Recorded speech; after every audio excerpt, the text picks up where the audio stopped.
so when you're not here, and yesterday when I got here yesterday at, I don't know, 5:45, 5:40, you were already here. I was like, okay, I'm not used to my partner beating me. Mike Evans usually is not before me. So that was kind of odd and different. So I was like, Will's here early. He's getting prepared, getting ready to go. Okay, so you set the precedent. And then today I rolled in here, no Will.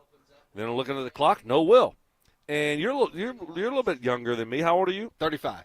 35. So I still think of you as a young buck. You know, sometimes these young kids, they just oversleep. They like their sleep, right? And so I started getting a little bit nervous. I can't lie. I said, well, golly. I mean, Will was here 20 minutes early yesterday, and today it's 6 minutes before tip-off here, and there's no sign of Will. Is Will sleeping in here today? Did one day wear him down that much? No. Is he tapped out already? Like I said, I was just getting into the fortress, baby. All right. I was fine. And is it just me Friday? Is it just me, or did I sit down at 5:55? We bantered a little. Everything was fine. Everything worked out. There was no good. problem, but I can't lie. I was a little bit nervous about the situation because if this is a one-man show, this is going to be we're going to wreck. It's going to be a crash. It's not going to be good if it's me and a one-man show. So I was talking to Rock and Roll Brian here. Said, hey, do you know anything about sports, right? And he looked very confused. So it wouldn't have been good us two doing it. And so there wasn't many other options here, Will. Well, your partner at one point was the great Sandy Clough, Yep. and he is, in my opinion, the guy in this town who was the best ever at going solo, is the best ever at going solo. You learned some things from Sandy over there. You could have carried it. There's an art to it. Yes. Okay? And you need to practice it. You need to do it to be able to be comfortable with it because it is so different. And it's something that I've never done, and I don't want to ever do. Okay? I don't, because unless I practice it, which I don't want to practice it. Right? I mean, I'm not supposed to go solo. I'm not a solo guy. So I need a partner. And so if I have to go solo, we're screwed. All right. Well, it all worked out. I didn't have to come sprinting in, anything like that. We're all good. 5 minutes in the radio business is plenty of time. There's some other folks on this station who could learn about being 5 minutes early. I'll just put it that way. Is it just me, or was the Hall of Fame game actually somewhat enjoyable last night? And I know you said you were a 2 of 10 for your interest level. Brandon, you're probably going to tell me I'm a loser and have no life, but I watched the entire game last night. Entire game. Kickoff to kneel down in the fourth quarter. Buddy, I would never call you a loser and that you have no life if you watch an NFL game, and we haven't had NFL football for a long time. So, this man is a saint. You know, there were some storylines there. I mean, like, cool, I want to see Trey Lance. Guess who else I want to see? Marianne Hampton. You know, the running back that we could have drafted that we passed up and took Barron. So, you know, there's some guys out there that you want to watch. Now, Detroit-wise, I'm looking up there and I'm like, oh, my goodness. And they look pitiful. I mean, they look so bad. They look like a bad coach team. They look like they had no talent. And they fumbled the opening kickoff, and it was a disaster from there. So, I don't know. I don't really like watching football games where I don't know a lot of guys. And it's a kind of a bad product. So, I was tuning in early. And then I tuned out quickly. Well, you brought up Omari and Hampton, and I think Broncos fans were ready to go nuts on that first drive because you're right. Detroit fumbled the kickoff, and Omari and Hampton gets a handoff about the 2-3 yard line, takes it outside, and we're like, oh, yeah, he's going to go in. He's going to score. We're going to see the moves that everyone's talking about. And Rocky Sin, that's a blast from the past, played with the Niners for a while, just blew him up near the goal line, and I'm like, oh, okay. This is good. At least the timeline doesn't have to explode that Omari and Hampton scored the first touchdown of the season. Ended up being Trey Lance to Will Dissly. But, yeah, you're right. The Lions stink, man. Kyle Allen, I was watching Kyle Allen. I'm going, was he a Bronco at one point? And then I go, no. Brandon Allen. I'm thinking of Brandon Allen. I'm getting my Allens mixed up here.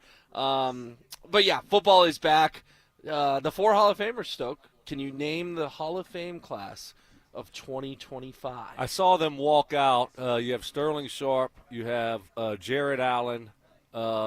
You have, oh, my goodness, who else was out there with them? Those are the two that I remember. Oh, you have Antonio Gates. Correct. And then corner. The other guy, Eric Allen. Eric Allen. Eric Allen played a long time, a great cornerback for a long time. What do you think about Sterling Sharp going in? He played like 6-7 years. Is it? I know we look at Terrell Davis, and that's what people said about TD. Well, he didn't have a long career, but he was MVPs, right? A couple Super Bowls, and so when you only play 6 or 7 years, you got to be special. 2,000 yards TD, right? And so was Sterling at that level to get in, or was it kind of like, well, you're Shannon's brother, that's going to give you the boost? It's a good question. I wonder if Shannon did do him some favors when all those years ago. Gosh, it's probably been 13, 14 years now when Shannon said he was the second best football player in his family. That came up in the Sterling Sharp interview on the NBC broadcast. Sterling Sharp was really, really good, but you're right. It was a short period of time. Obviously, the neck injury ended his career, which was a shame and too bad. He went on to have a great career in media.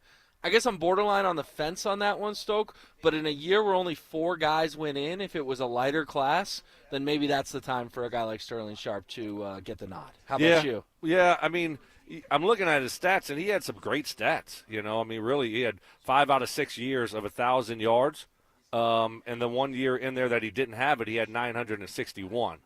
So had a couple years there with over 100 catches when not many people were doing that. So, I mean, he had a really good career. Like you said, it got cut short because of the injury. I mean, it's close. I just look at other wide receivers that are waiting to get in, and you look at a guy like Reggie Wayne, who I played with, who's, now all of a sudden it gets backlogged because you got Larry Fitzgerald coming up the following year and things like that. So, yeah, I mean, I'm fine with it. You just look at shorter careers and say, okay, what did you do to get that boost? Because – to me, I mean, you got to play a decade or so to get in 6-7 years. You better do something special, kind of like Terrell Davis did. It's an Is It Just Me Friday on the RamosLaw.com text line 4764. Is it just me, or does Mike Evans have more time off than Chris Bryant? Wow. Woo! Mike catching a stray. Yeah. He'll be back next week. Don't you worry. We'll see. We hope. The 0104 says, that bleep fires me up, baby. Happy Friday, boys. So people love the song. Yeah. People love the song. I love the song. They let it go. They should. It's a cool song for a Friday. It gets people in the mood that the weekend's right around the corner. All right. Yesterday the Broncos had a bit of a slower practice, but it was a long practice, and then Sean Payton dropping inspirational quotes afterwards. I will ask Brandon Stokley all about it next. After catching the league by surprise last season, is Bo Nix ready to handle the high expectations in year 2? Well, the expectations are definitely higher, but we like that. That means you're a good football team. That means you have something to play for, and it means you're doing something right. Denver Sports 104.3. The Fan. Fellas, what is happening? We got a golf tournament going on. My friends at Embers Living are putting on a golf tournament Friday, August 22nd and Saturday, August 23rd at Walnut Creek Golf Preserve. Tee times are 9:45. It's a shotgun start, and they got so many giveaways. It's going to be so much fun. They're giving away a pizza oven, and you get free dinner on Saturday night. You also get Oakley's polos, breakfast burritos, free balls, free hats, 2 full days of golf, and a $50 Embers gift card. It's 2-man teams. It's going to be an absolute blast. August 22nd and August 23rd. You can register today at embersgolf.com. My friends at Ember Living, they're bringing the heat with the Napoleon Sizzle Zone. That's high heat infrared grilling that gives you restaurant-style results right in your backyard. So if you're serious about outdoor cooking and you want a grill that's built to last, head to embersliving.com and take your grilling to the next level with Napoleon. Embers Living. Upgrade your outdoor experience, and don't forget about the golf tournament. August 22nd and August 23rd. You can register at embersgolf.com. Injured in an accident? Call Postman Law. Our attorneys have recovered over $3 billion for clients, fighting and winning nationwide. Others promise, Postman delivers. Call 844-POSTMAN now for your free consultation. That's 844-POSTMAN. Change is always happening. Hey, it's part of life, and when it comes to music, change is all around us. Songs are rewritten, classics are remixed, bands and artists come and go. Even our taste in music changes. But no matter how things change in 5 years, there's one thing that'll stay the same: the price of your internet. Xfinity is introducing the 5-year price guarantee. It means you'll get 5 years of the most reliable Wi-Fi with their best equipment included for a price that stays exactly the same. Surprised? Life is full of them. One internet price, 5 years guaranteed. Learn more at Xfinity.com/deals. Restrictions apply. New residential customers only. Taxes and fees extra and subject to change. Most reliable Wi-Fi based on Open Signal Awards USA. Fixed Broadband Experience Report August 2024. Breaking Benjamin. And 3 Days Grace. Live. September 25th at Fiddler's Green Amphitheater with special guest Return to Dust. Get tickets now at fiddlersgreenamp.com. Don't miss Breaking Benjamin and 3 Days Grace, produced by AEG Presents. Listen up, Broncos country. Phillip Lindsay here. For a stress-free summer travel, I chose Hermes Worldwide. Forget the airport chaos. Hermes Worldwide offers comfortable, reliable transportation services to the airport and more. They're dependable and professional, so you can focus on what really matters the most, enjoying that vacation. Make your summer travel easy. Call 303-577-7600 or visit ridehermes.com/DenverSports. Again, you can give them a call at 303-577-7600 to book your next ride. Be advised, this is your opportunity to save up to 40 to 80% on a hot tub or swim spa. This weekend only, today through Sunday. 2 locations, Denver and Colorado Springs. Be advised, this is your opportunity to save up to 40 to 80% on a hot tub or swim spa. This weekend only, today through Sunday. National Western Complex, Denver. 18-month interest-free financing. Our factories have demanded we sell 1,000 hot tubs and swim spas this weekend. Norris Penrose Event Center, Colorado Springs. Huge factory incentives, factory rebates, this weekend only. National Western Complex, Denver. We can remove your old hot tub. Free delivery of your new hot tub. Hot tub starting at $2,999. Norris Penrose Event Center, Colorado Springs. Free delivery of your new hot tub. Just relax and enjoy. 2 locations, Denver and Colorado Springs. Today, 2 p.m. to 8 p.m. Saturday, 10 a.m. to 8 p.m. Sunday, 10 a.m. to 6 p.m. National Western Complex, Denver. Norris Penrose Event Center, Colorado Springs. Call 833-SPA-SALE or visit hottubandSwimSpaSale.com. Your roof's the single most important part of your house. Snow and high winds can damage your roof. Don't trust your roof to any fly-by-night roofing companies. Call the professionals at Golden Spike for a free roof inspection and tell them you heard about it on the Fan. They're a locally owned company and a Team Dave Logan member. Call Golden Spike Roofing when your roof needs a fix. 303-942-1386. Golden Spike Roofing.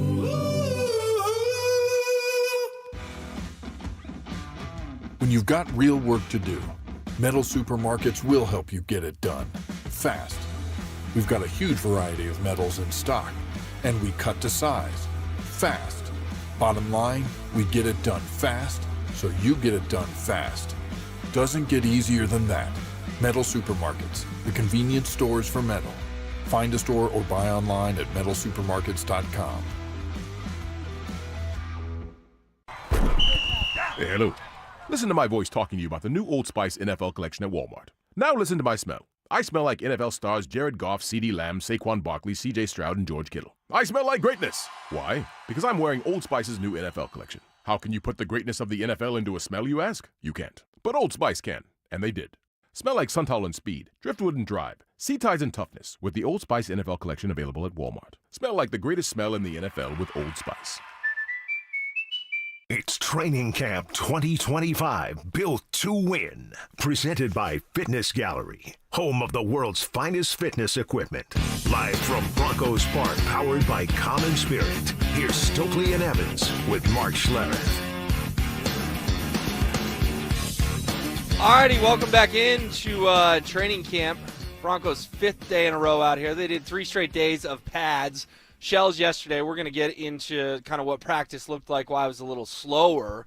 But Phil in Arvada says, is it just me, or if Mike Evans had taken 4 or 5 days off earlier in the season, he might not have to take off so many days in a row right now?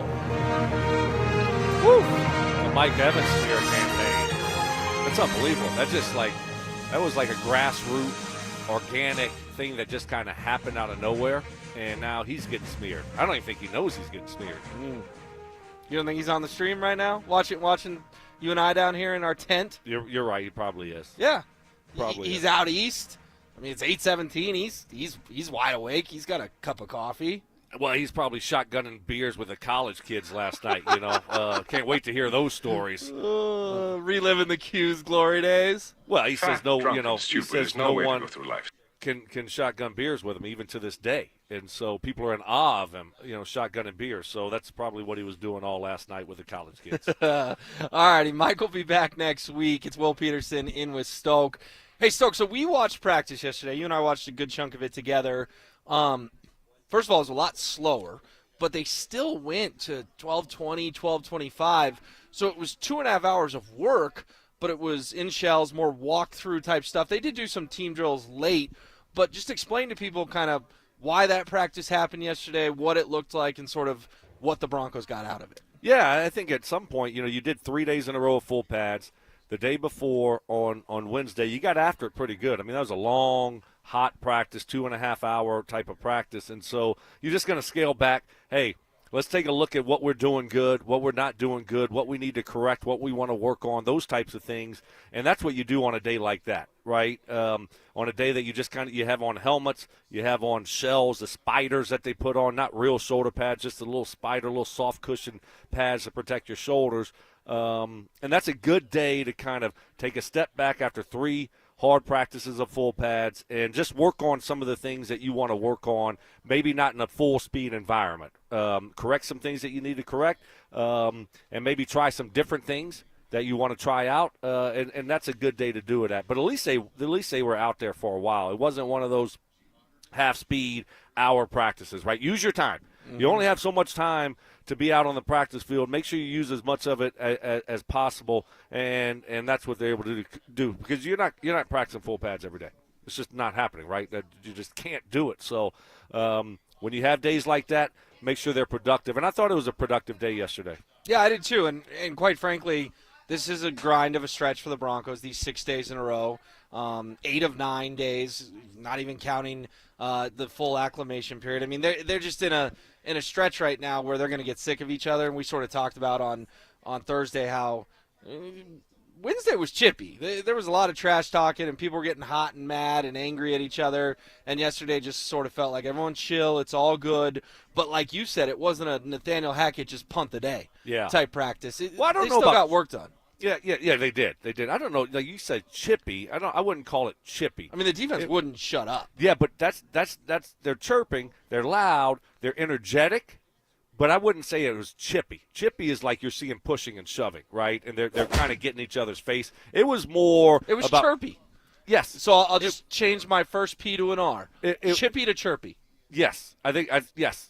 There was a lot of noise, but there was no pushing, no shoving, no one was getting upset. It was guys that were, you know what they were doing? They were competing.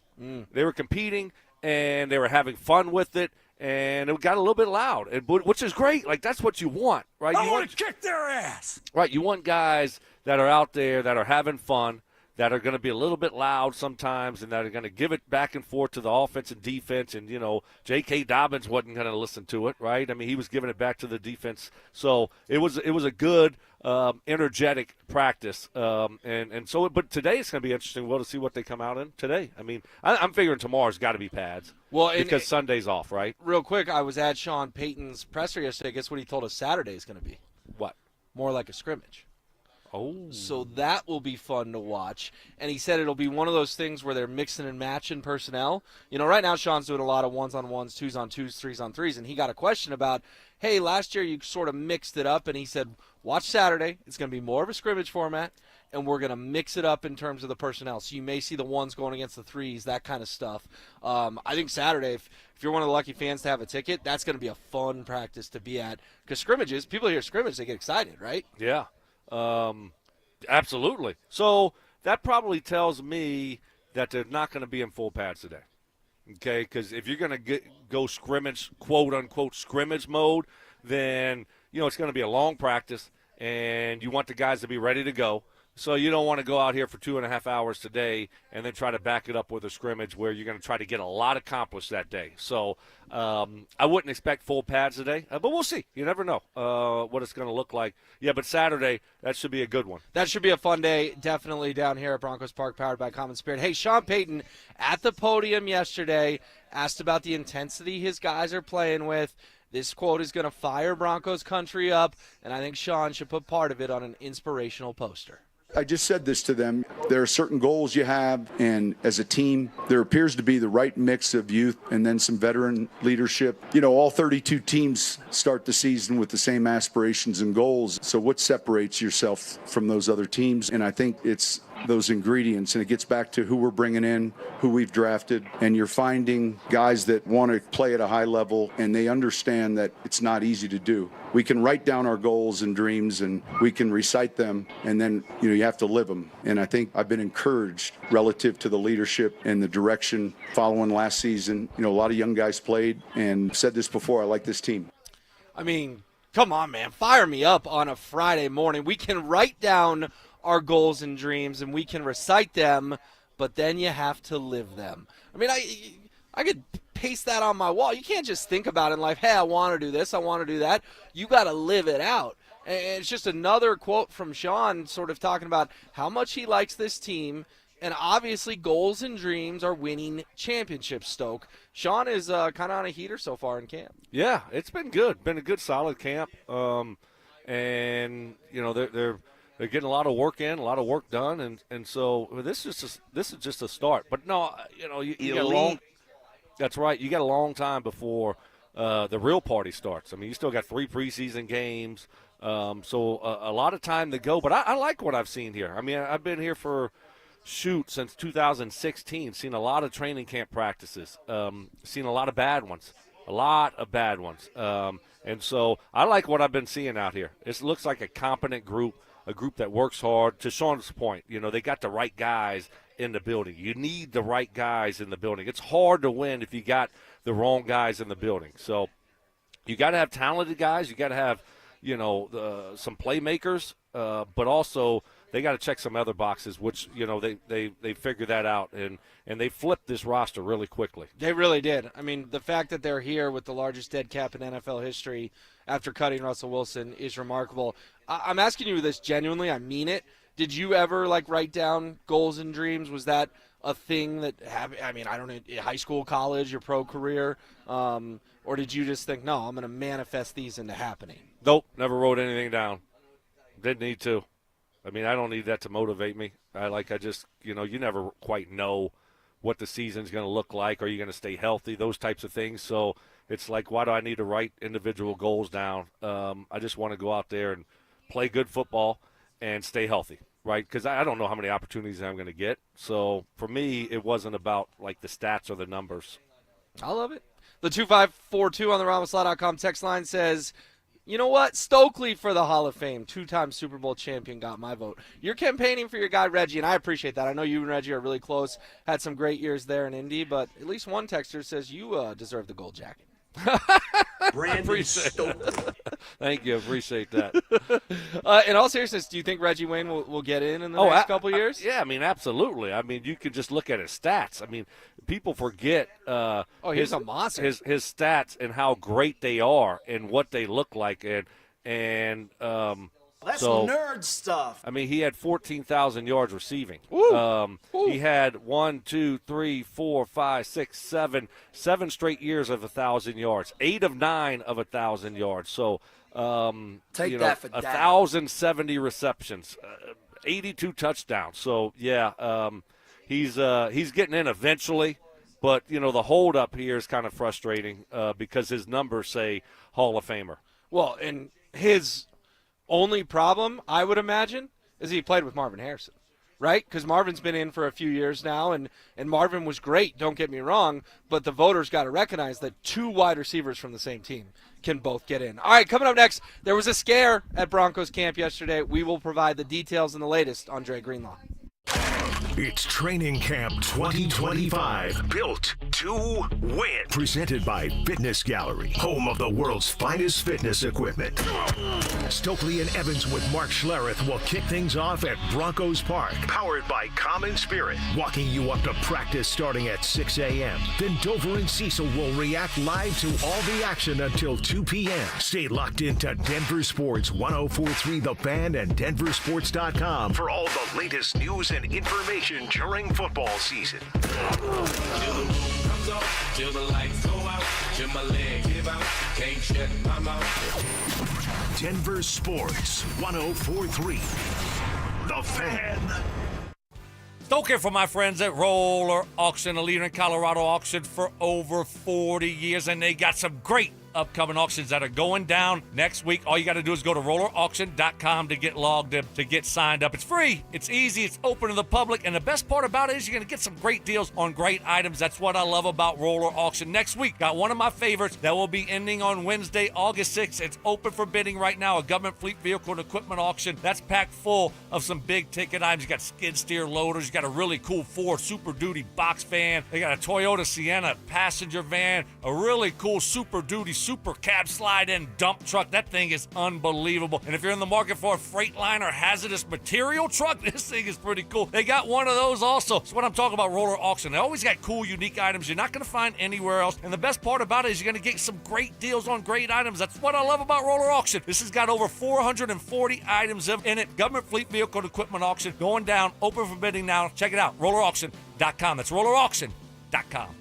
Ah, now that it's nice outside, I can't wait to spend time at my favorite outdoor oasis right in my own backyard. With my custom built-in grill island, comfy patio furniture, and blazing fire pit from O.W. Lee, I may never want to leave. Hi, this is Keith Lair with Lair Fireplace and Patio to let you know that we'd love to help you create your very own outdoor oasis in your backyard. Lair's offers the widest variety of top-quality O.W. Lee furniture and fire pits. With a great selection of in-stock items along with our custom ordering process, you can choose the exact style and color that will make your patio sizzle this summer. Lair's also sells the top names in quality barbecue grills and accessories to help you create an outdoor kitchen that will be the envy of your neighborhood. Lair Fireplace and Patio is Denver's oldest, most trusted name in barbecues and outdoor furniture. Family owned and operated since 1954. Go to LairFireplacePatio.com and see why O.W. Lee is the most sought after name in quality outdoor furniture and fire pits. That's Lair Fireplace and Patio, Denver's outdoor room experts. Visit any of Lair Fireplace and Patio's beautiful showrooms. If you have unfiled taxes or are in debt to the IRS, this is important news. Did you know the IRS has programs specifically designed to help people struggling with tax debt? Powerful tax assistance programs that can save you thousands if you qualify. No one knows these programs better than the experts at Optima Tax Relief, America's most trusted tax resolution firm. A-plus rated by the Better Business Bureau, their award-winning tax attorneys and licensed professionals have resolved over $1 billion of tax debt for their clients.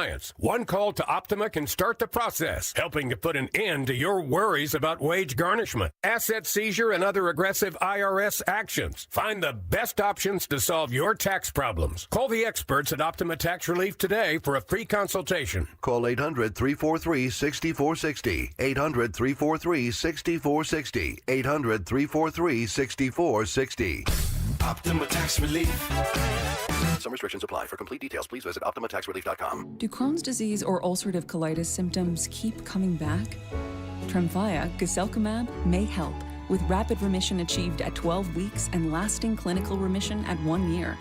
Some even saw visible improvement of their intestinal lining at 12 weeks and 1 year. Tremfya is a prescription medicine used to treat adults with moderately to severely active Crohn's disease and adults with moderately to severely active ulcerative colitis. Serious allergic reactions and increased risk of infections and liver problems may occur. Before treatment, your doctor should check you for infections and tuberculosis. Tell your doctor if you have an infection, flu-like symptoms, or if you need a vaccine. Healing is possible with Tremfya.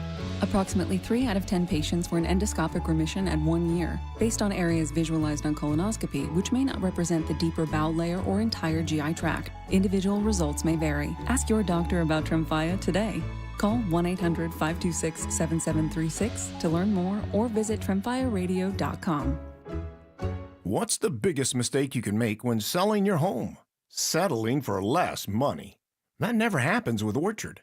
Disappointing offers can wear you down, causing you to settle for thousands less. You don't have to settle when you sell with Orchard. Orchard reinvented the real estate industry by guaranteeing your home sale and helping you sell on the market for top dollar. First, Orchard gives you cash up front so you can buy and move into your new home first, on your timeline. No waiting, no showings, no double moves. Then once you're all settled in, your Orchard agent helps sell your home on market for top dollar. Here's what one Orchard customer said. I never could have sold without Orchard. I made way more than I expected, and it couldn't have been easier. With Orchard, you never have to settle for less. Buy before you sell and get top dollar for your home with Orchard. Curious how much your home is worth? Visit Orchard.com to get your free home valuation. That's Orchard.com. Orchard.com. Rapid Radios are instant push-to-talk walkie-talkies with national LTE coverage. Go to rapidradios.com and you'll get up to 60% off, free UPS shipping. Add code RADIO for an additional 5% off. It's Training Camp 2025, built to win. Presented by Fitness Gallery, home of the world's finest fitness equipment. Live from Broncos Park, powered by Common Spirit. Here's Stokley and Evans with Mark Schlereth. It is an Is It Just Me Friday on the RamosLaw.com text line 303-713-1043. 5174 says, is it just me, or should TD be the benchmark for short careers that get into the Hall of Fame? 2,000 yards, MVP, Super Bowl MVP, 2 Super Bowl wins. It was incredible. I think that's kind of what you were getting at, Stoke, the whole short career thing. Like, you have to be Terrell Davis level special to get in. And I know Sterling Sharp got in this year. I'm not going to say controversial, but I just think that there were some folks maybe who are going to have to wait another year because Sterling Sharp's now getting his turn. Again, Sterling Sharp was a phenomenal player, but I think to the texter's point, Terrell Davis really sets the precedent for what a short career looks like to get into the Hall of Fame. Yeah, exactly. I mean, you look at Sterling Sharp's numbers. I mean, he had some big-time numbers. I mean, he had 18 touchdowns his last year in the NFL. Wow. 1,100 yards on 94 catches. So, I mean, the guy produced at a very high level. His career was a little bit short. And I'm trying to think of like a memorable Sterling Sharp moment. I really can't think of one. But you can think of a bunch of memorable Terrell Davis moments. Does Sterling Sharp have a ring with the Packers, or did he have to retire before Brett Favre got one? I mean, what was his last year in the 94. NFL? So I don't think Favre had one yet. Yeah, so you didn't win a Super Bowl. Mm-hmm. So you don't have those moments where Terrell Davis did. Yeah, well, we're so glad that TD finally got in. The Broncos were snubbed for a long, long time. There's no doubt about it.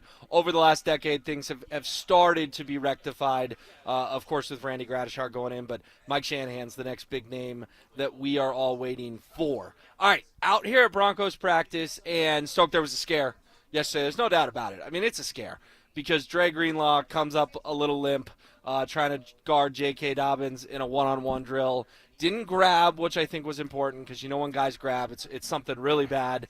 But the details we got from Mike Kliss was that one trainer came and talked to him, he brushed him off. 2 trainer came and talked to him, he brushed him off. And by the time the 3rd trainer came over, Dre Greenlaw knew he needed to go jog in the locker room, get checked out, did not return to practice. Let's play Sean Payton real quick here on Dre Greenlaw just to get the update from the coach, and then Stokley and I will react. No, I think he's fine. In the one-on-one period, he felt it got tight, different area. So we'll know more. We'll go ahead and have all the precautionary work done, but I think he'll be all right.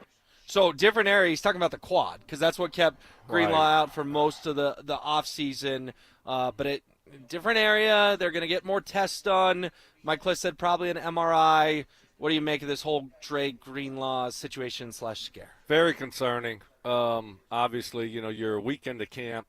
A little over a week into camp, and he had the quad, had the injuries last year coming off that Achilles, and only could play in a couple games last year, and now you start seeing these soft tissue injuries. And this is what happens. It happened to me every year. Every year after I had a major surgery, whether it be Achilles, ACL, Liz Frank, I had a soft tissue injury the next training camp every time. And now you're seeing a reoccurrence of that from Dre Greenlaw. It was right in front of us, and to your point, he didn't grab anything, just kind of pulled up a little lame, and then walked around gingerly, talked to a couple trainers, and then started walking into the training room, but then was able to jog into the training room, which was obviously good news. But, man, for a guy that was injured pretty much all last year, you've been injured since you've been here. You can't make it through more than a week of practice. Like, you got 17 games to play, Will. Can we really count on you? And it's not his fault, right? I mean, he's trying. He's doing all the stuff he's supposed to be doing to, stay healthy. But sometimes your body just breaks down. Is he at that point? That's the question to ask now, coming off that Achilles 2 years ago. Can he stay healthy? Or is this going to be Dre Greenlaw's tenure with the Denver Broncos? I think it's fair to ask that question right now because he's such a big part of their offseason and what this defense could be. If he's not there, it looks a little bit different. And then now you trickle-down effect. Singleton's not here. He's out another week or so. Drew Sanders out probably 8 to 10 weeks, something like that. And now you look up and you say, we've got a bunch of young guys back there. Yeah, and we were hoping this would be the best inside linebacking core since Super Bowl 50, right? Danny Trevathan and Brandon Marshall, and it's August 1st, and we're already beat up at the position. Regular season's still 5 weeks out, so I'm with you on that. I do think it's fair to ask the question, too. So Sean says, no, he's fine. But say they do some imaging, whatever, and they say, you probably need to chill for 2 weeks. Would you just let him chill for 5 weeks? At this point, should the focus just be week 1 against the Titans to get Greenlaw out there? I don't need to see him in the preseason. I don't need to see him much more at training camp. To me, at this point in time, he's one of those guys, just shut him down until the week before the regular season. Hopefully he can practice as normal that week and be out there at Empower Field at Mile High on September 7th. It's funny, Will, because I was thinking the same thing yesterday when I saw him pull up. It's like, okay, forget all this stuff. This stuff doesn't matter. None of this stuff matters. I don't care about, this preseason stuff anymore. He's shown that, over the last couple of years, he's having a hard time staying healthy. So let's rehab this thing up. Let's put everything and just get him as healthy as possible. Forget all this other stuff, and let's get him to week 1. It was almost like that for us in Indianapolis with Bob Sanders, the safety. Great He safety. won Defensive Player of the Year. Great. Our defense was different when he was on the football field. He had a hard time staying healthy. So it's like, let's get this guy healthy to the football season, and that's all that matters. Because if he's on the football field, we're a different team, we're a different defense, and but we just got to get him to the games. Sure. And I like that approach. I just don't know if that's something that we could actually see. I don't really, I don't. I mean, do you think he needs to do a little bit since he hadn't played at all? He's a veteran guy. And that's where you look at okay, well, is Sean Payton really going to say, okay, let's just shut him down to the regular season? I mean, is he really going to do that and take that type of approach? That might be a little bit drastic. Might be a little drastic, but I think it might be smart for the football team. Because what happens if he comes back in 2 weeks and the second practice in, we're going through this same thing? Then it may bleed into the regular season. At this point, time is your friend. I'm glad it happened on July 31st, because if it happened on August 31st, we're having a totally different conversation. No, you're right. But at a certain point, you got to say this, Will. I think you got to look at it and say, well, if he can't stay healthy in practice, well, then he's not going to be able to stay healthy in games. So we got to get him ready to go. We got to get him out there. And, yeah, we're going to try to be smart with it and take a cautious approach and make sure. Look, they're going to put him through all the protocols, right? He's going to go through all the protocols before he returns to the field. All of them. You ramp it up a little bit. You do all your rehab and you do all the different things before you get back out on the field. So you're as close to 100% as possible, so you don't re-injure it, right? But it's football. Like, it's fast. Boom, boom, boom, boom. You're moving quick. You're doing things, and things happen sometimes. But so, I mean, that's almost my thought process also. And I know where you're coming from, because I was thinking that yesterday. It's like, dude, if you can't go through a practice, how are you going to go through a game? How are you going to make it through a season? So we got to put you through the test a little bit to make sure that you're going to be able to withstand going through a football season. All right, do the Broncos need help at that position? And we'll revisit something I said about Alex Singleton yesterday. Let's do both things next. Is a young receiver on the verge of a breakout season for the Broncos. Troy Franklin, to me, looks so different than he did last year. He's smooth, and his speed is just different. And Sean is going to use that. I think that's going to be a huge advantage for this offense. Denver Sports 104.3. The Fan. Stoke here, are you tired of spending your weekends mowing, watering, and maintaining your lawn? Say goodbye to the hassle and hello to the perfect solution, artificial turf. With artificial turf from Pro Green, you can reclaim your weekends and enjoy a lush green lawn all year round. Their synthetic grass looks and feels like the real thing without any of the work, and it's not just for looks. Pro Green artificial turf is durable and safe for the whole family. Let your kids and pets play freely without worrying about muddy messes or grass stains. Plus, think of the savings. No more water bills or costly lawn care services. With Pro Green, you'll have a beautiful lawn without breaking the bank. Transform your outdoor space into a paradise with artificial turf from Pro Green Artificial Grass. Call today, 303-479-3967 to schedule your free consultation and discover the benefits of hassle-free landscaping. That's 303-479-3967, or you can find them online at progreen.com/Denver. Pro Green, bring the green to your yard. Evie and Otto here at Foundation Kia. Your favorite electric duo is back. Reintroducing the 2025 Kia EV6 and EV9. Now in stock and ready to charge. Quiet and super sleek, just like me. Powerful and full of energy, just like me. Test drive the coolest EVs in Colorado and feel the spark. Only at Foundation Kia in Wheat Ridge. Visit FoundationKia.com and catch a ride. EV and Auto, always know where to go.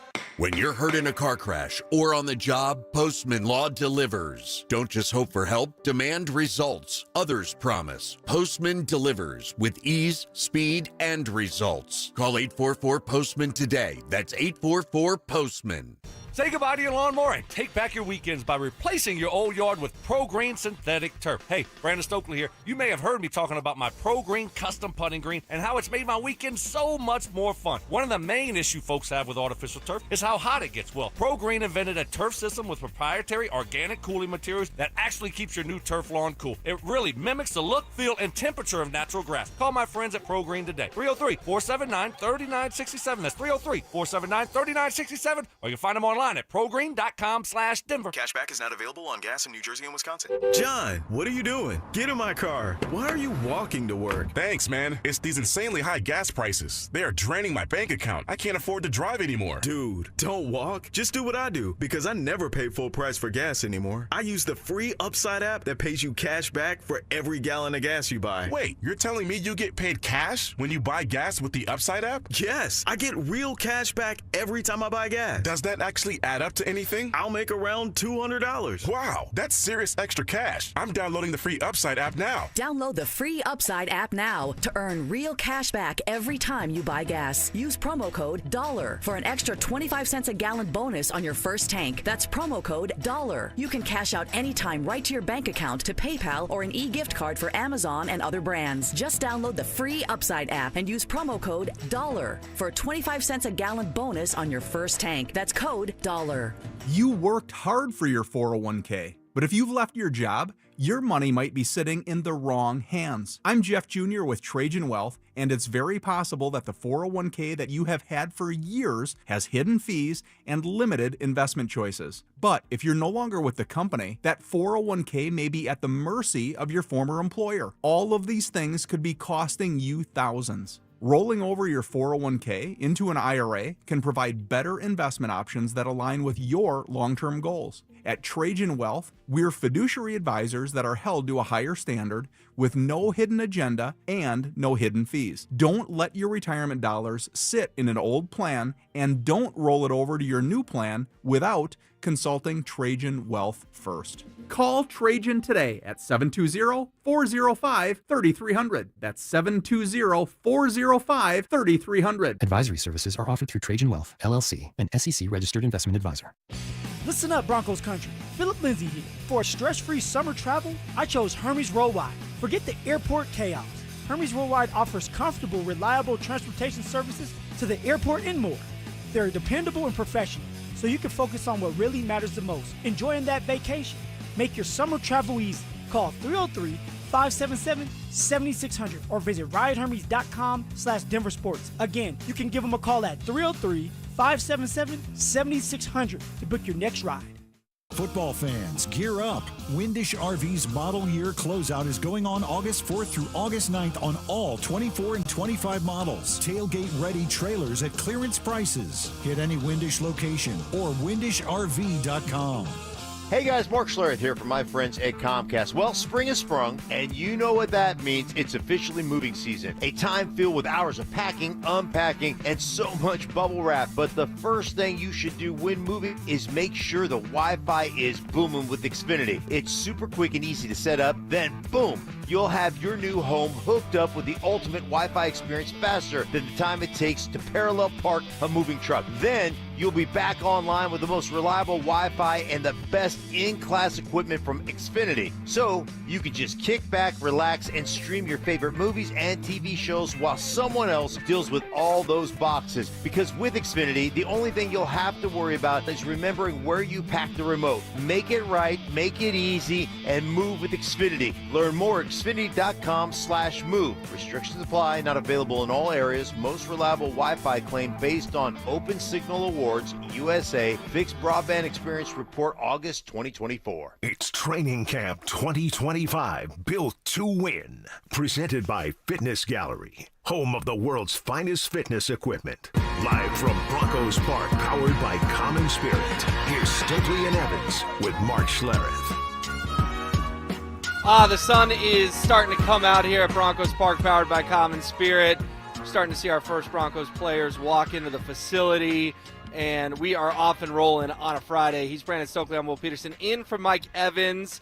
And Is It Just Me Friday? The 2589 says, is it just me or the greatest snub of a Bronco not in the Hall of Fame is Rod Smith? Compare his stats to a playmaker like Michael Irvin. Hey, we talked about Rod yesterday, actually. He was a potential trivia question answer. Rod played for a long time, had a great career. I still think he's the best receiver in Broncos history, with all due respect to the late, great Demaryius Thomas, who's number 2 on my list. Rod's got a couple of Super Bowl rings, and he was just year in and year out a top target for John Elway and then for Jake Plummer, Brian Greasy in between. I think that Rod Smith does have a candidacy for the Hall of Fame, but is kind of overlooked. Yeah, I mean, Rod had a great career, obviously. So, you know, do I believe he's deserving? Absolutely. But again, like, you look at a guy like Rod Smith and compare him to Reggie Wayne. And, you know, Reggie's got 1,070 catches. Rod had 849. You look at total yards, Rod a little over 11,000. Reggie's over 14,000. So, you know, and Reggie's not in. So how do you jump him? And we saw this year where Sterling kind of jumped the line here in front of some of these guys. But I mean, at a certain point, you can put a couple receivers in there. I mean, it doesn't have to just be one, but only 4 guys getting in this year was a little bit odd. But I believe Rod's deserving, Reggie's deserving. But now all of a sudden you start bumping into guys like Larry Fitzgerald. Yep. And so we'll see. I think eventually, hopefully, Rod does get in. The 2589 says stink for Hall of Fame. Stink should be getting into Canton. The Green Chili Hall of Fame, or what are we talking about here? What Hall of Fame are we talking about? No, Stink had a great career, and he'll show you his 3 Super Bowl rings whenever he wants. Yeah, some people have talked about Tom Nalen. Tom Nalen, who had a great career for the Broncos too. He's a Ring of Famer. He's been you know, they always, every year they'd like, well, we have 100 finalists, and then we have 50 finalists. Yeah. Like, Tom's always on those lists. Yeah, so is Mark was for a while. Was too, yeah. Yeah, I don't know, man. I mean, offensive line to me is a little bit different because you don't have stats with it, right? So that's why that's different for me. It's all, you can't just pull up their stats. It's kind of hard to measure. Yeah. Hard to measure. All right, so we were talking about inside linebackers. Stoke is pretty darn concerned about Dre Greenlaw. We have a little different takes on if the Broncos should try to get him back in the next month or just punt to the regular season at this point. But I want to revisit something I said about Alex Singleton yesterday. And it's ironic we had this conversation. I said, could he be a surprise cut candidate? Coming off the ACL, already broke something on his hand, had to go get surgery. Should be back in about 5-6 days, according to Sean Payton. He is back in town. He flew out to California to get the surgery. But surprise cut? No. After what happened to Dre Greenlaw yesterday, I don't care about the $5 million. I will retract what I said. I said, you know, maybe 20% chance he gets cut. Today, 0% chance Alex Singleton gets cut, Stoke. Yeah, good job, man. I'm proud of you. You looked in the mirror. You reevaluated the situation. Well, I saw what happened at 10:45 right after we got off the air. You reevaluated the situation. Great young man. You know, you came to a different conclusion. That's what we do, right? It's every day is a little bit different. unlike my other partner, Mike Evans, who's just stubborn and stuck in his ways and will just go down kicking and screaming, right? He's an idiot and a fool. I do. I don't know. I wouldn't go that far, harsh, but sometimes I would. But I do appreciate that. Good job, Will. All right, so do they need to get on the phones? And Cecil and Dover were reacting to this yesterday. Cecil brought up Quan Alexander, who had a cup of coffee with the Broncos last year, ended up on the Lions practice squad, now a free agent. I'm looking at the list of inside linebacker free agents. C.J. Mosley, that's going to be a name people know. I thought he retired. 33 years old. Well, he played 4 games with the Jets last year, so retired, pick up the phone. I thought he retired this offseason. No, but guys retire and unretire all the time. Yeah. I'm not saying C.J. Mosley's the answer. I'm just saying he did play in the league last year. Okay. So if you're desperate, if you're desperate, could you make a phone call? Sure. You know what's interesting is Josie Jewell got cut by the Panthers. Unfortunately, that press release was kind of tough to read. Josie's still experiencing concussion symptoms and said it was best for him to step away from the team to give other guys a chance.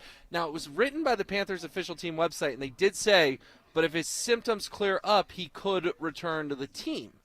That being said, Josie Jewell is now a free agent, and I know concussions are super tricky, but if a doctor clears him, could a reunion be possible in Denver? No, absolutely not. No.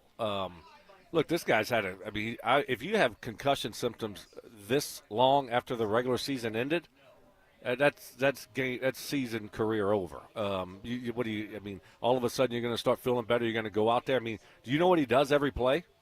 He hits with his head. Yes. So no, that's just scary, for Josie. So hopefully just step away and get your health in order because, when you get to 50 and 60, it's a little bit different than when you're 30 years old. So you got to think about your long-term health and. That's not anything that the Broncos need to even consider. Unfortunately, if he was healthy, yes, but not in this situation. Eric Kendricks, another name people may know, played with Dallas last year. Goodness gracious. There's one other name I'll bring up. Cody Barton got $21 million from the Titans this offseason. He made some plays for the Broncos last year. Do you wish in hindsight they had made Cody Barton a little bit more of a priority? No, absolutely not. I thought he was good last year. He was fine. But let's not act like he's Brian Urlacher out there. Okay, he was fine. He hit it out the park. Okay, but watch what happens to Cody Barton next year. Okay, he'll be one of those cuts. He's going to have. It's going to end up being a 1-year deal with the Titans. That's my prediction. No. The Broncos made the right move there. I'm not going to go back and look and say, oh, gosh, we should have re-signed Cody Barton to a 3-year, $21 million deal. We got a lot of other people we need to take care of. And Cody Barton was great. He was great, but no, Will, no. Well, you went from fine to great in a span of 30 seconds, so you upgraded your evaluation. He was good. He was good last year for us. But I think he's one of those one-hit wonders. Okay? Right. A one-hit wonder. But you know what it tells me right now? Because I haven't seen any kind of transaction with an inside linebacker. It tells me they we got Kareem Reed, Lavelle Bailey, J.B. Brown, guys that no one's heard of. They want to look at these guys, and they want to evaluate these guys. And I think they like a couple of those guys. Yeah, if the Broncos had to play a game tomorrow, luckily they don't. The inside linebacker position would be very interesting. Coming up next, Sean Payton got asked about how many running backs he's going to keep on this team, and Stokley and I will dive into it. Join us for the Fan Golf Tournament benefiting the Arthritis Foundation Colorado, Monday, August 25th at 1:30 p.m. at the club at Inverness. Don't miss this 4-person scramble, followed by dinner, awards, and a live auction with all proceeds benefiting the Arthritis Foundation Colorado. Book your foursome now at DenverSports.com/club. Denver Sports 104.3. The Fan. What is happening, fellas? Stoke here from my friends at Rocky Mountain Men's Clinic. I'm enjoying these summer months, right? The days are longer. The weather's perfect. Everything's calling you to get out and enjoy it. If you're not feeling up for it, you're not sleeping well, not feeling strong, It's time to find out why. And go visit my friends over at Rocky Mountain Men's Clinic, because what you're feeling could be low testosterone. Did you know, fellas, early to your mid-30s, you start losing 2 to 3% of your testosterone production every year, and it happens gradually. And before you know it, you just don't feel like the same person you did in your 20s. But it doesn't have to be that way. Stop procrastinating. Most men wait a year or longer. There's no need to wait, fellas. Jeff and his team at Rocky Mountain Men's Clinic, they'll get you taken care of. They've served the Front Range of Colorado for nearly a decade, and they successfully treated tens of thousands of men. They have 5 locations in Colorado to serve you: Fort Collins, North Denver, Central Denver, Castle Rock, and Colorado Springs. Call 720-440-7900. That's 720-440-7900. Or you can find them online at RockyMountainMen'sClinic.com. Catch a ride with Evie and Auto. Catch a ride. Evie and Auto here at Castle Rock Chevrolet GMC, where we've got the shiniest new cars at the best prices. And new car purchasers are automatically members of my Auto Club, where the fun really starts. Free wipers for life, 15% off service, 10% off accessories, and tons of other cool perks. Great cars, awesome deals, and the coolest club in Colorado. Come for the car, stay for the chaos. I mean, benefits. Together, let's drive. Stop by Castle Rock Chevrolet GMC and catch a ride. Evie and Auto, always know where to go. If you're 55 or older and into that whole saving money thing, T-Mobile has an exclusive phone and internet bundle just for you. Right now, get 2 unlimited phone lines plus 5G home internet for just $30 each per month with AutoPay, plus taxes and fees. And with 5G home internet, setup is easy with just 1 cord and no technician needed, which is great if you're also into that whole keeping it simple thing. Switch now and experience the best mobile network in the U.S. Visit your local store to start saving. T-Mobile, it's better over here. Based on analysis by Ookla Speed Test Intelligence data Q4 2024 to Q1 2025. Ookla trademarks used under license. Unlimited on our network. Customers on voice plan may notice speeds lower than other customers, and further reduction if using more than 50 gigs a month due to data prioritization. Video streams and SD on this plan. Home internet pricing after $20 a monthly bill credit plus $5 per line without autopay. Debit or bank account required. See 5G device coverage and access details at T-Mobile.com. Be advised, this is your opportunity to save up to 40 to 80% on a hot tub or swim spa this weekend only, today through Sunday. 2 locations, Denver and Colorado Springs. Be advised, this is your opportunity to save up to 40 to 80% on a hot tub or swim spa this weekend only, today through Sunday. National Western Complex, Denver. 18-month interest-free financing. Our factories have demanded we sell 1,000 hot tubs and swim spas this weekend. Norris Penrose Event Center, Colorado Springs. Huge factory incentives, factory rebates this weekend only. National Western Complex, Denver. We can remove your old hot tub. Free delivery of your new hot tub. Hot tub starting at $2,999. Norris Penrose Event Center, Colorado Springs. Free delivery of your new hot tub. Just relax and enjoy.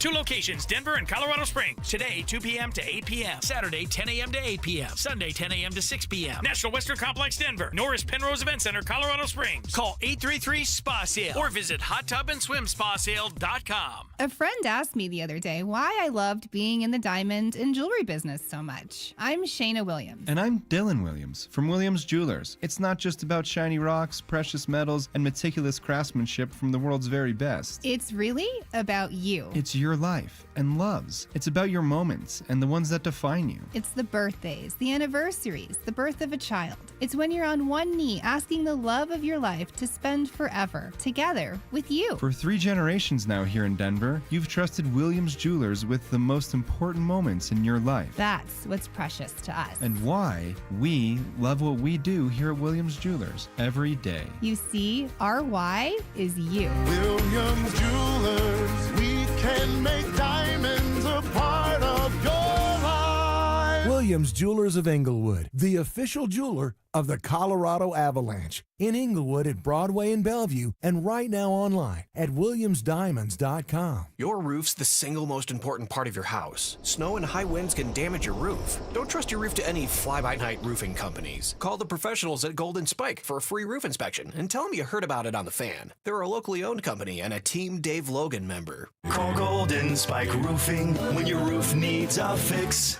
303-942-1386.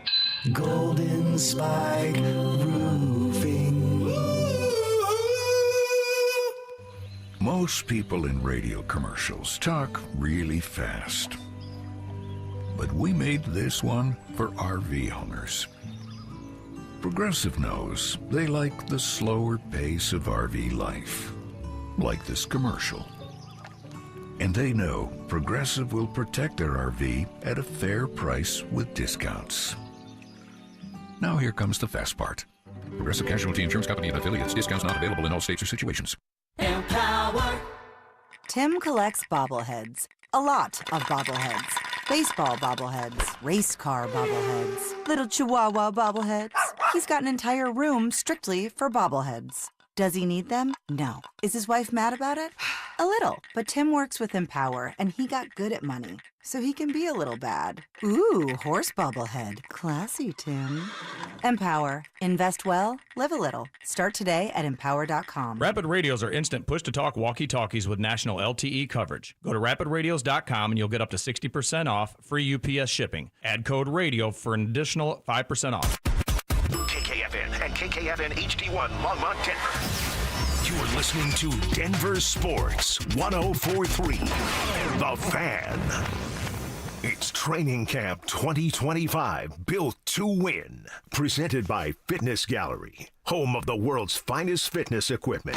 Live from Broncos Park, powered by Common Spirit. Here's Stokley and Evans with Mark Schlereth. Alrighty, it's the 7 o'clock hour. Will Peterson in for Mike Evans. Brandon Stokley hanging out. Mark Schlereth will be here in exactly an hour. The 5046 on the RamaSlaw.com text line says, is Will the giant ginger or the little guy with the stash? I think you got me confused with Jake Shapiro, my friend. I would be the giant ginger. Yeah. That is good. That is really good. Oh, my goodness. Green chili. The giant ginger. The giant ginger. Okay. The 4508 says Green Chili Hall of Fame. Stubborn Stoke on fire. Talking trash on Stink. Man, someone genuinely said Stink should be in Canton, and Stoke went to the Green Chili. Yeah, I said the Hall of Fame of Green Chili, or the Lawn Maintenance Hall of Fame, right? Well, that he's in, no doubt about it. And his green chili's good too, so he should be in both. He should be in 3 Hall of Fames. Three. By the Absolutely. way, I want to ask him when he gets here. Did you see Mina Kimes going after Mark last night? Oh, wait, what? Yeah. Uh-oh. Yeah. Uh-oh. No. I was in bed early last night. Because Mark went on a podcast and popped off about how much he hates analytics. So that website Awful Announcing picked it up, a pretty popular website. Yep. And Mina Kimes quote tweeted it. Let's just say she went after our boy Stink a little bit. Yes! Oh, man, that makes my day. I got to look at that. Can't wait to ask Mark about it here in an hour or so. All right, running back, it's a popular topic of conversation out here. There's no doubt about it. And Sean Payton was asked to provide an update. And also, how many running backs are you going to keep, Sean? Yeah, they had a real good day yesterday. Look, a lot will go into it. How many are you keeping? Practice squad. Bidet, has had some real good work.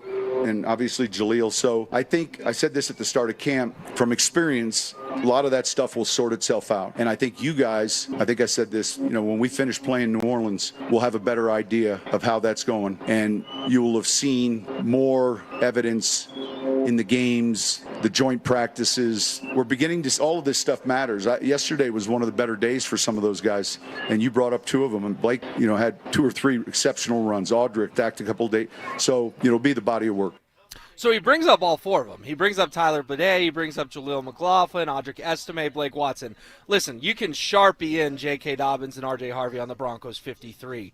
But how is this shaking out to you? Sean says we'll know a lot after New Orleans, Stoke, which, of course, is the Broncos' final preseason game this year. Yeah, and to Sean's point, what he's saying is, sometimes this thing plays out and you look up 3 weeks later and with injuries and things like that, it kind of sorts itself out. Right, and so, yeah, it's look, they're going to keep probably 3 running backs and 1 fullback. That's probably what it's going to be, right? You're not going to on the active roster, sure, and then you put 1 or 2 on the practice squad, right? That's what it's going to be. So, to your point, it's Harvey, it's Dobbins, and then after that, is it going to be Estime? Is it going to be McLaughlin, or could we see a dark horse in Blake Watson or Bidet, right?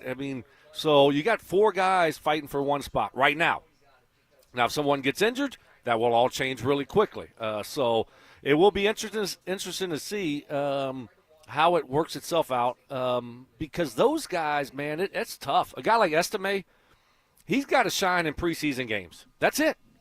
I mean, that's it, because he's not like this guy that you look at and you see this burst and you're like, oh, my gosh, look at that burst. He's a guy that's going to have to run through tackles, that's going to have to run people over, that's going to have to get stopped at the line on a 2.5 yard gain. Next thing you know, it's 4.5, 5 yards. So breaking tackles, getting those extra yards, that's where he's going to make his money, and they don't tackle in practice.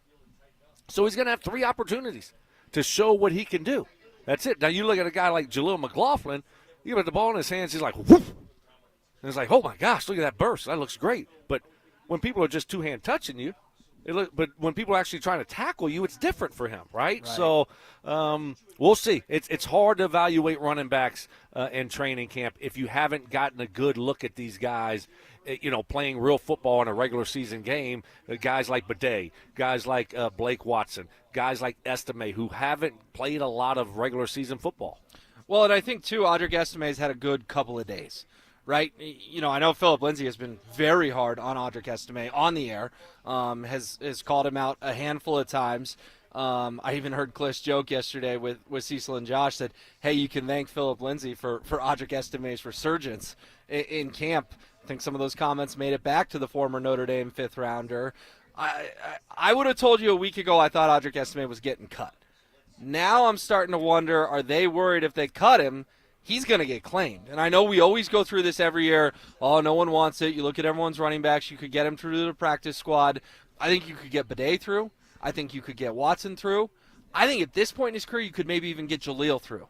I'm not sure, Stoke, if you cut Audric Estime, he's wearing a Broncos uniform this season. Yeah, you're not concerned about that if you're the Broncos. You're not even concerned about that at all. If you're cutting him, you're okay with him being claimed. Okay, that's just where you're at. If you release him, then you're A-okay. You're fine with him being claimed by somebody else and moving on. Look, the running back position is they got so many good ones out there. So many good ones. Every year. There's good ones that come into the league. There's good ones that are going to be cut by other teams after training camp. So you can't sit there and say, oh, my gosh, I just pray that, we got to cut this guy because we don't think he's good enough to make our 53. But, we pray he doesn't get claimed. I think you've seen enough. He's not a rookie, right? Some rookies, you kind of hold out hope maybe that we can develop him on the practice squad. We've seen this guy. They've seen him a lot. And so if he doesn't have a good camp and they cut him, I think they're fine if someone else claims him. All right, so then what's your gut today? How many running backs does Sean keep? And who are the names? Give me your prediction. Now that the calendar's rolled to August, we are in the month where cuts will be made. I want to kind of pin you down, and we can revisit this in a few weeks. Okay. How many make it? And I want, again, names. Okay, I like that. Right now, of course, like you said, Dobbins is a starter. Harvey's kind of the guy coming in next, and that could flip-flop very easily. That's not a big deal. But those two guys are making the team. For me, it's not Estime. It comes down to McLaughlin, Bidet, and Watson. And right now I'm going to go with McLaughlin. I think Sean likes his skill set. Sean likes his work ethic and how he just prepares and how he comes out, how he practices every single day, his approach to football. And he's a little bit different than the other two, right? He's a guy that you're going to put in there in certain personnel groupings and try to get the ball in his hands out in space with screens and jet sweeps and things like that. So he's a little bit different than the other two guys. And so I think they might complement each other better than maybe a Blake Watson and a Bidet. So that's what and then you're going to keep the fullback Burton. How about you? Correct. That was my prediction at the start of camp, but I reserve my right to change my mind, and I'm going to change my mind. I'm going to say they're going to cut Jaleel McLaughlin, keep Audric Estime. If Jaleel doesn't get claimed, of course he'll end up back on the practice squad. But I think they'll keep 3 as well, and I think it'll be Dobbins, Harvey, and Estime at this point in time. Okay, see, I think Estime is going to be gone. I just think that thing has run its course. And if it's not McLaughlin from me, I think it's one of the dark horses. I think it's going to be Bidet or Watson. And we heard Sean just sprinkle in Watson yesterday and talk about him. And he had a couple nice plays. So if it's not McLaughlin for me right now, it's Blake Watson. All right, well, it's going to be fascinating to watch, especially as cut day gets closer and closer. A giant wide receiver name asked for a trade yesterday. And, of course, Broncos country is going nuts. Should they call the Commanders? We'll dive into it next. Listen up, golf fans. Want to witness the battle at Bethpage Black in New York this year? Well, Denver Sports 104.3 The Fan is teamed up with the City of Aurora to give away a trip to win your way in. To enter, just head to the pro shop at any of the City of Aurora's 5 beautiful courses between now and August 1st. Find the cutout of Sac By and scan the QR code. For more information and the list of course locations, head to denversports.com/golf. Denver Sports 104.3 The Fan. Cake Mortgage Corp. Equal Housing Lender. NMLS number 1734623. Regulated by the Colorado Division of Real Estate. Terms and conditions apply based on approved credit. So, how'd you manage to buy that investment property? If you're anything like me, your CPA made most of your taxable income magically disappear. Yeah, legally, of course. But yeah, like you, I run everything through my business. Right? I know you have the cash for the down payment, and your credit's solid, but no W-2? Look, I went with CakeHome.com's Business Purpose DSCR loan. DSCR stands for Debt Service Coverage Ratio, which means they got me approved based on the property's cash flow, not my tax return. CakeHome.com, and they didn't need income docs? Nope, not a single one. They just looked at the rental income. And get this, in my case, it didn't even need to cover the whole mortgage. Okay, Cake was definitely built for investors like us. I need that number. Call 1-800-EAT-CAKE. That's 1-800-EAT-CAKE. 1-800-EAT-CAKE. Or visit CakeHome.com for details and 5-star reviews.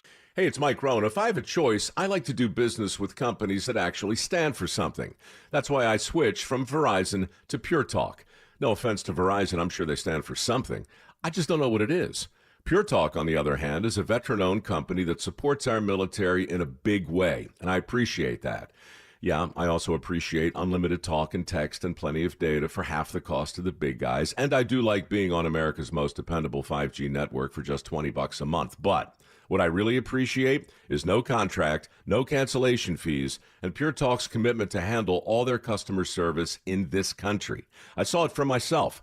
I went to Georgia, I got a tour of their headquarters, I met their CEO, and I talked to the same customer service folks that you'll talk to when you dial pound 250 and say keyword micro. Switch today and save 50% off your first month when you dial pound 250 and say keyword micro. Pure Talk, a wireless company that actually stands for something. Rediscover Ameristar Casino Resort in Blackhawk and find that you. Enjoy all your favorites at our buffet.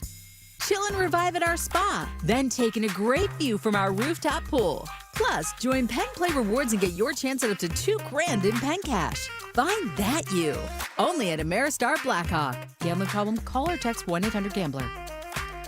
At 303 Law 4040, we know getting into an accident stinks, and so does getting worked over by the insurance company or even your slick-talking made-for-TV lawyer. So if we can help, just give us a call. 303 Law 4040. Save that number in your phone. You never know when you're going to need it. That's 303 Law 4040. You're listening to Leaf Filter Radio, and the guru of gutter protection himself, Chris Coonahan, is here to take your most pressing leaf-related questions. Hey, everybody. Chris here. I understand we have Ron on the line. Ron, where are you calling from? Uh-oh. Ron, are you calling from a ladder? Well, I was. I wanted to ask Chris what I need to do to get my gutters ready to have leaf filter installed. Oh, Ron, you don't have to do anything. A Leaf Filter Trusted Pro will come out and clean out your gutters, realign and seal your gutters, and install Leaf Filter, America's #1 gutter protection system. So I didn't need to get on this ladder? Ron, Leaf Filter Trusted Pros are in your neighborhood and ready to help. Just visit leaffilter.com/deal to schedule your free gutter inspection and get up to 30% off. Thank goodness. What was that site? That's leaffilter.com/deal for your free gutter inspection today. See representative for warranty details. Promotion is 20% off plus a 10% senior or military discount. One discount per household. What's the biggest mistake you can make when selling your home? Settling for less money. That never happens with Orchard. Disappointing offers can wear you down, causing you to settle for thousands less. You don't have to settle when you sell with Orchard. Orchard reinvented the real estate industry by guaranteeing your home sale and helping you sell on the market for top dollar. First, Orchard gives you cash up front so you can buy and move into your new home first, on your timeline. No waiting, no showings, no double moves. Then once you're all settled in, your Orchard agent helps sell your home on market for top dollar. Here's what one Orchard customer said. I never could have sold without Orchard. I made way more than I expected, and it couldn't have been easier. With Orchard, you never have to settle for less. Buy before you sell and get top dollar for your home with Orchard. Curious how much your home is worth? Visit Orchard.com to get your free home valuation. That's Orchard.com. Orchard.com. It's Training Camp 2025, built to win. Presented by Fitness Gallery, home of the world's finest fitness equipment.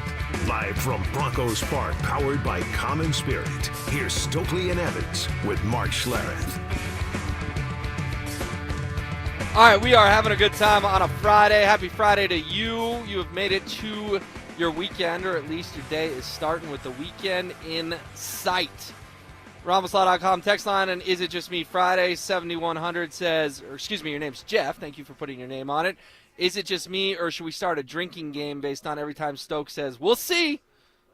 He's hammered before Stink shows up. Well, you don't like that one? No. You don't like we'll see? Maybe I like it too much. Okay, I'll put that in my back pocket. Hey, we all have those crutches. We'll see if I can stop saying we'll see. Okay, how about that? Apparently I can't. There's a lot of people in radio, and I try to avoid this, but there's a lot of people, and I won't name names, who like to say 100%. Right? Like, if you make a good point, I'm like, wow, 100% Stoke. Alex Singleton's a lock to make this team. You know what? Quite frankly, I did that like 20 minutes ago. Now that I say it out loud, we all have our little crushes. Yeah. Don't take it so personally. Okay, it's Friday. Jeff's I won't just be having fun. I won't be sensitive on Friday. I won't. I'm good. Man. All right. Easy peasy. There was a big trade request yesterday in the NFL. Terry McLaurin? Is that what we're going with? Terry McLaurin. McLaurin. Okay. From the Commanders. Scary Terry requests a trade, Stoke. Oh, baby. Am I glad the Broncos and Cortland Sutton got a deal done. Cortland was due 14 this year. We know he got the 4-year, $92 million extension, but kind of, sort of, not really. He got $41 million guaranteed. The Broncos can get out of it after the following season if they want, 2026. Hopefully that's not the case. Hopefully Court continues to play well. But this guy's a monster. He's a very good player. He's the best receiver on a team that went to an NFC title game a season. He's got a young quarterback just like we do in Bo Nix, Jaden Daniels, that's up and coming. What did you make of this trade request? And, of course, Broncos country is asking the question, should we call the Commanders? What are the Commanders doing, first of all? The guy's a great player. You got a young quarterback, and he's severely underpaid. He's making $15.5 million this year on the last year of a deal. You take care of this guy. He's played on terrible teams there his whole career. He's had 5 straight 1,000-yard seasons, and now you're going to all of a sudden have some drama here. I mean, take care of the guy and get it done, and try to build off of what you did last year. So I don't like that approach. Adam Peters is their general manager. He was here. Dan Quinn, obviously, their head coach. And I get it. You don't just throw out contracts and just give players whatever they want. But when you have a guy like that just produces and doesn't say a whole lot, there's not a lot of drama with him, why would you let it get to this point would be my question. And when you look at the Broncos, would it be a fit here? I would say absolutely not. We just paid Cortland. We're not going to all of a sudden, if you trade for him, you got to pay him. So he's probably looking for more money than Cortland made, and it's not just a good fit here. We got some young guys. We're developing cheaper guys, young guys, and so we just need to continue to develop those guys. And then we got other guys we need to pay, right? And we can't forget we still got a $30-something million, 35, I think, right around there, cap hit from Russell Wilson. That will be done after this year. But we need to worry about our guys, taking care of our defensive line guys, and not a receiver that plays for the Commanders. What do you think? Yeah, it's interesting because your second point is where I land. Like, I want to pay Nick Bonito and I want to pay Zach Allen, and I want to get those guys done. And I've gone on record many a time saying the NFL salary cap is flimsy. You could even go as far as saying it's a myth. There's so many ways to navigate this salary cap. Certainly not a hard cap like you have in hockey or aprons like you have in basketball. I mean, what did Sean Payton do for years in New Orleans? He navigated that cap. Now the bill comes due eventually. Sean got out of town before it came due, but I still think the Broncos could fit. Isn't that the best thing to do? Exactly. Just keep on, I'll pay it later, I'll pay it later. And then you're just like, oh, Dad's leaving town. Kick the can family down the road. Yeah. I don't know. Could you call the Commanders? Could you call them and say, I got Devon Vele and Troy Franklin here for you. They're both second-year players with some promise. I got some draft picks because the Broncos finally have all their picks back. Could you just float something like that to Washington? Just float it. Because we've been talking about who's the number 2 receiver. Guess what? If you make this trade, Courtland Sutton's now your number 2 wide receiver. Oh, well, I was about to say that's just stupid. No, you can't do this. And then all of a sudden you just said, what would that wide receiver room look like with Terry McLaurin and Courtland Sutton as your 1 and 2? That would be fun. Again, I mean, what? Yeah, I don't want to. No, I mean, it's fantasy land is kind of what we're playing here. Because then what are you going to have to give up? Also, you're going to give up a third-round pick, a second-round pick to them. I'm sure it's going to take at least that, plus your 2 guys, and then you got to pay the guy. So I think, I mean, who wouldn't name me one team that wouldn't love to have Terry McLaurin on their football team? I can't think of one. Exactly, because he's a really dang good football player. So that's why we're going through this exercise. I just don't – it's not a fit here. It's not going to be a fit here. The Broncos are not going to be involved in that. And so – But I got you a little excited. I got you a little excited. But again, of course you did. I mean, that's fantasy football right there. That's fantasy land, which is fun to play sometimes, and it would be fun to picture those 2 guys on the Broncos team. But – again, it's just not going to work out here. I like our young guys. I really do. And, I mean, Troy Franklin's had a really good camp so far. Vele, I'm a little bit nervous about his injury, but he was practicing yesterday. He's looking really good. Mims is a good complement for those. So I like this group as a whole. And the Broncos just wouldn't be in play for a guy like McLaurin. I think they're all in this year. I really do. They're talking Super Bowl. Sean's talking about not being afraid of the end game. Everyone in the national media is calling him a dark horse. You make this move, and you are signaling to the league, I am pushing the chips. Now, you may not have pocket aces, but you might have pocket queens or pocket kings, and I'm cool going to a flop with queens or kings. I am. I just am. I will take my chances at that point. Let's continue to build this thing the right way, okay? Let's not all of a sudden think we're close, which I think they're close, and I think they've done a great job, obviously, with this roster, building this roster up, George and Sean. But let's not try to rush the process and all of a sudden become the dream team 2.0. And we're trying to get all these skill position guys. Build from within and in the trenches, which they've done a great job of, and let's develop our guys. Okay, and continue down that path. I don't want to be so short-sighted to where it's like we're pushing all our chips in this year. No. That's not the right approach, Will. I know you're excited. But take a deep breath. You also look at now, but also down the road in the future. So now all of a sudden you trade for this guy and pay him. What does Benito think? What does Zach Allen think? You have to take that into consideration when you're building a roster and you're building a football team. Okay, I get it, but why can't you just give Benito and Zach Allen huge signing bonuses and backload everything? Like there are ways. So you want to pay those 2 and McLaurin and trade for McLaurin and give up what? I mean, what do you think you'd have to give up? I'd give him Troy Franklin in a second. I think it's going to take more than that. Why would they want Troy Franklin? I'm just asking you, why would they want Troy Franklin, 4th-round pick a year ago, who didn't do much last year? Well, you just said he's got a lot of potential. He's having a great camp. Send him some film. Hey, it doesn't work that way. Did you see him mossing Jahdae Barron the other day? I did see that. It was a great catch. So they're not watching what we're watching. They're watching what happened last year. And so they probably don't even want him, honestly. So, that's one of those things where, like, we'll trade you our 3 worst players and a second-round pick for, that's what we always do, or people do, not me, during when it comes to the trade deadline. It's like you don't pile up a bunch of garbage and then throw a 3rd-round pick on and say, here, trade us someone that's great. It just doesn't work that way. So you got to have a proven player, someone that's gone out there and, like, actually produced, and then you're going to have to throw in some assets. So it might be like a 2nd and a 4th. All right, the 0363 says, is it just me or is Stokley making tons of sense today? Oh, There you go. That's the RamosLaw.com text that I like to hear right there. Yeah, I hit you with a Thank mean you. one. Now I hit you with a nice one. Yeah, I see how you're doing. The 2387, it's okay, Stoke. Your we'll see in the corporate world is just our version of let's circle back on this or let's put a pin in this. I like it. Well, it's a Friday, so there's going to be a lot of circling back in your emails. I get it. Everyone's trying to get to the weekend. We'll circle back to this on Monday or Tuesday.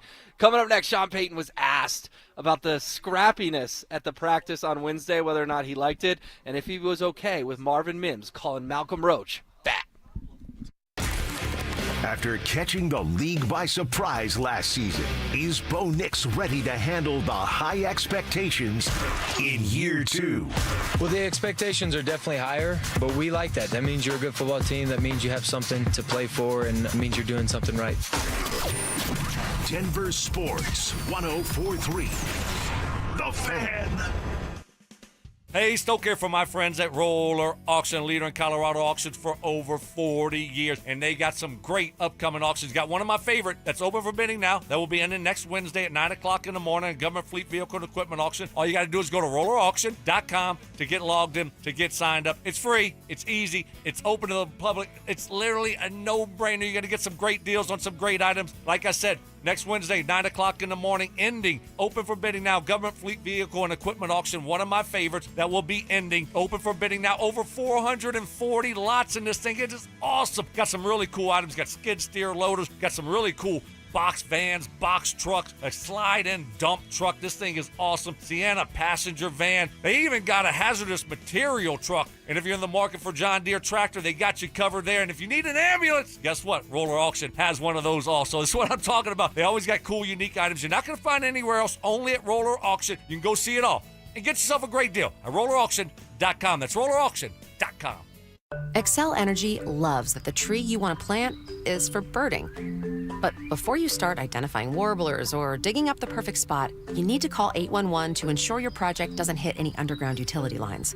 But while we've all mixed up a brown-headed cowbird and a gray catbird, you don't want to get shovels and utility lines mixed up together.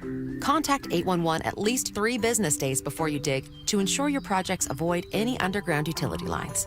Learn more at excelergy.com/811.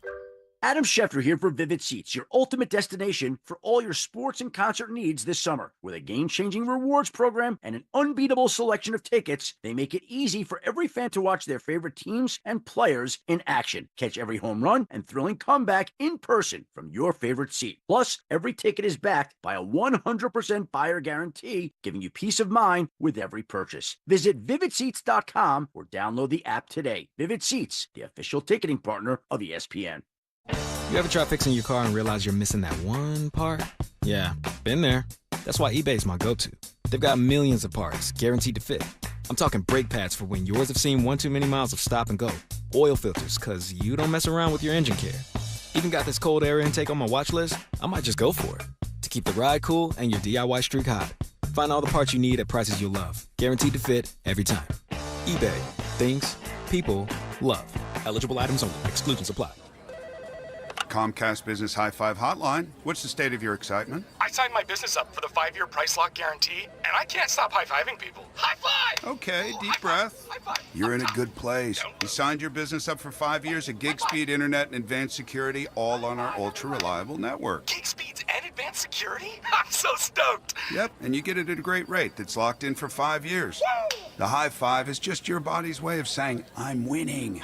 So this is natural. High-fiving everyone you see in a state of business savings enthusiasm? Totally natural. Sweet! Thank you! Thank you! High five, everybody! High five! The Comcast Business 5-year price lock guarantee is back, but only for a limited time, so sign your business up today. High five! Comcast Business, powering possibilities.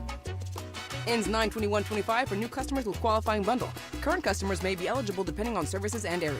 Guaranteed rate applies to monthly service charge, excluding taxes and fees. Other restrictions apply.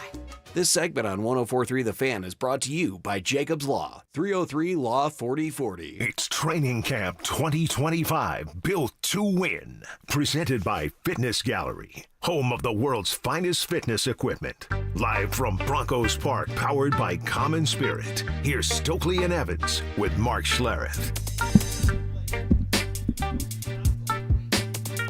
All right, so practice on Wednesday was funny. Stoke and I got into a little bit of a debate on what word we would use to describe it. I think scrappy is a good word to describe practice on Friday. It's Will Peterson sitting in for Mike Evans. Mark Schlereth will be here in about a half hour.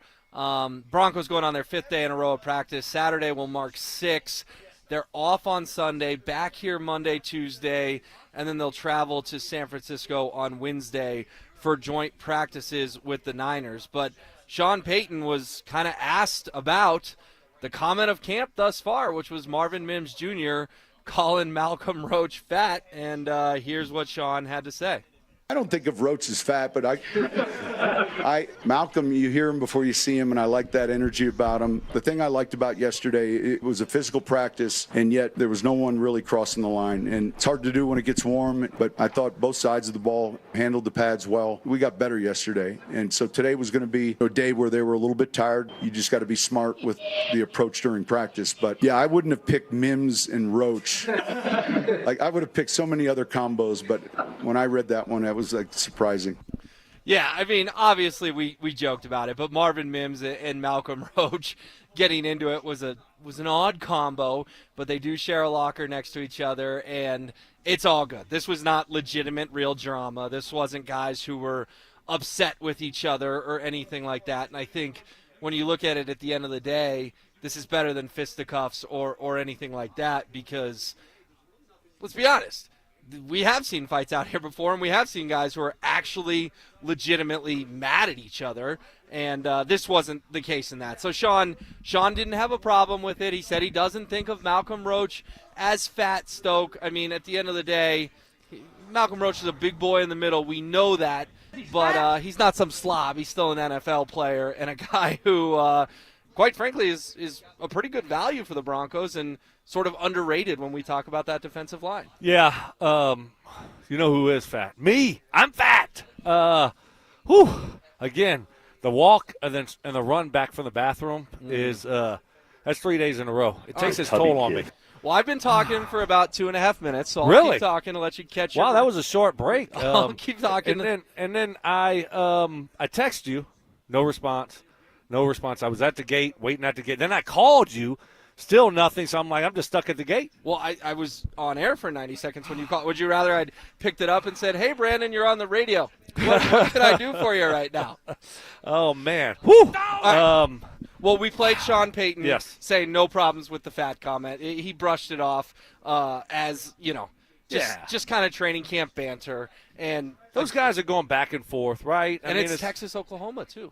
You can't forget that. Really? So there could be some sort of rivalry there as well. Yeah, absolutely. So you're just having fun. I mean, they're locker mates, and that's a locker room, right? And the locker room sometimes gets put out there in the public eye, and that's fine, all good, no problems, no issue. It was a good practice that day, though. They were getting after it. They were talking a little junk back and forth, defense to the offense.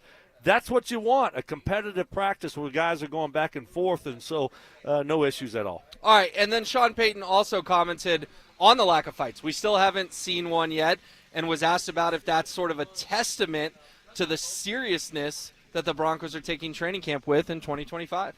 You ever go to the grocery store and you see, like, a 5-year-old just being a terror, and you don't really look at the 5-year-old, you look at the parent. And so I think it's up to us as coaches to clearly identify what we're looking for. And one of the things that I enjoyed and appreciated a lot as a young coach is when we had joint practices with New England, and I think we had 4 or 5 of them in those 17 years, and not one. And I knew Bill well enough, but like, our players dreaded it because, man, as a young coach, I didn't want it to be our team with Bill. And so once we had that experience, it was easy to say, let's do it again. And there was never, both teams were like, hey, we're here to get better, and we're not going to, on NFL Network with one of these bench clearing, we're just not going to do it. And so I think that points to not just the head coach, but the collective group of coaches, no different to that parent on aisle 8. Get your kid out of the cereal box. Get your kid out of the cereal box. Gotta love it. Great point from Sean. He's basically saying, because we've all been there, when you're at the grocery store or the mall or wherever, and the kid's throwing the tantrum, you're not mad at the kid. You got to be a cold-hearted person to be mad at the 5-year-old. You're looking at the parents like, hey, get little Billy under control here. And I think what Sean's getting at is, if Roach is talking and DJ Jones is talking and Dobbins is talking, the coaches can let it happen, but at some point they're going to be the biggest adults in the room and sort of make sure that nothing spills into anything more than just some good-spirited trash talk. Yeah, it is fine. Look, you're going to have some scraps. You might have a couple fights during camp. I mean, that stuff just happens, right? You got guys competing for jobs, and it's hot. You're tired. You're sore. You're tired of seeing the same guys in front of you. And so that stuff just happens. It doesn't matter who your coaches are. It happens with Belichick when he was a coach, and he said, you fight, you get kicked out of practice. A lot of their guys got kicked out of practice. So Absolutely. That stuff just happens sometimes, and it's all good if it happens. You just got to be able to move on from it and then get back to work. So, but the fact that we haven't seen anything yet, that's a positive. That's a good thing. But if we have, and if something had happened, it's all good. Whatever. It's not a big deal. This stuff happens all the time. But I like the fact that they're getting good work in.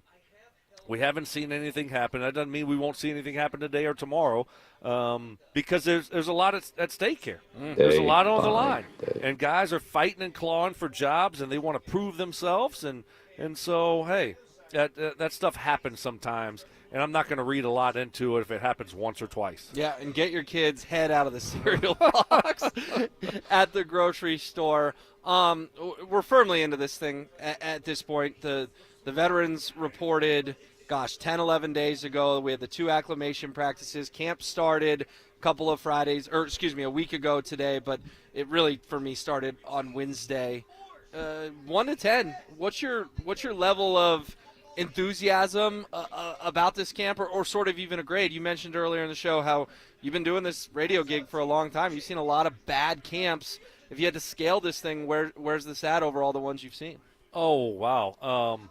Well, I think, when you talk about like optimism and how excited am I for the season and this roster and this team, it's as high as it's ever been since I've been doing radio. So there's a lot of excitement here. There should be a lot of excitement because of what we're watching, how this team's been put together.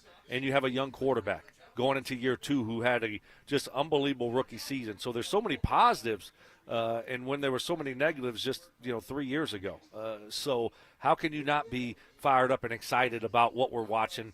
And now you ask, like, where does this one rank compared to all the other ones? I mean, I would say it's at the top of the list. Yeah, I would agree because with of you. all those things I said. And I wasn't here when Payton was here, Manning, and I wasn't a player.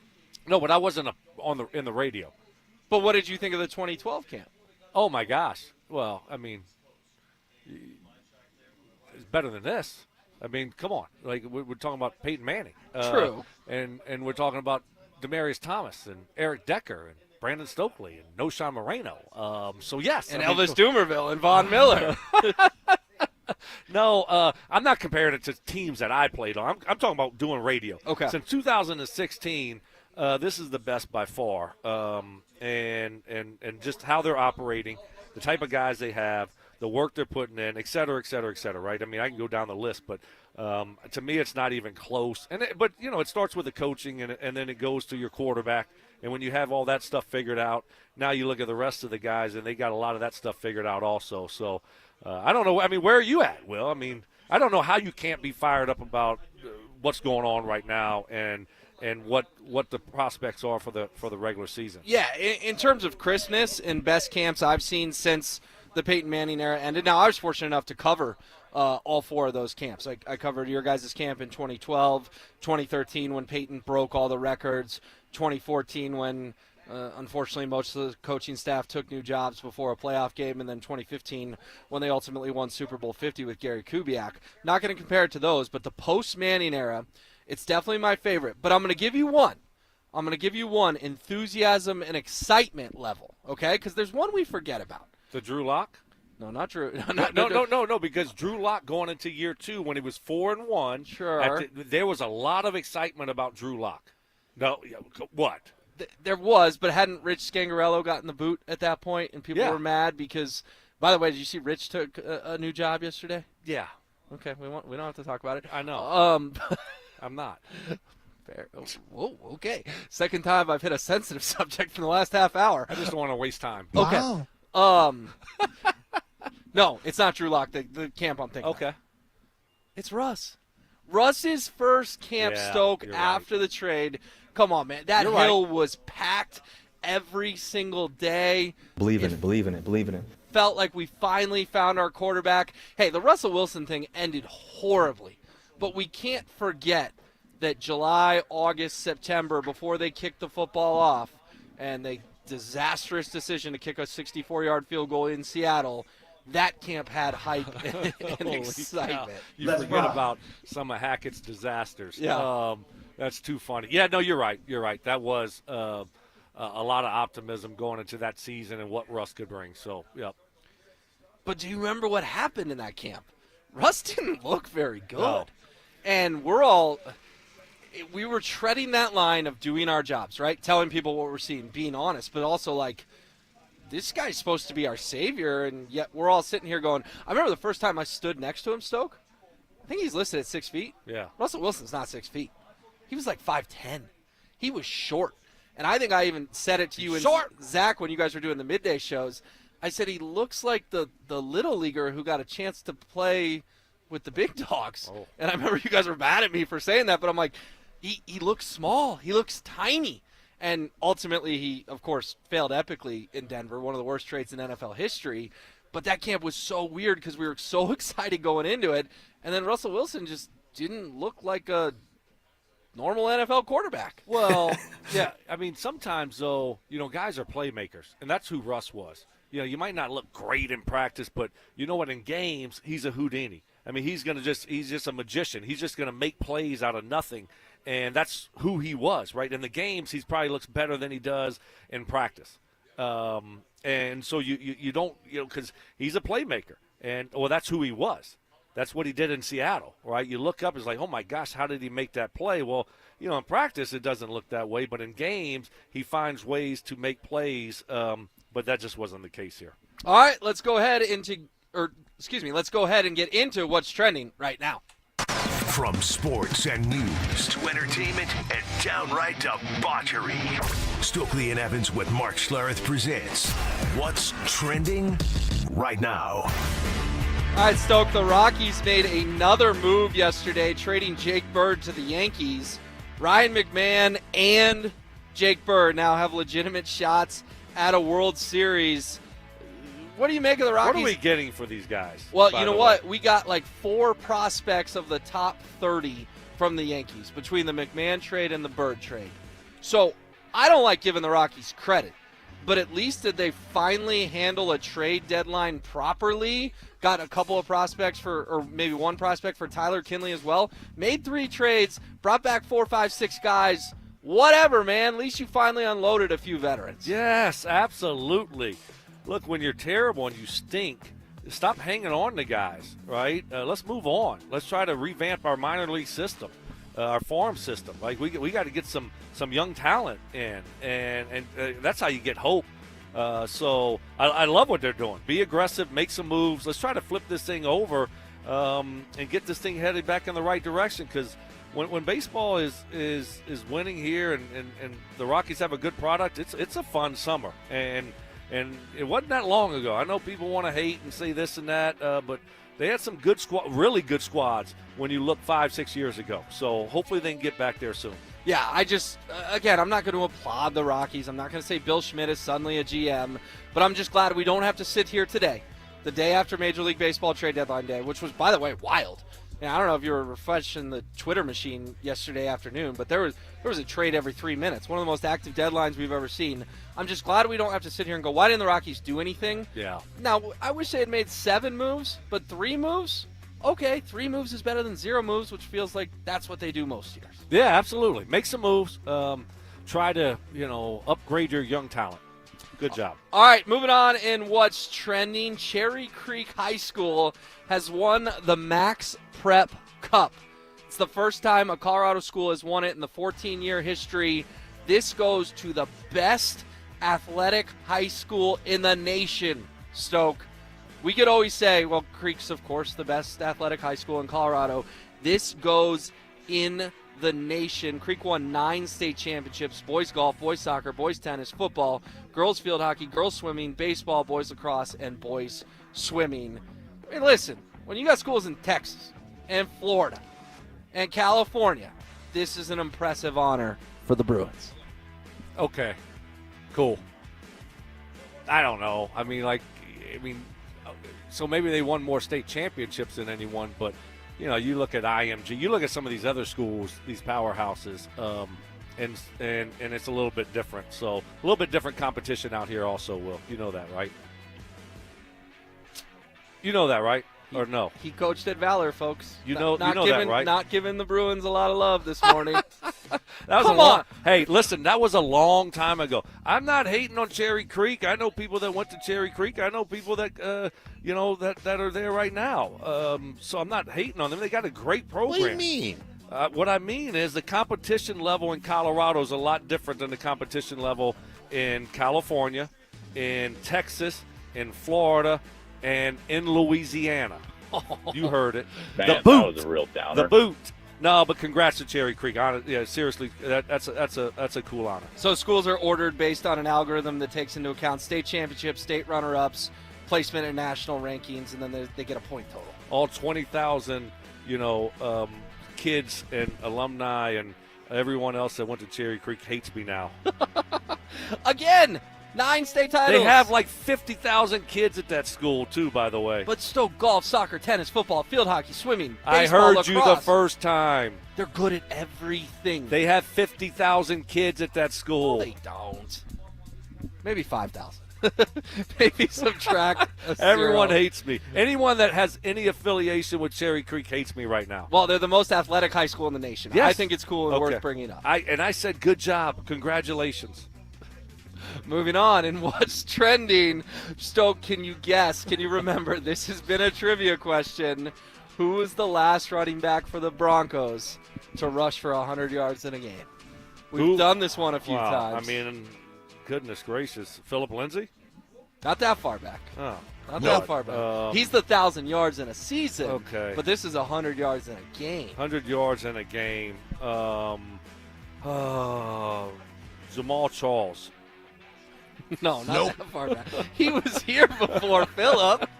Get your timeline straight. Melvin Gordon. Nope. Don't bring up Melly Mel. Sorry, go ahead. Who is it? Latavius Murray. Wow. Latavius Murray. He did that in the – remember Javante tore up his knee against the Raiders, unfortunately. Buffalo? Did he do it against Buffalo? Nah, it was in Allegiant Stadium when Javante tore that knee out. Who did yes, that's a good question. John Ty, give us a little help on that. Anyways, Latavius Murray has announced his retirement. Listen, that's not a big deal to Broncos country other than the fact that it just shows how – I mean, congrats to Latavius, but it just shows how feeble this running game has been, that he's the answer to that trivia question. Come on, you're right. Guess what? This year, that streak is over. And what year was that? Well, it was 22 because it was the heck. Okay. All right. Yeah, so we're going on 3 years. They're breaking that streak this year. I mean, without a 100-yard rusher? Come on, man. I like our 2 running backs, man. I really do. And I had J.K. Dobbins on my big board of free agents, before they signed him, anything. I like that guy's game. He's explosive. He's tough. And you look at what he did last year with the Chargers. When he was in the lineup, it was totally different running game than when he was out of the lineup. And now you add R.J. Harvey to the mix. Good job, Broncos. I like those 2 backs. It will be broken early this year, guaranteed. Who goes for 100 first, R.J. or J.K.? J.K. Dobbins. I think he's the starter early. You got to gain the trust of the coaches if you're R.J. Harvey. But I think they're going to be a really good 1-2 punch. I do, too. I'm excited to see it. I'm with you. Latavius Murray, congrats on your retirement. Hey, Charlie Woods remains in strong position to earn a spot on the U.S. Junior Ryder Cup team. The 16-year-old son of Tiger Woods is tied for second place at the Junior PGA Championship after shooting a 5-under 66 in the third round down there in West Lafayette, Indiana. I mean, Charlie Woods, listen, man, sometimes sons of pro athletes, daughters of pro athletes, sometimes they're really good. Sometimes they're busts, and it's not their fault, and you feel bad for them because people judge them just based on their last name. Charlie Wood's probably going to play on the PGA Tour someday, Stokley. This dude looks like the real deal. Yeah, I mean, look, that's a tough deal there. You're following in Tiger Woods' footsteps, and everyone's talking about you since you're 6, 7, 8 years old, and following you, and you're in the spotlight. And golf is a tough sport to begin with. The difference between being great and making it and not making it is such a fine line. There's so many great golfers out there right now. It's a tough thing to do. So good for him. Congratulations. Hopefully it works out for him. Yeah, I think people will be rooting for Charlie Woods. I know Tiger Woods has had his fair share of ups and downs, but it's been fun to see him play together over the years, and this is no longer just some 10-year-old kid that's a fun story. He's 16.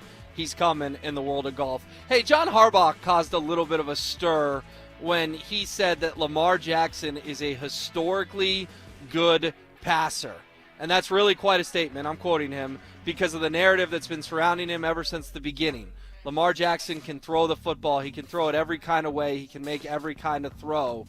Is this just a case of a coach hyping his QB up, a QB that's had some epic regular seasons but some fails in the playoffs? Or is John Harbaugh out of line calling Lamar Jackson a, quote, historically great passer? What are we doing here? I mean, it's your coach. It's what your coach should do. He's pumping up his player. He loves his player. He's been great for John Harbaugh and the Ravens, obviously. He's played great football, won a couple MVPs. So that's what you do as a coach. And that's kind of like the Harbaugh style, both of the brothers. Both of them do things like that and say things like that. Now, we know that's not true, right?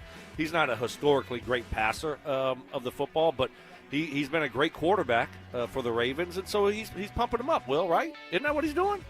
He doesn't believe that.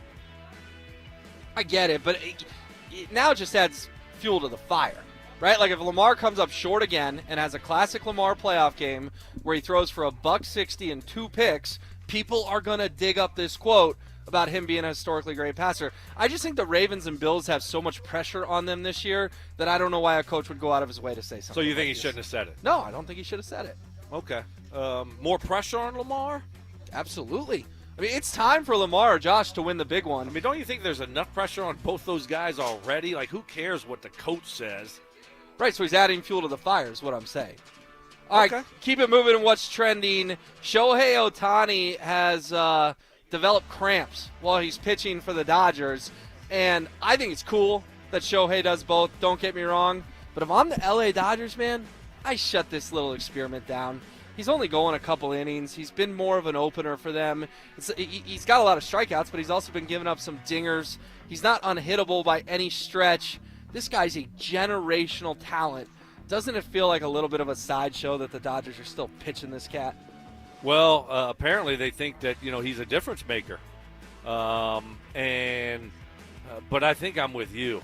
If you're in a situation where all of a sudden, he had the Tommy John a couple years ago, and he came back last year and he just played, he just hit whatever, didn't pitch, and so now all of a sudden, if you're starting to get some injuries or some things that are happening to you, and you're not pitching great, then what are you doing?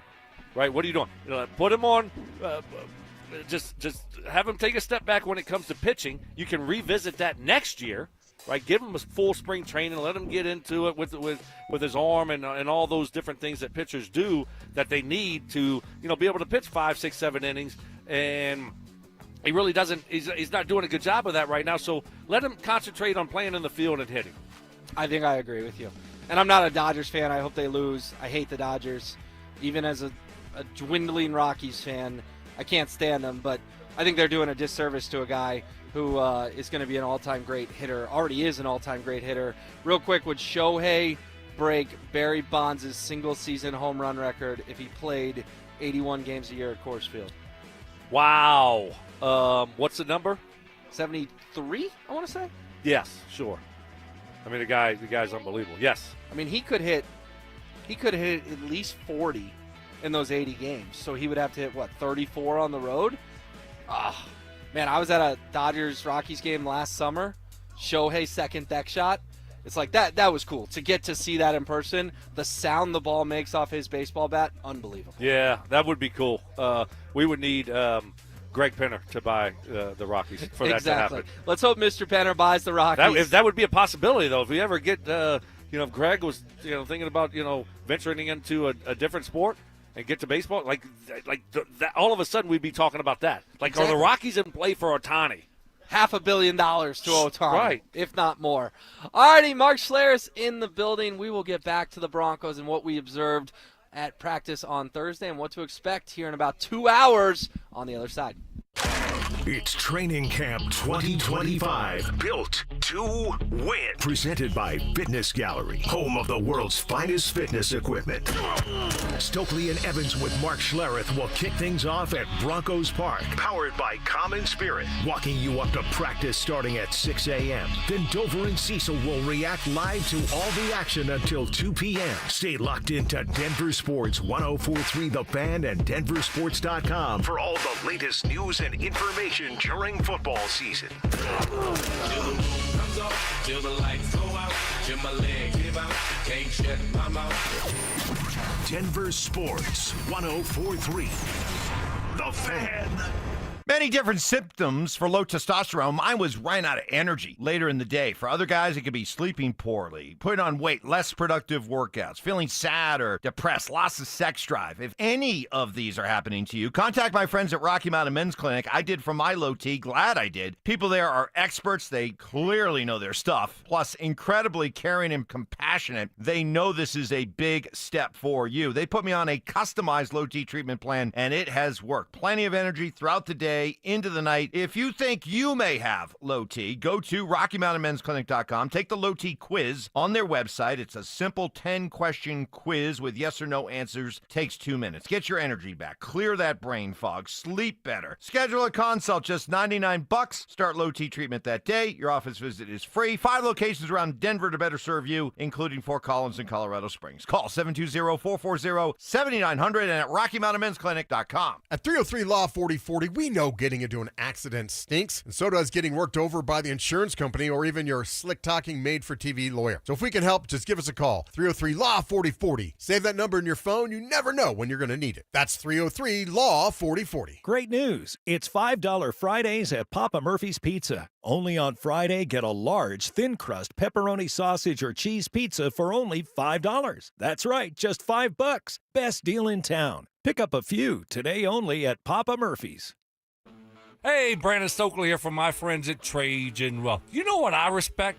Leadership with integrity. That's exactly what you get with Trajan Wealth. Founded by veteran Jeff Jr., Trajan Wealth is a family-owned firm that puts clients first. Their fiduciary advisors are seasoned professionals who understand the financial challenges that come with retirement, and they're here to help you prepare. Whether you want to meet in person at one of their convenient locations in Broomfield, Greenwood Village, or Loveland, or prefer a virtual appointment, they'll make it easy. And the best part? Consultations are absolutely free. So why wait? Ensure your retirement is the ultimate summer vacation. Call my friends at Trajan Wealth today. 720-405-3300. That's 720-405-3300. Or you can find them online at TrajanWealth.com. That's TRAJAN Wealth.com. Advisory services offered through Trajan Wealth, LLC, and SEC registered investment advisor. Paid advertisement. Here's Shayna, Dylan, and their dad, Steve Williams. Ever wonder why diamonds have been the very symbol of royalty, power, and love for centuries? Almost as old as creation itself, a natural diamond is the most concentrated form of transferable wealth in the world. Passed down from generation to generation. And like people, no two natural diamonds are ever the same. Each are unique and singular. A creation as you are. A diamond is naturally forever. And that's why a natural diamond from Williams Jewelers is the perfect expression of your love. At Williams Jewelers, we've sold more diamonds to more couples for more years than any other jeweler in Denver. In fact, we're one of America's largest fine jewelers, with almost every size, shape, and price range natural diamond in stock. All at the guaranteed best prices in the state. Say will you with Williams. Where Colorado shines. Williams Jewelers, we can make diamonds a part of your life. Williams Jewelers of Englewood, the official jeweler of the Colorado Avalanche.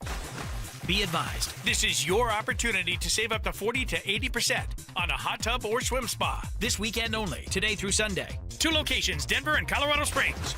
Be advised, this is your opportunity to save up to 40 to 80% on a hot tub or swim spa. This weekend only, today through Sunday. National Western Complex, Denver.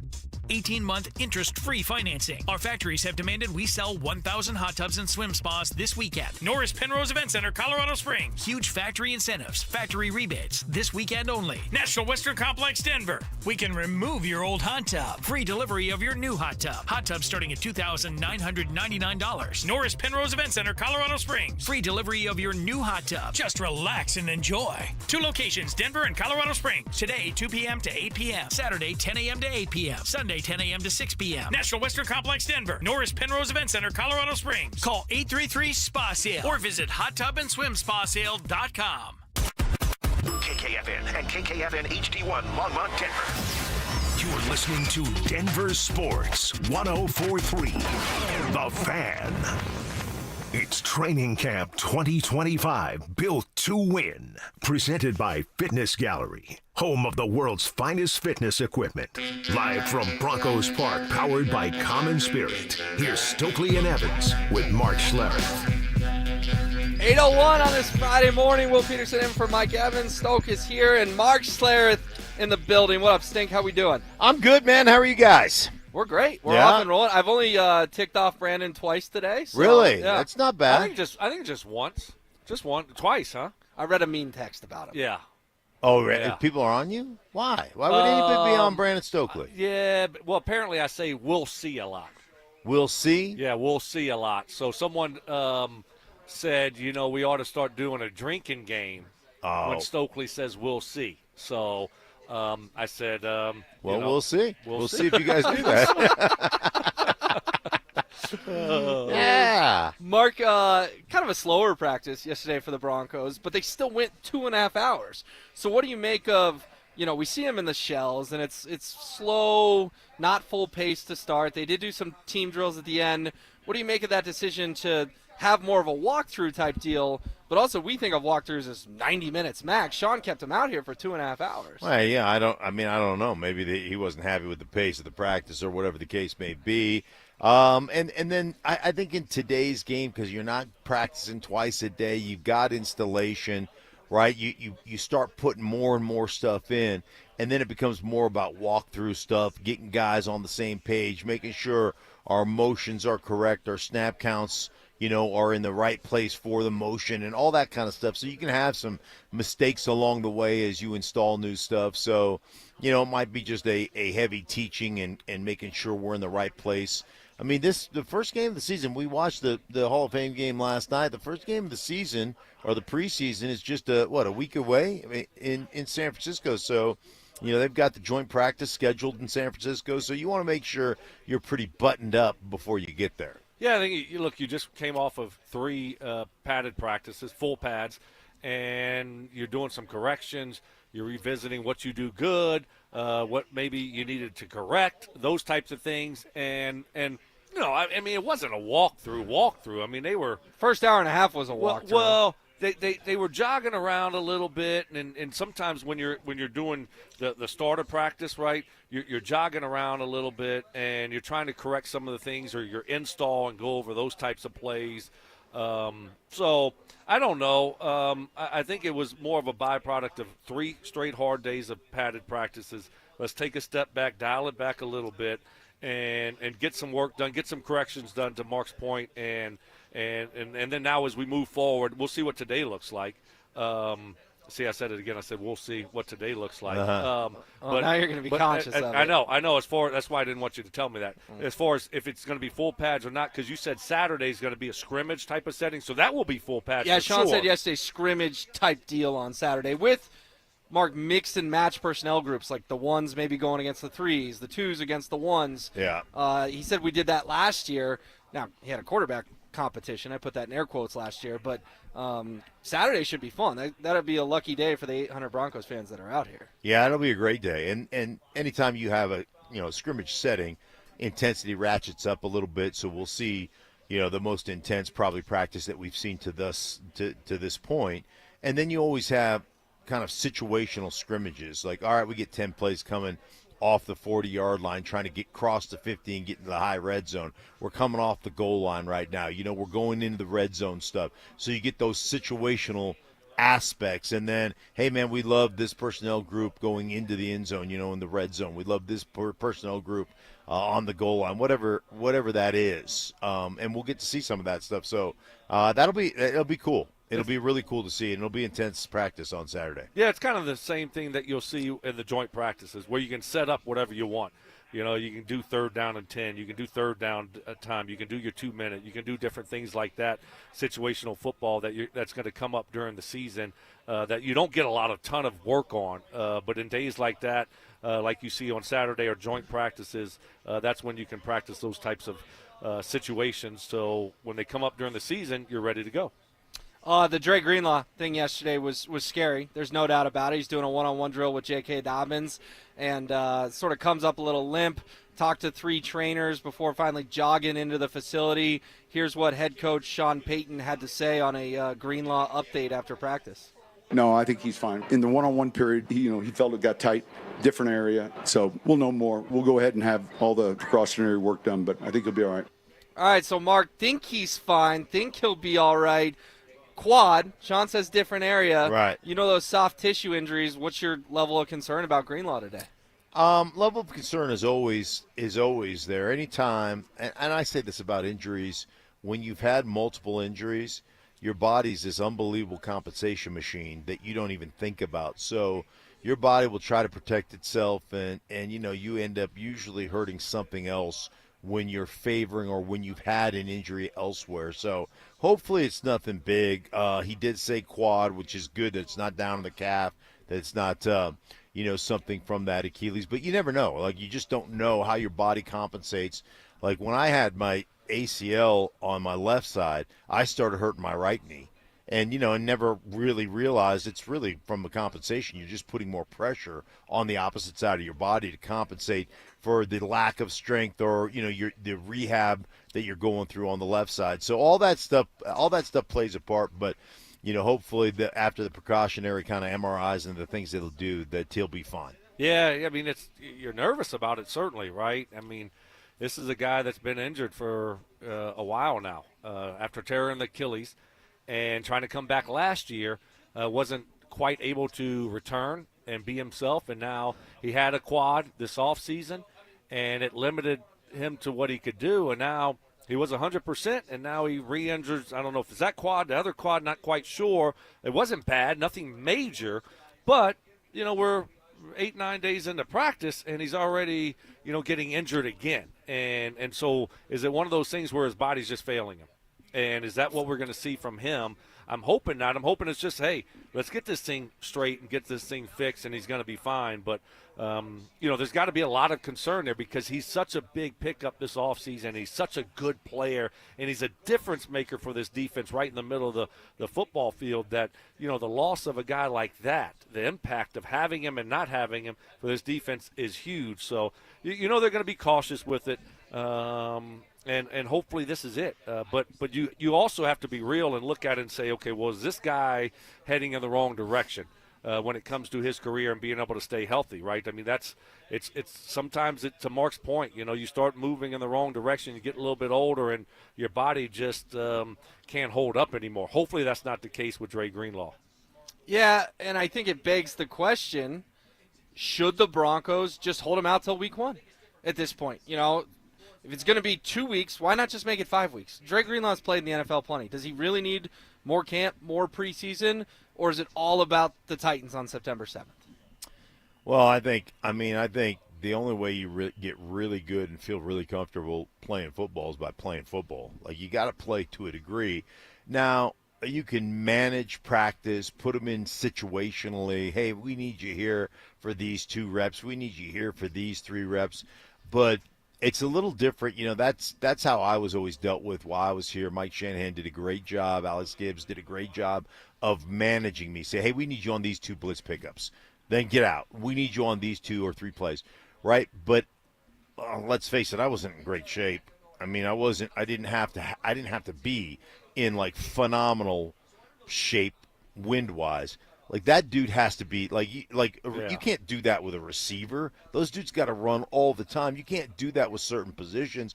My position a little bit differently. You can deal with it a little bit differently because you don't have to have the greatest of cardiovascular fitness to play and do what I did. And so it was a little easier to manage me. That guy's got to be in football shape. And, we joke about it and we talk about it all the time, but it's true.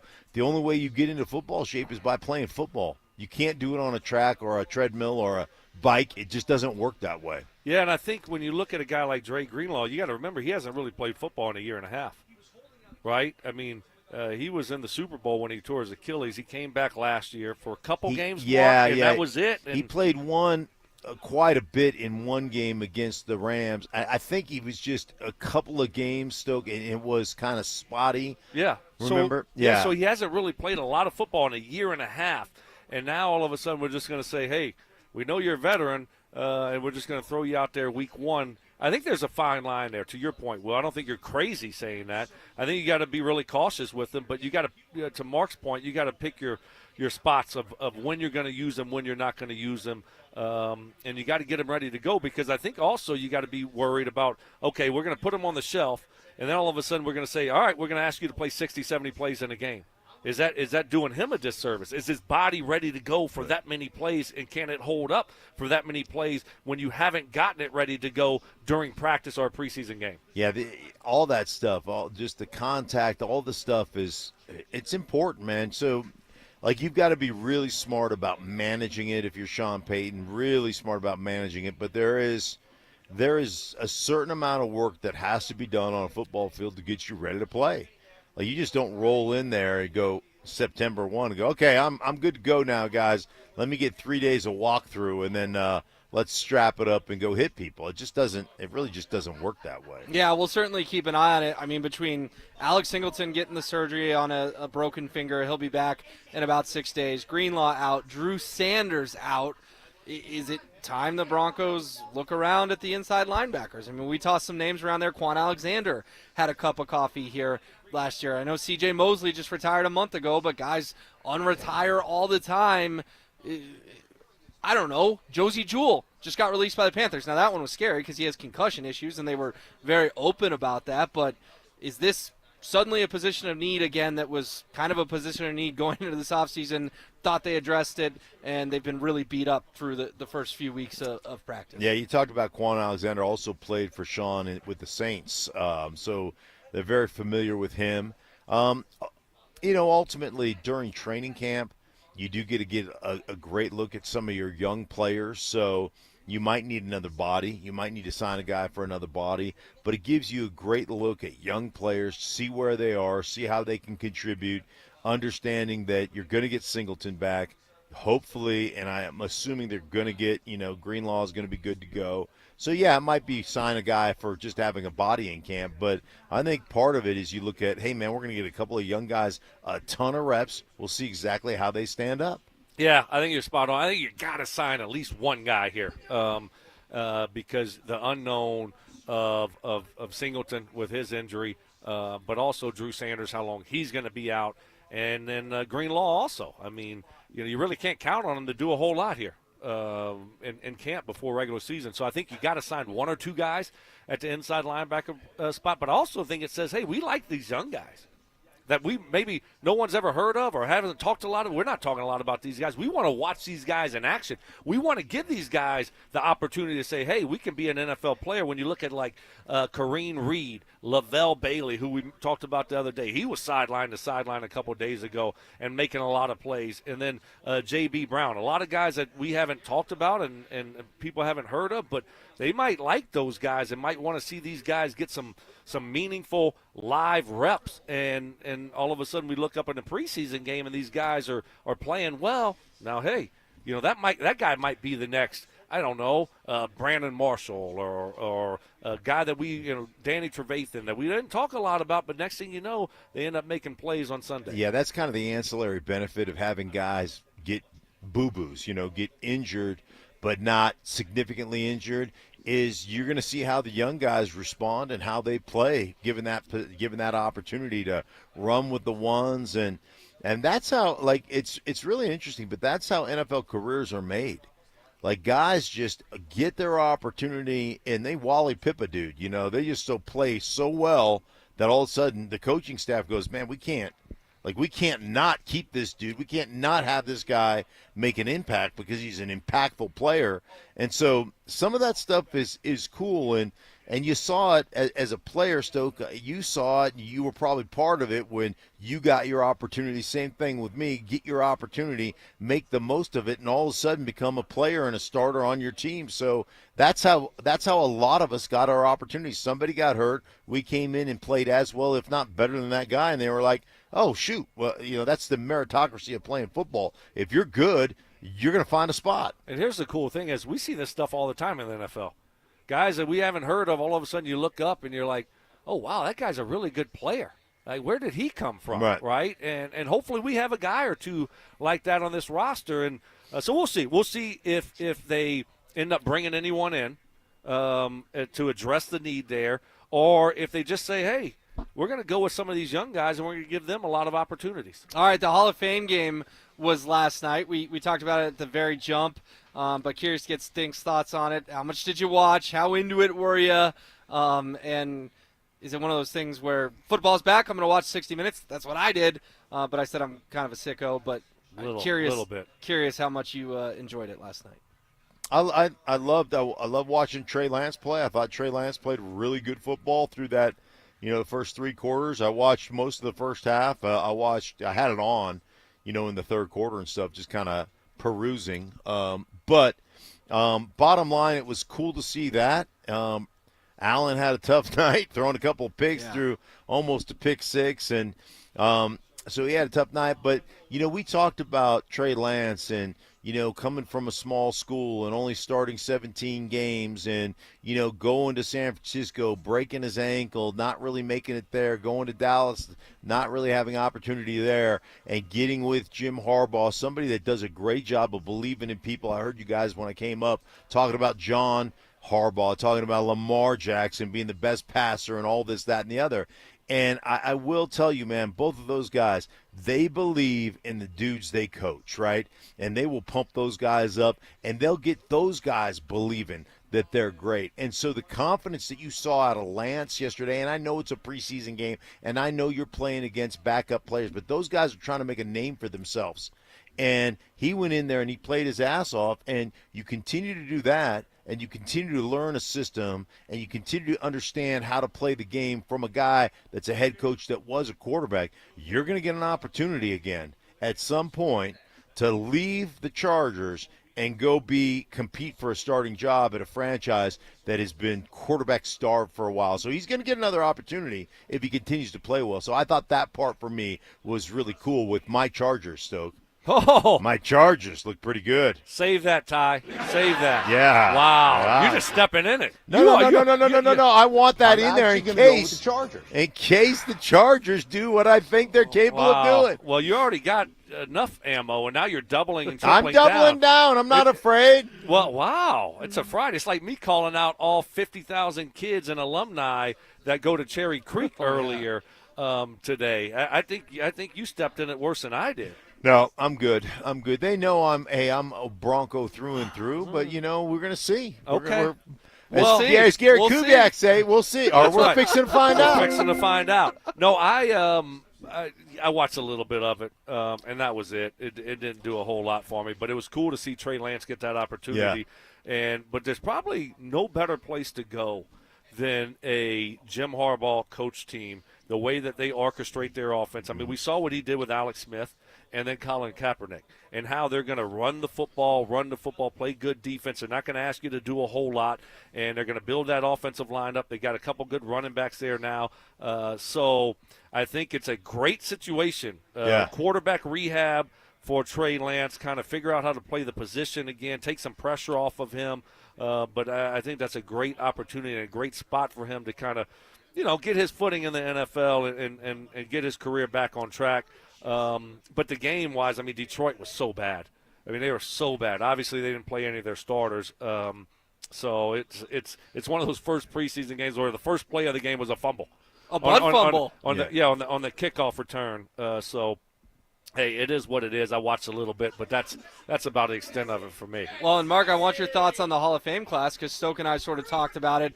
4 guys going in: Jared Allen, Eric Allen, Antonio Gates, and Sterling Sharp. Obviously, Sterling Sharp's waited a long time. Short career, not his fault. Bad neck injury that made him retire. We sort of talked about how Terrell Davis is the gold standard for short careers getting into the Hall of Fame. Do you have any issues with any of the 4? And Stoke, of course, campaigned for his friend, Reggie Wayne, and brought us some of the stats and saying, hey, I like Sterling, but when's it's Reggie's turn? Yeah. Just kind of your thoughts on the Hall of Fame. And class. Rod. What about Rod? And Yeah, Rod Smith. Yeah, Sterling was a dominant, he was a dominant player in his time. Obviously, career shortened by a neck injury, but Sterling was a dominant player. There's just so many really good receivers. I think that's part of the issue. There's so many good receivers that are worthy, that have put up Hall of Fame statistics. And, in the Hall of Fame voters, they're just not putting in 3 receivers in one class. They're just not going to do it. So I don't really have a problem. Antonio Gates was great. I heard last night on the broadcast the first guy that didn't play college football. He was a college basketball player to go into the Hall of Fame as a as a football player. So that was pretty cool to hear that. Jared Allen, my Idaho brother, Jared Allen, was not a good player. He's a great player. I have no problem with any of those guys. Greatest 69 in the history of the NFL right there. Okay. Yeah. He replaced me. It was me for a while. Oh, it was? Yeah, it was. Me and Krumrie. Yeah, it was me and Krumrie. This isn't my own list. Right. And then self-proclaimed. Yeah. I was the greatest. Yeah. He just passed me. I was, and then all of a sudden, bam, Jared Allen comes on the scene. And, dang it. And he snipes my number. So it's no longer me as the Goocher. He's the Goocher now. And it hurts a little bit, I'm going to be honest. But great player. Idaho State, right? Wasn't he an Idaho State guy? No one else knows. Idaho State, yeah. I mean, I think he was an Idaho State guy. Who cares? Anyhow.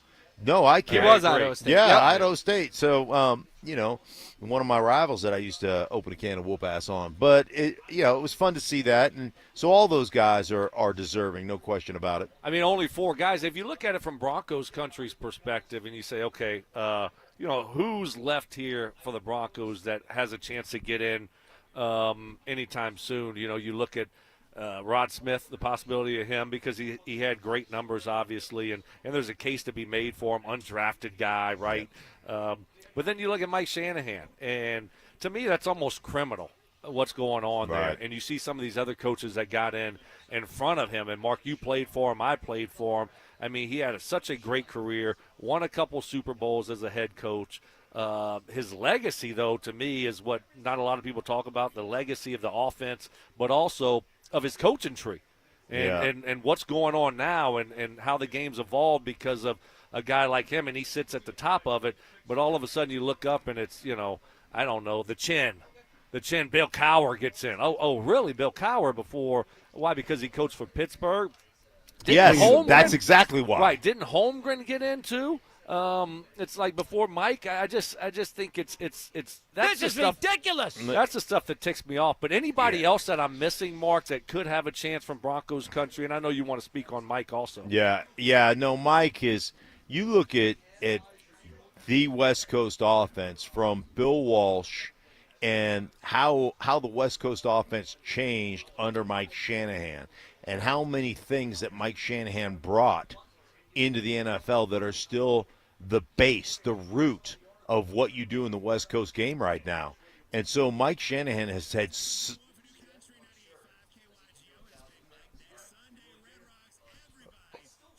$98.5? 98.5? Somehow we got the KYGO feed.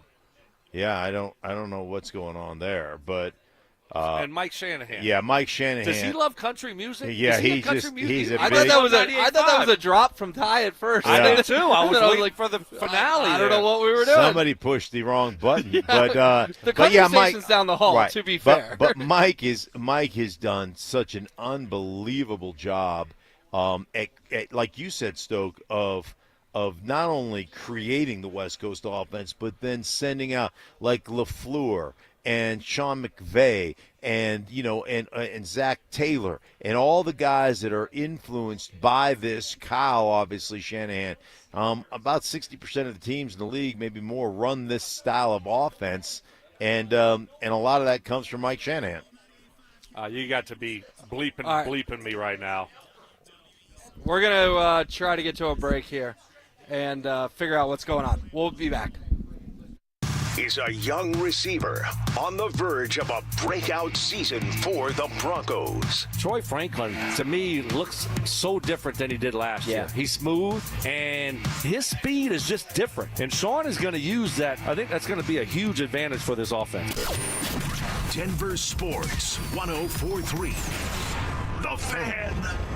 Fellas, what has happened? I got some great news for you. The annual Embers Living Golf Tournament, it's coming up Friday, August 22nd and Saturday, August 23rd at Walnut Creek Golf Preserve. Tee times, 9:45. It's a shotgun start. They're giving away a pizza oven, and you get free dinner on Saturday night, and you also can get free Oakleys, polos, breakfast burritos, golf balls, hats, and you get 2 full days of golf and a $50 Embers gift card. 2-man teams. Fellas, you can't beat this. Don't forget, August 22nd and August 23rd. You can register today at embersgolf.com. My guys over there at Embers Golf, they're the absolute best. I got full custom fitting, and I absolutely love my golf clubs. They got 2 hitting bags and whatever you need. All the apparel that you can think about, all the major brands and some smaller brands also. My guys over at Embers Golf will get you taken care of. So do what I did. Go online to embersgolf.com and schedule that custom fitting. Take your golf game to the next level. And don't forget, August 22nd and August 23rd golf tournament. All you got to do is go to embersgolf.com. That's embersgolf.com. A couple years ago, I was in the bathroom at the airport when I dropped my smartphone in the toilet. Not smart. I was multitasking when I should have been focused on the job at hand. Embarrassing, but I'm not alone. According to Google, 7 million other multitaskers accidentally dropped their phones into the bowl last year. A gentle reminder that right now you can get yourself a brand new Samsung Galaxy A36 absolutely free with a $35 plan from Pure Talk. The A36 comes with scratch-resistant Gorilla Glass and a battery that'll last all day, along with unlimited talk, text, and data on America's most dependable 5G network. In other words, it's tough and smart. Something to think about next time you're multitasking in the necessary. Just dial pound 250, say keyword micro to get your free phone today. You can make the switch in just 10 minutes. That's pound 250. Say micro to switch to a no-nonsense smartphone and a company that actually stands for something. Pure Talk. Imagine yourself in your favorite pair of pajamas. Now imagine that you put them on fresh out of the dryer. We believe that's how banking should feel. Comfortable, easy, soothing. Are we shooting too high? Maybe. But why shouldn't we? At First Bank, we want every visit, call, and tap in our app to feel like those warm PJs with the easy solutions you deserve and real people who stand by you. You can call it warm pajama banking or hot cocoa with whipped cream banking, but we just call it feel-good banking. Experience it today at efirstbank.com. First Bank. Banking for good. Member FDIC. Hey, what's up, guys? It's Zach here. This August, transform your home and get more than just great curb appeal. Get free gutters when you replace your entire siding with premium James Hardie products. Don't let budgets hold you back. Choose no payment and no interest for 24 months or 0 interest for 5 full years. Flexible financing made for homeowners like you. At 5280 Exteriors, they install Pella windows, James Hardie siding, and full roof replacements, all with expert craftsmanship from a President's Club elite contractor. Call now or visit 5280exteriors.com to schedule your free consultation today. Samantha Flanagan here from Flanagan Law. If you're injured in a car accident, don't talk to an insurance company. Get representation first to make sure you're cared for and properly compensated. Flanagan Law. Focus on healing. We'll take care of the rest. Donnie here with Fitness Gallery, where we believe there's nothing more important than your health. I'm thrilled to invite you to our biggest event of the season, the summer clearance sale happening right now at all 7 of our Colorado locations. Save up to 50% off on select premium equipment. Hi, I'm Terrell Davis, 2-time world champion and Pro Football Hall of Famer. That's why I made the smart move to invest in fitness equipment with Fitness Gallery. It's a game changer. Our summer clearance sale won't last long. These deals end soon. Great news. It's $5 Fridays at Papa Murphy's Pizza. Only on Friday, get a large, thin-crust pepperoni sausage or cheese pizza for only $5. That's right, just $5. Best deal in town. Pick up a few today only at Papa Murphy's. It's Training Camp 2025, built to win. Presented by Fitness Gallery, home of the world's finest fitness equipment. Live from Broncos Park, powered by Common Spirit. Here's Stokley and Evans with Mark Schlereth.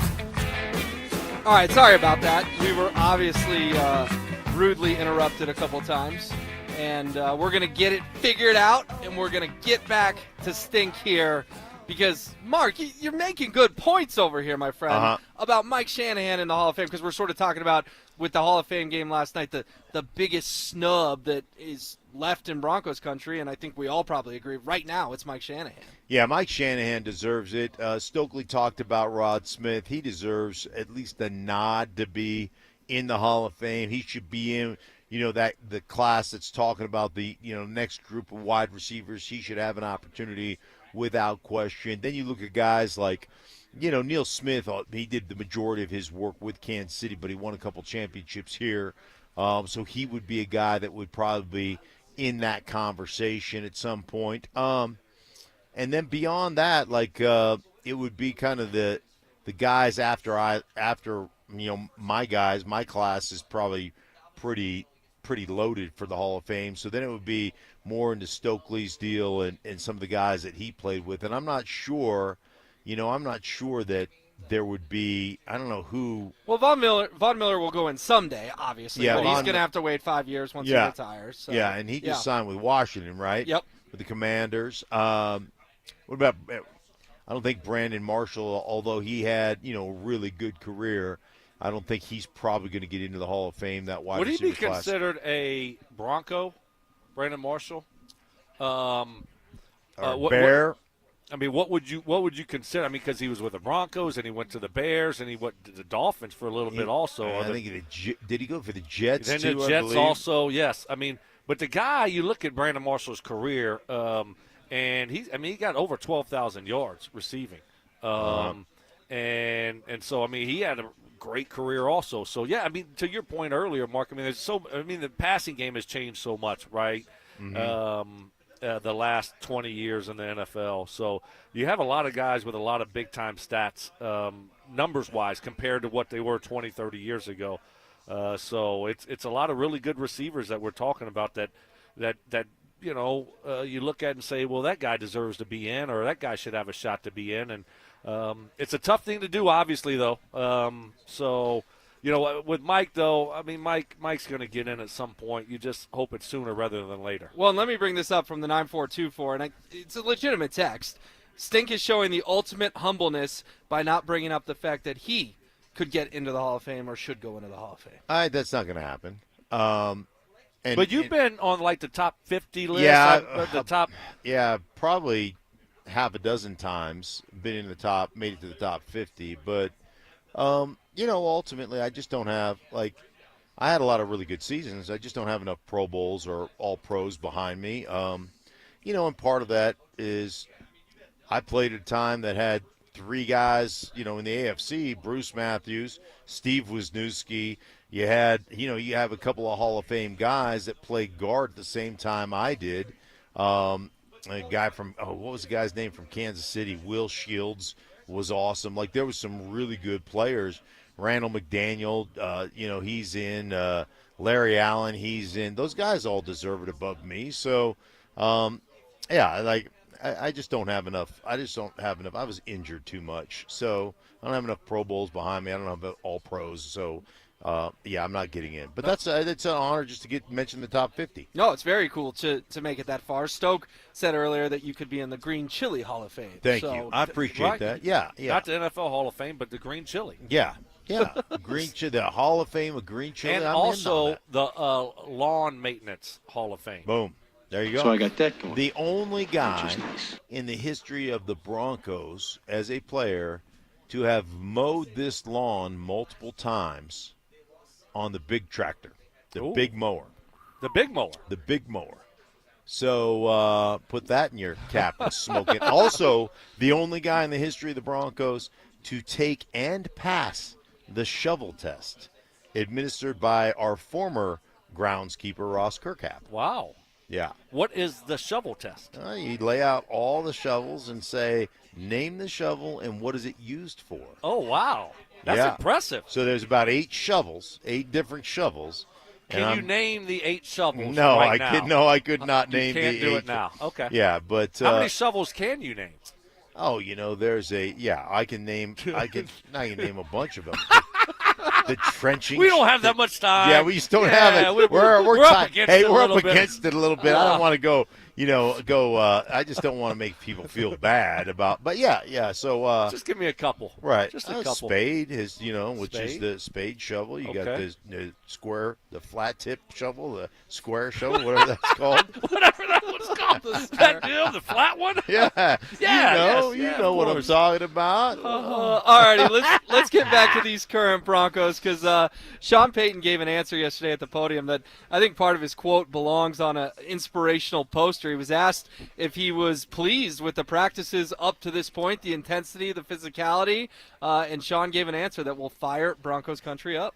I just said this to them. There are certain goals you have, and as a team, there appears to be the right mix of youth and then some veteran leadership. All 32 teams start the season with the same aspirations and goals. So what separates yourself from those other teams? And I think it's those ingredients, and it gets back to who we're bringing in, who we've drafted, and you're finding guys that want to play at a high level, and they understand that it's not easy to do. We can write down our goals and dreams, and we can recite them, and then you have to live them. And I think I've been encouraged relative to the leadership and the direction following last season. A lot of young guys played, and I've said this before, I like this team. So, Mark, he says you can write down dreams, you can think about dreams, you got to live your dreams. Sure. Again, you could put that on a poster on a wall. I love the answer from Sean. What did you make of it? Yeah, I love it. I mean, Sean is so optimistic about this football team. They're so excited about what they have right now. And that's great, and you should be. You should be, because this is a really good football team. But ultimately, you got to go out there and you got to prove it on Sundays. You got to go out there and prove it every week. And every week the NFL is a test, and you can't live on laurels. You can't pat yourself on the back. Every week you got to grind. Every week you got to study. Every week you got to go out there and put your best performance out there. And so they know how good they are. They know how what kind of potential they have. But, ultimately you're going to see it. So, and I love that, right? I mean, we can all have dreams, but you got to have the actions. You got to put the actions behind those dreams. And so anyhow, like John Gruden says, I live off nightmares. The nightmare of losing, the nightmare of not performing well, all those different things.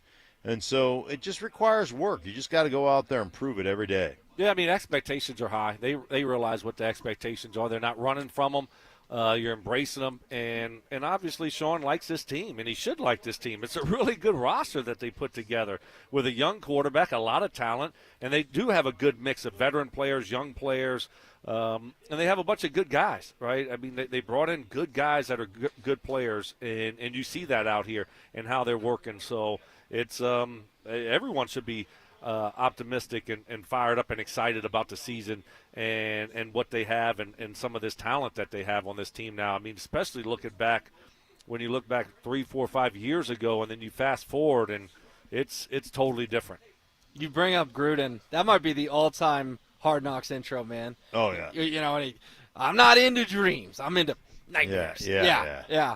Everyone's got a dream of playing in the Peach Bowl. I want to play in the Super Bowl. Yeah, that gives me chills just thinking about it. That was a good one. Do you guys think that Sean is announcing to the world maybe a little too much how big the Broncos' dreams are? He's talked about the end game, which we all know is the Super Bowl. He's talked about these guys got to go live their dreams. Is Sean skipping steps here, if you will, or is he just like, screw it, I want to win the Super Bowl in 2025? Yeah, Sean doesn't care what you think. Well, I figured. Yeah, he doesn't care what anybody else thinks. Okay. And he wants his players to have those expectations, right? And it's so interesting to watch just the transition of this organization. And I've said this a million times before on this station, and I'll say it again.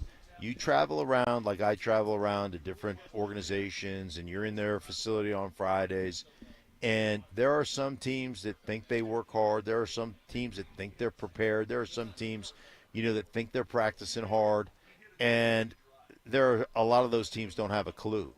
And one thing I know about Sean, this team is going to play hard. They're going to practice hard. They're going to prepare hard. He's going to grind on those guys, and they're going to be ready to play because that's who he is, and that's what he's always done.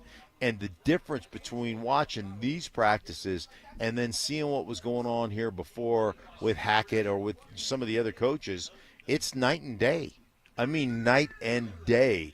And I just, it's important. And like he knows what those expectations are, and he knows how hard it is to get there. And let's face it, man, he's had a lot of success with the Saints, the Super Bowl, bunch of NFC championship games. Unfortunately, they lost most of them, but he knows what it takes to get there. So, yeah, I think his expectations for this team are realistic, and he wants them to know that. Yeah, I mean, why run from it? Why be scared of it? I mean, everyone hears it. Everyone sees it. You saw how you played last year, so the expectations are great. I mean, don't be scared of them. Sean's been down this road before, too. And you saw what happened last year. It's like, okay, well, can they handle success? Can they handle this? They all of a sudden they're winning a lot of football games. Are they gonna start reading their press clippings? Guess what? The good thing is you got a coach that's been there and done that, and he knows how to handle his football team, right? And they're not going to all of a sudden win a couple games or have expectations and think that they've made it. So I'm not concerned about that at all. I like the approach, embrace it, and take it head on. And, because don't run from it. All right, one of Sean Payton's best defenders got a huge compliment from the head coach yesterday. Will it lead to a new contract? We'll discuss both on the other side. Join us for the Fan Golf Tournament benefiting the Arthritis Foundation Colorado, Monday, August 25th at 1:30 p.m. at the club at Inverness. Don't miss this 4-person scramble, followed by dinner, awards, and a live auction with all proceeds benefiting the Arthritis Foundation Colorado. Book your foursome now at DenverSports.com/club. Denver Sports 104.3. The Fan. Hey guys, your boy Stink here, and if you live with back pain, neck pain, you're worried about needing surgery, how about taking all those habit-forming medications? My guys at Spine One specialize in treatments that offer alternatives to major surgery and long-term medication. Here's the best part, same-day appointments. That's right, they'll see you today. They're a phone call away. Do what I did. Start your journey toward pain-free today by picking up the phone and calling them. 303-367-2225. 303-367-BACK. They're a complete medical center over there at Spine Care with exams, MRIs, physical therapy, and treatment options all in one facility. I love the fact that I was there. They walked me through my x-rays and my MRIs, told me why I was in pain, and then gave me options for both nagging and debilitating pain, guys. And I'm telling you what, I had debilitating pain for years. A few short visits to my guys at Spine One. I was doing things I hadn't done in forever. Playing golf again, in the gym, sleeping through the night. I'm telling you what, they fixed me up. They can do it for you as well. Don't live that way any longer. Get yourself out of pain by giving them a call. 303-367-2225, 303-367-BACK. Find them online at spineone.com. Injured in an accident? Call Postman Law. Our attorneys have recovered over $3 billion for clients, fighting and winning nationwide. Others promise, Postman delivers. Call 844-POSTMAN now for your free consultation. That's 844-POSTMAN. Hey, Stoke here. If you need a hip or knee replacement surgery, check out Colorado Joint Replacement. They're home to some of the top trained surgeons in the state using the latest technology. Their expert surgeons offer the most innovative joint replacement care in the Front Range. To schedule an appointment, visit coloradojoint.org. Men, the summer is here. Longer days, warmer nights, and romance in the air. Intimate dinners, walks on the beach, dancing in the moonlight. But if you have erectile dysfunction, you know it can ruin romance, both for you and the one you love. This is Jeff for the Rocky Mountain Men's Clinic, and if you have ED, don't let another summer go by without getting treated, because intimacy is one of the greatest things in life, and fear of not being able to perform should not be something you have to deal with. At the Rocky Mountain Men's Clinic, we're ED experts. We've successfully treated tens of thousands of men. Our protocols work when others don't, and we have treatments that are effective in well over 90% of cases. You could even last up to an hour or more and perform like you haven't in years. So call us. Your initial appointment is only $99 and includes blood work, a medical consult, and if medically advised, a test dose. And if that test dose doesn't work in the office, your visit is free. Call 720-440-7900 or go to RockyMountainMen'sClinic.com. When you own a business, it feels like everything's on you. Orders, deliveries, employees, on you. That's why Comcast Business is giving you a year of mobile on us with your internet service. Really? Yep. We'll cover your first line of mobile for 1 year. So calling customers, getting directions, texting Janine and shipping, on us. The broken coffee maker? That one's still on you, which means you'll save hundreds for your business and get the fastest mobile service with 5G cellular and Wi-Fi hotspots on us. But hurry, this deal won't last long. Get a mobile plan and free up the budget to maybe, I don't know, fix that coffee maker? Get mobile on us for 1 year, you guessed it, on us. Comcast Business, powering possibilities. Ends 9/22/25. Restrictions apply. New mobile customers only with internet standard service or above. Limited to value of one unlimited intro line apply via 12 monthly internet bill credits. One discount per account. Fastest mobile based on mobile Wi-Fi and cellular data in service areas. Ookla Speed Test Intelligence 2H24. Breaking Benjamin. And 3 Days Grace. Live. September 25th at Fiddler's Green Amphitheater with special guest Return to Dust. Get tickets now at fiddlersgreenamp.com. Don't miss Breaking Benjamin and 3 Days Grace, produced by AEG Presents. DQ presents The Sound of Happy. Hear that? That's the DQ chicken strip basket. Only $7.49 for a limited time. We're talking 4 100% white meat seasoned chicken strips served with fries, Texas toast, and DQ signature country gravy. Yeah, you heard that right. For crunch time and no time, it can only be the DQ chicken strip basket. Just $7.49 for a limited time. Get it delivered in the DQ app. Happy tastes good at participating locations. Pro Savings Days are back at Lowe's. Right now, get a 4-piece GE kitchen suite for under $2,000. Plus, get a free DeWalt 20-volt Max XR 8 amp-hour battery when you buy a select DeWalt tool. Save big with deals that work as hard as you do. Shop Pro Savings Days in-store or online today. Lowe's, we help, you save. Valid through 8/1. Selection varies by location. While supplies last. Discount taken at time of purchase. See sales associate for details. It's Training Camp 2025, built to win. Presented by Fitness Gallery, home of the world's finest fitness equipment. Live from Broncos Park, powered by Common Spirit. Here's Stokley and Evans with Mark Schlereth. Alrighty, our NFL insider James Palmer going to join the show live at 9 o'clock here from Broncos camp. But in the meantime, we're getting a handful of texts, and this one is probably the harshest, but I've seen a lot of these. The 0538, wow, this Broncos team is so overrated locally. This team is going to compete for 4th place in their own division. I don't think that's the case, but I also do think the AFC West is loaded, fellas. Sure. And if the Broncos ended up 3rd with a 9-8 record, I don't predict that's going to happen, but it also wouldn't totally stun me. Yeah, I mean, again, this was a team that a year ago everybody was saying, oh, they're awful. The over-under was 5 wins. Mm-hmm. And I'm on television going, pound the over. I guarantee you, that's easy money. And people are like, well, they have a horrible roster. No, they don't. You just don't know any of the names. And you know what? They went from the 31st rated roster last year by a bunch of different publications to what? The 6th best roster this year? Correct. Right? And honestly, how many roster changes have they made? A few guys, yes.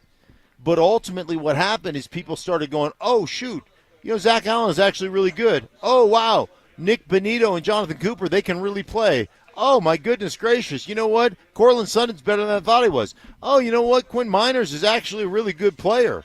Like, Bo Nix. Bo Nix actually, so it's the same people that were like, they're awful, they're garbage. They have never watched or haven't been around, that all of a sudden now they're praising them because they don't watch it, they don't study film, they don't look at it. They just, go off of name value. Well, now that they've got some name value and name recognition, people think they're pretty good.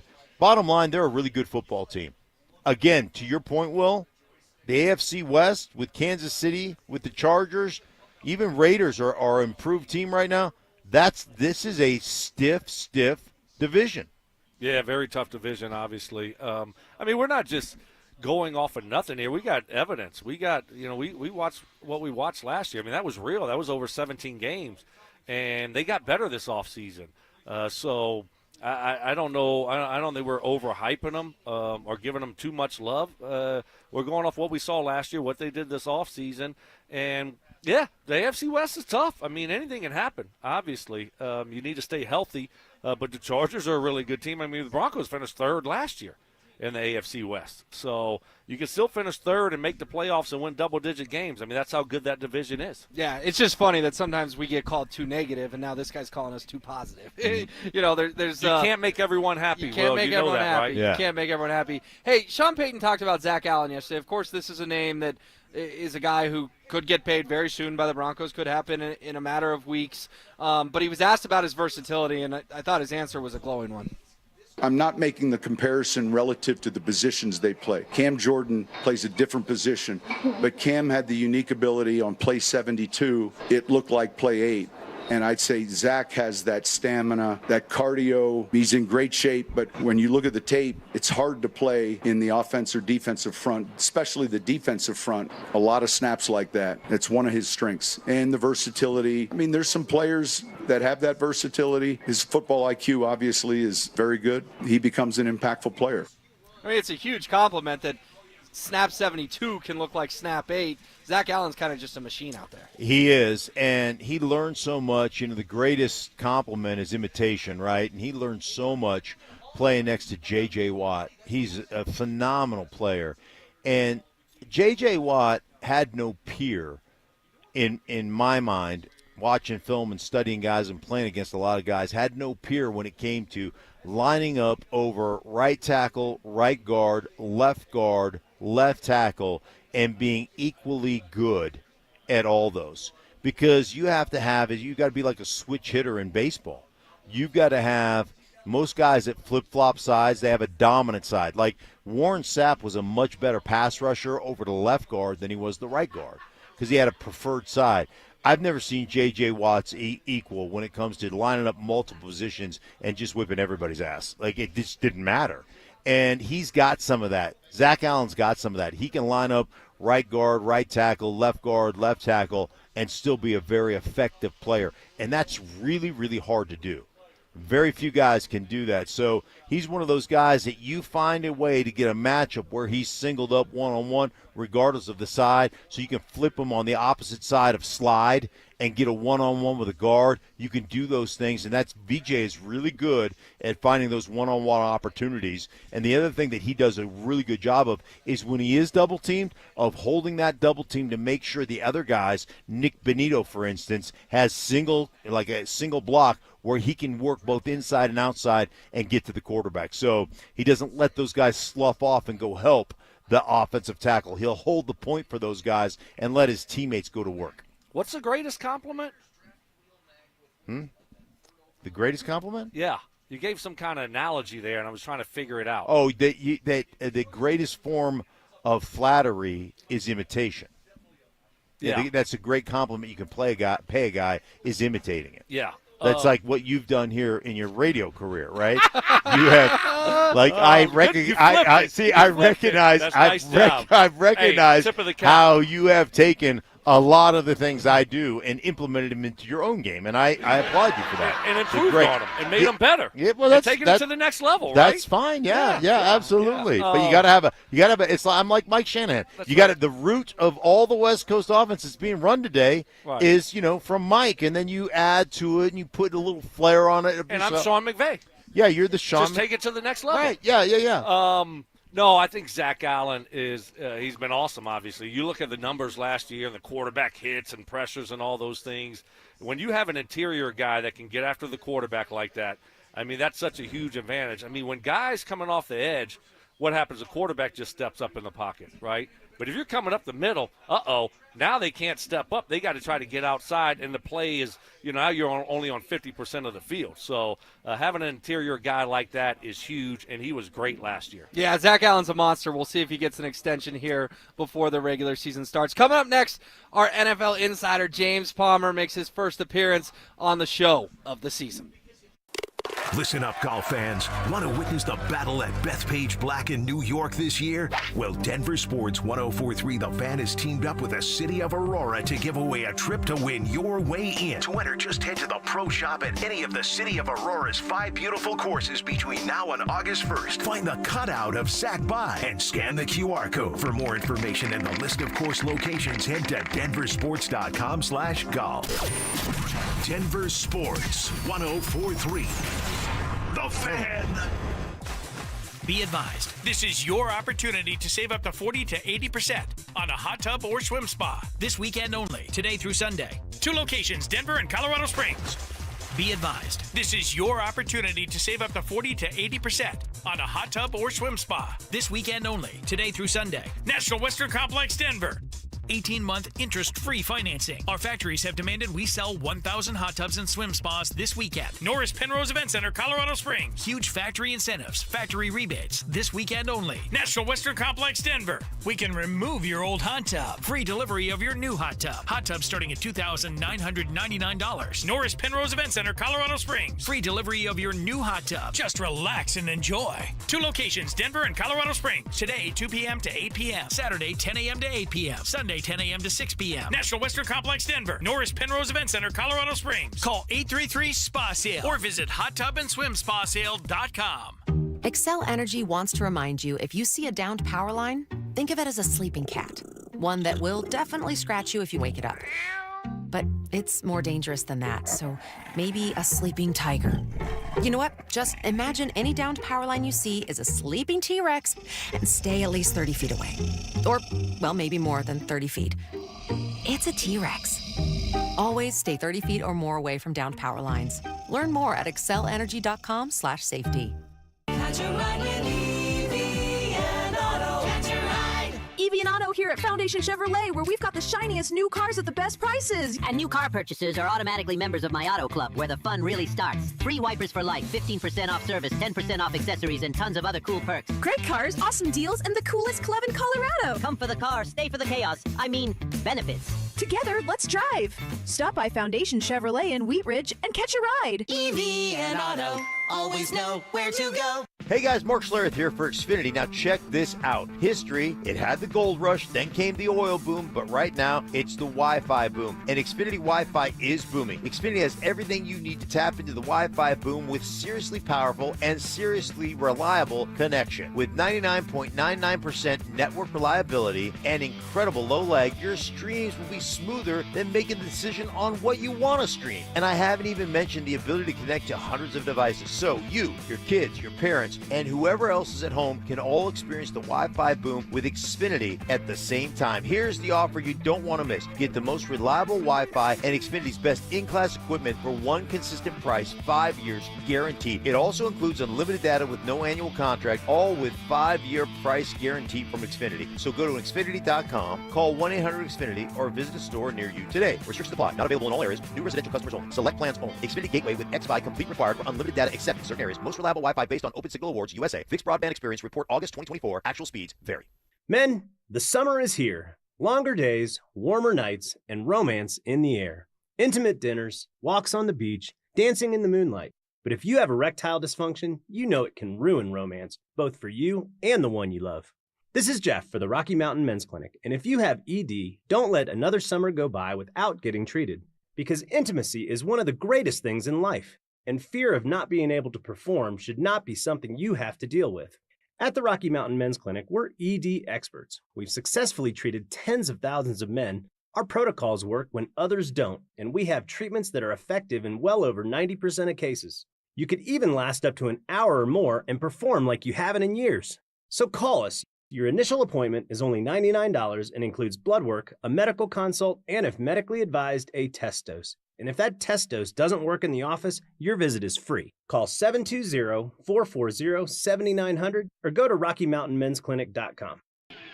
Don't care for my friends at Roller Auction. They got one of my favorite auctions that's open for bidding right now, a government fleet vehicle and equipment auction that will be ending on August 6th at 9 o'clock in the morning, open for bidding right now. One of my favorites, this thing has got SUVs, sedans, pickup trucks, dump trucks, utility trucks, police vehicles, trailers, various municipality equipment, and so much more. Open for bidding right now. Go see it all at rollerauction.com. That's rollerauction.com.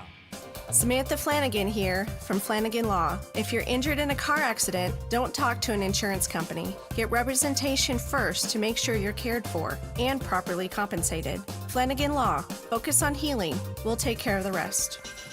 The bonus Jack Combo at Jack in the Box comes with a burger, fries, and a drink starting at just $3.99. Talk about a bonus. Get so much more. KKFN and KKFN HD1 Longmont, Denver. You're listening to Denver Sports 104.3.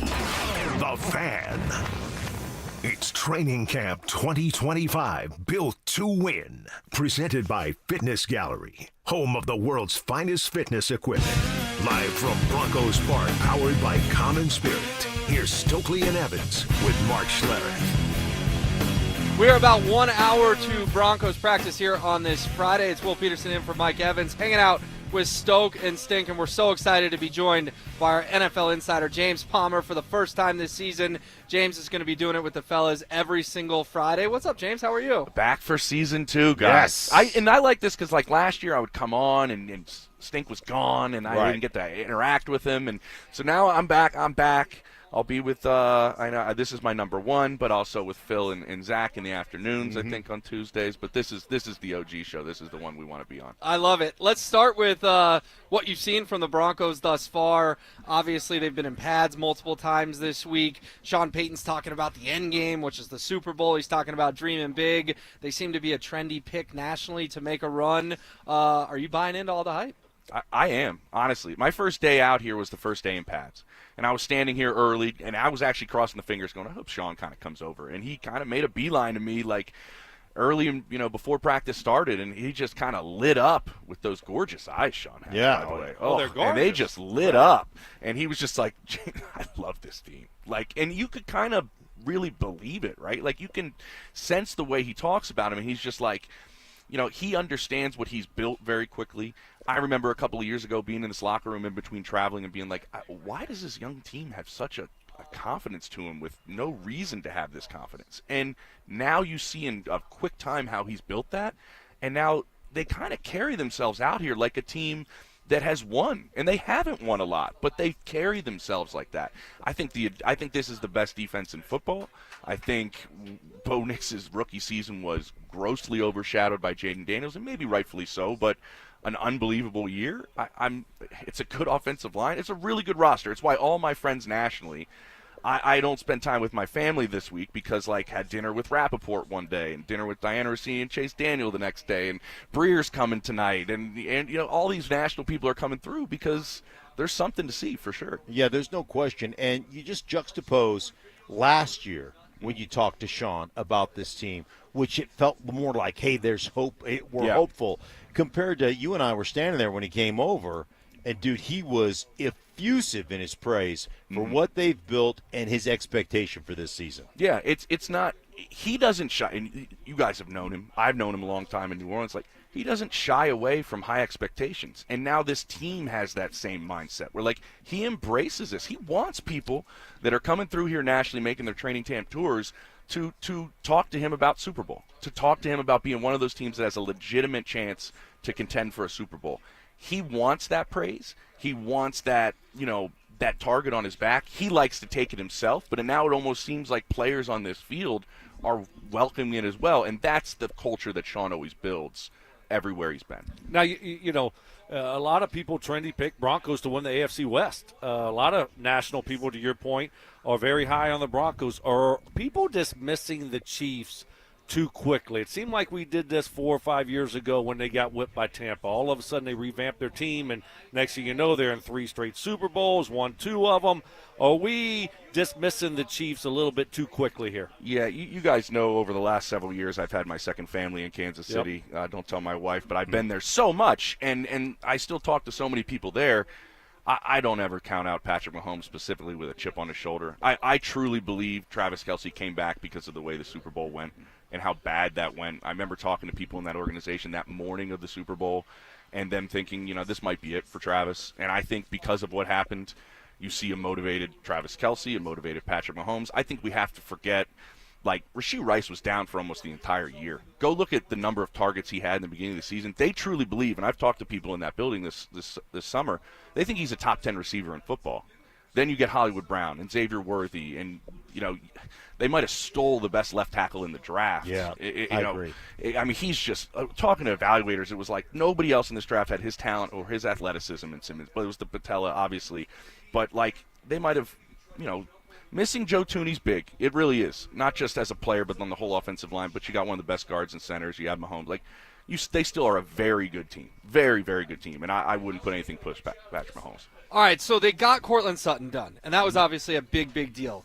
Is this the start of dominoes, James? What are you hearing on Nick Bonito, Zach Allen, maybe even a John Franklin Myers? How many more contracts can Broncos country expect between now and maybe the start of the regular season? Yeah, John Franklin Myers would like it done yesterday. I don't think he's been very quiet about that.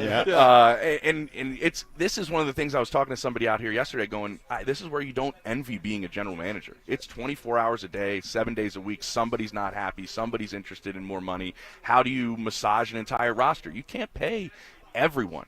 I wouldn't be surprised if they want to see a little bit from Nick, like the first part of the season. That deal gets done during the year, maybe. You're talking to a massive Zach Allen fan. Like I've talked to JJ about him. I think you were just talking about Watt. I think like he's such a versatile, dominant player. I think that's one you have to get done. But, like, a lot of what they do on the edge and what you're bringing up and on the outside, like, doesn't happen with guys like JFM in the middle or DJ Jones or those guys. When they became a team that had grown men on their defensive line in the middle of it, you saw the whole defense change. And so they're valuable.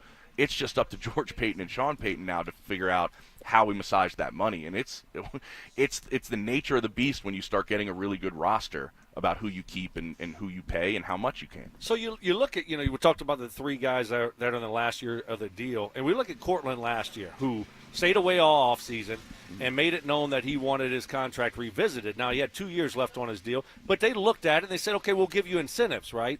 And the guys that are playing nice this year, when you look at guys that actually showed up, Zach Allen, Bonito, and Franklin Myers was off and on, but those two guys in particular, it's almost like you got to be a little bit of a jerk if you want something done, right? Like you have got to take a stance. If not, if you're too nice, it's like, nope, you're here. You're at camp. You showed up all off season. We're not going to even take a peek at it. But Zach Allen had an unbelievable year last year. And so if you want to get paid, you got to, stay away. You got to, request a trade Myles Garrett style, right? And make a little bit of a fuss. If you're too nice, they'll take advantage of it. Seems. I look across the league and covering the entire league, it's this.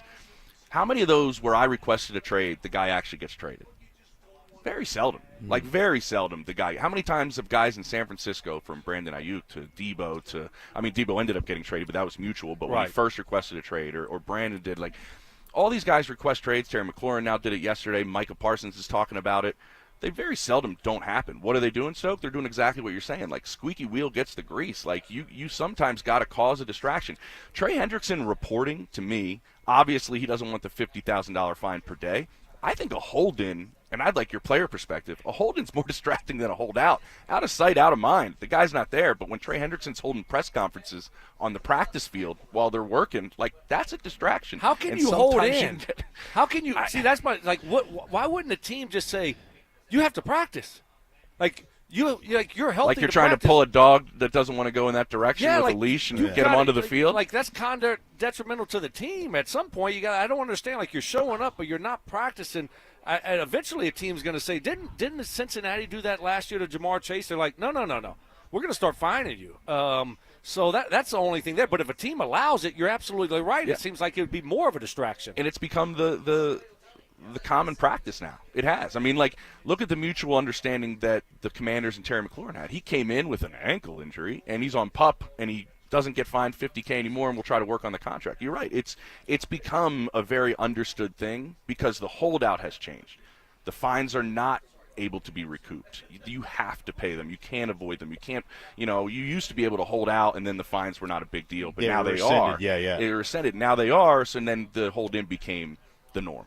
Yeah, I'm 100% with you. Ayuk did it last year, the hold-in during that, and then he ended up signing the same contract he got 3 months earlier on the offer. So it is really interesting. I just think the chemistry and the camaraderie and the culture that Sean has built. You mentioned the culture in New Orleans, and what do you see, out here at practice with this football team that reminds you of those kind of championship runs that they went on with the Saints, the NFC Championship, the Super Bowl team, and Sean's ability to build that culture? There's two things. The first one, when you started saying that, made me think of a Cortland Sutton moment from a few days ago before the contract got done.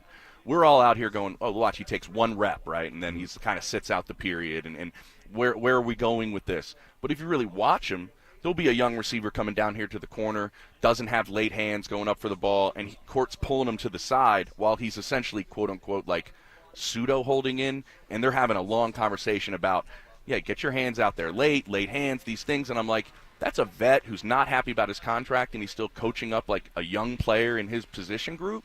That stands out to a Sean culture thing for me. And then the other one where, you're right, all those years in New Orleans, there was a swagger that certain players had. There was a swagger when Alvin Kamara walked onto the practice field that you just felt. Same thing with guys on that offensive line, guys on that defense like Cam Jordan. They just carry themselves differently. I think you're seeing that through this team. I think Greenlaw's a big part of that. That's why they wanted him so aggressively, that physicality that some of his defenses have had down there. They haven't had a thumper in the middle of this defense in like a minute. I go back to like maybe Danny Trevathan, like in the Super Bowl 15 team that can play it like that. And that was one of the other things Sean said to me. He's like, first day of pads, he just came up, he's just like, watch Greenlaw if you only watch one player today. Like, he's so excited about that, even changing a defense that was a top 5 defense. So that physicality and that meanness and nastiness that they played with in New Orleans, I think that's come here pretty quickly. All right, James, under the radar guys, because that's what people love during training camp. The camp darlings, if you will. Is there anyone, and even, a Pat Bryant, for example, a third-round pick, not necessarily under the radar, but we haven't talked a ton about him. Is there a player that Broncos fans need to be watching to make this team or to make an impact on this team? Yeah, I think you mentioned Pat Bryant. I think the receiver spot to me is very, very fascinating. When you look at the way it was last year, and I'll throw Evan Ingram into this equation, but Cortland Sutton gets 135 targets. The next receiver was Devon Vele with 55. So there's a share there, but what do you do with that other 2 spot? I've talked to a lot of people going, I don't know if it's going to be somebody wins the 2 job.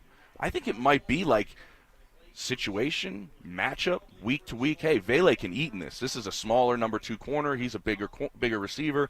Oh, look, Troy Franklin can eat this week. And I've heard Troy's had a great camp. I know Devon was battling a little something. I think he had a little procedure during the time off. But, you have all these different receivers that will go into the mix. The fact that they didn't bring in a vet shows me that Sean kind of likes his mix there and what he can do with it. That's a group I have an eye on. I think Pat Bryant plays a role into that. Obviously, Marvin Mims plays a role into it. How does he work it? I don't know if somebody's just the 2. Because that's more – Sean is so malleable as an offensive mind. I'm fascinated to see what happens there. Yeah, no, it'll be really interesting, and you're right. It could just be a mix of guys. That's James Palmer, our NFL insider. James, appreciate your time, man. Guys, it's not too hot today, so I wore pants. And I'm excited. It's a good look. Yeah, it's a good look. You going to regret that decision by 1:15? No. I'm a pants guy, too. Yeah, exactly. Yeah. A grown man should also not wear flip-flops in an open setting unless there's a beach involved. I'm just going to make a stance there. I'm with you. Like a restaurant, a man's going to wear open-toed shoes. Give me a break. Right. So if I go out with, like slides on, I wear socks. Yeah, you got to cover up, though. Nobody wants to see your feet in a public setting. No, it's like don't. Guys that wear flip-flops on a plane. I just want to beat you. Give me a break. I just want to beat you. Yeah. All right, we won't name names. Good stuff, James. Appreciate your time. Coming up next. Freaking animals. What are we doing? Mark Schlereth made waves with some analytics comments that are going viral. We'll get Stink to double down on them. After catching the league by surprise last season, is Bo Nix ready to handle the high expectations in year 2? Well, the expectations are definitely higher, but we like that. That means you're a good football team. That means you have something to play for, and it means you're doing something right. Denver Sports 104.3. The Fan. Summer is a time to feel and look your best, but I'm not talking about your tan or your abs, guys. I'm talking about your hair. Restore that bald spot, reverse your receding hairline, or add volume to decades of thinning during Advanced Hair's once-yearly summer savings event. Advanced Hair's simple one-day treatment begins to regrow your own natural hair the very next day, and it can even grow for life. Did I mention Advanced Hair even guarantees your new hair will grow? I am a 20-year plus success story when it comes to Advanced Hair Restoration, what they can do for you. They did it for me. My hair continues to grow for life. I couldn't be happier. I can't recommend it more. Take advantage of your flexible summer calendar and get the most hair for your dollar during Advanced Hair's best offer ever. The summer sales event is on for a limited time, so schedule your free consultation and get the details today. One-day treatment, life-changing results with Advanced Hair. Your new hair is guaranteed to grow. So call 720-459-HAIR and at advancedhair.com. That's advancedhair.com. Progressive's Auto Quote Explorer lets you easily compare direct rates from different insurance companies, so you can be confident you're getting the right one, even if it's not with Progressive. Way more confident than you were when you tried online gaming. Who knew 12-year-old boys could be so mean? And where did they learn to swear like that? 2 hours of losing to these underage trash talkers, and you're starting to question if maybe you really should stick to pickleball and other boomer stuff. So use Progressive's Auto Quote Explorer and be confident you're getting insurance that's right for you. Progressive Casualty Insurance Company and affiliates. Not available in all states or situations. Prices vary based on how you buy. Lowe's knows hot deals help you get the most out of summer. Get up to 30% off select major appliances and get it delivered as soon as next day. Plus, get up to 30% off select patio furniture, grills, outdoor power equipment, and more. These end-of-season savings won't last long. Lowe's, we help, you save. Valid through 7/30. Selection varies by location. While supplies last. Valid on eligible in-stock orders in select locations. Price, delivery time, and vehicle availability may vary based on order size and location. Exclusions apply. See Lowe's.com/delivery for more details. If you didn't think skipping breakfast was a big deal, you'd be right. Before. But now, Wendy's has Buck Biscuits. We're talking sausage, egg, and cheese biscuit, bacon, egg, and cheese biscuit, or even the Honey Buddy chicken biscuit. For just $1 each.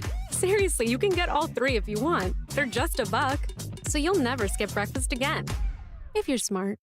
Breakfast for $1? Gotta be Wendy's. Limited time only. Price and participation may vary. Limit 5 qualifying items per transaction. Not valid in the combo while supplies last. When I wake up The best mornings in the morning light, start with Wrangler. I pull on my jeans and I feel alright. Jeans, jackets, and shirts that get your day started.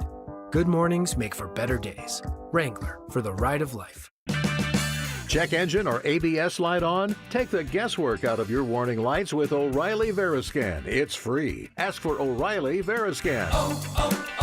O'Reilly Auto Parts.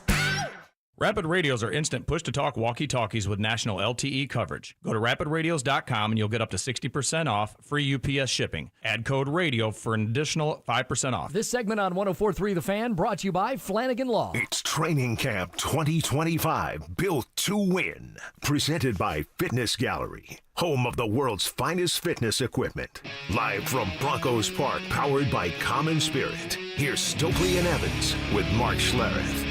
All right, really appreciate the time of James Palmer. James walking out here. James, you got a lot of nice texts, but I like this one. This guy knows what he's talking about. Great interview. Wow. Man of the people. James is pumped now. James Palmer. That's from the 8424. The Broncos right now finishing their topping out ceremony, putting the last beam in place on their $180 million practice facility. The last one or the highest one? The highest one, excuse me. A bunch of media members up there right now. President Damani Leach is speaking. Fellas, real quick before we get into Stinks Analytics, it's impressive that this thing is going to be done by training camp next year. They're not messing around. They're supposed to be in by May, so they can get in before they take their coaching break, just to fine-tune the facility, if you will, to make sure it's all I was talking to somebody yesterday. They said at any point there could be 200 workers working on that structure in any given day. Wow. Like it's amazing. And just to watch what's gone on so far that we've been out here is in a week. Yeah, it's been really cool to kind of watch. I love that. Yeah, they're not messing around. They're getting things done. They're going to get it done. It's going to be unbelievable, and I can't wait to see it. Well, and this is cool. Carrie Walton-Penner just signed the final panel that will be hoisted on the team's new headquarters. So she signed it, and they're going to go ahead and get the crane up there, and then Zach's going to have to stop talking about how the punter kicks the ball over the crane because I think the crane's going bye-bye. Crane's done, huh? That's it. I mean, if you're putting the highest beam in place, okay. Do you need a crane anymore? I want to pound his ass. Watch yourself, Will. I don't know. There's a lot of other big stuff you got to lift up. Maybe you want to keep the crane around just 4 or 5 more days, just in case. Yes. Yes. Yes. Mark. Thank Wow. you. Thank you. That was one of the better ones right there. Great work. Well done, indeed. All right, Stink Man, awful announcing. Yeah. Awful announcing. Very popular website. Has a headline last night. Mark Schlereth takes exceptions to analytics in football. Quote, you guys are freaking morons. You can take those numbers and make them say whatever you I kind of want. stepped in it, right? Goodness, Mark. That's the Do you have to problem. call That's the people problem. morons? That's like, you could be nicer about how you phrase things. Yeah, I know. But sometimes Work on that. Sometimes you're in a podcast setting, right? And you're Right. feeling you got a couple of lattes going. You know, Yep. you're feeling pretty good about things, and you say a couple of things that Morons. Okay, morons. go ahead. Yeah, I think that's fair. Well, this was on a recent podcast you did, Dan Dakich's podcast, Don't At Me. I'll give you the floor, but for example, like Mina Kimes, who's a popular NFL commentator, went after you a little bit on Twitter last night, said, well, the team that won the Super Bowl loves analytits. Why do you not like analytics? Everybody will tell you they love analytics, right? Everybody will tell you they love all the analytics. Mina Kimes, don't get after me with that. They'll tell you they love analytics, but He's not backing down. Will. no. But how many of them really like? How is it really being used, right? And so, like, there's no real. Like, you look at, you cross over into the red zone, for instance, and if you say, hey, this team, when you get in the red zone, 85% of the time they're bringing blitz, right? So what are you going to do? Like, what are you going to do? Are you going to max protect it? Are you going to get 5 guys out and get, so you look at those things, right, and you adjust accordingly. But, when you sit there and talk about analytics being the end-all, be-all, or analytics, you got to use the analytics to figure out what you're running or what you're not running. Most coaches in the National Football League, like, there's almost too much information, and most guys, they understand it. They all have analytics departments, but how much of it is really used? And, a guy had this conversation with a coach in this league about analytics, because I asked him about it, and he goes, yeah, the analytics department comes down and says, hey, man, you guys are averaging, almost a yard per carry more running to the left than you are to the right, so we suggest you go 60-40 run to the left over the right this week. And the coach goes, yeah, well, Aaron Donald lines up over there, so pound sand, what's your next point? And so every week it's different. Every week when you've got 11 different guys, I think analytics works probably better in baseball when you've got some one-on-one matchups, right? When you've got, hey, pitcher versus hitter, or if you throw it into this zone, low and away, that guy can't pull the ball, he's going to hit it so we can shift or whatever, right? But I think in football, we can have the greatest play design in the world. We can completely screw it up, right? And a running back can make 2 people miss, and all of a sudden, you know what? You've got an exceptional run, and people are like, see, we told you should have run it that way. Well, no, it was the running back made up for some bad blocking. So there's just a lot of places that analytics, people feel like, oh, this is the end-all, be-all, and it's real garbage. Like, there's a lot of it that's just garbage and isn't truly used. Yeah, They do football via math. Yeah, I'm with Mark for the most part here. You're not calling anybody morons, though. No. But when you tell that guy that comes in there when Aaron Donald's on that side, you tell him to pound sand. Do you say, hey, pound sand moron, or you just say pound sand dude? Sometimes you have to just use the moron, let him know that he doesn't know what he's talking about, right? I like that. Yeah. Okay. So you got to change it up, but yeah, you pound sand moron. Yeah, that sounds Give me something I can use. Okay, I like that. Yeah. I think, there's a place for it, but at the same time, you can say, well, they play this coverage so much, they play that coverage so much, but ultimately, man, they're going to be game planning for you and your team. So it might be a little bit different than what you saw the previous 4 games, 10 games, 12 games, or whatever it is. We remember Brandon Stokley, and, he was Mr. Analytics over there. Well, we're going to go for it on 4th down and 1, all the time because that's what analytics say, right? Go for it. How'd that work out for him? Not very well. So I think, and you never know, like, hey, you should do this. Well, what happens if it's snowing? What is that? Do you take that into the equation when you're doing analytics? Well, what happens if it's pouring down rain? What happens if we're playing the number one defense in the league against the run? Are we going to still go for it that much on fourth down, like analytics say? To your point, what if we're 4th down and 1, we haven't blocked their D-line yet today? All of a sudden, the analytics say go for it, and we haven't blocked their 3 technique one time today? So that we're going to go for it because the analytics say so? Like there is a place for analytics, right? And you can use it to a degree, but ultimately you have to study the game, you have to study the players, you have to attack the weaknesses, and most importantly, you got to mitigate your own weakness.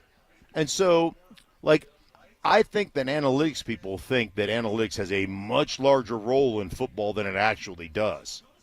I don't think it has nearly the role that the number crunchers think it does. And, and ultimately, hey, this team uses analytics a ton. They won the Super Bowl. Well, how do you know? Have you been in their facility? Have you sat down with their coaches in meetings and asked them how? Because I have. And it's different. The awful announcing article concludes, whether you agree with Schlereth about analytics or not, it's far from shocking to see him going off on the topic, as he has been very anti-analytics for quite some time. And this links to an article they published after the Chiefs beat the Niners in the Super Bowl a couple years ago, because you'll remember what happened. Kyle Shanahan said it was an analytics-driven decision to take the football first. And then what happened? Game on the line, ball in Patrick Mahomes' hands, the Chiefs win the Super Bowl. So you have examples at the highest stage of this burning a team. Well, that's moronic. If you're going on that one, that's just a mistake Kyle made. And simply, you look at that situation. What I don't want is Patrick Mahomes with the ball in his hand, right, to at the end of a game where now you're in 4-down territory from the very start of the drive. Because if you don't score, you lose the Super Bowl. So now you're giving him 4 downs. So now all of a sudden, if we're going to get into kind of the analytics of it or the thought process of it, is when you're in 2nd down, it's really 1st down, right? You can think of it that way. When you're in 3rd down, it's really 2nd down. And you know what I'm saying? So now you've got more opportunities because you're going for it on every 4th down, even from your own 10, you're going for it on 4th down. So now you can call the game a little bit differently as a head coach because you've been given an extra down. If you kick the ball to them and they get a 3rd down and 7, it's way different because if you don't convert, you're punting on 4th down. So there's a big difference in that. So again, that was a mistake that Kyle Shanahan made, and if you talk to him about it, he regrets making the mistake. Yeah, that was definitely a mistake, and it played out that way, right? So it doesn't matter what analytics say. You know that you don't want to put Patrick Mahomes in a situation where he gets the ball second. You just don't. No doubt about it. Well, Mark, you're making waves once again, my friend. You're making waves. Hey, that's what you do best, Mark. Cause drama, stir it up. Yeah, I didn't mean to. I really didn't. That wasn't really my intent. It doesn't matter if you mean to or not. You excel at that stuff. I know. Pound sand moron. I step in it quite often. What a headline. Mark Schlereth takes exception to analytics and football. Quote, you guys are freaking morons.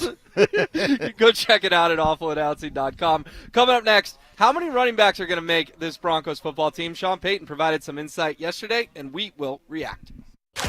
It's Training Camp 2025, built to win. Presented by Fitness Gallery, home of the world's finest fitness equipment. Stokley and Evans with Mark Schlereth will kick things off at Broncos Park. Powered by Common Spirit, walking you up to practice starting at 6 a.m. Then Dover and Cecil will react live to all the action until 2 p.m. Stay locked into Denver Sports 104.3 The Fan and DenverSports.com for all the latest news and information during football season.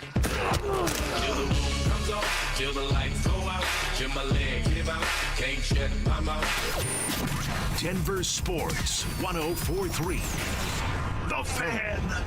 Stoke here, are you tired of spending your weekends mowing, watering, and maintaining your lawn? Say goodbye to the hassle and hello to the perfect solution, artificial turf. With artificial turf from Pro Green, you can reclaim your weekends and enjoy a lush green lawn all year round. Their synthetic grass looks and feels like the real thing without any of the work, and it's not just for looks. Pro Green artificial turf is durable and safe for the whole family. Let your kids and pets play freely without worrying about muddy messes or grass stains. Plus, think of the savings. No more water bills or costly lawn care services. With Pro Green, you'll have a beautiful lawn without breaking the bank. Transform your outdoor space into a paradise with artificial turf from Pro Green Artificial Grass. Call today, 303-479-3967 to schedule your free consultation and discover the benefits of hassle-free landscaping. That's 303-479-3967, or you can find them online at progreen.com/Denver. Pro Green, bring the green to your yard. Comcast Business High Five Hotline. What's the state of your excitement? I signed my business up for the 5-year price lock guarantee, and I can't stop high-fiving people. High five! Okay, deep breath. High five. You're in a good place. You signed your business up for 5 years of gig speed internet and advanced security, all on our ultra-reliable network. Gig speeds and advanced security? I'm so stoked. Yep, and you get it at a great rate that's locked in for 5 years. Woo! The high five is just your body's way of saying, I'm winning. So this is natural. High-fiving everyone you see in a state of business savings enthusiasm? Totally natural. Sweet! Thank you! Thank you! High five, everybody! High five! The Comcast Business 5-year price lock guarantee is back, but only for a limited time, so sign your business up today. High five! Comcast Business, powering possibilities. Ends 9/21/25 for new customers with qualifying bundle. Current customers may be eligible depending on services and area. Guaranteed rate applies to monthly service charge, excluding taxes and fees. Other restrictions apply. Be advised, this is your opportunity to save up to 40 to 80% on a hot tub or swim spa. This weekend only, today through Sunday. 2 locations, Denver and Colorado Springs. Be advised, this is your opportunity to save up to 40 to 80% on a hot tub or swim spa. This weekend only, today through Sunday. National Western Complex, Denver. 18-month interest-free financing. Our factories have demanded we sell 1,000 hot tubs and swim spas this weekend. Norris Penrose Event Center, Colorado Springs. Huge factory incentives, factory rebates, this weekend only. National Western Complex, Denver. We can remove your old hot tub. Free delivery of your new hot tub. Hot tub starting at $2,999. Norris Penrose Event Center, Colorado Springs. Free delivery of your new hot tub. Just relax and enjoy. 2 locations, Denver and Colorado Springs. Today, 2 p.m. to 8 p.m. Saturday, 10 a.m. to 8 p.m. Sunday, 10 a.m. to 6 p.m. National Western Complex, Denver. Norris Penrose Event Center, Colorado Springs. Call 833-SPA-SALE or visit hottubandSwimSpaSale.com. This segment on 104.3 The Fan is brought to you by ROX Rocks Heating and Air. It's Training Camp 2025, built to win. Presented by Fitness Gallery, home of the world's finest fitness equipment. Live from Broncos Park, powered by Common Spirit. Here's Stokley and Evans with Mark Schlereth. Alrighty, it's official. The top out is complete here at Broncos Park, powered by Common Spirit. And there was much rejoicing. Stokley, tell us what you just witnessed with your own 2 eyes at the Broncos' $180 million practice facility. Yeah, they just put that last panel on the top of it. Really cool. It had a Broncos flag on it, an American flag on it, and they had a little bit of a ceremony earlier. And the big crane, just lowered it down, and the guy put it into place, and there was a clap going on over there. So really cool. The thing is, progress on that new facility is moving along at a quick pace, and before you know it, it's going to be done here, and it's going to be like nothing we've seen probably at any other football facility or organization out there. So it looks impressive right now. I can't wait to see it when it's done. Yeah, it's going to be awesome, right? That thing is so cool. That roof is so cool. I'm telling you, this is going to be awesome. And they got so many bells and whistles in there and technology and everything else. It's going to be amazing, this facility. The top out is the last beam before the roof can go up. Signing the beam is a tradition in construction. That goes from the 3756. So maybe the crane will stick around to do parts of the roof. I don't know. But we're getting a lot of construction text based on my kind of moronic theme of the morning that the crane now gets to leave. Apparently it doesn't get to leave. Well, yeah, I don't know what kind of roof they're going to put on there, but I would imagine they're going to need the crane to hoist up the roof tiles or whatever they're going to use. I'm sure they are. Yeah. Well, it was cool to see Damani Leach, Greg Penner, Kerry Walton Penner. They went way up in the crane last night. The Broncos owners did, to get a bird's eye view of this beautiful facility. They are on the verge of not completing, but making big steps on. Let's put it that way. All right, Broncos running backs. We know R.J. Harvey and J.K. Dobbins are going to make this football team. But Sean Payton got asked yesterday, kind of point blank, how many he's going to keep. It's something we've all been wondering. And listen to the names he mentions in this answer. Yeah, they had a real good day yesterday. Look, a lot will go into it. How many are you keeping? Practice squad. Bidet, has had some real good work. And obviously Jaleel. So I think I said this at the start of camp. From experience, a lot of that stuff will sort itself out. And I think you guys, I think I said this, when we finish playing New Orleans, we'll have a better idea of how that's going. And you will have seen more evidence in the games, the joint practices. We're beginning to, all of this stuff matters. Yesterday was one of the better days for some of those guys. And you brought up two of them. And Blake, had 2 or 3 exceptional runs. Audric tacked a couple of days. So, it'll be the body of work. I mean, Stink, he brings up all 4 guys in that answer. Bidet, Jaleel, Audric, and Blake Watson. How many guys do you think they'll ultimately keep at that position, and who's in and who's out, at least at this point in camp, in your opinion? Yeah, well, obviously the first 2 guys, right? And then who gives you, Jaleel gives you some juice and some quickness and, some of that ability. Ultimately, what do you usually keep on a roster? 4 running backs?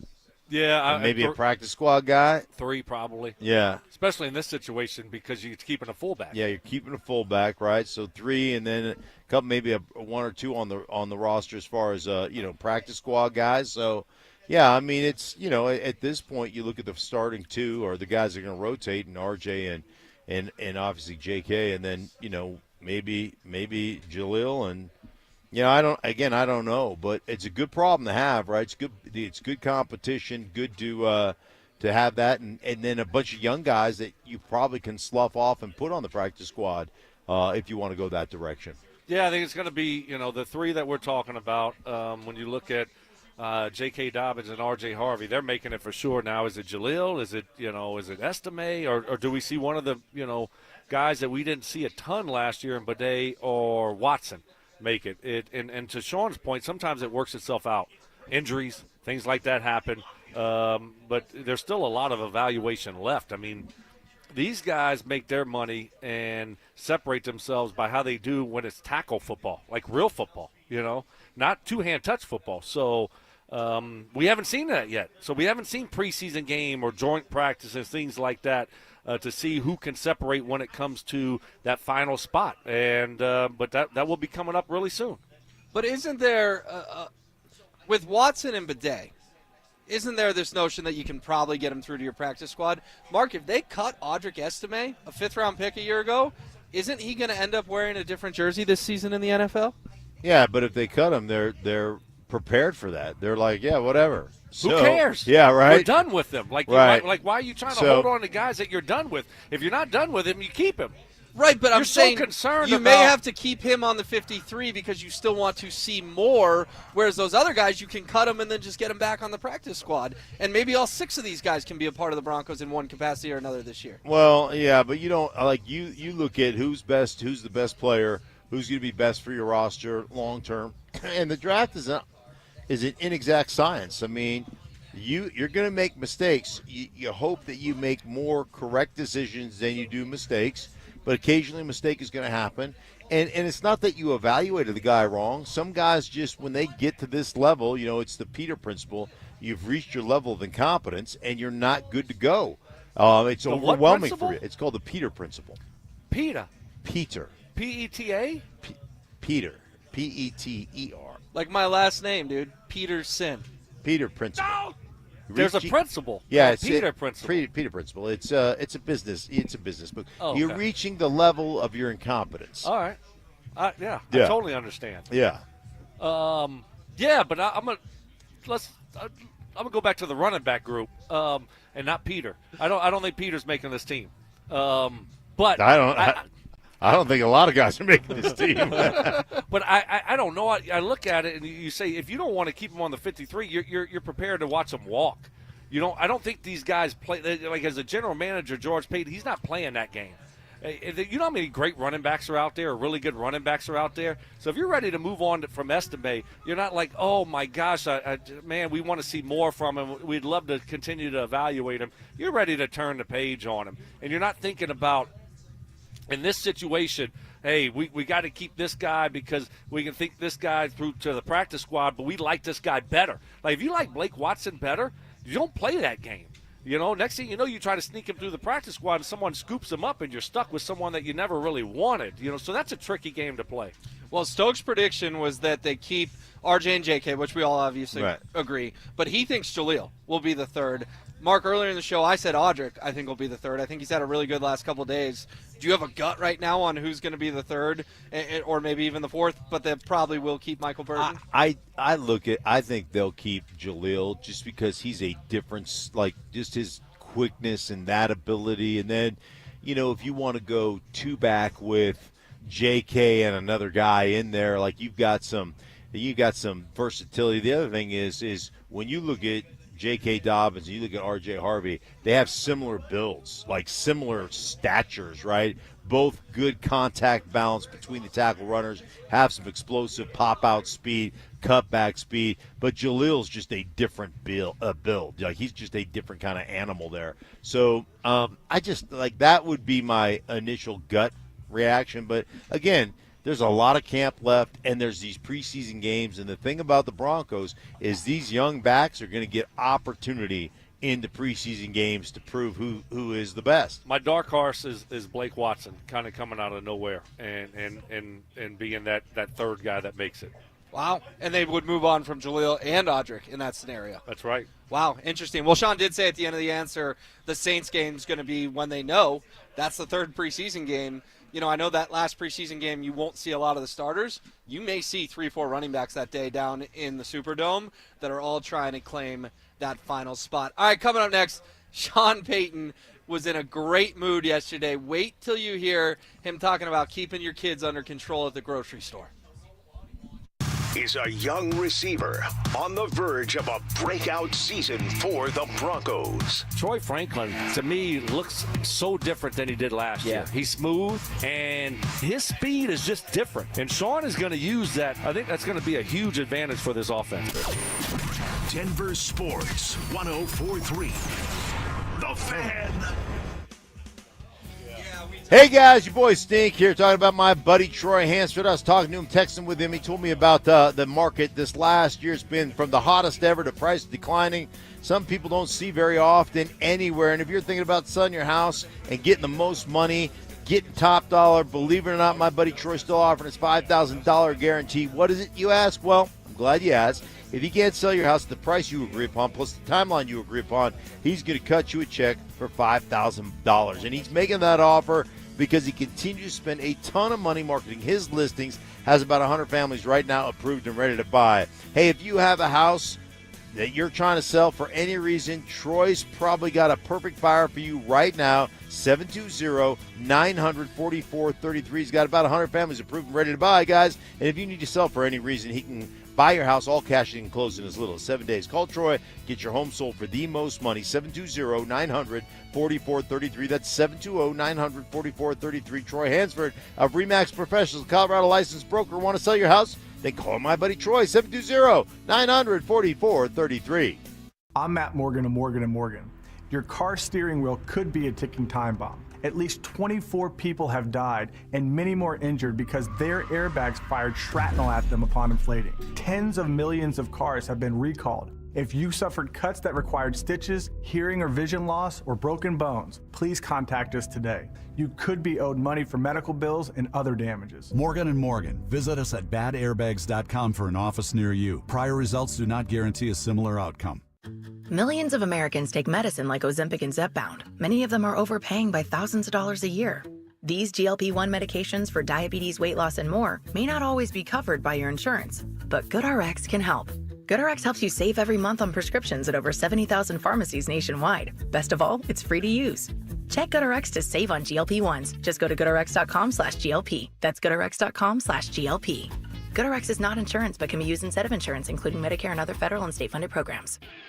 Don't care for my friends at Roller Auction. They got one of my favorite auctions that's open for bidding right now, a government fleet vehicle and equipment auction that will be ending on August 6th at 9 o'clock in the morning, open for bidding right now. One of my favorites, this thing has got SUVs, sedans, pickup trucks, dump trucks, utility trucks, police vehicles, trailers, various municipality equipment, and so much more. Open for bidding right now. Go see it all at rollerauction.com. That's rollerauction.com. Samantha Flanagan here from Flanagan Law. If you're injured in a car accident, don't talk to an insurance company. Get representation first to make sure you're cared for and properly compensated. Flanagan Law. Focus on healing. We'll take care of the rest. Rapid Radios are instant push-to-talk walkie-talkies with national LTE coverage. Go to rapidradios.com and you'll get up to 60% off, free UPS shipping. Add code RADIO for an additional 5% off. It's Training Camp 2025, built to win. Presented by Fitness Gallery, home of the world's finest fitness equipment. Live from Broncos Park, powered by Common Spirit. Here's Stokley and Evans with Mark Schlereth. All right, I've had a lot of fun. Whoa. Settle down. Whoa. You gotta turn that up, Ty. Oh, yeah. I'm not singing no more. No, you got it. See, like the opener, the closer on Friday, we let it breathe a little bit too. Yeah. Okay. I like it. The wrong part there, but it's okay. I like it when you give the. I know, just not today. Yeah. Just not the right setting. I got you. I got to be in the mood, right? And Ty didn't play the right part. Yeah. That's a good point. Is this a relatively new thing? Month and a half, 2 months, Okay. couple months, 3 I months. didn't know the rules. Yeah. But you can go ahead and drive this last segment. So, floor is yours, my friend. Oh, you're getting a little sensitive, are we? Oh, my goodness. Wait. Whoa. Who are you, Zach Bond?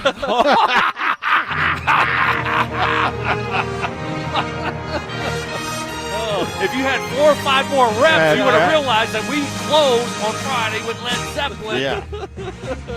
4 or 5 more Friday shows under my belt to learn.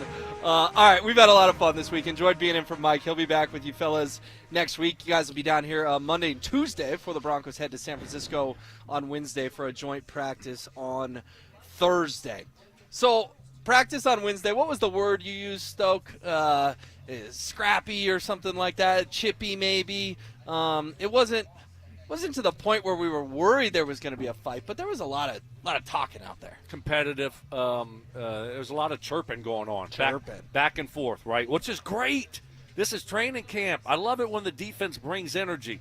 And those guys are getting after the offensive guys. Well, guess what? The offensive guys were giving it back. You saw J.K. Dobbins, giving it back to the defensive line and the linebackers. And that's what you need out here. And we all remember 4 or 5 years ago when the 49ers came to town and that defense was fired up over there. They were talking a lot. They were into it. This is football, man. And you got to have energy. You got to have passion. And that's what the Broncos are bringing to the table on both sides of the football. I loved it. And then Marvin Mims hit the podium and called Malcolm Roach a fat guy. Obviously, there was some laughter there. It wasn't, that mean or mean-spirited. It was just Mims having fun. Sean Payton got asked about yesterday that comment and what he thought of it. I don't think of Roach as fat, but Malcolm, you hear him before you see him, and I like that energy about him. The thing I liked about yesterday, it was a physical practice, and yet there was no one really crossing the line. And it's hard to do when it gets warm, but I thought both sides of the ball handled the pads well. We got better yesterday, and so today was going to be a day where they were a little bit tired. You just got to be smart with the approach during practice. But, yeah, I wouldn't have picked Mims and Roach. I would have picked so many other combos, but when I read that one, that was surprising. Yeah, it was funny. Obviously, everyone had a laugh out of it. But Mark, do you appreciate Sean saying that no one crossed the line, right? Because there's definitely a line to tread when it comes to intensity versus out of control, let's say. Yeah, no, it's just a bunch of type A personalities getting after one another, and there's good competition, and there's a little bit of smack talk, and there ain't nothing wrong with that. And that's that stuff makes practice fun. It makes it go by fast. It makes it, it ratchets up the intensity and creates that opportunity to compete. That's great. Now, when you start getting pissed off at one another, and that'll happen too occasionally, that's when you see the scuffles break out. But that's part of it as well. So that doesn't concern me.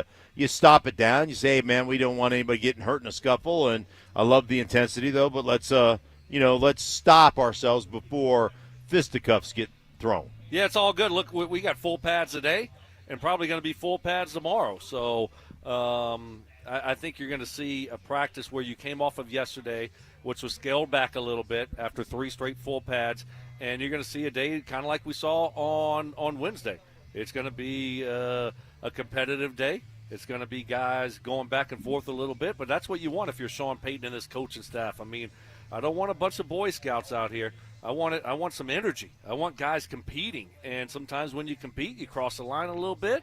There's a fine line that you got to walk. So it's all good. Everything was fine. No one crossed the line, and you got a lot out of practice. And then Sean Payton went on to talk about how hasn't been a fight yet, and he got asked if that's a testament to how serious all these Broncos players are taking training camp. You ever go to the grocery store and you see like a 5-year-old just being a terror, and you don't really look at the 5-year-old, you look at the parent. And so I think it's up to us as coaches to clearly identify what we're looking for. And one of the things that I enjoyed and appreciated a lot as a young coach is when we had joint practices with New England. And I think we had 4 or 5 of them in those 17 years, and not one. And I knew Bill well enough, but like our players dreaded it because, man, as a young coach, I didn't want it to be our team with Bill. And so once we had that experience, it was easy to say, let's do it again. And there was never, both teams were like, hey, we're here to get better, and we're not going to, on NFL Network with one of these bench clearance, we're just not going to do it. And so I think that points to not just the head coach, but the collective group of coaches, no different to that parent on aisle 8. Get your kid out of the cereal box. Get your kid out of the cereal box. I mean, he's got a point. When you go to the grocery store and the 5-year-old's throwing a temper tantrum, you're not exactly mad at the 5-year-old. You're mad at mom or dad who doesn't have little Billy under control. But I think what he's saying, Mark, is that it's kind of on him and the whole coaching staff to keep these practices under control. Yeah, for sure. And it goes to coaching, and that's an important aspect. Here's what we're trying to accomplish. This is what we're trying to do. We want to be competitive. We want to win drills, but we want to protect each other at the same time. Mike Shanahan used to talk about it all the time with the way we practice. Hey, guys, at the end of the day, we're all teammates. You're going to compete. Tempers will flare, but we got to protect one another. And, if you got an opportunity to make a big hit, or make a play on the ball, but it's going to create a big collision, pull off. As coaches, we see it.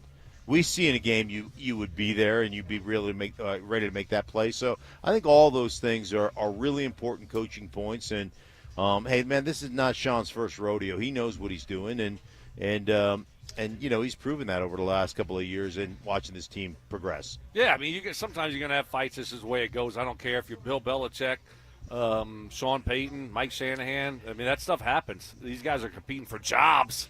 A lot is at stake. A lot's on the line here. And so sometimes that stuff just happens. But Sean realized that. You can't have it happening every dang day. But every now and then you're going to have something that comes up, and you'll have a little scuffle, and then you just kind of move on, and you get over it, and then you get back to practice. But so far, we haven't seen one out here, which is good. That's great. But you're seeing them go out there and competing at a high level. Keep your head out of that dang cereal box. All right, we got to get to some NFL news and notes before we get out of here, because the story of the morning dominating the league is that Diana Rossini is reporting the Micah Parsons Cowboys relationship has deteriorated to the point where the star pass rusher is considering drastic measures, which could include a trade request or even a declaration that he is severing his relationship with the team. This comes on the heels of the Terry McLaurin trade request last night.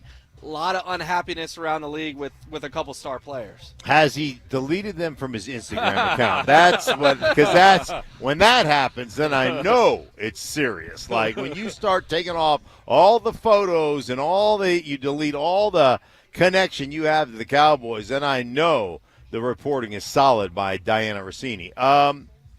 This is why when you have a superstar and that guy is proven to be a great player, you lock him up a year early as opposed to a year late. I don't know why the Cowboys continue to wait until, the first week of the season to get their stars signed is beyond me.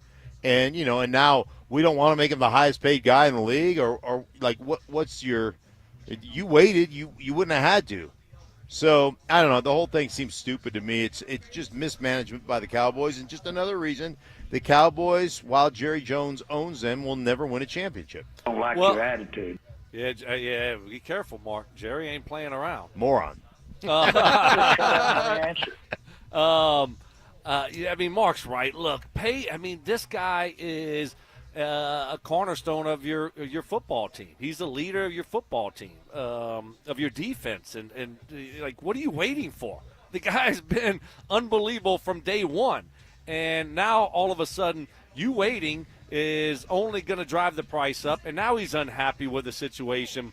Look, you're not trading him. He's going to get it done. It's going to get it figured out. But why are you going through all this drama? This, again, makes you look at what we have here in our ownership group and make you put a smile on your face that you got things figured out. And it's not a good way to try to build a winning culture and win football games and try to win a Super Bowl. And Scary Terry, I brought the possibility up because social media goes ablazing. Broncos should inquire. Stokes says no. I say probably not.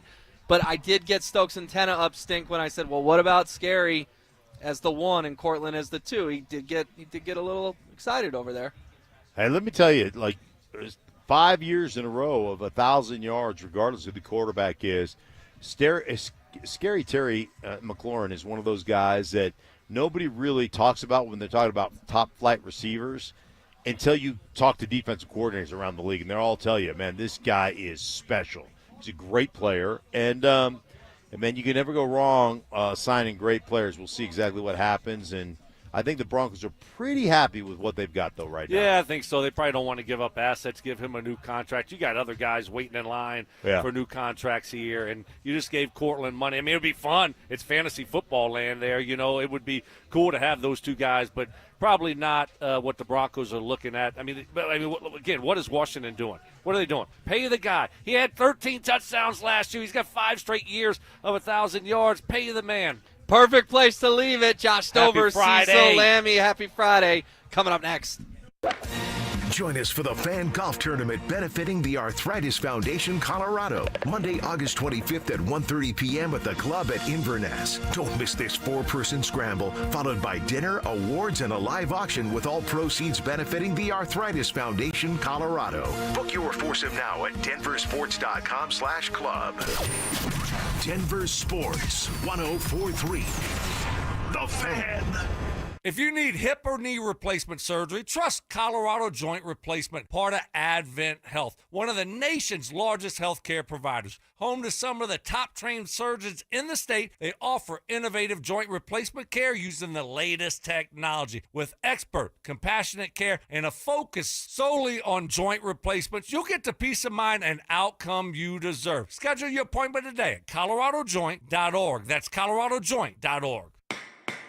Injured in an accident? Don't settle for empty promises. Postman Law delivers fast, easy, and effective results. Our attorneys have recovered over $3 billion for clients across the country. Founded by nationally recognized attorneys, we bring elite legal power to personal injury cases, fighting to get you the justice and compensation you deserve. Call 844-POSTMAN now for your free consultation. That's 844-POSTMAN. Why'd I go to the doctor?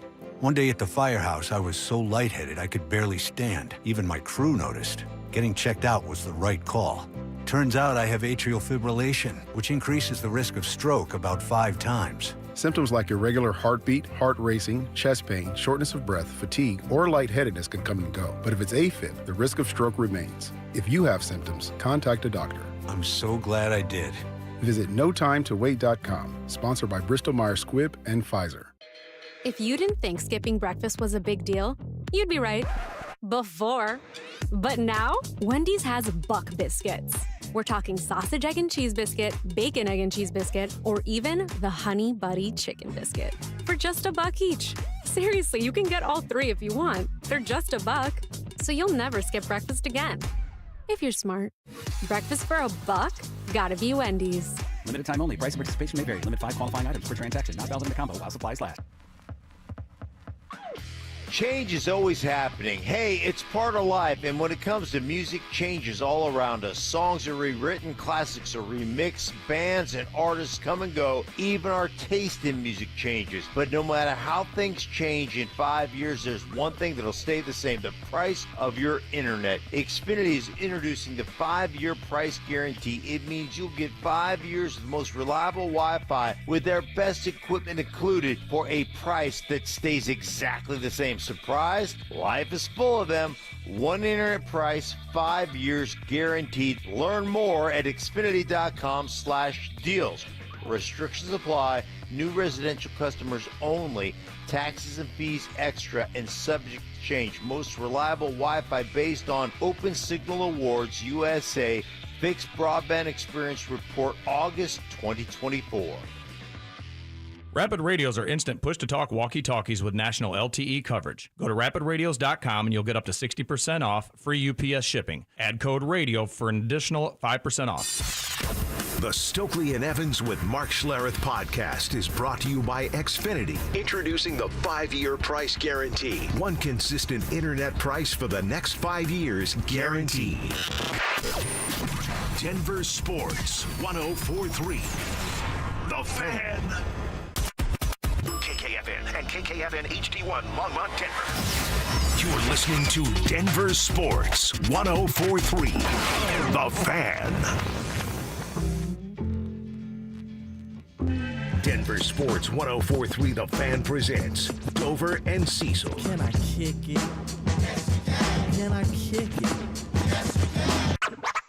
It's Friday, gotta get down on Friday. Friday, you ain't got no job, and you ain't got to do. Today's Friday. Thank God it's Friday! Oh, whoa! Oh, you know that. It's different on a Friday. Woo! Kevin Kistner coming in hot with a little remix of the intro. Hello, beautiful people. Wow. Welcome to it. That's how you kick off a Friday right there, see? DJ Kiss, like, we got to come up with a name so that he can tell all the ladies at Grizzly Rose, like, I know my name's Kevin Kistner, but I'm actually DJ Kiss. Yeah. Right? Something like that. That's good. Yeah. That's good. Have you met Kevin? Every kiss begins with Kistner. That's what I was told. Hey, you remember my slogan. That's exactly right. Nice work, Kevin. That's great stuff right there from Kevin Kistner. Cecil, I texted him last night, and I said, sorry to be this guy, but I'm going to give you a homework assignment, something I think would be awesome on a Friday. Right. Let's throw in a little different intro there, having some fun, and it hit home exactly the way I wanted it to hit home. Yeah. I'm telling you, that sha-la-la-la-la gets me going, man, every single time. Every single time. And I was a little worried about that Friday quote. I was like, it's edited, right? It's edited. You ain't got no job, and you ain't got nothing to do. That's right. So you're out here at Broncos Park, powered by Common Spirit. The stands are full once again. Shout out to my homies. I got a couple boys up in the stands today. My tattoo guy and my basketball buddy out there hanging out, watching practice. So what's up to you fellas? We always tell you, if you're up there in the stands and you have eyeballs on something you want us to talk about, send it to the text line, 303-713-1043. It's the RamosLaw.com text line. And perhaps you didn't score one of the 800 tickets you could score every single day, and you want us to be your eyeballs. That's exactly what we're here for. Tell us what you want us to watch, player you want to know about, unit you want to know about. Hit us up on the text line. Put your name on the end of every text so we can give you a shout-out on the show. So those are a couple things we're asking from you today. We're always asking at the beginning of the show for Tribe Roll Call. Who are you? Where are you? What are you doing for a buck today? Send all that information to the RamosLaw.com text line so we can give you and your company a shout-out right here on the show. All right, Cease, we got to get into a few things today. I figured today could kind of be a recap, look back. What have we learned? What have we learned? Today, as it's been a week officially since we've been here. 5 straight days, I guess 6 for us if we count Saturday, and then we'll be back out here tomorrow to make it 7 straight days. Before we dive deep into that, they did add a player yesterday and a linebacker. Yeah. But not the inside type, outside type. Yeah, to replace Johnny Walker. Nelson is coming in here, yeah. So Johnny Walker, Black Label, he's on injured reserve here for the foreseeable future. So they bring in a Nebraska fella in Garrett Nelson, a camp body to see if he can shine and earn himself a little bit of time. Yeah, well, and what stinks is Johnny Walker was going to push to make this roster. You've been talking about the him. 53. Like, he wasn't going to push to be a practice squad guy, although that's a possibility. A lot of people would have been interested in Johnny Walker had he been available via a practice squad. You got to be careful of that. But Walker was a stud at the Shrine Bowl. He's been a stud so far in camp, just got banged up, now on injured reserve, so put a pin in that. And well, they're down to 5 premium edge players. Again, that sounds like it's, oh, my God, 5. No, that's incredible. Most teams are looking for 2. They're lucky to have 1. Right. Hey, George Payton, you dropped something. Oh, it's a pass rusher. It fell out of my pocket. Like, that's what's going on here at Broncos Park, powered by Common Spirit. So a little disappointing. Not what you want to see, especially not how you want to start out your pro career. Coming into the league undrafted, Walker with a ton of talent, now on the shelf with injured reserve. Yeah. Seeing right now from our boy Chris Tomlinson, no sign of Dre Greenlaw.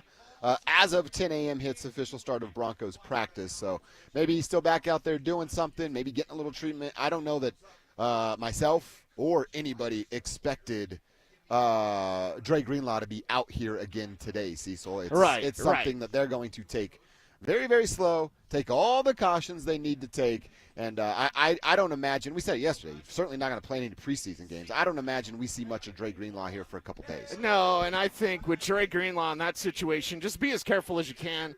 Maybe joint practices, you're able to do something. Preseason games, I don't need to see him. And then just get him ready for week 1. Like, it stinks. You want him healthy. You want that proven health going into the regular season of, like, he's done everything. He's been out there every day. It's the sauce. Like, Dre Greenlaw, they figured it out. Okay, he's banged up. Don't risk it. Do not risk it with any sort of meaningless practice. Get him out there, again, perhaps joint practices, perhaps something a little bit later on. But if he does nothing before the start of the regular season and they go, hey, week 1, Dre Greenlaw's good to go, he's 100%, yeah. I say, okay, that's a good plan, that's a good job. Yep. And by the way, for today's practice, they're back at it. Back out here in pads. So Mike Kliss told us yesterday, our Broncos insider from 9 News, they can't go more than 3 straight days. They hit that mark, take a day off, and then they're right back out here getting after it today. So absolutely love to see this. We're in pads, and we're with referees. So could have some fun here Who today. gets in a fight first, you and me, with some media members out here, which would be fun. I got a list. Or the Broncos on the field. I'm going to go DJ Jones and everyone else with Malcolm Okay, Roach okay. coming off the top rope. All right. That's probably what we're seeing here today.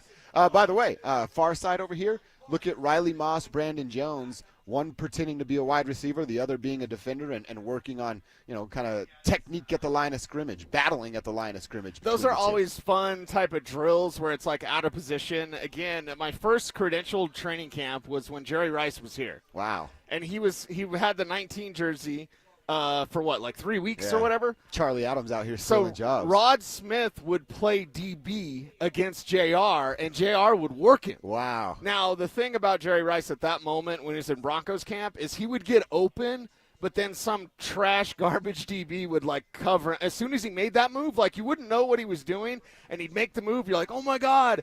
And then some trash DB would be, like, all over him because he was old. Yeah, he was just too slow. So, but it was always cool to see Rod Smith playing corner against Jerry Rice. It's one of those, like, pinch me moments of, like, I can't believe I saw that. So we're seeing something similar out here today. So we'll continue to monitor the Bo Nix interceptionless streak. We're not jinxing it, but 2 days in a row we said it and it didn't happen. Let's make today I kind of want number it to 3. happen. Yeah, and you kind of root for it. Yeah, I'm fine. And I'm not against it at all. Right. He makes a mistake, and it goes into the supercomputer. The AI only knows what you tell it. Yes. Right? Bo Nix, I want him, he's that supercomputer AI, I want him to gather in all that information and then know it, because that's what he does. So process the information, make those mistakes, and then don't make them again. He's not a mistake repeater. I feel like Mark Schlereth. He's a habitual Makes me line feel stepper. good. Yeah, he's not a habitual line stepper. He's not a mistake repeater, because that's That's what gets you cut in the NFL. Now, not cutting Bo Nix, obviously, but someone like Audric Estime, right? You're out here fumbling again. If that were to be the case, like, okay, just done with you. Yeah. You can deal with the mistake.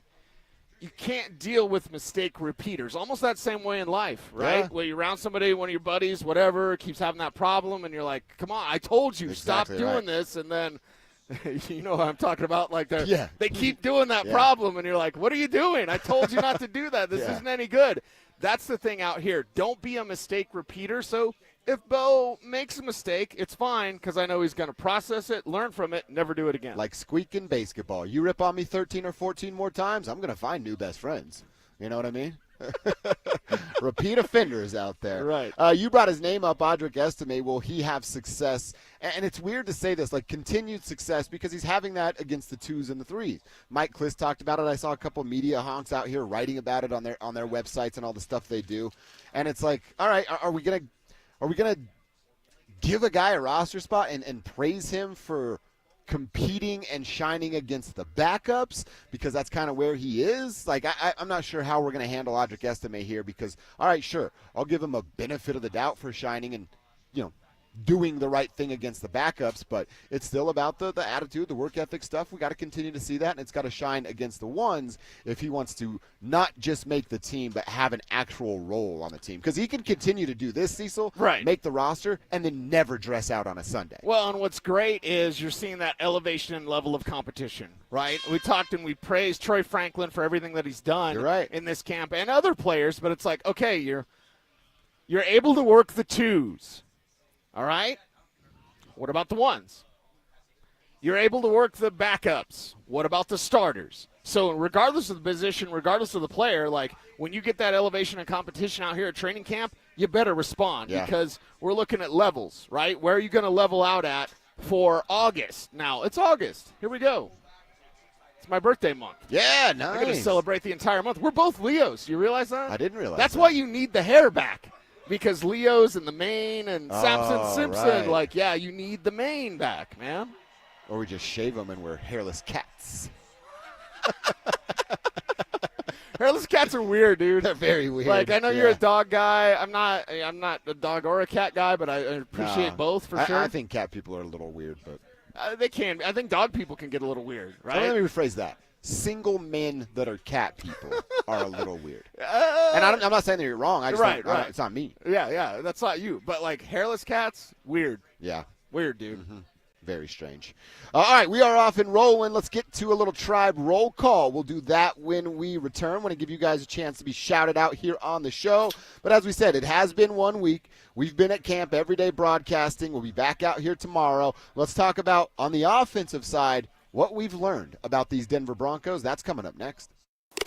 Listen up, golf fans. Want to witness the battle at Bethpage Black in New York this year? Well, Denver Sports 104.3 The Fan has teamed up with the City of Aurora to give away a trip to win your way in. To enter, just head to the pro shop at any of the City of Aurora's 5 beautiful courses between now and August 1st. Find the cutout of Sac By and scan the QR code. For more information and the list of course locations, head to denversports.com/golf. Denver Sports 104.3 The Fan.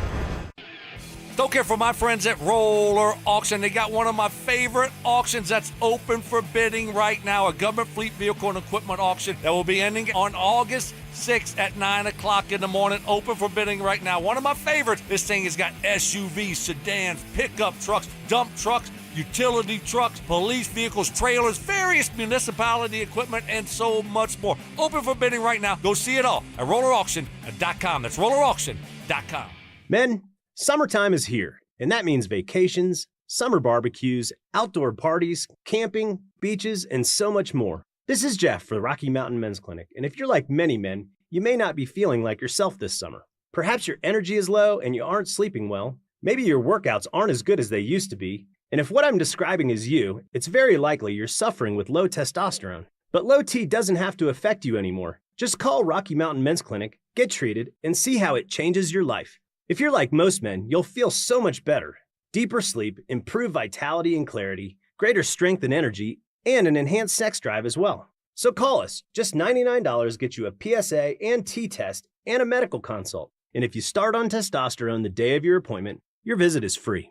Call 720-440-7900. That's 720-440-7900, or go to RockyMountainMen'sClinic.com. We have 5 offices across the Front Range to serve you. Worried about market losses? If headlines are keeping you up at night, it's time to take control. Hi, I'm Jeff Jr. with Trajan Wealth, and I know you've worked hard to save. But in times like these, what if can turn into what now? If you're planning to retire or are in retirement, you need a strategy that helps protect your future. At Trajan Wealth, you can capture market gains, protect your account from losses, and guarantee income for life. Right now, you could receive a bonus of up to 30% or annual growth of up to 10% for retirement income. You heard me right. An upfront bonus of up to 30% or annual growth of up to 10%, all guaranteed to boost your lifetime income in retirement. Don't leave your future to chance. Plan with confidence. Call Trajan today at 720-405-3300. That's 720-405-3300. Annuity guarantees are based on the claims paying ability of the issuing insurance company, DBA, in most states as Trajan Wealth Insurance Solutions. You probably saved my life. Every single day, Soda Weight Loss is helping people let go of the weight and keep it off. Got off my blood pressure medicine and my cholesterol medicine, and that is amazing to me. I went from a 16, 18 down to a size 4. Splash into summer savings right now with Soda's lowest prices of the year. Get help. Get results at SodaWeightLoss.com. That's SOTA weightloss.com. Soda is, say it with me, state of the art. Do Crohn's disease or ulcerative colitis symptoms keep coming back? Tremfya, guselkumab, may help, with rapid remission achieved at 12 weeks and lasting clinical remission at 1 year. Some even saw visible improvement of their intestinal lining at 12 weeks and 1 year. Tremfya is a prescription medicine used to treat adults with moderately to severely active Crohn's disease and adults with moderately to severely active ulcerative colitis. Serious allergic reactions and increased risk of infections and liver problems may occur. Before treatment, your doctor should check you for infections and tuberculosis. Tell your doctor if you have an infection, flu-like symptoms, or if you need a vaccine. Healing is possible with Tremfya. Approximately 3 out of 10 patients were in endoscopic remission at 1 year, based on areas visualized on colonoscopy, which may not represent the deeper bowel layer or entire GI tract. Individual results may vary. Ask your doctor about Tremfya today. Call 1-800-526-7736 to learn more or visit tremfyaradio.com. This segment on 104.3 The Fan is brought to you by Jacob's Law, 303 Law 4040. It's Training Camp 2025, built to win. Presented by Fitness Gallery, home of the world's finest fitness equipment. Live from Broncos Park, powered by Common Spirit. Here's Dover and Cecil.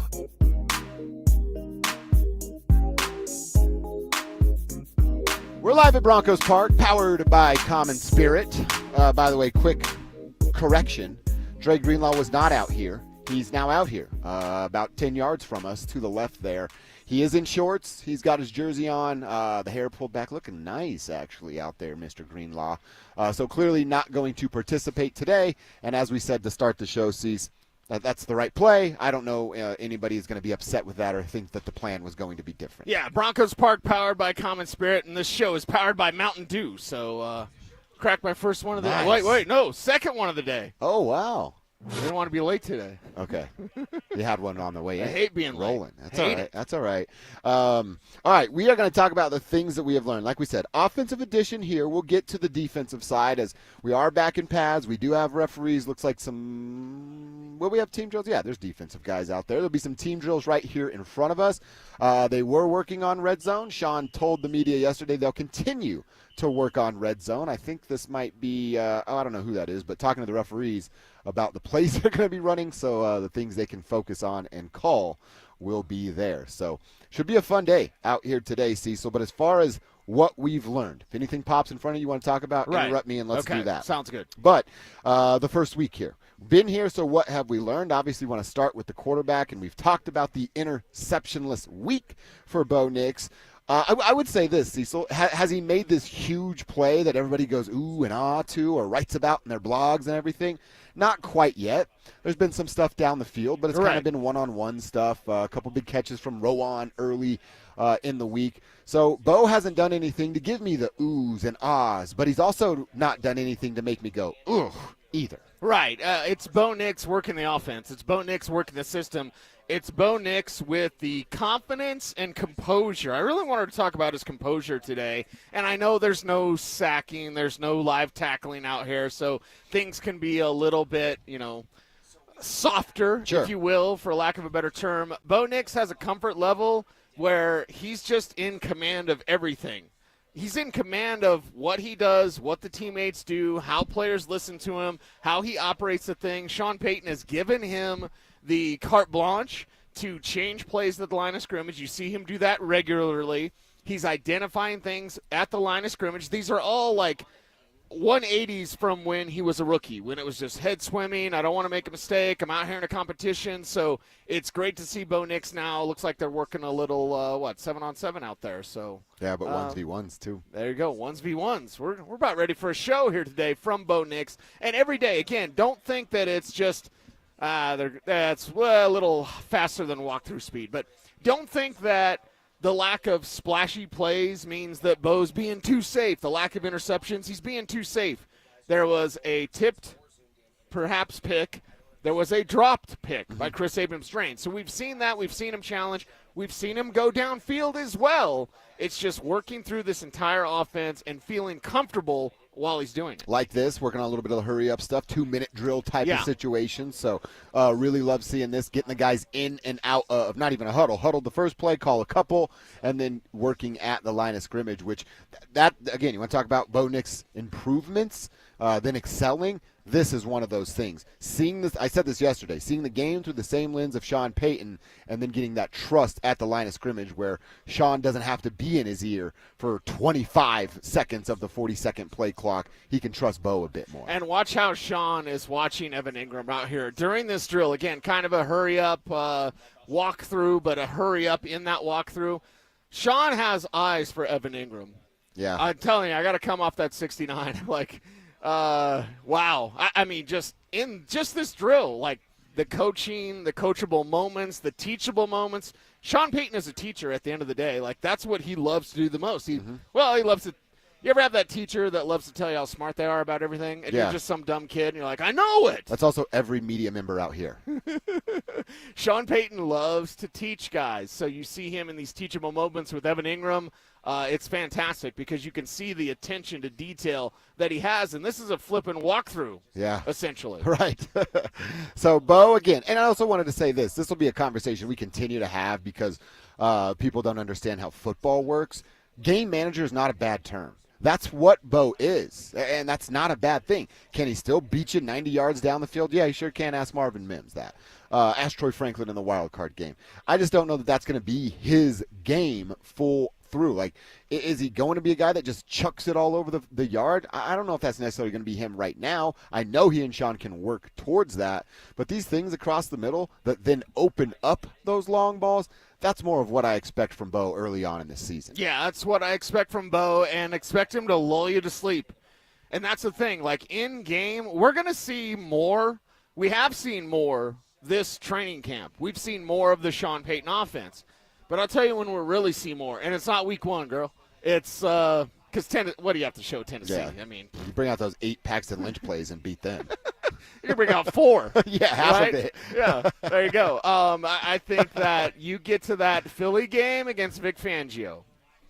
There's something a little cooking here. There's something cooking. And how can they beat that kind of shell coverage? It's what the entire league has turned into, like Fangio ripoffs of like, let's just play shell. Of course. And rally underneath. Like, okay, so the Broncos can do that. What, you're going to give us the short stuff?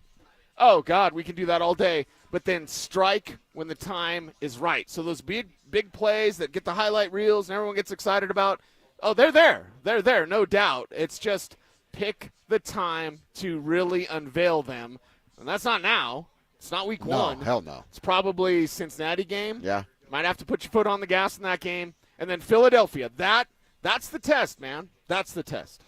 Continue the offensive conversation. Running backs, we've talked quite a bit about that because we know it's JK, it's RJ, it's in that order, and then it's Jaleel. I said this, and I'm probably just not going to come off it at this point. Here's the running back room.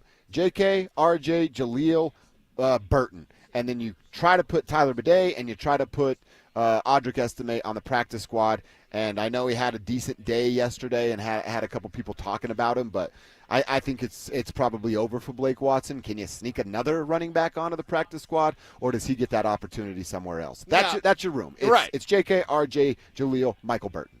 And Burton makes the practice squad. Yeah, then he gets activated the 3 times. Yeah, They'll do the roster gymnastics, and I understand the fellas. Our guy Will Peterson here. He was like, man, I mean, Audric Estime, they could risk losing. Yeah, fine. I don't know how much of a risk it actually is. Hey, they lost Audric Estime, guys. Yeah, okay. If you expose someone to the practice squad, you're prepared for that. You may not want it to happen ever, but yeah, okay. He's had some good days. There's no live tackling, but Estime's had some good days. Since the pads came on, Estime has looked better. It's what I'm not even going to say anticipated. I just kind of hoped for, and it's been happening. It's working. Oh, Star Wars reference you don't get. Anyway, it's working with Estime with the pads on. Let's see. Preseason game, and Sean Payton even said it himself. By the New Orleans game, the room's going to shake itself out. Of course. By that New Orleans game, we're going to know. All right, there's still a couple of things we want to talk through about the offense. Evan Ingram, who we've been highlighting all week, we'll do that one more time, the big impact he's going to make. And then the question we've been asking a bunch of our guests this week, that wide receiver 2 spot, is anybody going to take that and run with it, or is that something else that will be determined and figured out when preseason games actually get underway? So we'll talk about those 2 positions. We're also going to switch gears and tell you what we learned on the defensive side of the ball. We'll do both of those things coming up next. Bonneville International Radio Station contests are open to participants at least 13 years of age and older that are residents of the state of Colorado. Unless otherwise specified, employees or agents of the station, Bonneville International Corporation, other area radio stations, or an entity associated with the contest may not enter. Full general contest rules are available at DenverSports.com. Hey, it's Ryan Reynolds here from Mint Mobile. Now, I was looking for fun ways to tell you that Mint's offer of unlimited premium wireless for $15 a month is back. So I thought it would be fun if we made $15 bills. But it turns out that's very illegal. So there goes my big idea for the commercial. Visit mintmobile.com/radio. Upfront payment of $45 for 3-month plan equivalent to $15 per month required. New customer offer for first 3 months only. Speed slow after 35 gigabytes if network's busy. Taxes and fees extra. See mintmobile.com. This message comes from Viking, committed to exploring the world in comfort. Journey through the heart of Europe on an elegant Viking longship with thoughtful service, destination-focused dining, and cultural enrichment on board and on shore. With small ships that bring travelers closer to the destination, there's more time to explore. And every Viking voyage is all-inclusive, with no children and no casinos. Discover more at Viking.com. Be advised, this is your opportunity to save up to 40 to 80% on a hot tub or swim spa this weekend only, today through Sunday. 2 locations, Denver and Colorado Springs. Be advised, this is your opportunity to save up to 40 to 80% on a hot tub or swim spa this weekend only, today through Sunday. National Western Complex, Denver. 18-month interest-free financing. Our factories have demanded we sell 1,000 hot tubs and swim spas this weekend. Norris Penrose Event Center, Colorado Springs. Huge factory incentives, factory rebates this weekend only. National Western Complex, Denver. We can remove your old hot tub. Free delivery of your new hot tub. Hot tub starting at $2,999. Norris Penrose Event Center, Colorado Springs. Free delivery of your new hot tub. Just relax and enjoy. 2 locations, Denver and Colorado Springs. Today, 2 p.m. to 8 p.m. Saturday, 10 a.m. to 8 p.m. Sunday, 10 a.m. to 6 p.m. National Western Complex, Denver. Norris Penrose Event Center, Colorado Springs. Call 833-SPA-SALE or visit hottubandswimspasale.com. It's the first day of the first grade, and she found a new best friend. It's a laid-back Sunday afternoon you wish would never end. The homemade taste of Bluebell and good friends gathered round. The good old days are being made right now. Open the lid on a carton of Bluebell Homemade in the Shade, and you'll have it made, so to speak. It's a combination of our top-selling homemade vanilla ice cream with a swirl of rich chocolate fudge sauce. Enjoy an instant classic. The good old days are being made right now.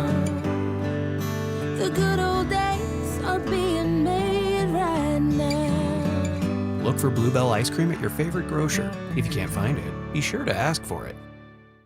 Individuals and businesses with tax problems, listen carefully. If you owe over $10,000 in back taxes or have unfiled tax returns, U.S. Tax Shield can help you take back control. The IRS can seize your bank accounts, garnish your paycheck, close your business, and file criminal charges. Our team of tax attorneys can stop collections and get you protected. U.S. Tax Shield offers a price protection guaranteed quote to get you protected today. U.S. Tax Shield is A+ rated with the BBB, so call 800-494-6139. U.S. Tax Shield, 800-494-6139.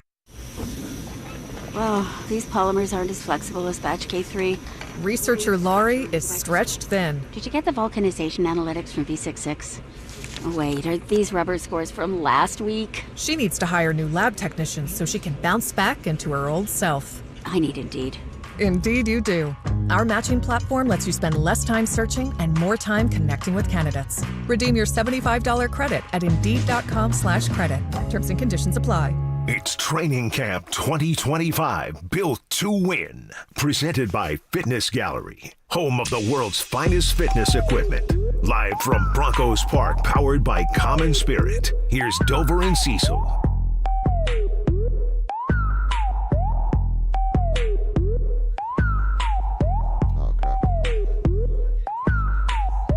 All right, welcome to it, Broncos Park, powered by Common Spirit.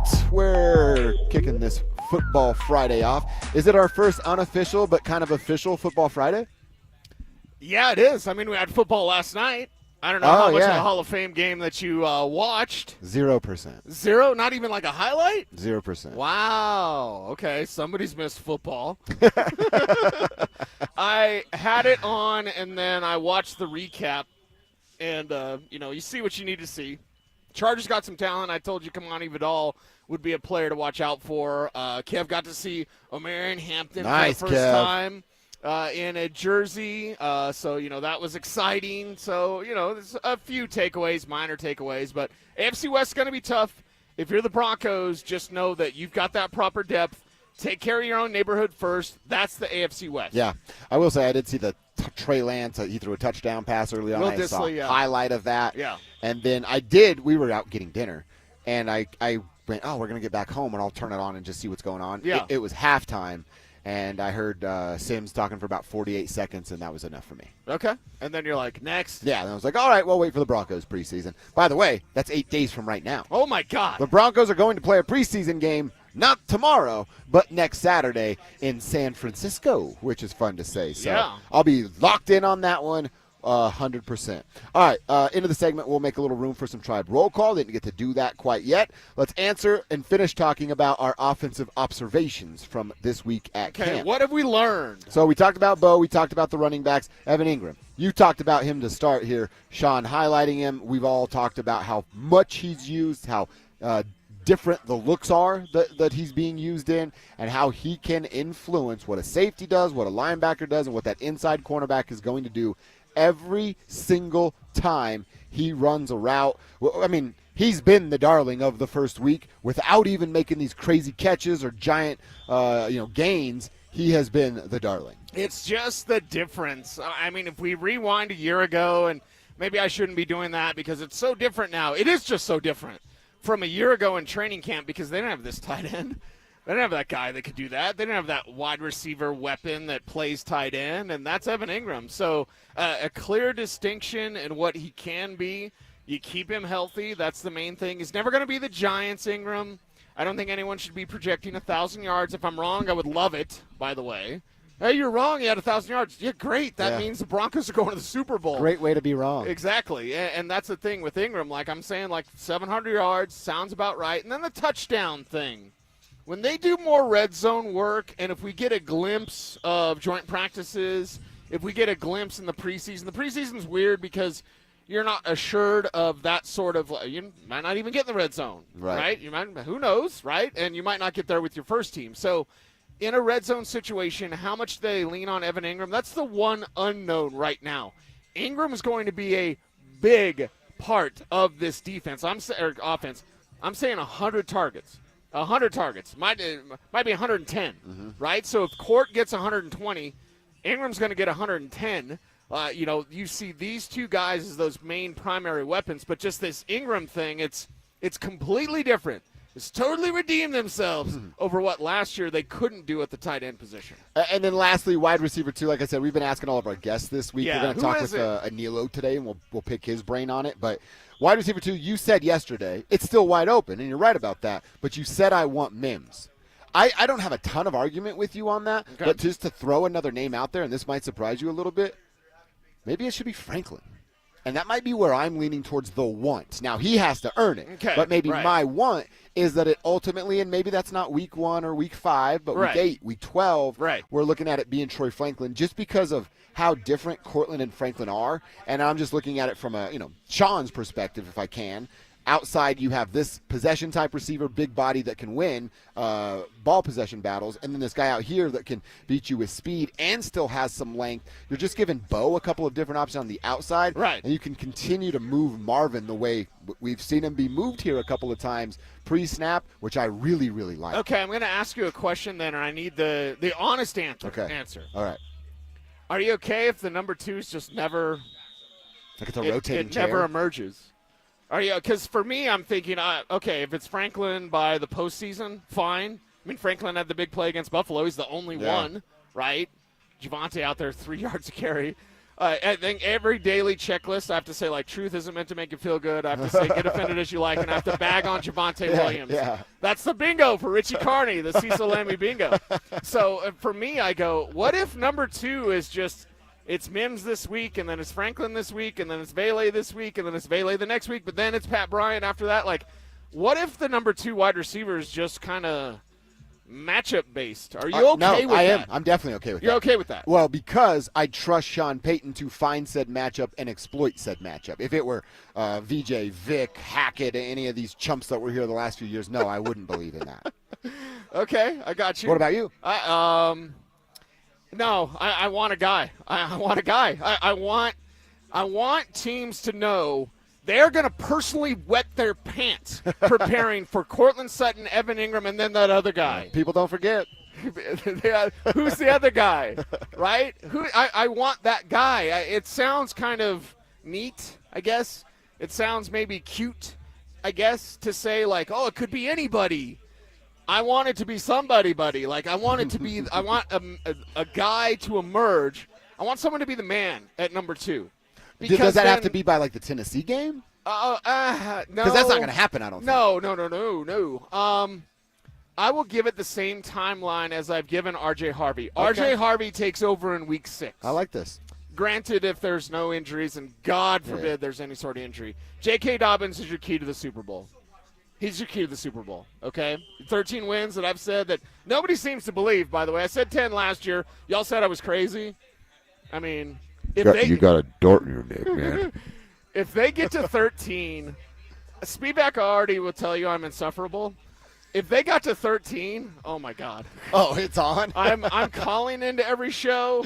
I'm talking about 13 wins. Like, I'm calling it everywhere, right? My voice will be everywhere because they got 13. You only do that with Dobbins healthy for, 12 games. He's got to be healthy for, 12 games. But let's give that number 2 wide receiver that run-up and say, okay, by week 6, I want he's the man. Okay. So first month, it'll be kind of who knows, what's it going to be? And then by about week 6, R.J. Harvey takes over in the backfield, and then your number 2 wide receiver is that man. I want that guy. So then your other players, very talented players, are auxiliary and still very dangerous. Mm-hmm. But you as a defense, and I'm thinking about it from their point of view, man, I got to deal with Cortland Sutton, Evan Ingram, and this other guy? Yeah. I mean, I could deal with 1. I could deal with 2, but you got 3? The advantage of Sean to go, hey, their second cornerback is a little smaller. Marvin, you're going to take that outside today. Yes. Next week, there's some length on that defensive side, the secondary especially. Troy, you have that. Hey, they're kind of weak. You can exploit them in the middle of the field. Devon, we're going to bring you across drag routes time and time and time again. Right. Look. If somebody emerges and takes that job, I'm not going to be mad about it. I just do trust in Sean Payton's game planning. See, I trust in Sean Payton throwing the ball. running the ball, I gotta see a little bit more. But I just trust in Sean enough to go, yeah, I can take advantage of a weak spot in the secondary on every single NFL team that's out there. Yeah, he can do that. He can do that for sure, and then he can tell you about it. Like, Yeah. I beat you with Marvin Mims not even getting a catch this week. Like, I was able to beat you because I'm Sean Payton. So, yeah, it's going to be interesting to see, but the talent is there, and that's where the competition comes out. This camp, built to win, right? This team can win a lot of games, a whole lot of games, with that talent that is built to win at the wide receiver position. All right, we're going to get to the defense, I promise, but we got to give it a little time for Tribe Roll Call. What's going on in the Tribe? Josh says, I love lighting up a stick with a glass of whiskey and some good tunes while admiring my yard. Remember we were talking about that yesterday, your yard work. Yeah. He's out there picking up trash today in Green Valley Ranch. So, Josh, we appreciate that from you.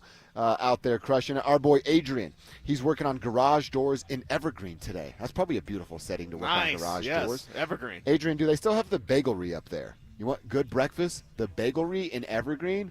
That is the spot. So, Adrian, if you're looking for something there, go get you some breakfast. Our dude Tom in Lakewood, what up, Tom? Says he's wishing the Tribe a great Friday. He's in the mountains fishing, and he ends his text with, "Go Bo."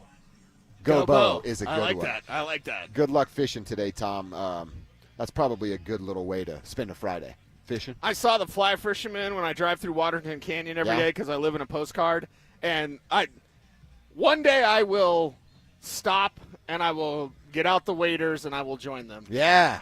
That's the luckiest blankety blanker in the world. Mm-hmm. It's Friday morning. I'm going to work. This guy's fly fishing. Yeah. Who's got the better life? That notice we hadn't seen Paul Klee out here. That was him. You saw him this morning out there fishing. Well, Paul Klee's the best guy ever. He's raising a future PGA golfer, and he's just fly fishing every day. Yep. Klee's out there living the good life. One more from Will in Littleton. He's a benefits broker driving back from meetings in Boulder today. We kind of answered your question already, Will, but he wants to know who's going to be RB number 3. It's going to be Jaleel. It's going to be Jaleel McLaughlin. We appreciate everybody being a part of the program. Tell your friends. We're having some fun over here talking all things Denver Broncos. We are your football station, and we don't ignore any of the other local teams as well. All right, it's 10:40. You know what that means. So maybe you're new to the show and you don't. But around 10:40, we go inside the internet. We got to talk about what the Rockies did on Major League Baseball's trade deadline, and we have some updates about the future stadium or potential future stadium location. That's coming up next. After catching the league by surprise last season, is Bo Nix ready to handle the high expectations in year 2? Well, the expectations are definitely higher, but we like that. That means you're a good football team. That means you have something to play for, and it means you're doing something right. Denver Sports 104.3. The Fan. Guys, are you looking for a simple solution to hair loss this summer? Get Advanced Hair's breakthrough one-day treatment during their once-yearly summer savings event. Your own natural hair begins to regrow the very next day, and Advanced Hair guarantees it will grow. Take advantage of your flexible summer calendar and get the most hair for your dollar during Advanced Hair's best offer ever. For details and a free consultation, call 720-459-HAIR or at advancedhair.com. Samantha Flanagan here from Flanagan Law. If you're injured in a car accident, don't talk to an insurance company. Get representation first to make sure you're cared for and properly compensated. Flanagan Law. Focus on healing. We'll take care of the rest.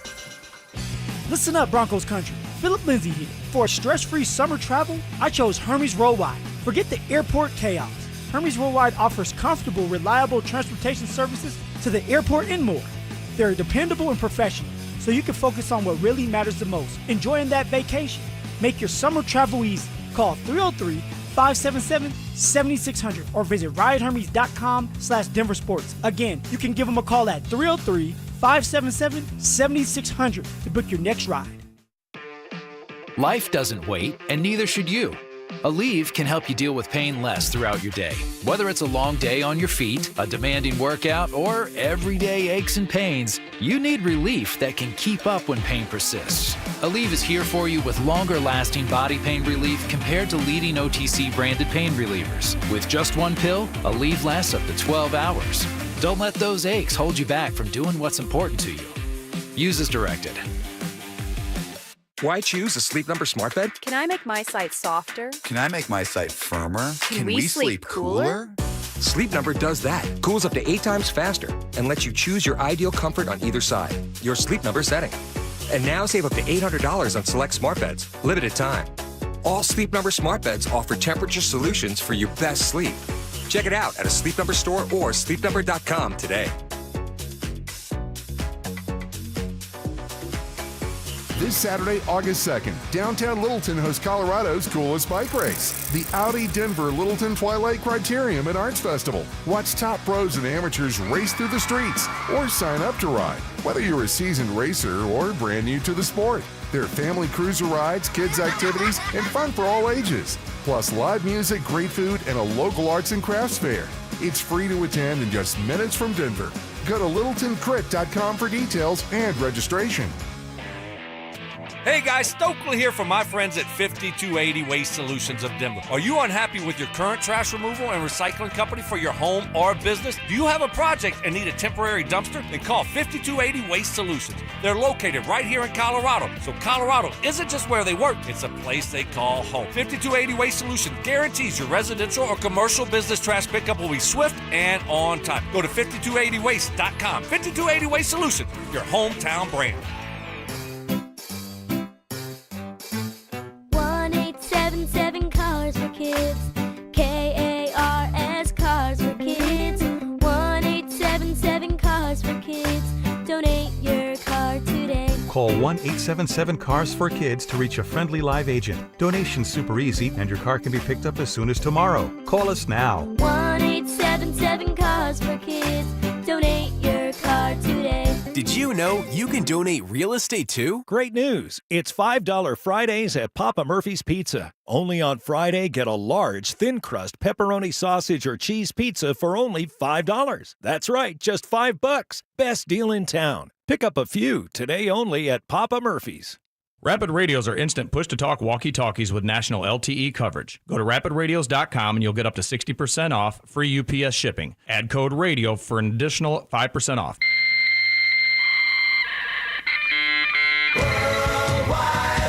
From conspiracy theories to cat videos, the World Wide Web can be a terrifying and beautiful place. So strap in and follow Dover and Cecil down the wormhole as they take you inside the Internet. This, Jen, is the Internet.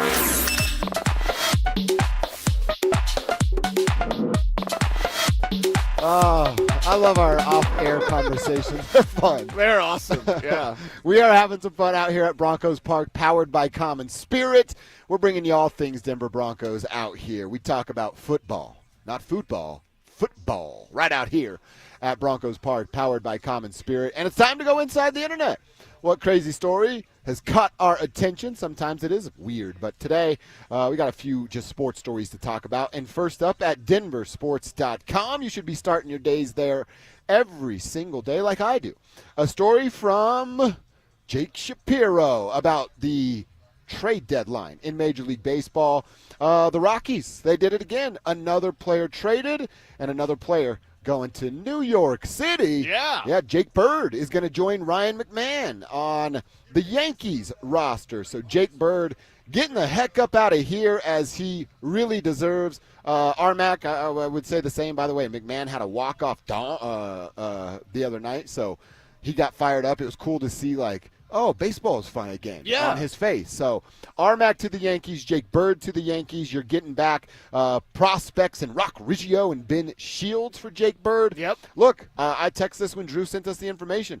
They're doing the right thing here. We know the Rockies aren't going to win anything anytime soon. They're literally trying to avoid being the worst team ever in modern era of baseball. So the fact that they are making some moves, they're sending their bigger pieces for prospects that could come back and at some point, a year or two from now, possibly help these Colorado Rockies. It's the right thing to do. I am actually applauding, golf clap, the Colorado Rockies. Did these moves did these moves signal kind of a change in philosophy with the Rockies? Now, the rest of Major League Baseball, you go, oh, you're going to trade players you've drafted all the time. Yeah, that homegrown talent. How often do the Rockies do that? Not don't enough. They seem like against that? Like, well, we drafted you. Why would we ever trade you? Now it seems like there's a willingness. Again, just the 3 deals. But it seems like there's a willingness to trade homegrown talent, which is it's kind of the first time it seems like in a while where this team goes, okay, I know we drafted you, we had high hopes for you, but we can get something for you, and that's what we did. Yeah. With these moves, I think it might signal a change in the front office, and there will be other changes. And listen, the only way to go is up. They're the worst team in the history of ever, right? The only way to go is up. But if you have these sort of changes where you can draft, hey, it's not going to work out, or hey, we can get something that we like a little bit better, or your time here is just done. Not this just, hey, we drafted you, we're never going to trade you type of mindset that they used to have. Yeah. So maybe, and I might be getting over my skis, but maybe that's something that signals, hey, they're going to do business a little bit differently now. I hope so. And again, we won't know until we start to see more of this roster be put back together. But trading 2, I don't know if I can call McMahon and Bird stars. They're the closest the Rockies may have to the Yankees. And for prospects with a team that does it right as far as developing and turning prospects into players, I think this is a step in the right direction. Yeah, that doesn't mean anything now or next year, but maybe in a couple of years it matters. Yeah, a couple of years it'll matter, and we'll just continue to watch them build because that's all really we can do. That's exactly right. All right, there we go. There's our Rockies fill for you. Trade deadline come and gone, and they were sellers. Nice move from the Rockies. Couple stories from Denver 7 out there that I read yesterday. First, Burnham Yard is starting to demolish buildings, so let's do simple math here and not make this more complicated than it needs to be. 2 + 2 = 4, right? Yeah. Buy a bunch of land, tear a bunch of buildings down. This is where the thing's going. Seems like it. Why are we going to do the song and dance? It seems like it just seems like where it's going. Well, and we had the last beam put in place that was signed by Kerry Walton Penner today. Oh, I didn't see. That's cool. And it's a construction tradition. You were construction. You never did that? I don't think so. We got some pole barns up in northern Colorado that got my scratches somewhere, or my dents from driving into the side of the barn on accident. I definitely drew stuff on the walls, but it wasn't my name. Oh, okay. Were you like Jonah Hill? It's super bad drawing that kind of stuff? Yeah, big veiny ones, dude. Don't tear down your drywall. But either way, that construction, they've capped that off, and we hear from Damani Leach. Greg is waiting. Like we waited to talk to Cortland Sutton, I think Greg is waiting so that when something's a little bit more official, he'll be able to talk about it. Because that's all the questions that Greg would be about right now, Yeah. And if he can't talk, he can't say it, then why would he put himself out It's there? smart business. And, well, what is Greg Penner? Smart business. Yeah, that's all he is. Another story I read online at Denver 7 was you always going to remember the Josh Reynolds shooting incident. 30 rounds were fired into that man's vehicle. He is so lucky that something worse didn't happen. And he got shot twice. But obviously no life-threatening rounds. They sentenced the man yesterday. In fact, he pled guilty. His name, what's his name? Burr Charlesworth. His first name is Burr? That's very weird. But he pled guilty to it. As I said, at least 30 rounds were fired. Reynolds was hit twice. He is facing between 8 and 12 years in prison. He will be sentenced on September 18th and is in jail until sentencing comes up. So, yeah, go ahead and give him that 12. You can't just shoot people on the highway. Yeah, that's interesting. Good to know justice was served in the way it can be served, I guess. I guess so. So, yeah, that's all said and done for Josh Reynolds. Did he find a new NFL home? Somewhere. Okay. Because he just was gone after that. And obviously we can understand why, but was released. And then I don't know. I didn't really follow the trail of one Josh Reynolds and where he may or may not be at this point. Jets. Oh, okay. That actually checks out. All right, another headline I saw. I don't know, Kevin, we might need your opinion on this. We all know Marshall Manning, right? That's Peyton's son. Marshall's a little quarterback playing in the leagues that he's playing in, getting coached by ex-NFL players and running playbooks that Peyton used to run. The Denver Post had a headline that said Marshall Manning had been enrolled into a middle school in Tennessee.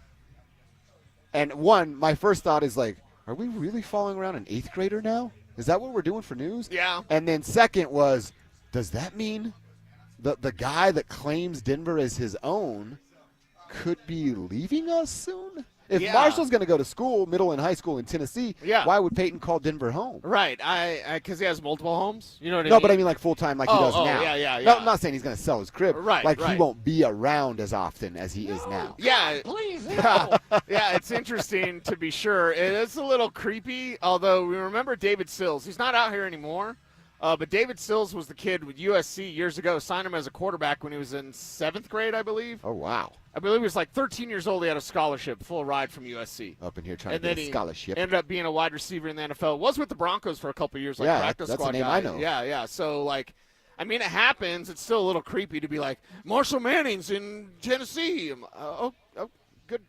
Everyone deal with the family thing. Get your families where you need them to be and all that kind of stuff. So, yeah, all right. Whatever it means is what it's going to mean. And I'm sure, well, we got the inside track to anything Peyton Manning with his best friend, Brandon Stokley. That's exactly right. All right, and then another just quick story. So you remember a couple weeks ago when Scotty Scheffler said that he's like, being a multimillionaire and like no one in the world can beat me at golf and I got a great wife and a new baby. That's not really fulfilling. You remember when he said that? Yeah. I'm a big Scotty Scheffler fan. That rubbed me the wrong way. Like, all right, well, go work at Target, dude. Right, I don't want to hear right. about your life being so great and you complain about it. I'm just the best ever at everything. Yeah, and I like Scotty Scheffler a lot. Well, Tom Brady heard it and had a bit of a rebuttal. And he asks, hey, why does that have to be mutually exclusive? Yeah. And I actually really, really love what Tom Brady is saying here. Saying, I think part of being a great father is being a great example of doing what it takes to take care of your family. I chose to do it by playing football. My dedication to the sport, the hours of practice, the moments when I was laser focused, those were the times when I believe I was doing my best possible thing for my family and my kids by prioritizing my profession and teaching by example what it really takes to be good at your job, what it really takes to follow through on commitments, and what it takes to be a great teammate, showing them also by example that work is a big part of our lives. A freaking man. Yes. Tom Brady right there. Down a point, Scotty. Up a point, Tommy. Up a point, Tom Brady. So there you go. I mean, that's what it should be, right? That's like, have you ever heard the, now again, I love Jim Carrey.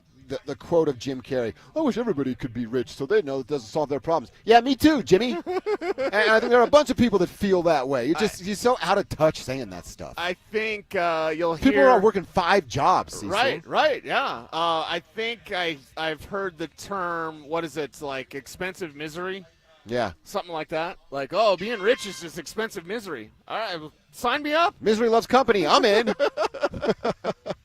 It's just like I said, man, so out of touch that there are literally people driving their kid from school to grandma so they can work their night job, and their kid still gets dinner and a little bit of time with family. So maybe think about those folks before you start talking about how tough your life is.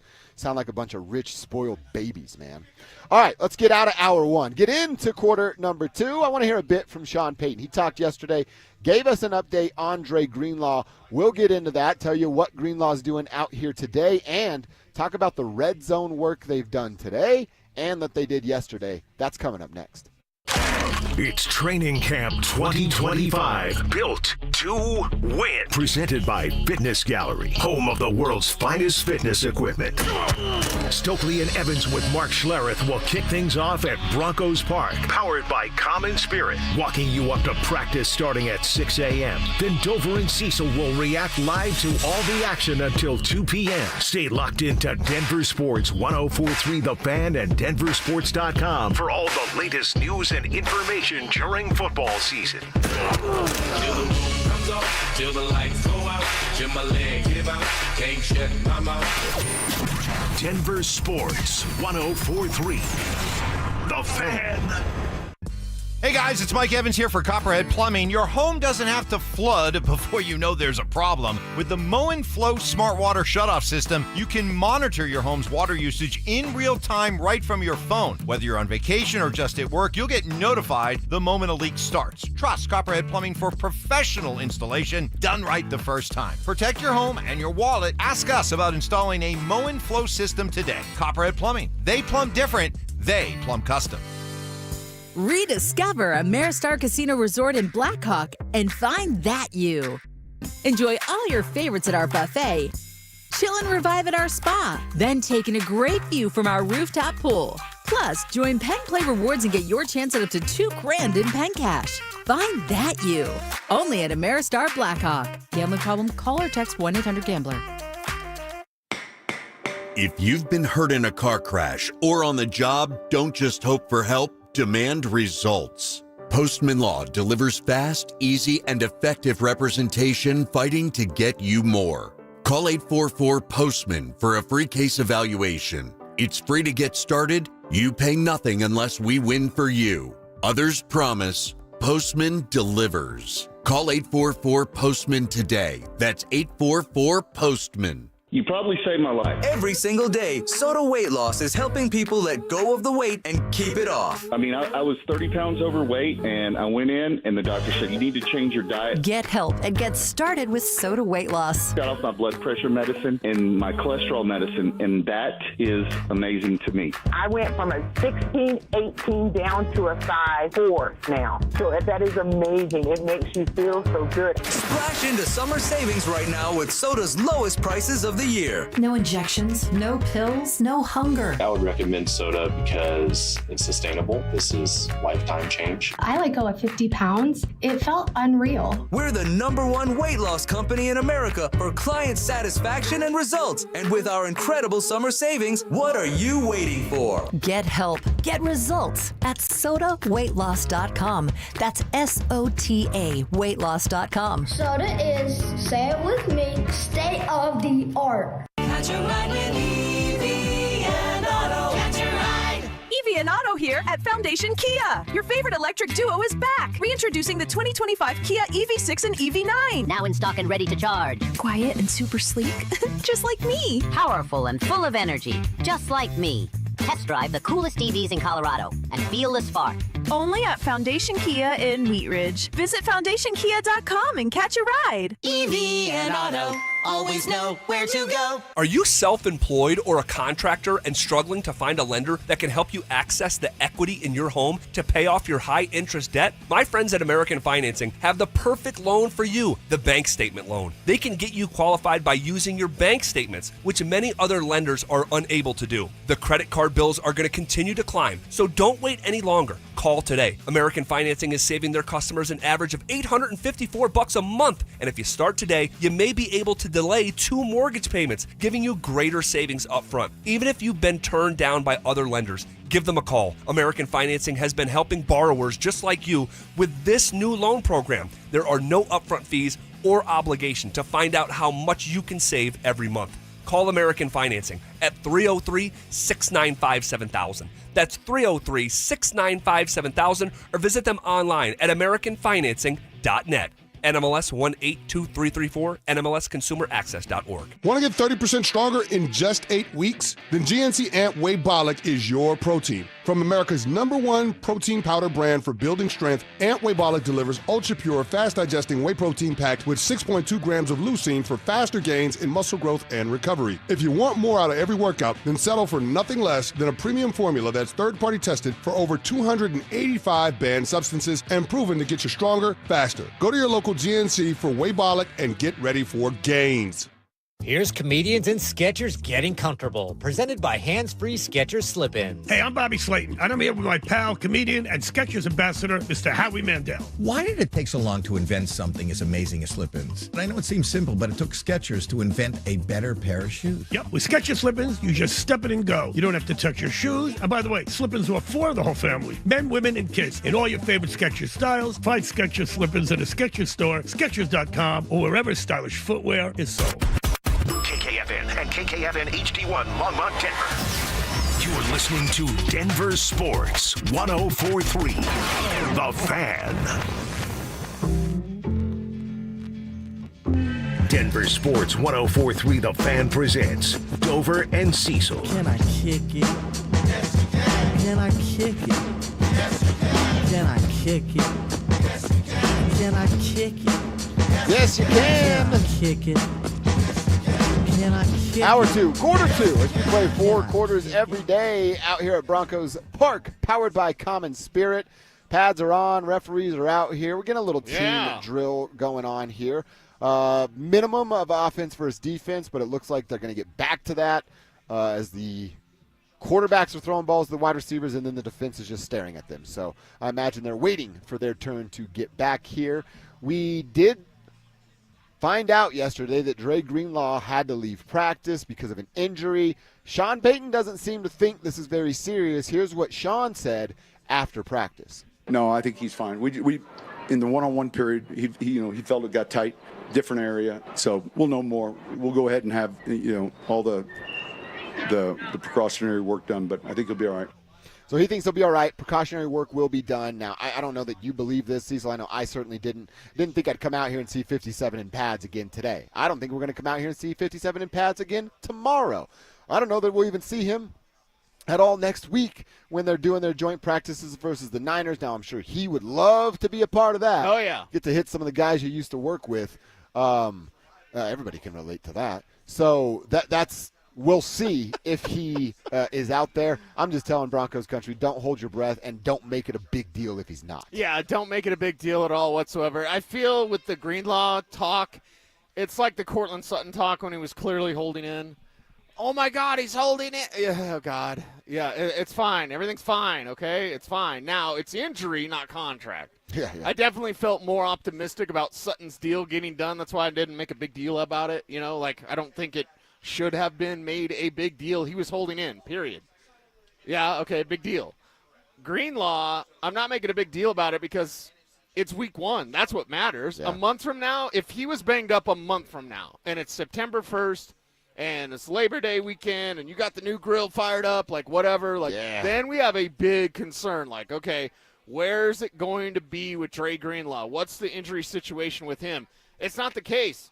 It's August 1st. We got plenty of time. I want Greenlaw out there week 1. Yeah. If he's not out there today, tomorrow, next week, that doesn't matter. I agree with you 100%. The one thing that I do think is a fair concern is that room. And you know what? We were concerned before anybody got hurt because of lack of depth. Sean was asked about, just that group, the inside linebackers dealing with a bunch of injuries. I read somewhere where, it was like injury plague. Alex is back here in 6 days. So I think, obviously, other guys step up and get those reps. But knock on wood, fortunately, we've been good here during this camp.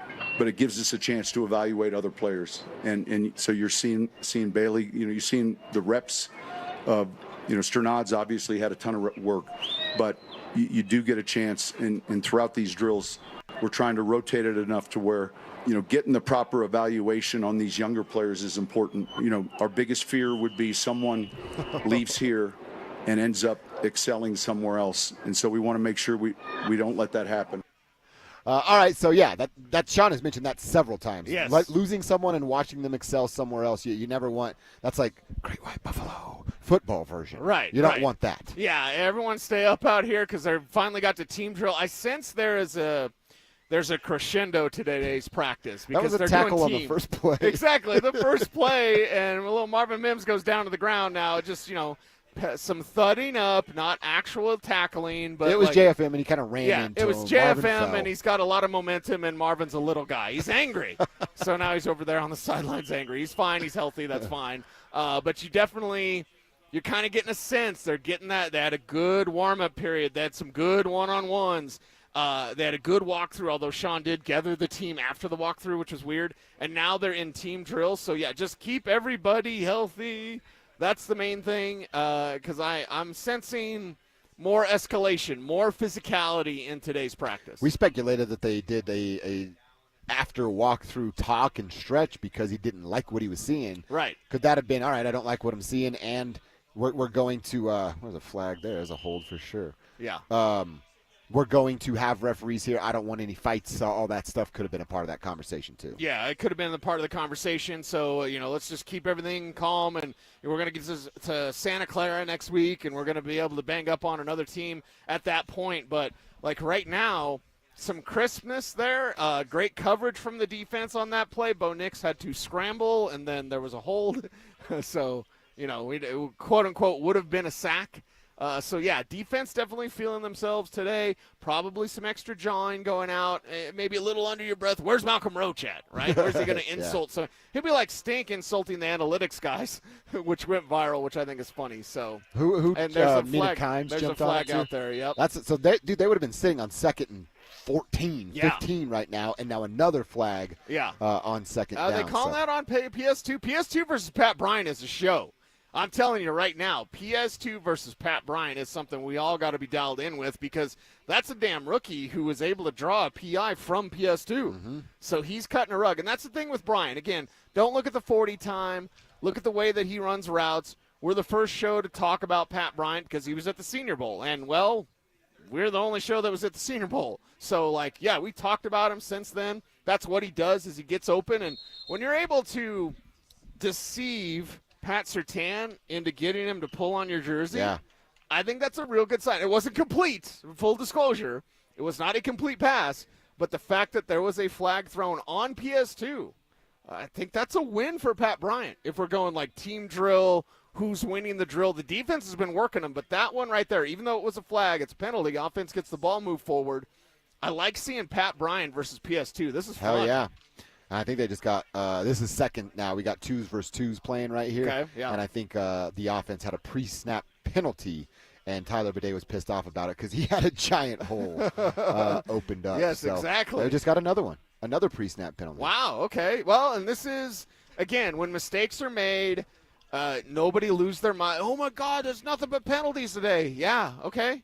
Tighten it up. Yeah. Tighten it up. That's what training camp's about. You've said this about Bo and the interceptions. It's the same thing here with offensive linemen. You need to figure out what the hell the snap count is, pay a little bit more attention, and be ready to go when the ball is actually snapped. Get dialed in. Everyone get on the same page. 2 versus 2s right now. We'll continue to watch with great interest during this kind of a spirited team period. Yeah, Zach Strief is going to be cussing at some guys a little later on. And there's Stidham fumbling the snap. I mean, this is not good for the Broncos today. Oh, man.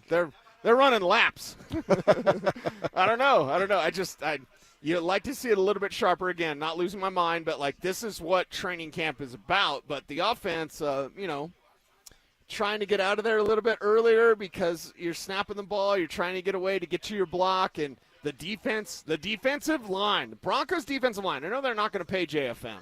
And apologies to JFM because I'm not sure if he knows that. Somebody's going to, though. Oh, yeah, somebody will next year. But, right now, this Broncos defensive line, Savion Jones, who gets the crowd fired up every morning, that kid's been making some plays. Awazarike, who had to go through the gambling thing or whatever, he's been doing some good things out here. So, lots of talent on this Broncos defensive line, whether it's first team, second team, even some third-teamers that are all right.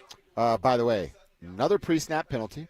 Sean Payton brings the group back, tells them something, and now they're coming back to the line and of now scrimmage. Sam Ellinger's in there, not Jarrett Stidham. Yeah. So, yeah. That was 3 straight penalties. Football is all about overweight men and windbreakers yelling at you, and we got some yelling going on today. Yeah, that's exactly right. Hey, a play was actually ran right there. There you go.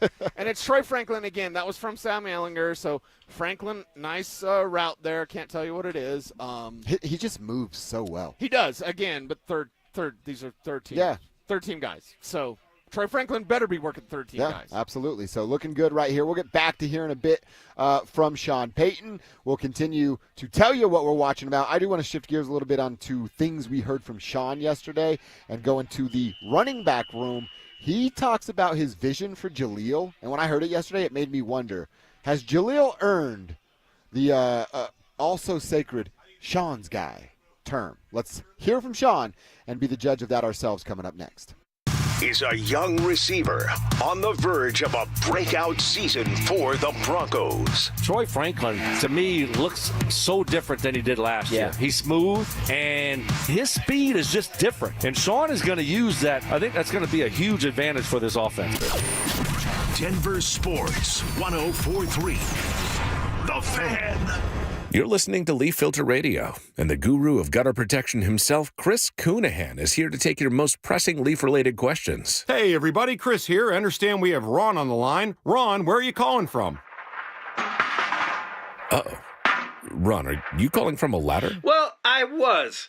I wanted to ask Chris what I need to do to get my gutters ready to have leaf filter installed. Oh, Ron, you don't have to do anything. A Leaf Filter Trusted Pro will come out and clean out your gutters, realign and seal your gutters, and install Leaf Filter, America's #1 gutter protection system. So I didn't need to get on this ladder? Ron, Leaf Filter Trusted Pros are in your neighborhood and ready to help. Just visit leaffilter.com/deal to schedule your free gutter inspection and get up to 30% off. Thank goodness. What was that site? That's leaffilter.com/deal for your free gutter inspection today. See representative for warranty details. Promotion is 20% off plus a 10% senior or military discount. One discount per household. Great news. It's $5 Fridays at Papa Murphy's Pizza. Only on Friday, get a large, thin-crust pepperoni sausage or cheese pizza for only $5. That's right, just $5. Best deal in town. Pick up a few today only at Papa Murphy's. Guys, are you looking for a simple solution to hair loss this summer? Get Advanced Hair's breakthrough one-day treatment during their once-yearly summer savings event. Your own natural hair begins to regrow the very next day, and Advanced Hair guarantees it will grow. Take advantage of your flexible summer calendar and get the most hair for your dollar during Advanced Hair's best offer ever. For details and a free consultation, call 720-459-HAIR or at advancedhair.com. It's the first day of the first grade, and she found a new best friend. It's a laid-back Sunday afternoon, you wish would never end. The homemade taste of Bluebell, and good friends gathered round. The good old days are being made right now. Open the lid on a carton of Bluebell Homemade in the Shade, and you'll have it made, so to speak. It's a combination of our top-selling homemade vanilla ice cream with a swirl of rich chocolate fudge sauce. Enjoy an instant classic. The good old days are being made right now. The good old days are being made right now. Look for Bluebell ice cream at your favorite grocer. If you can't find it, be sure to ask for it. Samantha Flanagan here from Flanagan Law. If you're injured in a car accident, don't talk to an insurance company. Get representation first to make sure you're cared for and properly compensated. Flanagan Law. Focus on healing. We'll take care of the rest. Be advised, this is your opportunity to save up to 40 to 80% on a hot tub or swim spa. This weekend only, today through Sunday. 2 locations, Denver and Colorado Springs. Be advised, this is your opportunity to save up to 40 to 80% on a hot tub or swim spa. This weekend only, today through Sunday. National Western Complex, Denver. 18-month interest-free financing. Our factories have demanded we sell 1,000 hot tubs and swim spas this weekend. Norris Penrose Event Center, Colorado Springs. Huge factory incentives, factory rebates, this weekend only. National Western Complex, Denver. We can remove your old hot tub. Free delivery of your new hot tub. Hot tub starting at $2,999. Norris Penrose Event Center, Colorado Springs. Free delivery of your new hot tub. Just relax and enjoy. 2 locations, Denver and Colorado Springs. Today, 2 p.m. to 8 p.m. Saturday, 10 a.m. to 8 p.m. Sunday, 10 a.m. to 6 p.m. National Western Complex, Denver. Norris Penrose Event Center, Colorado Springs. Call 833-SPA-SALE or visit hottubandSwimSpaSale.com. This segment on 104.3 The Fan is brought to you by Roller Auctions. It's Training Camp 2025, built to win. Presented by Fitness Gallery, home of the world's finest fitness equipment. Live from Broncos Park, powered by Common Spirit. Here's Dover and Cecil. 20 cigarettes, and I lit me one on that redwood deck on the Montbriand. She was with her friends, left them standing. That's a great jam right here, Cecil. I know you're not like new country guy, but that's actually all I am. Well, yeah, I mean, you just have to be real country, so my question's always, can they throw a rope? A rope from Bo Nix, but a hold on Troy Franklin. Out here, 7-on-7 drills, Broncos Park powered by Common Spirit. So Franklin gets the catch. The throw was behind him, but Franklin was also, like, pulled a little bit, so they threw a flag on that play. Oh, so it was a defensive penalty. Yeah, defensive penalty. But the Broncos offense, first-team offense, in 7-on-7 seems to be striking back. When they tried to do team drills and run the ball, it was not a thing today. No, it was not. This defensive line was shutting them down. And Caleb Lohner, again. Now, the first time he got a first-team rep and he didn't do anything, pass didn't go his way. It was to Marvin Mims, and it was a drop. Lohner gets another first-team rep, drops the pass. Yep. Good coverage, but did drop the pass. Good coverage, but that's a pass you got to catch because Lucas Kroll, my guy, from Bo Nix over here, first read, primary target, gets open, turns it upfield, probably 15, 20-yard play. You see who was on Caleb Lohner? Jade Barron. So nice to see a couple rookies going at it from a first rounder to a seventh rounder. And we got Audric Estime out here with the run play. But you're absolutely right. He got a pass, but it's like, isn't it weird to see Estime catching passes? Like, I'm sorry. He's the greatest guy ever. If our buddy Ryan Harris is listening, Notre Dame's awesome. Okay. Notre Dame sucks, Ryan. But it's like, I don't want to see Audric Estime catching passes. It just looks weird. Yeah. Pop talk's weird. Yeah. It just looks weird. And look, you said it, 11 on 11, this offense was doing nothing. Yeah. They were being dominated by the defense in both the pass and run game because of the trenches. Yep. The two pass plays they had, one would have been a sack. Yeah. So this has been completely dominated by the defense here today. All right, as they continue to get some work in here with 7-on-7s. Is Bo staying in there? I think Bo is staying. Oh, no, we're on to Jared here. So Jared going to get a little rep 2v2 here, and we'll tell you what we see. But Sean, yesterday, talking about the running back room, asked about the running backs, and he's never going to tell you this, but I like the effort in the question of how many they would like to keep. Yeah, they had a real good day yesterday. And good question. I mean, look, a lot will go into it. You know, how many are you keeping? Practice squad. Bidet, has had some real good work, and obviously Jaleel. So I think I said this at the start of camp. From experience, a lot of that stuff will sort itself out. And I think you guys, I think I said this, when we finish playing New Orleans, we'll have a better idea of how that's going. And you will have seen more evidence in the games, the joint practices. We're beginning to, all of this stuff matters. Yesterday was one of the better days for some of those guys, and you brought up two of them, and Blake, had 2 or 3 exceptional runs. Audric, stacked a couple of days. So, it'll be the body of work. See, so are we looking at with these running backs that are on the outside, Blake Watson, Audric Estime? Are we looking at slide into the practice squad, free release, just straight cut a guy? Right. Or it's running back and it's crowded right now. I was going to say, or could you trade one of them for something? Probably not the last piece. No, I mean, this rookie class was so deep. You should have taken 2 backs. I mean, I'll continue to ring that bell because you would have had upgrade. Ja'Cory Krosky-Merritt would be one of the best backs out here if he was here. Not better than R.J. Harvey or whatever I have to say, but, you could have taken 2 rookie backs. But because of that rookie class, you got no chance of trading a running back. That's it's not going down. No. All right, well, I was thinking maybe like a 6th-round pick or something. Nope. Just a couple Nope. extra things. Nope. Yeah. Couldn't get a bag of footballs for a running back.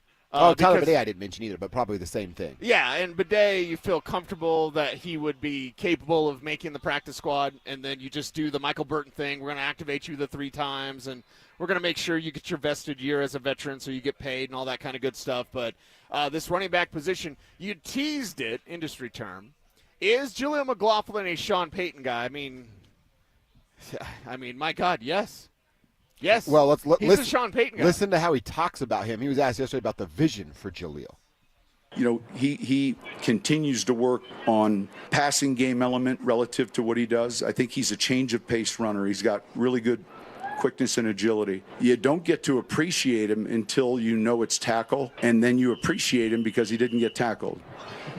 It's a little harder because I can remember the first time in San Francisco where, we're thinking this is going to be a good young practice squad developmental back, and 100 and some yards later, he's not going to get to any practice squad. So I think you appreciate, and it gets back to that position, you get to see a little bit more when it's tackle and their yards after contact, how do they go down, all those other things.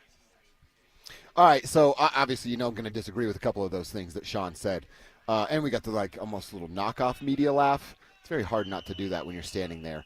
But he does get tackled. Now, that's literally the problem with Jaleel McLaughlin, and why I said he's going to be the 3rd guy outside looking in. And I thought him and Audric were going to compete for that 3rd spot until I got here and saw Audric doing nothing.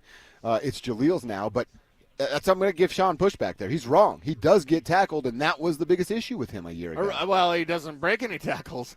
That's the thing. So it's fine in space, but when it's cramped, it does not work out well for Jaleel McLaughlin. It just hasn't. The next time he breaks a tackle will be the first time. Like, it doesn't happen with Jaleel McLaughlin. So if Sean, is he a Sean guy? My answer is yes. That sounded like it to me, too. Sounded like he's going to send him a Christmas card. Like, yeah, he's a Sean Payton guy. He's going to get on the ice cream list? Yes. So because of that, are you going to craft plays that particularly get him into space? He said he's a change of pace back. And as I said at the beginning of the camp, I've said it on Orange Blue today. Watch our YouTube channel, Hi YouTube. It's basically this. Think of Jaleel McLaughlin as a completely different position from running back. Because change of pace back is a scat back. And nobody's a scat back on this team except Jaleel McLaughlin. He's the only one. So you have a scat back, and then you have 2 running backs, and you have a fullback. Those are your 4 backs. You're keeping 4 backs. Now the rest, it'll determine who you can get through to the practice squad. You're going to let them all go to the practice squad. He did say Blake before he said Audric. I don't know if that means something. I don't know if it means nothing. Blake Watson is more versatile. Oh, by the way, the best route yesterday was from Blake Watson, and he's a running back, but he's a converted wide receiver. And he had the starter wheel route that got him open for a touchdown yesterday as they were working on those stutter wheels. I know that, R.J. Harvey had a good one, and some people were saying it was a wheel route. It wasn't. It's a stutter wheel route. I'm going to be, snobby there. Football snobby guy? I'm going to be football snobby. Is that a don't be that guy? No, I don't mind it. Like, if you did it every day, I would say okay, that, okay, all right. Because it can be like, well, that's actually 9 technique. But, they were working stutter wheel routes. And in that, Harvey looked good, but Blake Watson looked the best. And he's a converted wide receiver, so he can do more than Audric Estime. And it's interesting that Coach brings up Blake. And it kind of, Audric could stack in a couple days, but Blake with the 2-3 really good. And it's like, okay, that's catching the coach's eye. What about Tyler Bidet? Would you not put him as a scat back type of player? Tyler Bidet is interesting because if the top 2 backs are J.K. Dobbins, R.J. Harvey. Yep. No question, no doubt. If one of those guys is a little banged up, Bidet can do what they can do. Mm-hmm. Not as good, but that's where Bidet's at. The lone scat back you have here is Jaleel McLaughlin. That's it. Okay. All right, we'll continue to watch this. They're going to break here from teams and 11-on-11 with 7-on-7s to wrap it up. They're now into special teams. We're watching Crawshaw pretend to punt the football, and they send one down to see how gunners are doing and if guys can, catch the dang football. Mace is very disappointed because he loves timing Craw. He has all of his times. Oh, really? Yeah, Mace's a different breed, man. He loves it. He loves it. That's a unique thing that Mason wants to keep an eye on. Let me tell you about our partnership with the City of Aurora. Denver 104.3 The Fan, Denver Sports 104.3 The Fan is teaming up with the City of Aurora, trying to give away a trip to the Battle at Bethpage Black. Today's your last chance. All you have to do to enter is head to a pro shop at any of the City of Aurora's 5 beautiful golf courses between now and August 1st. Kevin and I are going to be playing golf a little later on today. We're fired up about that. We're going to find the cardboard cutout of Zach By. We're going to have somebody scan the QR code and get them registered for this trip. For more information and a list of golf course locations, head to DenverSports.com/golf. As I mentioned, you got to get this thing done today. It's your last chance to register. So stop by one of the Aurora golf courses and find ZB. Scan them. You're in, just like that. All right, let's continue to see what we're watching out here. Let's talk to our buddy Anilo Piro as well. He's been out here every single day. He's going to jump on with us coming up next. After catching the league by surprise last season, is Bo Nix ready to handle the high expectations in year 2? Well, the expectations are definitely higher, but we like that. That means you're a good football team. That means you have something to play for, and it means you're doing something right. Denver Sports 104.3 The Fan. This is Jeff for Rocky Mountain Men's Clinic, where our testosterone therapy can help you sleep better, improve your sex drive, give you better gains in the gym, and more. Please take a moment and listen to how we help Brad. My name is Brad. I've been a patient of Rocky Mountain Men's Clinic for over 3 years now. I just turned 50, and over the last couple of years, I've frankly just been tired. I've been more lethargic, didn't have the energy levels that I normally had when I came into Rocky Mountain Men's Clinic. These guys are absolutely phenomenal. Losing weight, having more energy, all that's been a tribute to the testosterone therapy. And frankly, that's been a game changer for my life, my family, and my business. I am a huge fan, and I recommend it to all my friends. If you're feeling like I've been feeling, I would get in here, see these guys right away. Don't wait. Call Rocky Mountain Men's Clinic and change your life. Thanks, Brad. Low T therapy will likely change your life. Call 720-440-7900. That's 720-440-7900. Or go to RockyMountainMen'sClinic.com. Kwiat Diamonds, a legacy of brilliance since 1907. We're proud at Williams Jewelers of Inglewood to have been chosen as Colorado's exclusive Kwiat diamond jeweler. From Kwiat's Mine to Shine diamond, the natural diamond cut, polished, and designed just for you. To Kwiat's red carpet collections of designer jewelry, including American Beauty, Lyric, and Kwiat Star. They're all here. Kwiat diamond rings and diamond studs, Kwiat diamond bracelets and Riviera necklaces have long been the toast of Fifth Avenue. Because Kwiat's whiter, brighter, and larger looking diamonds cut to the world's highest standards. I'm Dylan Williams. Shayna and I invite you to come experience the breathtaking beauty of Kwiat diamond jewelry for yourself. Or the one you love. For the American beauty in your life. At Williams Jewelers of Inglewood, Colorado's exclusive Kwiat jeweler. Where Colorado shines. Williams Jewelers, we can make diamonds a part of your life. Williams Jewelers, the official jeweler of the Colorado Avalanche. Your roof's the single most important part of your house. Snow and high winds can damage your roof. Don't trust your roof to any fly-by-night roofing companies. Call the professionals at Golden Spike for a free roof inspection and tell them you heard about it on The Fan. They're a locally owned company and a Team Dave Logan member. Call Golden Spike Roofing when your roof needs a fix. 303-942-1386. Golden Spike Roofing. Don't care for my friends at Roller Auction. They got one of my favorite auctions that's open for bidding right now, a government fleet vehicle and equipment auction that will be ending on August 6th at 9 o'clock in the morning, open for bidding right now. One of my favorites. This thing has got SUVs, sedans, pickup trucks, dump trucks, utility trucks, police vehicles, trailers, various municipality equipment, and so much more. Open for bidding right now. Go see it all at rollerauction.com. That's rollerauction.com. I'm the happiest man in Colorado today. Yep, that's an actual quote from Alan, a 303 Law 4040 client, when he picked up a settlement check after we settled his case for $125,000. You know, the funny part is, at our first meeting, Alan actually said, Dan, I don't even know if this case is worth your time. Now, Alan's like a lot of people who call us at 303 Law 4040. He wasn't looking to get rich, but he was in pain and he didn't know where to turn. You might be like Alan, not looking for $1 million, but you were hurt and it wasn't your fault and you have no idea what to do. Heck, the insurance company may already be throwing a lowball offer at you so they can get off the hook. When you call 303 Law 4040, my lovely wife Kimberly and I will meet with you in person, free of charge. We'll come up with a plan where you get to focus on getting better while our team fights to get you a fair settlement. You know what we say. Save that number in your phone. You never know when you're going to need it. It's 303 Law 4040. That's 303 Law 4040. Rapid Radios are instant push-to-talk walkie-talkies with national LTE coverage. Go to rapidradios.com and you'll get up to 60% off, free UPS shipping. Add code RADIO for an additional 5% off. It's Training Camp 2025, built to win. Presented by Fitness Gallery, home of the world's finest fitness equipment. Live from Broncos Park, powered by Common Spirit. Here's Dover and Cecil. Dover and Cecil live out at Broncos Park, powered by Common Spirit, joined by Anilo Piro, who's with us right now. You know Anilo. He's all over the place.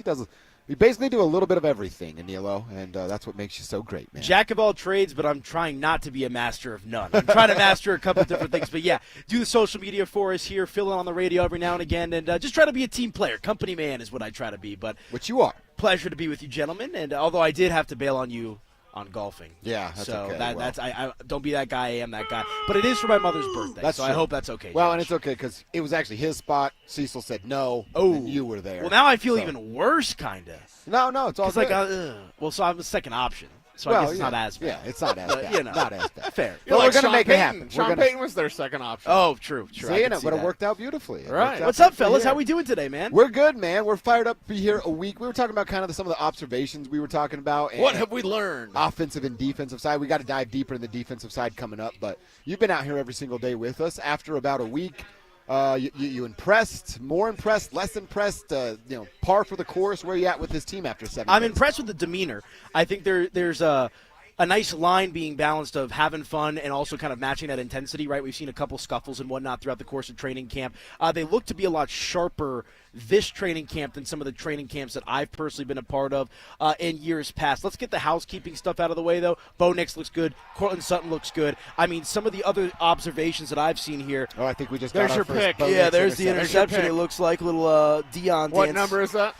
I can't tell, but it looks like Hufanga. He's got It's Hufanga, with yeah. hair. It's Hufanga. Hufanga got Bo. Yep. And took it Hufanga to the got house. Bo. Sorry to interrupt, AP. But No, I was just going to say. That's the first pick of the camp. Yeah, and I was actually, walking along the sideline there a little bit earlier when they were doing their 7-on-7 scrimmages and whatnot. And I don't know which player it was, but, you could hear in the huddle guys saying, stay locked in, stay locked in. So this offense, obviously a great test going up against what could be the best defense in the NFL. But, yeah, spirits are high. Everything's good here at Broncos training camp. Everything's good. Spirits are high. And Bo Nix, again, making a mistake. Well, that's fine. An INT. Get him out of the system now. No INTs. Some people were, what's he? He's not challenging the defense. Well, obviously he is. And now we're past no INTs. And with 2 camps now, AP, that's the first pick he's thrown in training camp. In 2 years. It's pretty good. Yeah. Pretty good, but I would say. I want him to make mistakes, don't you? Yeah, absolutely. So he can learn. Because, training camp's the time to, try some stuff out, test the arm strength, test Sure. the windows, test the timing with your receivers and that overall chemistry. And not just test it, but build that chemistry with your offensive weapons. In this case, obviously, Cortland Sutton. I think Pat Bryant has been a big standout at camp so far, just from what I've seen with my own 2 eyes, talking to media members alike. Our guy, Andrew Mason, we actually did a little preview. Check it out on the DenverSports 1043 The Fan YouTube channel. Make sure to hit that subscribe button. Great interview with Trent Shearfield yesterday that will drop on the channel this evening, talking about his role in the NFL, mentoring a guy like Pat Bryant, 2 Illinois guys. Really good interview. You're going to want to check that one out. That's actually a guy we talked. Was it yesterday we talked about Shearfield? Yeah. When they signed him in Elo, I was like, oh, that's Tremont Smith, yeah. the number 1 guy. Literally number 1 on his jersey last year, just diving in the end zone, a gunner, and never really got more opportunities outside of that. Then being here. He's a player, man. He's going to be used way more than I thought that he would. He's got it from the neck up. Like, that was we've done a handful of interviews. They've all been great. But, like, the Trent Shearfield one that we did yesterday, I really came away with, like, okay, like, this is a really, really smart player. And he talked about, the allure of coming to Denver. A little bit of a tease here of he wanted to obviously play for a team that had a chance to win, but he also wanted a team with a really strong special teams operation where he feels like he could fit in and thrive and continue and prolong his NFL career. Seems like he's found that here in Denver. Yeah, I think one of the most underrated things that perhaps doesn't get enough talk out at training camp is just the talent and depth of talent, not at every position. ILB is a bit of a concern, but when you watch this team this year, AP, don't you see like depth upon depth upon depth? And that's that goes to George Payton, finding guys for Sean Payton. Well, 100%, and I think it's when I was doing some shows, I think I did some with you, Cecil, and when you guys were out on vacation, like one of the big talking points that I kept going back to is I think the wide receiver room is going to be fine, but just not a lot of known commodities. Right. And, that was kind of my thought process coming into training camp. I mean, Devon Bailey's looked awesome. Pat Bryant really has some moxie for a rookie. Troy Franklin, Marvin Mims have been the talk as camp as well. So just because they don't have a T. Higgins, right, as their quote-unquote number 2, doesn't mean that they have some really quality wide receivers, which we've seen play out. And to your point, Cecil, I mean, pass rusher looks deep. Offensive line looks nasty. I mean, Quinn Miners, I think, got a 95 overall rating in the new Madden I just saw, which is some praise there as well. But, yes, they do look very deep. We're talking with Danilo Pirro out here live at Broncos Park, powered by Common Spirit. Defensive side of the ball, today, it's been a big day for the defense. They've dominated, and now they just have a pick 6 to add towards their domination. I don't know. I mean, cornerback 2, I think we wanted to call that kind of a competition, but it feels like it's Riley Moss's job to lose because a guy like Jahdae Barron, who I think could push him for that, is going to be used so much in different aspects. Well, and I forget which player it was at the podium. It was either at the end of OTAs or the beginning of camp. It's all kind of blended together in my head.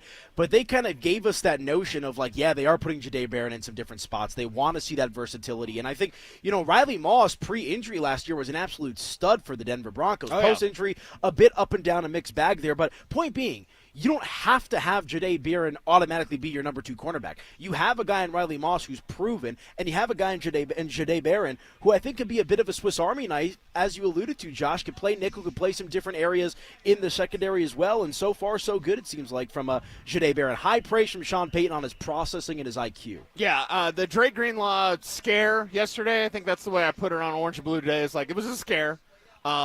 You know, he's out here. He's not doing anything. It's August 1st, bro. Like, yeah. I'm fine if he doesn't do anything until September 1st. I'm with you. I mean, I was talking with our guy Scrappy Will Peterson. Look, we know the injury concerned the history with a guy like Dre Greenlaw. I would err on the side of caution just because he is a veteran who's been there and done that. But I think we all kind of knew what the Broncos were getting into with a guy like Dre Greenlaw. When he's on the field, he's phenomenal. You know, but the injuries are a major concern here. I mean, this might be a theme, unfortunately. I don't want to put that out there, but, I mean, he had the injury, you know, before training camp even started and now dealing with something here during training camp. So always want to err on the side of caution with Dre Greenlaw because you want him out there for as many games, as many snaps as possible. Don't answer the first one, but what was your pre-camp prediction about this team win-wise, and has it changed at all? It has not changed. I'm still floating. I'm not quite on the Cecil wagon yet. I don't think they're getting to 13 wins. I had them between 10 and 11, and I ended up on 10 because I think they can win 11, but I'm factoring in potential injuries. I think their schedule is not as easy as it could be for a third-place schedule. Washington, Philly, I mean, the NFC East as a whole, you've got Cincinnati early. Indianapolis should be competitive as well among some others. So I actually think for Broncos country out there, I think if they win 10 games, I don't think it's a bad thing.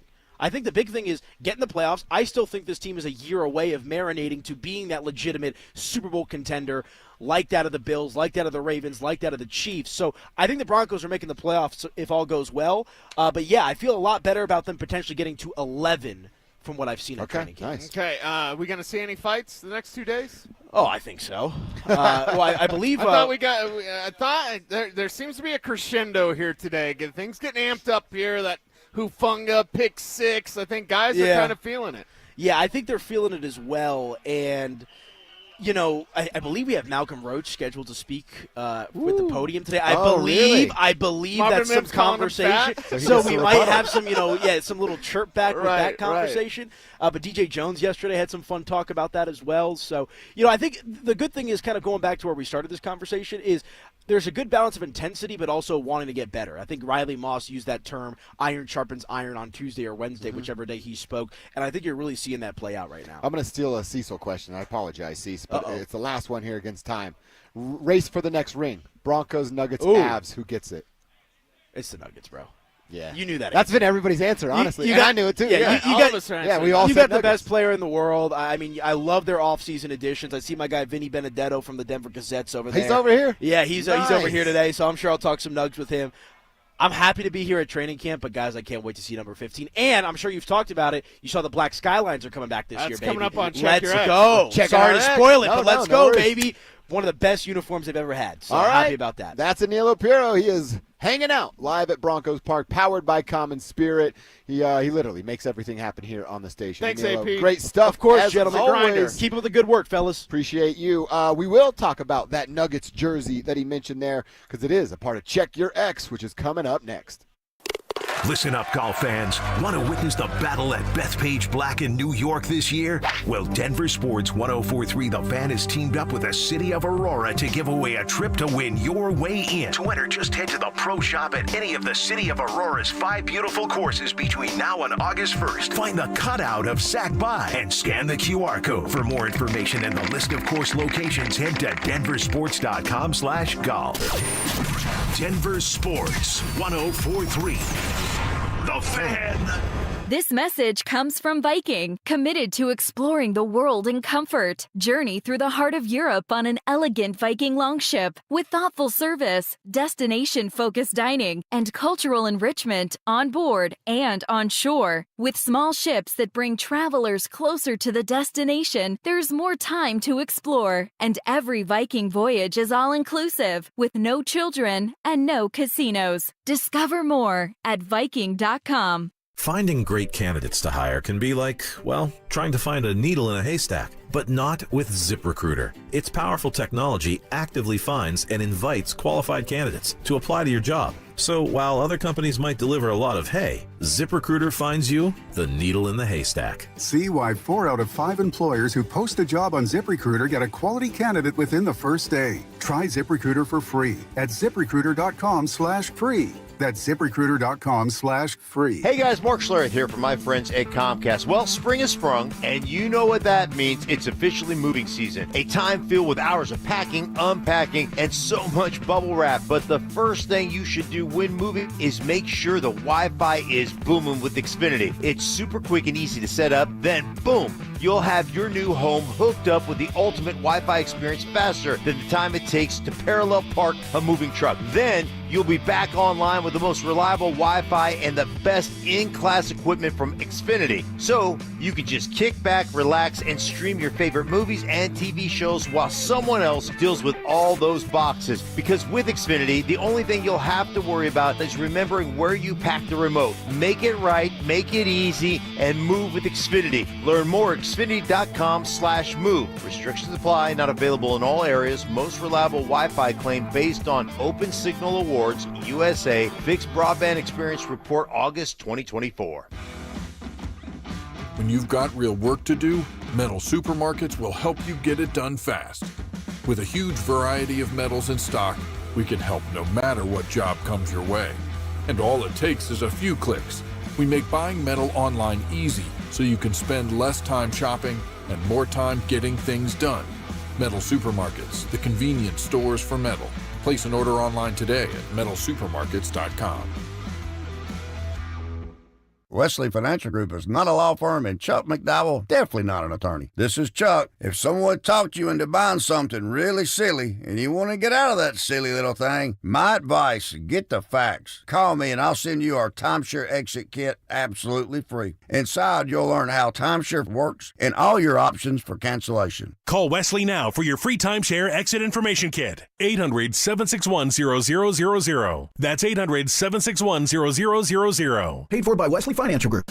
Samantha Flanagan here from Flanagan Law. If you're injured in a car accident, don't talk to an insurance company. Get representation first to make sure you're cared for and properly compensated. Flanagan Law. Focus on healing. We'll take care of the rest. 1-877 Cars for Kids. KARS Cars for Kids. 1-877 Cars for Kids. Donate your car today. Call 1-877-CARS-FOR-KIDS to reach a friendly live agent. Donation's super easy, and your car can be picked up as soon as tomorrow. Call us now, 1-877-CARS-FOR-KIDS. Donate your car today. Did you know you can donate real estate too? Don't at me, bro. It's time to check your ex. Why are you stalking me? No, not that ex. Twitter, unfollow. Here's Dover and Cecil to help you swipe, scroll, and screenshot your way through today's top headlines.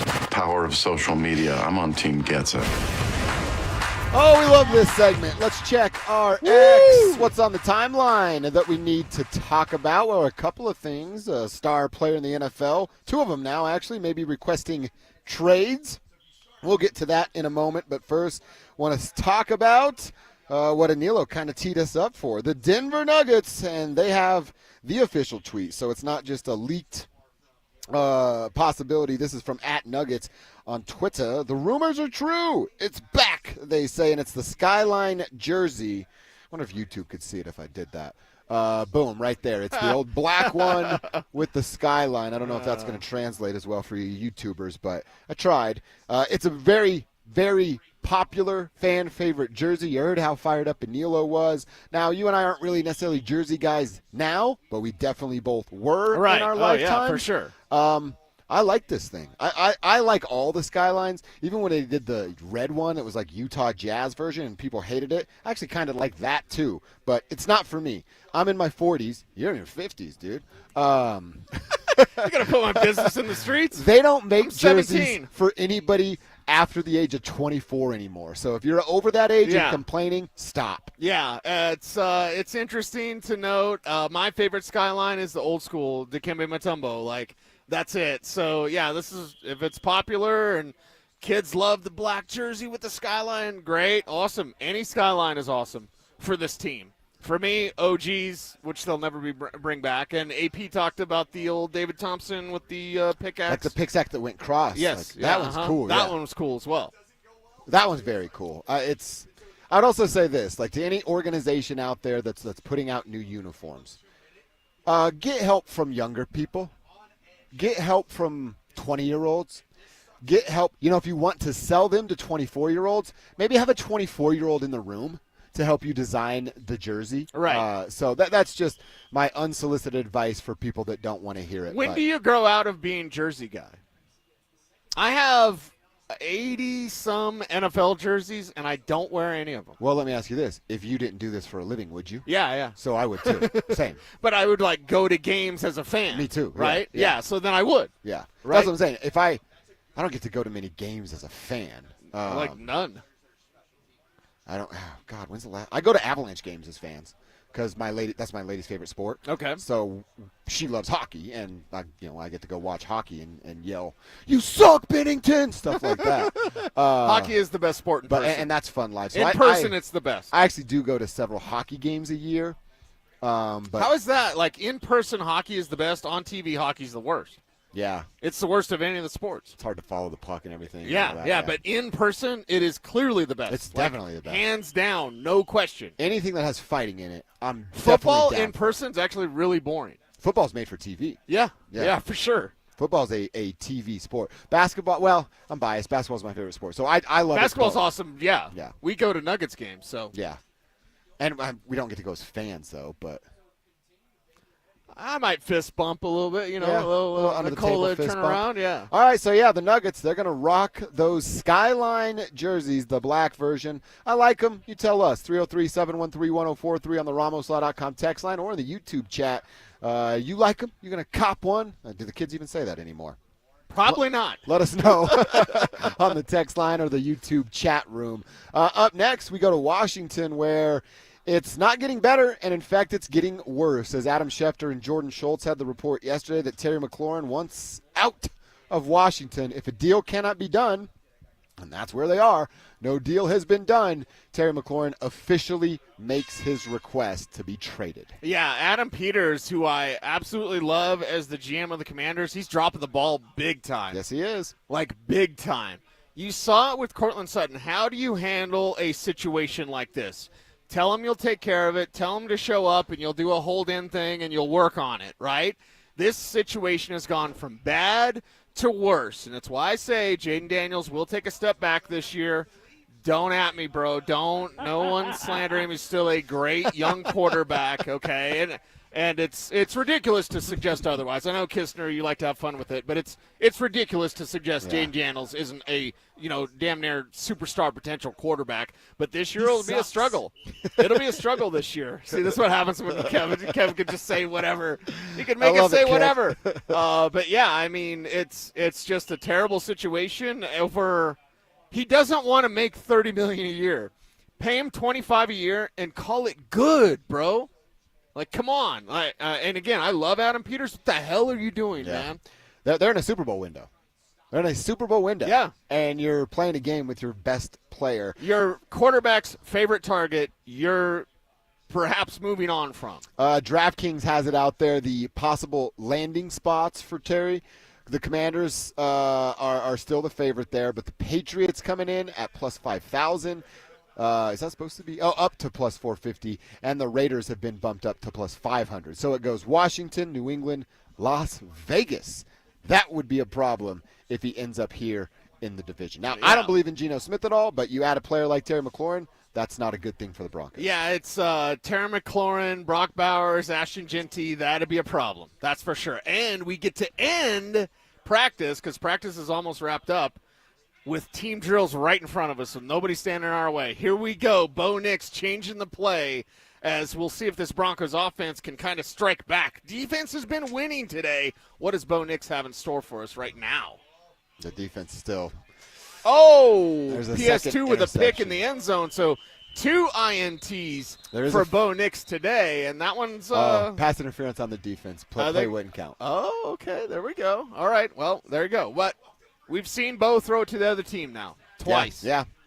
And that one, I don't know. He threw it up for Court, and PS2 was right there. I don't know that both knew there was a penalty there, but that was kind of like a let me just see what we have here. Right. And Court had yet to, get his head around, so he just kind of threw it up there when his receiver wasn't yet in position, and it was an easy pick for Pat Surtain. Yep. Yeah, absolutely. So, it is one-on-ones. Stay up. Come on, stay up. Oh, no. I don't like seeing guys go to the ground, like, at all. You know what I just watched? I saw it, too. We're not going to be alarmists, but, yeah. That position. Inside linebacker. You have no more room for error inside linebackers. Yes. So we'll keep an eye on it here as this defense looks just absolutely outstanding. Good luck running the football on the Denver Broncos. Yeah, that's going to be a problem with this team, with that defensive line. And the linebackers, again, they're tied together, much like the pass rushers and the corners are tied together. There we go, Court with a nice play. That was on Riley. So Court, Bo Nix, helping to move the chains in this team period. So a good back and forth, good healthy back and forth right now. All right, and he seems to be okay, so I don't feel bad saying it. Lavelle Bailey came up limping on the he before. He stayed on the field and was running with full speed. Yeah, he was running at full speed, no question there, but a little gingerly. I like to, when a guy kind of favors a little bit, you just say he's a little gingerly. You see him lift his foot right there. He's still a little gingerly. Testing but at full speed, Lavelle Bailey out there, and you cannot have any sort of injury to the inside linebacker position. You're already too thin there. As it is. And I've often asked the question, can Troy Franklin do it against the first-team defense? Franklin with a nice in-route there on Jaquan McMillan. So, yes, Franklin did make a play. Franklin's been making plays against the backups, against the third-team guys. The guys that aren't going to make the team, Troy Franklin's been looking really good. Right now, Franklin just made a play on the first-team defense. And by the way, Sherrod Bailey are in there as your linebackers with Alex and Alex and Greenlaw down. Yep. So, but you're already exceptionally thin. Yeah. You're exceptionally thin because you have no room for any sort of extra error or anything else to fall off with this team. You got to keep those inside linebackers healthy. And the first team's work is done, and now the second team is out there. So check your X turns into Broncos practice report because I love this. It's like wide. I wish they would practice this way the entire time. Yeah, just so for everything's us. Right in front of us, and with the field level view, we get full field reads. We get to see how this offense is working. You're seeing the full Sean Payton offense, but you're also seeing this defense just work them in terms of running the ball.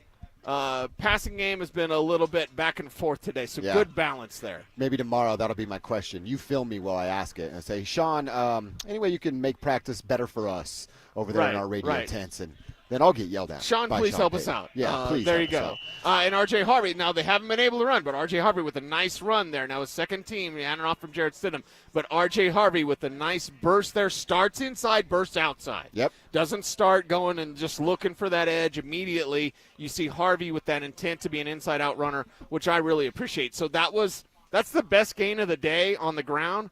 And what was it, like 7 yards? Yeah. Yeah. So that tells you how this Broncos defense has been against shutting the second them team. down. Yeah, right. And that's second team. But that's the best run of the day. It's like less than 10 yards. This defense has been shutting down the ground game today. See, I'm going to keep my eye on here during some of this stuff. 55 is Jordan Turner.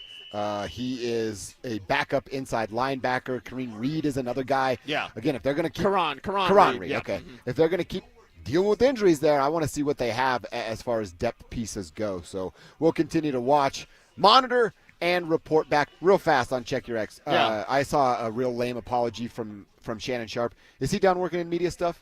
Is he just a podcast guy now? No, he'll do his podcast, you know. No, I mean like mainstream media. Oh. Is mainstream media done? Oh, that might be true, too. Yeah, I mean, I have the firm I hope belief. not, for our sakes. Well, I have the firm belief that YouTube is going to be the platform, and then everything else will be based off of that. Like that, and that's me. That's just me looking forward and kind of spitballing this thing. I believe that that's going to be the case. So if Shannon can go make his money on YouTube, then there you go. And Blake Watson again with a great route. And that's all that guy does. Great route and speed. You see that speed out there. So, I think Unk's just nightcap. Okay. Nightcap. Him and Ocho. He'll make plenty of money doing that. By the way, the report was they fired ESPN. They could be looking to hire Ocho. How dirty is ESPN going to do Shannon? Fire you and steal your partner. Okay. All right. Well, I can't be mad at Chad. Huh? We're putting it out there. I guess. I like what you did there, Cecil. All right, let's go to our lunch hour. You can only fake it for so long, Unc. Our third quarter, they're still going. So we'll tell you what we see here during our break with team drills. We'll tell you what we've learned today. We just hinted at it. The defense good, the offense not so much. We'll have that conversation next. Join us for the Fan Golf Tournament benefiting the Arthritis Foundation Colorado, Monday, August 25th at 1:30 p.m. at the club at Inverness. Don't miss this 4-person scramble, followed by dinner, awards, and a live auction with all proceeds benefiting the Arthritis Foundation Colorado. Book your foursome now at DenverSports.com/club. Denver Sports 104.3. The Fan. Cake Mortgage Corp. Equal Housing Lender. NMLS number 1734623. Regulated by the Colorado Division of Real Estate. Terms and conditions apply based on approved credit. How is it that I make all this money and still can't buy a home? That's because you went to an outdated lender. I went to Cake, and now I'm in my dream home. Wait, how'd they pull that off? We're both self-employed. They look at real income, like your bank deposits or certified profit and loss, not just your tax returns. Cake has flexible mortgage options made for people like us. Okay, but what if I want to buy a rental property? Even better, Cake has a program just for that. And it doesn't matter if your monthly rentals don't cover the mortgage. They can look at the potential of the property, not just the current rental income. That's it. How do I reach these guys? Their website is cakehome.com, but I called 888-EAT-CAKE. Okay, got it. So it's 888-EAT-CAKE, right? Yeah, call 888-EAT-CAKE for more details and learn why life's better with Cake. If you're 55 or older and into that whole saving money thing, T-Mobile has an exclusive phone and internet bundle just for you. Right now, get 2 unlimited phone lines plus 5G home internet for just $30 each per month with AutoPay, plus taxes and fees. And with 5G home internet, setup is easy with just 1 cord and no technician needed, which is great if you're also into that whole keeping it simple thing. Switch now and experience the best mobile network in the U.S. Visit your local store to start saving. T-Mobile, it's better over here. Based on analysis by Ookla of speed test intelligence data Q4 2024 to Q1 2025. Ookla trademarks used under license. Unlimited on our network. Customers on voice plan may notice speeds lower than other customers and further reduction if using more than 50 gigs a month due to data prioritization. Video streams and SD on this plan. Home internet pricing after $20 in monthly bill credit plus $5 per line without autopay. Debit or bank account required. See 5G device coverage and access details at T-Mobile.com.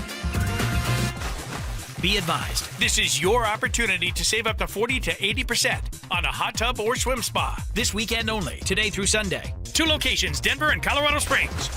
Be advised, this is your opportunity to save up to 40 to 80% on a hot tub or swim spa. This weekend only, today through Sunday. National Western Complex, Denver. 18-month interest-free financing. Our factories have demanded we sell 1,000 hot tubs and swim spas this weekend. Norris Penrose Event Center, Colorado Springs. Huge factory incentives, factory rebates, this weekend only. National Western Complex, Denver. We can remove your old hot tub. Free delivery of your new hot tub. Hot tub starting at $2,999. Norris Penrose Event Center, Colorado Springs. Free delivery of your new hot tub. Just relax and enjoy. 2 locations, Denver and Colorado Springs. Today, 2 p.m. to 8 p.m. Saturday, 10 a.m. to 8 p.m. Sunday, 10 a.m. to 6 p.m. National Western Complex, Denver. Norris Penrose Event Center, Colorado Springs. Call 833-SPA-SALE or visit hottubandSwimSpaSale.com. Hey, it's Mike Evans here. Hot temps, cold showers. Don't let a broken water heater ruin your summer mornings. From repairs to full replacements, Copperhead Plumbing has you covered with same-day service across the Denver Front Range. Summer plumbing problems are no vacation. Clogged drains or leaky faucets? Call Copperhead before it gets worse. Local, licensed, reliable, all summer long for quality work done right the first time. Trust Copperhead Plumbing, Inc. Copperhead Plumbing, they plumb different, they plumb custom. Injured in an accident? Don't settle for empty promises. Postman Law delivers fast, easy, and effective results. Our attorneys have recovered over $3 billion for clients across the country. Founded by nationally recognized attorneys, we bring elite legal power to personal injury cases, fighting to get you the justice and compensation you deserve. Call 844-POSTMAN now for your free consultation. That's 844-POSTMAN. KKFN and KKFN HD1 Longmont, Denver. You're listening to Denver Sports 104.3. The Fan. Denver Sports 104.3 The Fan presents Dover and Cecil. Can I kick it? Can I kick it? It's Friday, gotta get down on Friday. Friday? You ain't got no job, and you ain't got to do. Today's Friday. Thank God it's Friday! Oh, yeah. So good. You know it's Friday. Well, you'll know now because that'll be our Friday theme song to get us going. Yeah. In the morning and at lunchtime. It is how we do it. Live out here at Broncos Park. Powered by Common Spirit. Dover and Cecil rocking with you till 2 o'clock. The drive will come in at 2. Zach by Phillip, Lindsay. Those boys will get you home. For you late starters, fear not, my friend. We've got you covered from 6 a.m. to 7 p.m. Denver Sports Tonight, every single weekday from 6 p.m. to 7 p.m. Follow up the drive and make sure you're caught up with everything as you get home every day. We want to hear from you today. You one of the lucky 800 that got some tickets. Tell us what you're seeing today. 303-713-1043 on the RamosLaw.com text line. You weren't one of the lucky 800. We're here today, and you want to know what we saw about a specific player, a specific position group. Tell us, ask us on the text line. Put your name on every text so we can give you a shout-out on the show, and we will tell you what we've seen today. They are continuing some drills here, a little one-on-one, looks like some tackling stuff from secondary, tackling stuff from linebackers and linemen on the far side as the offense gets kind of talked to and doing some diving drills on that far side. But, Cece, it was a big day here, man. Yeah. We learned a lot. A couple of Bo Nix interceptions. One was a pass interference call that wouldn't officially counted, but he did throw it to the other team. Right. And the defense, absolutely in control today, specifically running the football. I said it back in the last segment, but I'll reiterate it. Like, good luck running on this Denver Broncos team. They didn't give up anything here today. Yeah, if you are looking at that week 1 game, I know this team has talked about getting off to a hotter start. We saw last year, especially post the Riley Moss injury, and full disclosure, Moss was playing hurt. He came back, but he was playing hurt. You couldn't stop the run, and Buffalo, Josh Allen didn't have to do anything against Denver. In the wild card game, it was just James Cook, go beat these guys, and he did. Now, if you look at the challenges that are in front of you, and the Chargers are going to be a challenge with the Marion Hampton, I'm thinking early season. And who are the largest challenges on the ground? Saquon Barkley. Yeah, that'd be a big Saquon Barkley. That is an absolute huge challenge for this team. That's coming up, within that first month-ish of the season, week 5, I believe, top of my head. So you're going to have a real challenge, but you're going to be able to answer that bell. Week 1 against the Titans, Tyjae Spears, Tony Pollard, you'll be able to shut those guys down. Yeah, Tony Pollard was a decent back a couple years ago. And then Dallas let him go. Yeah, and Dallas did what Dallas does. Exactly. So it's all about the defense today. I mean, really, if you think about what this week has been, the defense has certainly shined. It's what we always talk about every year out here at training camp. Defense is going to have an advantage. You'll really start to see what this offense can do.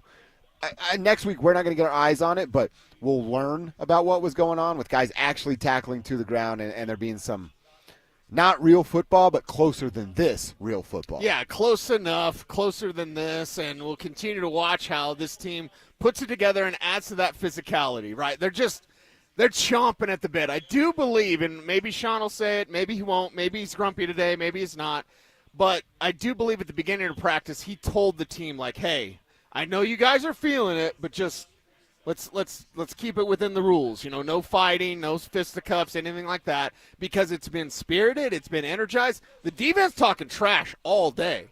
I mean, all day. This offense can't do what it needs to do, especially running the football, and the defense is just absolutely dominating.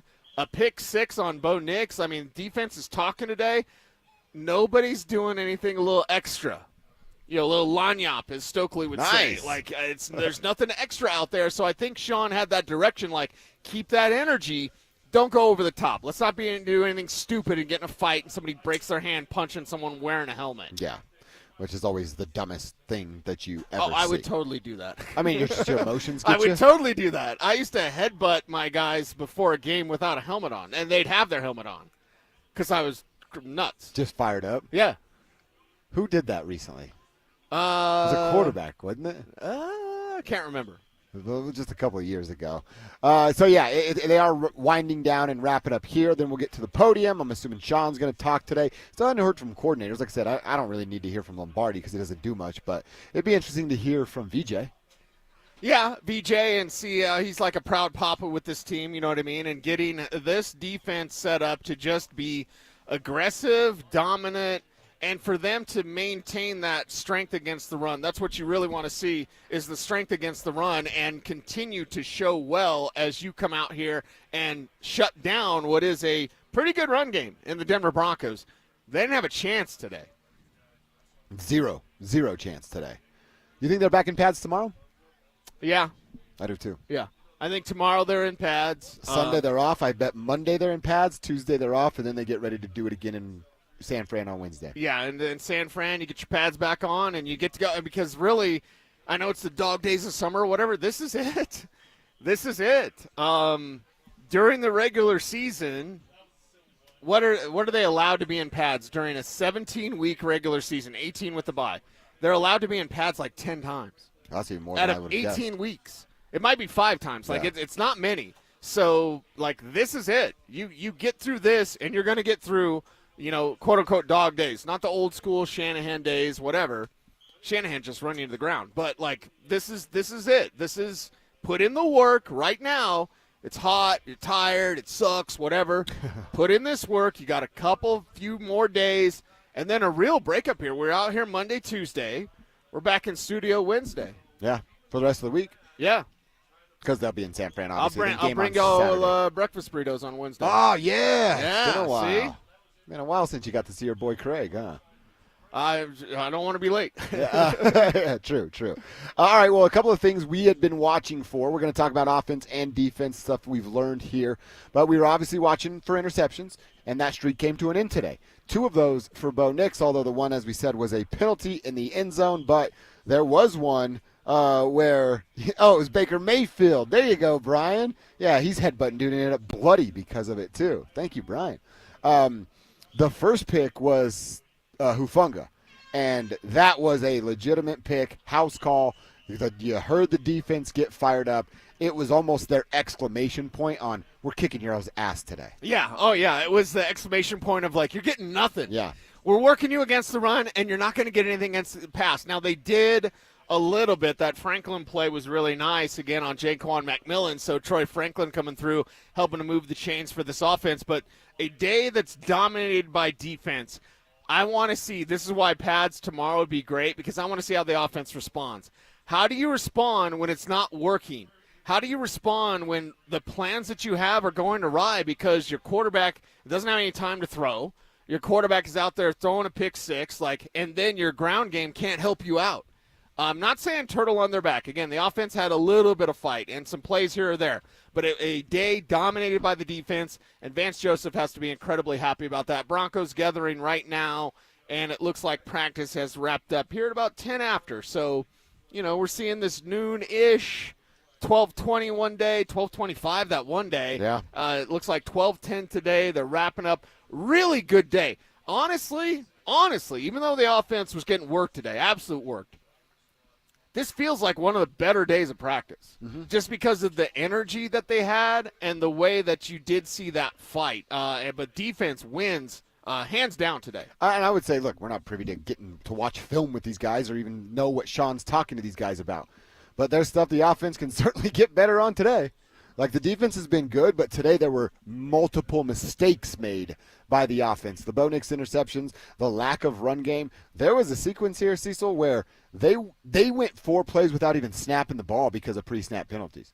So, as you've said, you want to get your learning moments right here in the month of, well, it's not July anymore, but late July and early August. Well, they certainly have some of that today because let's just be honest about it. It was kind of sloppy from the offense today. Yeah, some sloppiness there. I'm sure Sean Payton will have plenty to say when they do watch film together, and I'm sure it'll be laced with some exclamation points and all sorts of cuss words and all that kind of. Yeah, it's. If you do an internet show, maybe don't ask a question today. Right?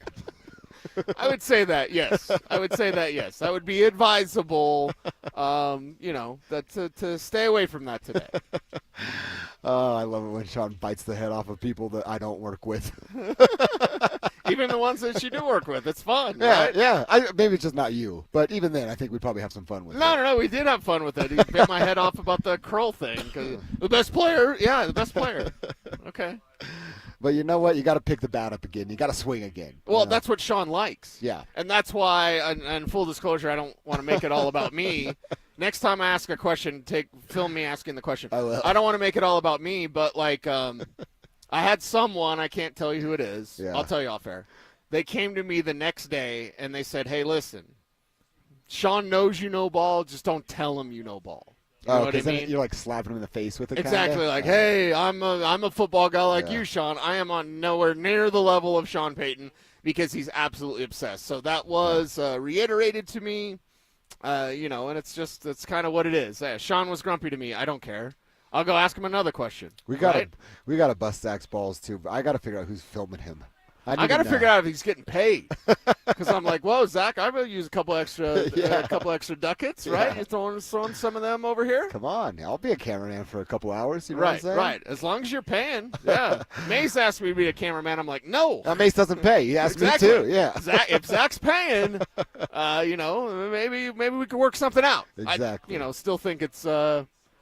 It wouldn't be my move. Sure. It wouldn't be my move, but, hey, get down how you get down, baby. That's right. We also wanted to keep our eyeballs on Audric Estime today.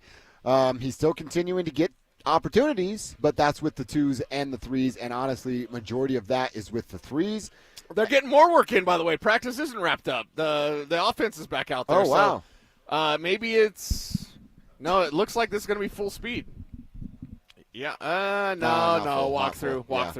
Walk through. So I just saw Zach Allen. Oh, it's a hurry up. They're going to start the way they finished. Yep, they're going to start the way they finished with some hurry up there. Finish the way they started. And that pass to Cortland Sutton, getting on the line of scrimmage, getting everything go so you can get down there for a last-second field goal. I just saw Zach Allen line up. I'm like, Zach's going, man. Yeah. He's going. And then it was a kind of walk-through-ish. So, yeah, begin the day with move the ball, kind of hurry up, 2-minute thing. End the day with move the ball, kind of hurry up thing. So. I don't know if this matters at all right now with the drill that they're doing, but Hufanga, Jones, and J.L. Skinner are all on the defense right now. Okay. All lined up out there in their positions. All right, there we go. And J.L. Skinner's got that size. You mentioned that earlier. You see him listed at 6'4", but get my eyeballs on like that. That's a long 6'4". Yeah. For J.L. Skinner, he's just he's a scrawny dude. Yeah, he's skinny. Guy. He's always been skinny, and the nice thing is he's really worked into a special teams ace. Hasn't paid off at safety yet, but he's in his 3rd year, top of my head. So I'm like, I'll give him time. I'll give him this year to see. Maybe he's just a special teams guy, but we talked about Michael Bandy. Here's our 10 seconds on Michael Bandy. Michael Bandy's going to make $5 million over however many years he plays, and he's going to be able to tell his kids he played in the NFL. He's never going to – there will be Pro Football Reference. You'll never see – it won't have anything for Michael Bandy because he'll never get any stats. But that's still, like, to me, that's still making it. Yeah.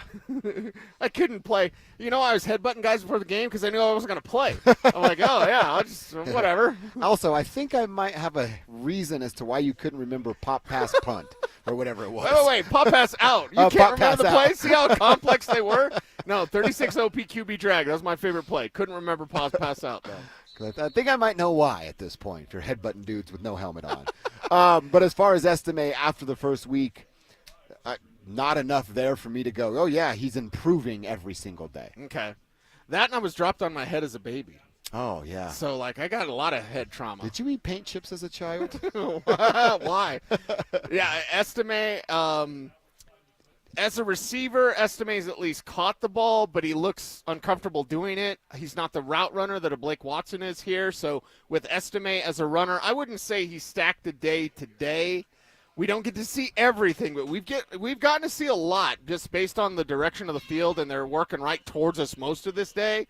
I wouldn't say it was a 3rd stacked day for Estime. This is the first day with pads on that Estime was just bottled up. So I guess the Malcolm Roach thing is like, hey, you waited 3 years to run over somebody. He wasn't doing that today. Today.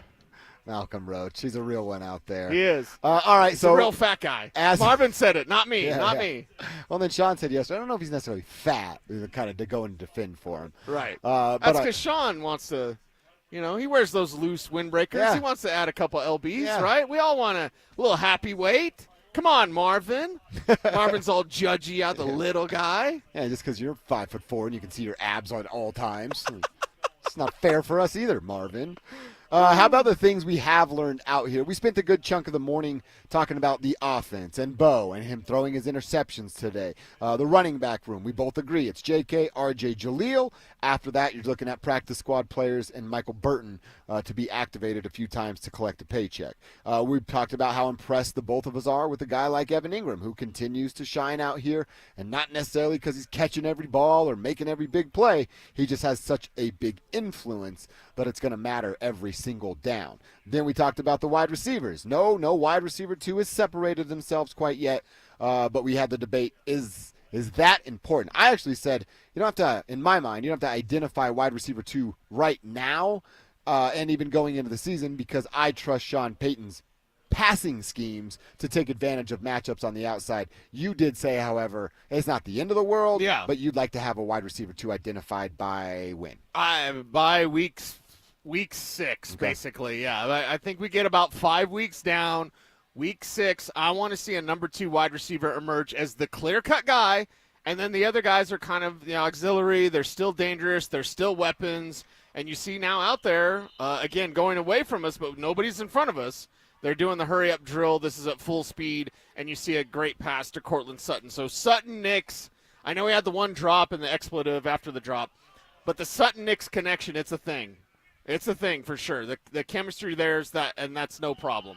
That's another interception. Nick's throwing another interception, this time to Brandon Jones. They're going to throw a flag. Looks like there's some sort of flag on the play. And in this period, by the way, it's situational football. It's pass interference on the defense. Okay, there you go. But Bo Nix throws that pick because they're in a situation where they're down. They have to make a play.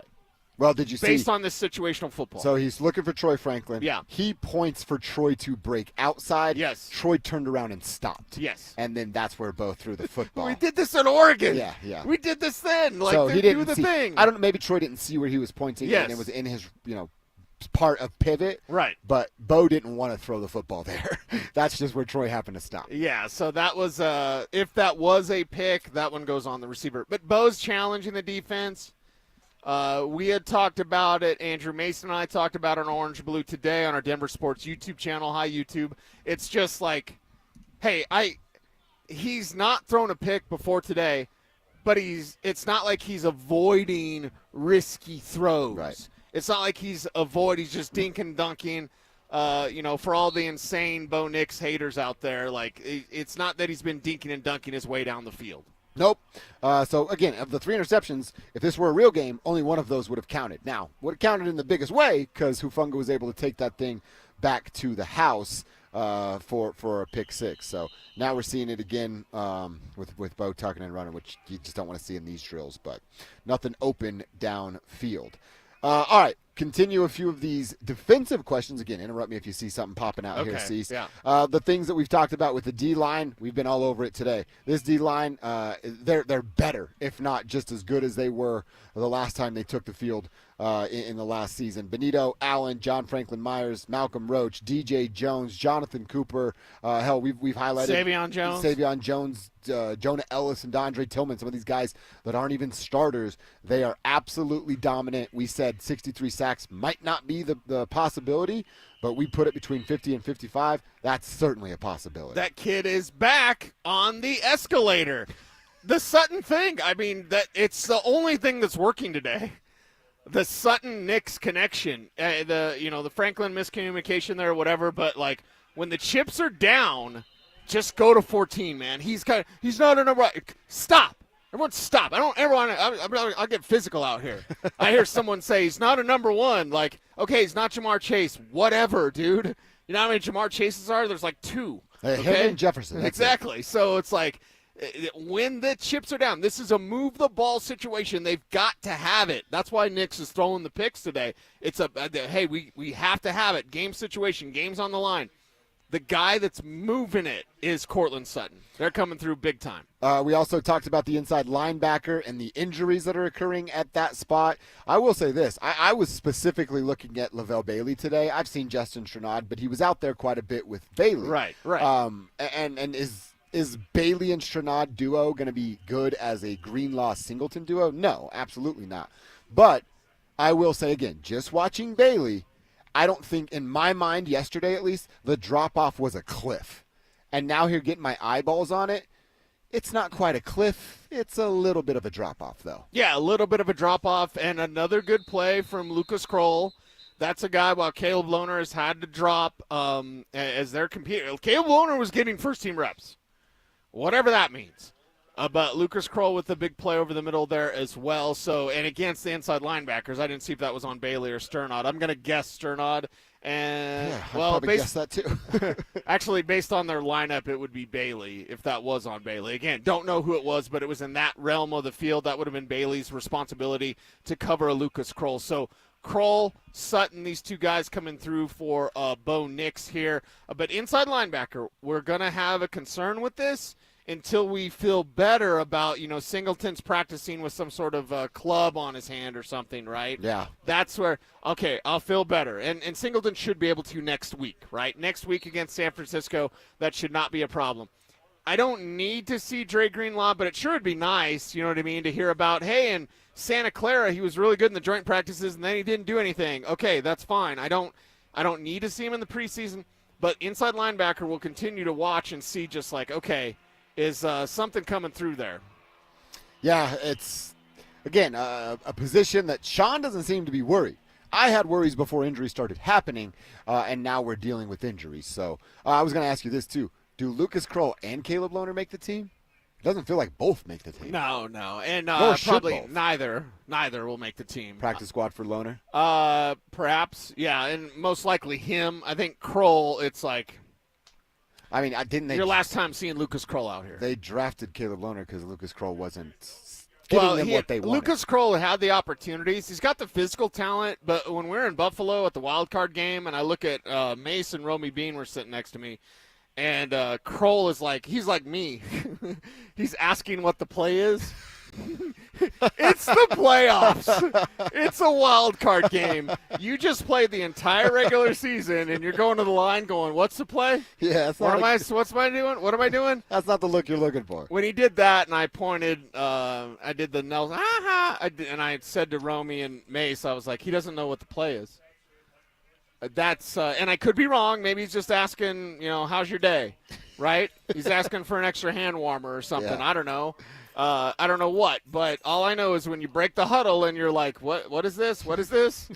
That's I recognize it because it's what I did as I broke the huddle. Like, what am I calling? I don't remember.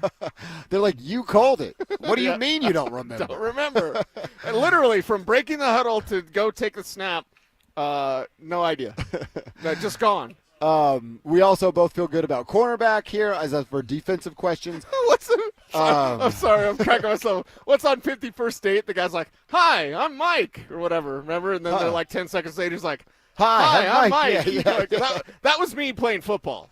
But you called the plays. No. That part I can't get over. So if, I'm in your huddle and you don't, I'm losing all confidence hearing you not know what the hell is going on. By the way, pass interference in the end zone. Cortland Sutton would have brought that one down. What was that, Riley over there? I think that's Riley over there. Even Bo Nix threw his towel. Oh, really? He threw his towel. Bo Nix was like, that is a flag. So Bo Nix getting inspired and fired up. And, yeah, they are running a little because we're 12:25, dude. Yeah. Yeah, this is going to be the longest practice of camp so far. Yeah, and I'll go back to reiterate what I said earlier, I think at the top of the segment. Doesn't this feel like the best day? Yeah. Or one of the best days? It just and this is a day where the offense didn't really win. No, they didn't win at all. But it feels like a really good day because you learned a lot. Bo Nix threw a pick six, man. He's going to learn from that. And Hufanga got it. The best play they had was a Jaleel McLaughlin run to the side that got called dead because of a pre-snap penalty. That was the best the offense looked. You're right. We'll continue this conversation, continue talking about things that we have learned, talk about what went down here today. We'll do that and catch up on the RamosLaw.com text line coming up next. It's Training Camp 2025, built to win. Presented by Fitness Gallery, home of the world's finest fitness equipment. Stokley and Evans with Mark Schlereth will kick things off at Broncos Park. Powered by Common Spirit, walking you up to practice starting at 6 a.m. Then Dover and Cecil will react live to all the action until 2 p.m. Stay locked into Denver Sports 104.3 The Fan and DenverSports.com for all the latest news and information during football season. Till the lights go out, till my leg give out, can't shut my mouth. Denver Sports 104.3 The Fan. Hey guys, Mark Schlereth here for Xfinity. Now check this out. History, it had the gold rush, then came the oil boom, but right now it's the Wi-Fi boom. And Xfinity Wi-Fi is booming. Xfinity has everything you need to tap into the Wi-Fi boom with seriously powerful and seriously reliable connection. With 99.99% network reliability and incredible low lag, your streams will be smoother than making the decision on what you want to stream. And I haven't even mentioned the ability to connect to hundreds of devices. So you, your kids, your parents, and whoever else is at home can all experience the Wi-Fi boom with Xfinity at the same time. Here's the offer you don't want to miss. Get the most reliable Wi-Fi and Xfinity's best in-class equipment for one consistent price, 5 years guaranteed. It also includes unlimited data with no annual contract, all with 5-year price guarantee from Xfinity. So go to Xfinity.com, call 1-800-XFINITY, or visit a store near you today. Restrictions apply. Not available in all areas. New residential customers only. Select plans only. Xfinity Gateway with XFi complete required for unlimited data except in certain areas. Most reliable Wi-Fi based on Open Signal Awards USA. Fixed broadband experience report August 2024. Actual speeds vary. A friend asked me the other day why I loved being in the diamond and jewelry business so much. I'm Shayna Williams. And I'm Dylan Williams from Williams Jewelers. It's not just about shiny rocks, precious metals, and meticulous craftsmanship from the world's very best. It's really about you. It's your life and loves. It's about your moments and the ones that define you. It's the birthdays, the anniversaries, the birth of a child. It's when you're on one knee asking the love of your life to spend forever together with you. For 3 generations now here in Denver, you've trusted Williams Jewelers with the most important moments in your life. That's what's precious to us. And why we love what we do here at Williams Jewelers every day. You see, our why is you. Williams Jewelers, we can make diamonds a part of your life. Williams Jewelers of Englewood, the official jeweler of the Colorado Avalanche. In Englewood at Broadway and Bellevue, and right now online at WilliamsDiamonds.com. Samantha Flanagan here from Flanagan Law. If you're injured in a car accident, don't talk to an insurance company. Get representation first to make sure you're cared for and properly compensated. Flanagan Law. Focus on healing. We'll take care of the rest. Your roof's the single most important part of your house. Snow and high winds can damage your roof. Don't trust your roof to any fly-by-night roofing companies. Call the professionals at Golden Spike for a free roof inspection and tell them you heard about it on The Fan. They're a locally owned company and a Team Dave Logan member. Call Golden Spike Roofing when your roof needs a fix. 303-942-1386. Golden Spike Roofing.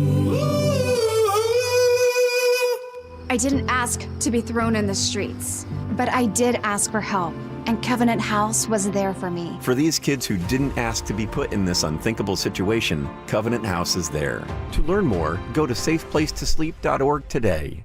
Hi, welcome to IKEA. This is my college campus. Correct, but I see you're on IKEA.com ordering some college items. My daughter's room is pretty bare. We need a lamp, some comfy pillows, her favorite stuffy. Dad! With pickup options, we've got what you need to conveniently order IKEA. Literally anywhere. Sweet, more time for gaming. And studying. Wait, where are you going now? Have to show the Ultimate Frisbee team how easy it is to order from IKEA. Get IKEA whenever, wherever, however you want. Choose from thousands of pickup locations, affordable delivery options, and more. Get a $15 O'Reilly Auto Parts gift card after rebate when you buy 5 quarts of select Mobil 1 synthetic motor oil in-store or online. O'Reilly Auto Parts. Rapid Radios are instant push-to-talk walkie-talkies with national LTE coverage. Go to rapidradios.com and you'll get up to 60% off, free UPS shipping. Add code RADIO for an additional 5% off. It's Training Camp 2025, built to win. Presented by Fitness Gallery. We sell the world's finest equipment. Live from Broncos Park, powered by Common Spirit. Here's Dover and Cecil.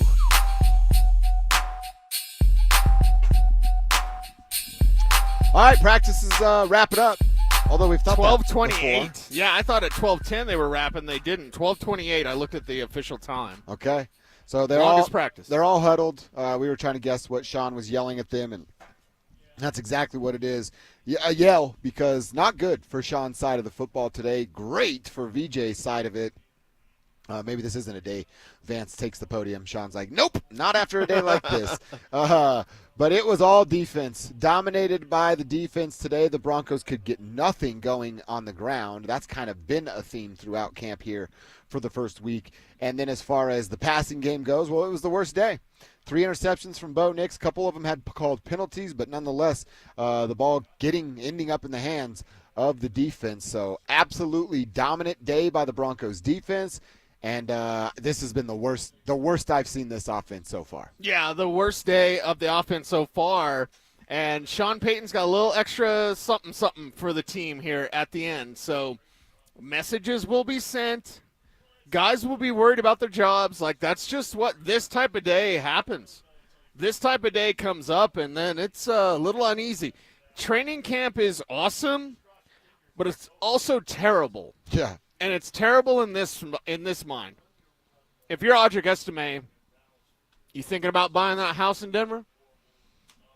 You're thinking about your lease. Yeah. You know what I mean? That you've rented someplace, and you're like, I don't know. I hope I can break the lease. This is what like I don't get about Audric, and I get it saying he's 21, and you and I have said that we've both been 21. Right.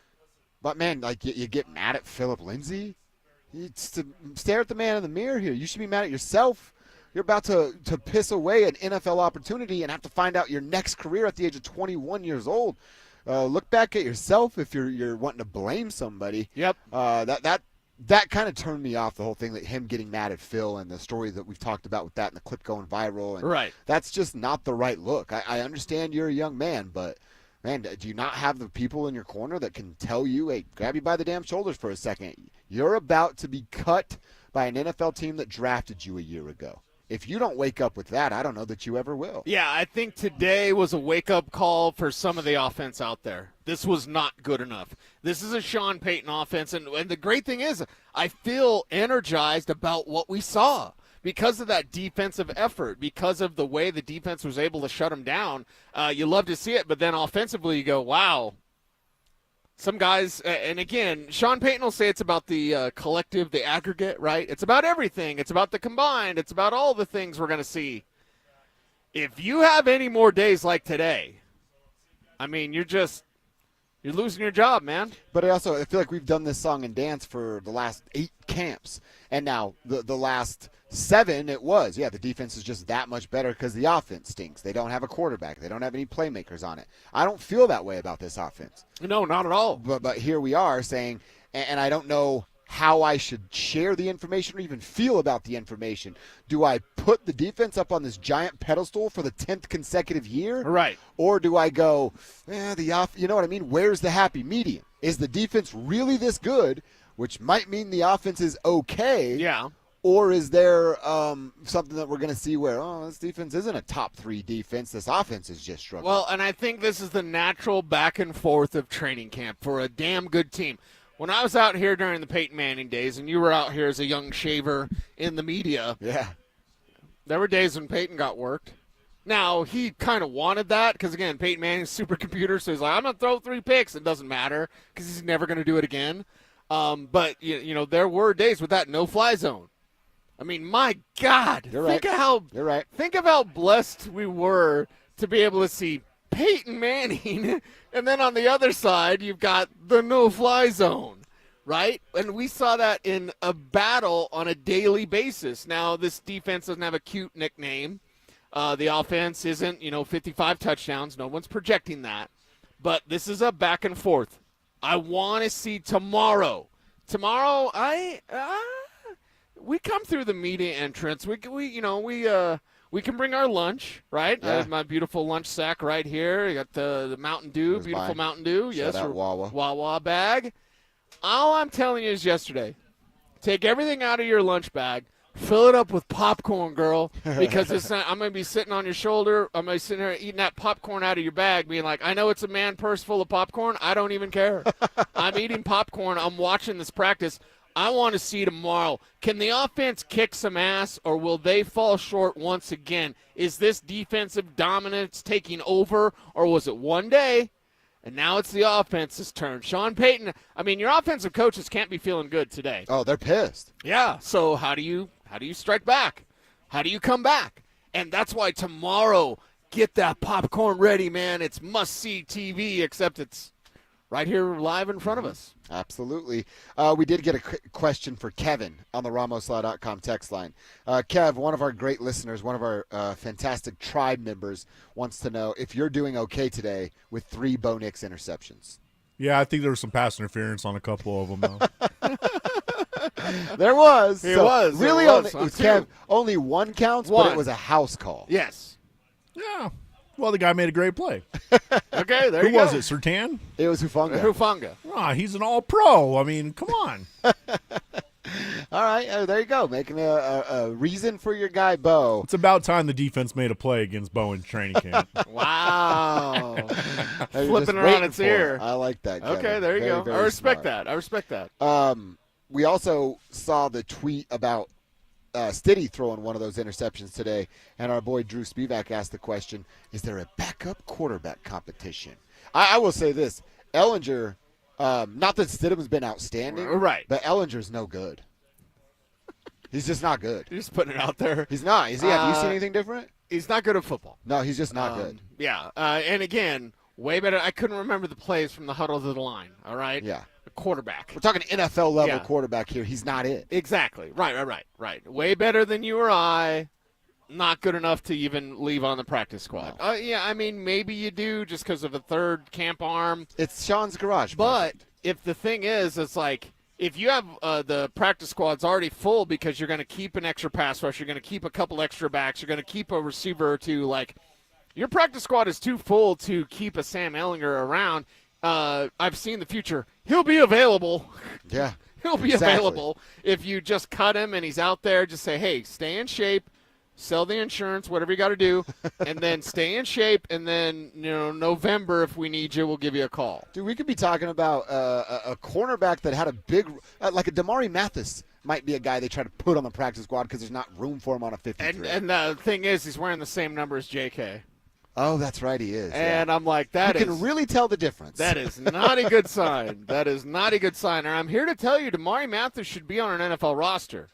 He's not. He didn't develop fully, man, in the way that I felt Mathis could with his physicality coming out of college. But that's also a guy that's like, he's not a bad corner. He's just a reserve corner. Like, I like Chris Abrams-Drain more. I like Jaquan McMillan more.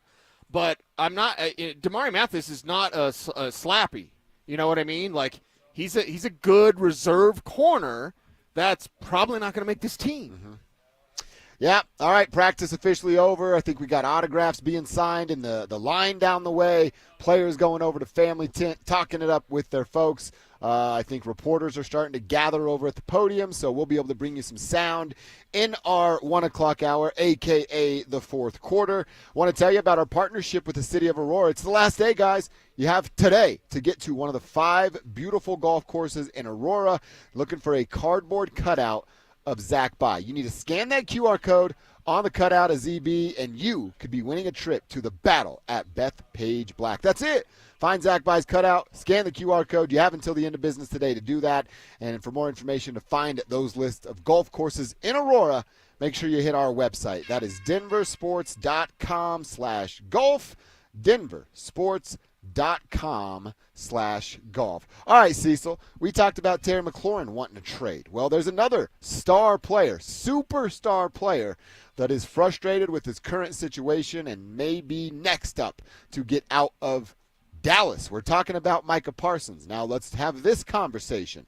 If Micah's unhappy and Nick Bonito is paid, Can Denver and Dallas do a deal to make both parties happy? Let's kick that around coming up next.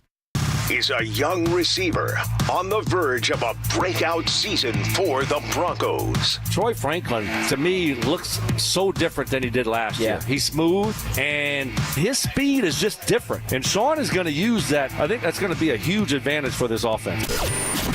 Denver Sports 104.3. The Fan.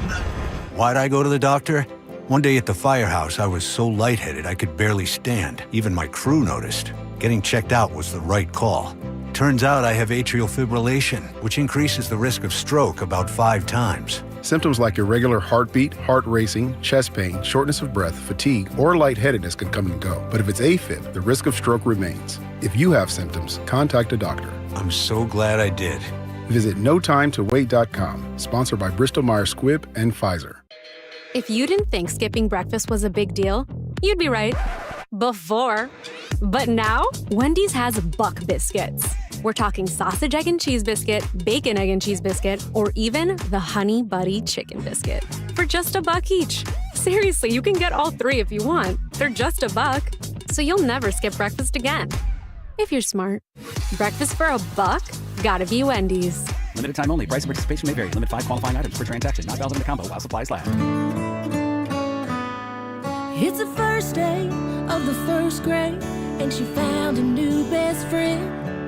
It's a laid-back Sunday afternoon you wish would never end. The homemade taste of Bluebell and good friends gathered round.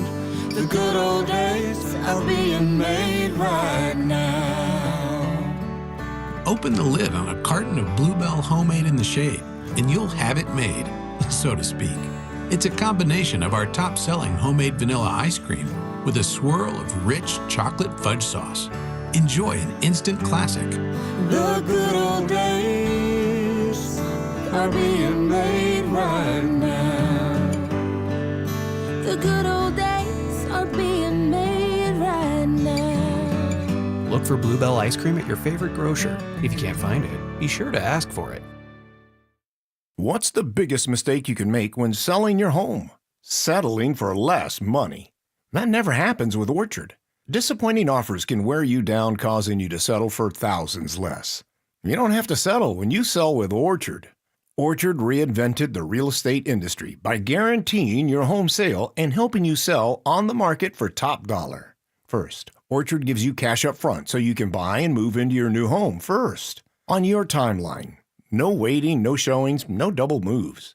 Then once you're all settled in, your Orchard agent helps sell your home on market for top dollar. Here's what one Orchard customer said. I never could have sold without Orchard. I made way more than I expected, and it couldn't have been easier. With Orchard, you never have to settle for less. Buy before you sell and get top dollar for your home with Orchard. Curious how much your home is worth? Visit Orchard.com to get your free home valuation. That's Orchard.com. Orchard.com. Be advised, this is your opportunity to save up to 40 to 80% on a hot tub or swim spa. This weekend only, today through Sunday. 2 locations, Denver and Colorado Springs. Be advised, this is your opportunity to save up to 40 to 80% on a hot tub or swim spa. This weekend only, today through Sunday. National Western Complex, Denver. 18-month interest-free financing. Our factories have demanded we sell 1,000 hot tubs and swim spas this weekend. Norris Penrose Event Center, Colorado Springs. Huge factory incentives, factory rebates, this weekend only. National Western Complex, Denver. We can remove your old hot tub. Free delivery of your new hot tub. Hot tub starting at $2,999. Norris Penrose Event Center, Colorado Springs. Free delivery of your new hot tub. Just relax and enjoy. 2 locations, Denver and Colorado Springs. Today, 2 p.m. to 8 p.m. Saturday, 10 a.m. to 8 p.m. Sunday, 10 a.m. to 6 p.m. National Western Complex, Denver. Norris Penrose Event Center, Colorado Springs. Call 833-SPA-SALE or visit hottubandSwimSpaSale.com. This segment on The Fan is brought to you by Embers Golf, where your passion meets the green. It's Training Camp 2025, built to win. Presented by Fitness Gallery. We sell the world's finest equipment. Live from Broncos Park, powered by Common Spirit. Here's Dover and Cecil. I should have been a cowboy. I should have learned to rope and ride. All right, what else is happening around the NFL? We'll talk a bit about a few stories going down today as we I see wait what to get Kev some did sound. there. I was like, Kev sneaking in another country song, girl. Yeah. And then, no, could have been a Cowboy. Could have been a Bronco. You want Micah Parsons here or not? You know, I'm a little torn on this. Why are you torn? You can get an all-pro player. So is Micah Parsons better than Nick Bonito? Yes. The answer to that question is yes. And much more versatile. He can play inside linebacker. You don't have to take him off the field. Exactly. You don't have to take him off the field. So I understand that. Now, it's going to cost you. It's going to. Well, here's a couple things. It's going to cost you. We're talking about all right. Right now they give Nick Bonito a contract extension 25. 25. 25 Let's a year. say 25. Yep. You want to give Micah Parsons a contract extension? You better start at 40. Yeah. 39, 40 is where that conversation And he's worth starts. every single penny. All right, so you're paying him more. Right. Here's where I'm at. And look, they didn't even break the bank for Cortland. They haven't broke the bank yet for Bonito or Zach Allen. Sertan's getting like a smoking deal It's now. a deal at this And he just point. signed his deal a year ago. Here's what I worry about. And again, rich people problems, if you want to use that phrase again. I get into this weird spot. So let's just say they trade Nick Bonito for Micah Parsons, and it happens today. And Bonito's on his way to Dallas, and Micah's on his way up here. We're going to lose our minds. Everybody be fired up about that. But here's what I worry about. Then that with Micah Parsons comes a $40 million contract.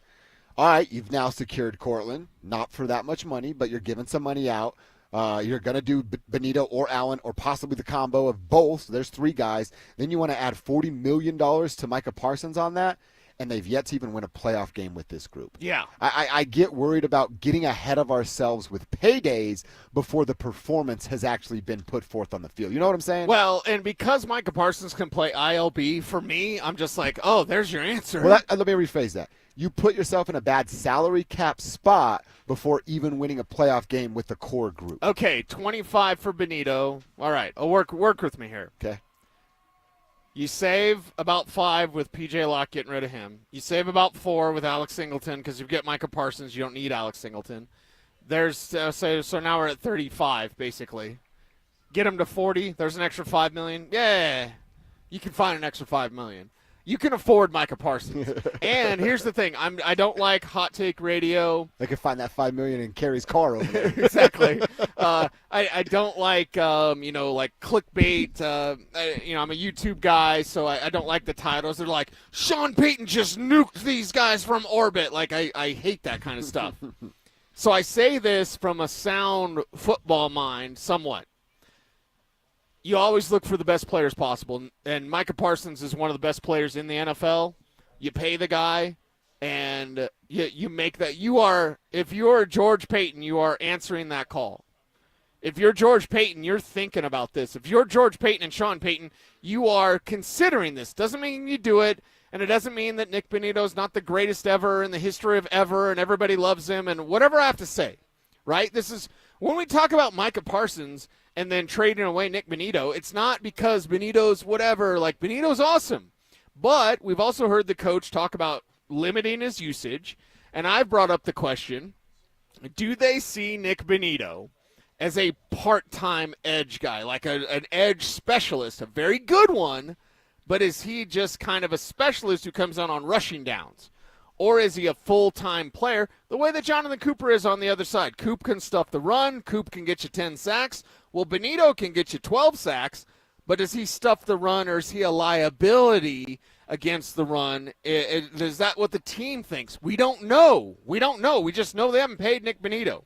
So if that's the case, they haven't paid Nick Bonito. There's questions about what do they see him as. Micah Parsons, you have 0 questions. None whatsoever, and he can fill a spot for you. He can play edge, but he also can play inside linebacker. If you told me Micah Parsons next to Dre Greenlaw with Talanoa Hufanga behind him and Zach Allen in front of him, what? Mm-hmm. You have all-pro, all-pro, all-pro, all-pro, and, oh, yeah, Pat Surtain, all-pro. Yeah. So half of your defense, Eddie, is all-pro talent? I mean, my God, you are winning the division. You get a Micah Parsons, we're talking about number 1 seed in the AFC. And as crazy as I am, I said 13 wins. People, are you crazy? Nothing. It's not going to happen. Listen, Everyone's saying 13, you get Micah Parsons. But I haven't even said number 1 seed in the AFC. No, I'm nuts, and I haven't said that. You want to get nuts? Let's get nuts. You get Micah Parsons, we are talking number 1 seed in the AFC. You know what else I feel about Micah Parsons, and this is pure speculation on my part. I can fully admit that because I don't watch and cover the Cowboys like we do the Broncos. That's ESPN's job. And the Lakers. Yeah, that's right. I also like this. This is again more of me. This is like my second time now being old man yell at cloud on the radio show. Nice. I don't like how much he does a podcast. Straight up, I don't like that. I don't like how much he wants to share his opinion on things that are going on in his team and his locker room and all the stuff that he says. Now, it's not Captain Cringeball like Russell Wilson, right? But it's all of that exposure of like, hey, I just need you to talk about what you did on Sunday. You know what I mean? This does sound really bad now that I'm saying it out loud. Like, I don't really care about anything else. Play football. Are you good at it? Are you helping the team I care about win? Right. That's all I really care about. I don't need to know Micah Parsons' thoughts on everything else. And, yeah, I'm being an old man yelling at him doing stuff outside of football. Who's the old man at the podium if it is in fact Sean Payton? Is he going to like that? Oh, that's a great point. That's a no. He would hate it. He would hate it. He would actually ask and request that he stops that stuff. Yes. What? Internet show? No. Oh, yeah. Micah Parsons has his own internet show. So how would that work? He hates these cans. He hates the internet. He is Sean Payton. That's what he does. Why does he hate the internet? I don't think it was that more than it was I know. But still, like, okay. I got a buddy of mine. I won't put his business on the street, but he, like, straight up hates AI. Like, hates it. Really? Like, it's a pure capitalism. I'm like, is it Ty Lue? He stepped over him? Well, for one, and he's a dear friend, but he's like, I don't know, he's pretty much a communist. I'm like, tell me when that works. Hey, the next time that works will be the first time it works. But he hates AI. I'm like, do you hate your microwave? He's like, why? Because AI is just it's just Google, right? Exactly. Do you hate Google? Do you hate your iPhone? Do you hate your microwave? Like, technology. That's real old man shaking the fist in the cloud. Yeah, not that far. Also, now we could talk about, I mean, are the Cowboys hanging up on George Payton if you call and say Benito for Parsons straight up, let's make a deal? It'll have to be more. Adam Schefter tweeted this out. It'd have to look like the Khalil Mack trade, which included a couple of first-rounders, but Benito's worth a first-rounder. Wow, that's a couple of first-rounders. Josh Jacobs, that's nothing to shake a stick at. Right. And 2 other players outside of that. Yeah, so, okay, send him a first-rounder, Nick Benito, something else, whatever. Or we're kind of in fantasy land here. But my point is this. It's not a, hot take to suggest this. Real football teams consider this. Now, it's outlandish. It's probably never going to happen. All those things. This is all correct. But a good football team will go, could we put something together? No, they want too much. Okay, never mind. Mm-hmm. But you are considering it because it is a Micah Parsons level of player. Notice how we're not saying trade for Terry McLaurin. No, right? No. We're not saying that. He's too old. He's too old. Yeah. Oh, it's another Star Wars quote you can't get. He's too old. But, like, we're not saying that. We're not saying anybody that requests a trade. Should the Broncos trade for everybody? This is Micah Parsons. It's a very rare, a very special talent. And it's just the extra stuff I don't think Sean would really appreciate. I love the way this texter put it. $40 million is just too much to pay one player. Honestly, don't care who they are. If they get injured, there goes a third of your salary cap. It's too risky. Pay JFM and Nick Benito. This is from the texter. I agree with that. I agree with that philosophy 100%. Right now, like I said, you win a Super Bowl. You're not paying JFM. No. Well, they're saying that's their pick would be pay the duo of JFM and Benito. Yeah. I don't know, man. Outside of a quarterback, I'm with the texter. Paying $40 million a year to a guy, I don't know if I'm in the business of doing that. And especially without being right on the verge of a Super Bowl like last year or going into it. I know you feel that way. I just don't necessarily feel the exact same way you do. I'm out on paying a guy $40 million. I'm saying no to Micah Parsons, dude. I can't believe I'm doing it, but I am. I'm saying no. Let me smell your water bottle. Is this a Faderade? Did you get one of them Celsius that's spiked with vodka? Or actually just, no, it's not even spiked with vodka. It's just straight up vodka. Yeah. Imagine that, because you're going to take a big old swig, a big old swig, and, you ever had Everclear or moonshine? Yeah. Like, it's not good. It's not great, Bob. So imagine thinking you're drinking, think of this beautiful Mountain Dew, and I swig this thing, but it's just straight up Tito's. Ah, dude. Oh, God. That's- Kevin's in. Kevin's just looking forward to the golf course. You are so checked out right now. We got an hour left, brother. Are you guys in break or not? You got to get involved here. You are so concerned about the golf course. You're out on Micah Parsons. You're saying this crazy stuff. Like, I need you focused. Golf is going to be there, baby. Give me 4 hours. I might be able to change Josh's mind on Micah Parsons. Okay. Oh, yeah. Okay. Kev's got 4 Or hours. he's How many head. drinks on the golf course to change his mind? Oh, Josh? Arguing against me? No drinks. Oh, wow. Kevin's confident in his debating ability. All right. All right, we will hit a timeout. We'll come back. We do want to get to the podium, hear a bit from Sean Payton, things that he's talking about today. We're going to get into all that here in our fourth quarter. Coming up next. Join us for the Fan Golf Tournament benefiting the Arthritis Foundation Colorado, Monday, August 25th at 1:30 p.m. at the club at Inverness. Don't miss this 4-person scramble, followed by dinner, awards, and a live auction with all proceeds benefiting the Arthritis Foundation Colorado. Book your foursome now at DenverSports.com/club. Denver Sports 104.3. The Fan. What's up, gentlemen? Josh Dover here to talk to you about my team over at Rocky Mountain Men's Clinic. I'm coming up on my 2-year anniversary of working with Rocky Mountain Men's Clinic, not just telling you guys about them, a client myself with low testosterone. They've helped me out in a major way going back to 2 years ago. I started to feel tired because I was getting terrible sleep. I had zero energy to get me throughout the day, so I don't have anything, any energy left to go play some pickup basketball, get out and play some golf with my bros like I'm doing with Kevin later today. And I thought to myself, is this what getting old feels like? Well, this stinks. No, that's not the case. Don't chalk it up to just getting old. Yeah, you do start to lose some of your testosterone production as you get into your late 30s and early 40s, but do something about it. Set up your first appointment with RockyMountainMen'sClinic.com. They'll draw your blood, tell you what your levels are, and then give you some options. One of the options they gave me was to sign up for testosterone treatment right there on the spot. Get my first shot, pain-free, by the way. That's exactly what I did. They waived the cost of my first appointment, and now they send everything to my door, right on my door. It's right there every single month with everything that I need. I take the shot in the comfort of my own home. It does not hurt, and I felt the results in about 12 days, and now it's just recurring. So if you're tired, if your sex drive's gone, if you have no energy to get to a gym after work, it's because your T levels are low, fellas. Check it out at RockyMountainMen'sClinic.com.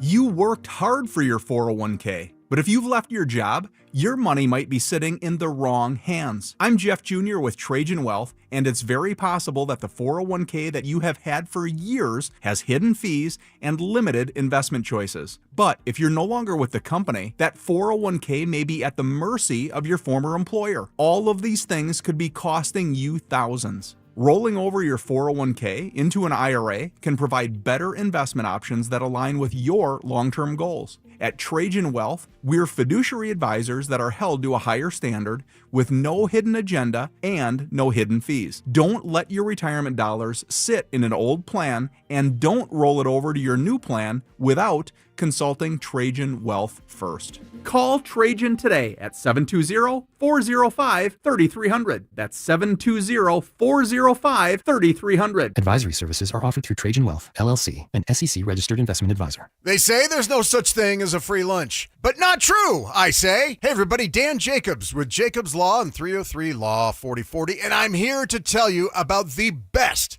absolute best free meal in all of Denver. Times are tight right now. You go to the grocery store, things are insane. So we all could use a little bit of help. No questions asked. Anybody that needs it can come by every first and third Thursday. Here's how it works. You pull up, you pop your trunk, they put free groceries for the week in your trunk, and they say, how many hot meals do you need? We pass those to you right through your window, and this is good stuff. This is not soup kitchen stuff. I smoke these meats personally. Delicious pulled pork. I got my special secret Chipotle chicken recipe. It is fantastic. Please help us spread the word. Anybody that needs it, Smoky Hill and Arapahoe Road every first and third Thursday, 4 to 6 p.m. If you have any questions, you can reach out to me personally. It's Dan Jacobs at 303-LAW-4040. Hey guys, your boy Steve here today about my long-term buddy Troy Hansford. And if you're thinking about selling your house for any reason, now might be the time to sell, still get top dollar. Believe it or not, my guy Troy is still offering his $5,000 guarantee. What is it, you ask? Well, if you can't sell your house at your price on your timeline that you agree upon beforehand, bam, going to cut you a check for $5,000. Who else makes the offer? Nobody I've ever heard of. And he makes that offer because he continues to spend a ton of money marketing his listings, has about 100 families approved and ready to buy right now. And if for any reason you need to sell right away, Troy can buy your house, all cash, and he can close in as little as 7 days. You have a house to sell, Troy probably has that perfect buyer for you right now, waiting for you to pick up the phone and to call him. Call Troy, get your home sold for the most money. That's 720-900-4433, 720-900-4433. Troy Hansford of RE/MAX Professionals, a Colorado licensed broker. Some restrictions do apply. Want to sell your house? Then call my buddy Troy, 720-900-4433. KKFN and KKFN HD1 Longmont, Denver. You're listening to Denver Sports 104.3 The Fan. Denver Sports 104.3 The Fan presents Dover and Cecil. Can I kick it? Yes, you can. Can I kick it? Yes, you can. Can I kick it? Yes, you can. Can I kick it? Yes, you can. Can I kick it? Can I kick it? Yes, you can. Quarter 4, hour 4. We're done at 2 o'clock. It's our final hour live out here at Broncos Park, powered by Common Spirit. We will be back out here tomorrow. You just won't hear us on the radio, but we'll do a little social media video. And I know maybe I'll tweet or something while we're out here. But at Joshua Dover, at Cecil Lammy, if you want to follow along for a Saturday practice, we'll see what that brings tomorrow after. Sean's still talking. He's been up there for over 20 minutes, so we'll get to that at some point here on the show today, and if not, the drive will be all over it, Cecil. But I would imagine after the way the offense got their butts whooped here today, Sean is just chomping at the bit to get back out here tomorrow. Yeah, he'll go into the film room. He will study this thing. Him and Bo will go over it, and then they're going to draw some other stuff up. What they had planned today did not go as planned. The offense was not able to move the ball. The ground game especially just shut down. Absolutely no room for running whatsoever. Passing game, some plays here or there, but overall a day that was dominated by defense, and that's why tomorrow, probably, pro tip, get here about 10:45. Okay. You know, things will really start at 11. Even though practice starts at 10, warm-up, stuff like that, that's we can skip all that. Let's get straight to the meat tomorrow. Yeah. That's what I'm looking forward to. Down for that. All right, well, a few things that Sean said yesterday that we haven't got a chance to get to today. Let's do that as we wait for some stuff from today. But, Sean, we talked about this yesterday, linebacker versus running back, and we broke down what we were seeing and who was winning and all that stuff. If you ever missed the show live, go back and find our podcast, and you can find and listen to that there. Kevin does a great job getting that available immediately at DenverSports.com or wherever you find your pods. Just search Dover and Cecil. But Sean was asked about what he's looking for in those linebacker versus running back drills. When you get into that, it's a 2 times a week type of drill. You want to make it as realistic as possible, and you're giving them, basically 4 to 5 routes that they would be running. It's man-to-man, so there's some routes the back might run versus zone. You wouldn't work on that. So you're just separation, suddenness, awareness, timing, and the linebackers the same way are working on their leverage. Your H choices, your pirate. There's a, like I said, probably 4 routes that you're working on, and it's technique and the separation the same way for the linebackers. Playing their leverage the right way. All right, so the knock on Bo is like he takes the check downs and the dump offs, and it's boring and all that stuff. We've seen some more of that out here this year. I don't necessarily agree with that it's boring and that's bad football. A 3rd and 4 is great, in my opinion, and you can get there the way they're playing some football here. But I don't think that's going anywhere, Cecil. Those check downs, you see a running back and linebacker matchup, I think Bo wants to put the ball there because he trusts in these running backs, and we saw why with some of those drills yesterday. Well, and he's got backs that can do something with it. Mm-hmm. Very rarely did much work for the offense, but that check out J.K. Dobbins had one over here on the left side of the field. Jaleel McLaughlin had one towards the middle of the field. Blake Watson, again, catch a pass from Sam Ehlinger, but Blake Watson with a nice play again as a receiver out of the backfield. You've got backs that can do something with it. So that's the main thing. For me, it's 3rd and 7. You dump it off 3 yards. Can you break a tackle? Now, Jaleel, no. But RJ, can you make that guy miss? Then all of a sudden on 3rd and 7, it's a 25-yard play. Maybe it's a house call because you made one guy miss in a one-on-one situation. That's your responsibility. And as a linebacker, your responsibility is get that guy to the ground as soon as possible because those backs are shiftier. They're quicker. They're a little niftier on their feet as well. So, yeah, I think it's a better option this year. So it's not Bo checking down. It's not Bo dumping off. It's not Bo being checked down Charlie or whatever. It's Bo making the right play and letting his playmakers try to do something with it. Yeah. Just staying on the offensive side and with playmakers for a second, I don't know if we'd said this on air yet. We talked about it off air. But we had talked about Kyrese Rowan a couple of times. He's going to make it very difficult for them to cut him. Mm-hmm. He had it again today where the ball was overthrown by Ehlinger, but he was 4 yards wide open. 4 yards. That's it. That's butt naked wide open in the NFL. If the ball was just overthrown, that's a touchdown if Sam has any accuracy. That's I'm cutting whoever was covering him because 4 yards in the NFL, you're 4 yards open? Mm-hmm. Aye. So good job, but man, somebody made a mistake there. Yes, they did. Mm-hmm. All right, continuing with Sean Payton here, again from yesterday, but talking about if he's pleased with the practices that he's seen so far. Yeah, I just said this to them. There are certain goals you have, and as a team, there appears to be the right mix of youth and then some veteran leadership. All 32 teams start the season with the same aspirations and goals, and so what separates yourself from those other teams? And I think, it's those ingredients, and it gets back to who we're bringing in, who we've drafted, and you're finding guys that want to, play at a high level, and they understand that it's not easy to do. We can write down our goals and dreams, and we can recite them, and then, you have to live them. And I think I've been encouraged relative to the leadership and the direction following last season. A lot of young guys played, and I've said this before, I like this team. All right, so there's a couple things there. He's talking about you got to live them. That's the dreams and things you're talking about, and I think that even goes into like the in-game stuff. He's saying he's hinting at that, but then at the very end there, that made a lot of headlines yesterday afternoon of, I've said this before, I really like this team. And maybe we add that to the wall of we're going to be a problem and everything that we've said there. Sean is not so subtly telling us he really has high hopes and confidence about this group. Yeah, a lot of confidence in this group, as he should be. I mean, George Payton has done a fine job in getting Sean that type of talent that he wants to work with. And when Sean goes big picture, Sean, you write your goals down and you can dream, but you got to live your dream. Yeah. Is he going to put that on a T-shirt? They're going to take down Compete Street and then put up Live Your Dream Boulevard or something? Live Your Dream Way. Yeah, Live Your Dream Alley? I don't know. Way? I don't know if you ever wanted to be an alley. No. That doesn't sound good, does it? No, probably not. Unless you're an alley cat. Back to our cat talk. But, Sean Payton with these big picture type things. It's kind of funny. He talked about the kid in the candy store or whatever yesterday.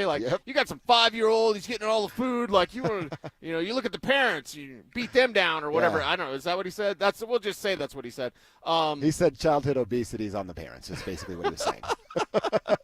So he gets all these big picture stuff. It's just kind of funny relative to what the press conference is saying. Yeah, and he's still going.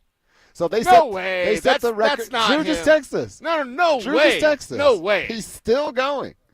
So they set the record for longest practice today. Yeah. He might be trying to go for the Guinness Book of World Records longest press conference.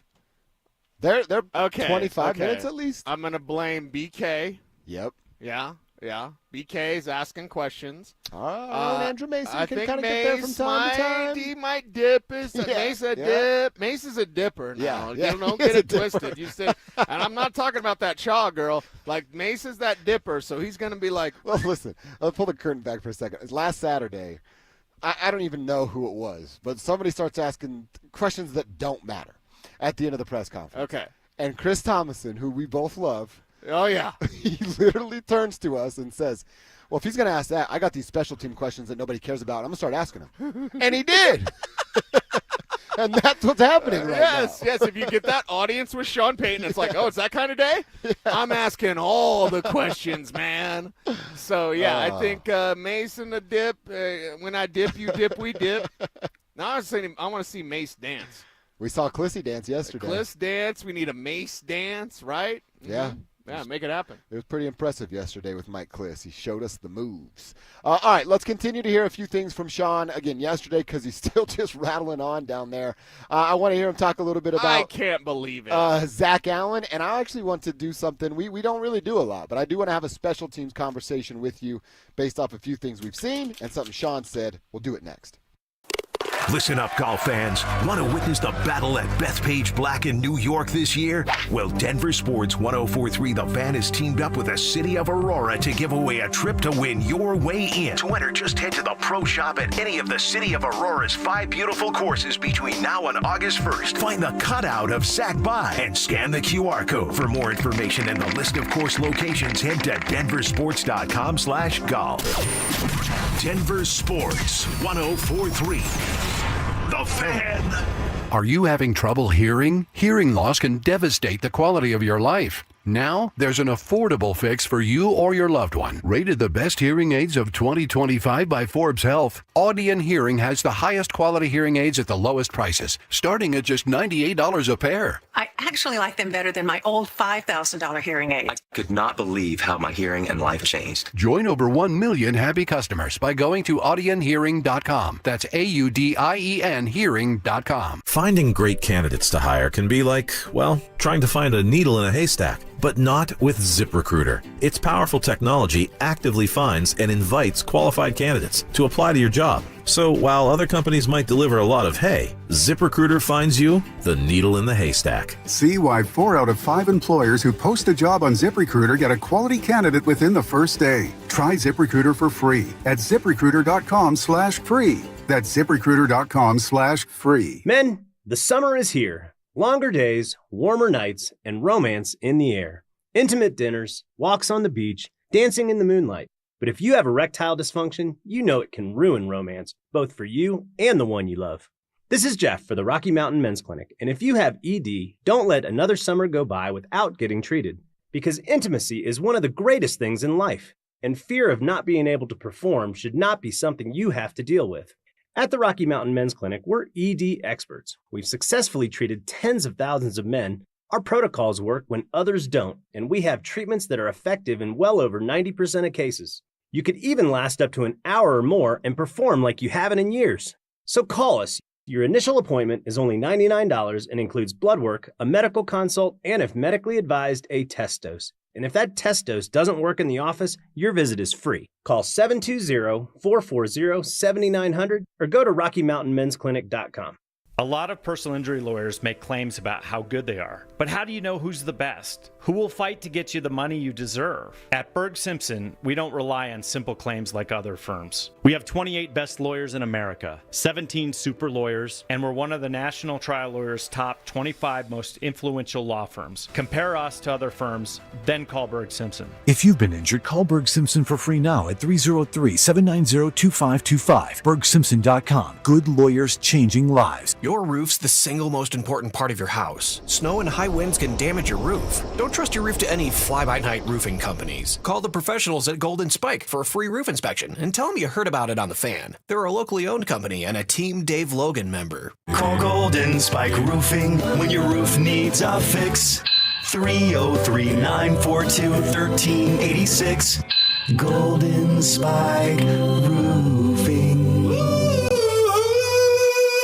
Cake Mortgage Corp. Equal Housing Lender. NMLS number 1734623. Regulated by the Colorado Division of Real Estate. Terms and conditions apply based on approved credit. Let's be real. Big Mortgage doesn't get you. They want W-2s, a 9-to-5, and a job title to check their outdated boxes. But you're a business owner who knows how the tax code benefits you, even if the big banks don't.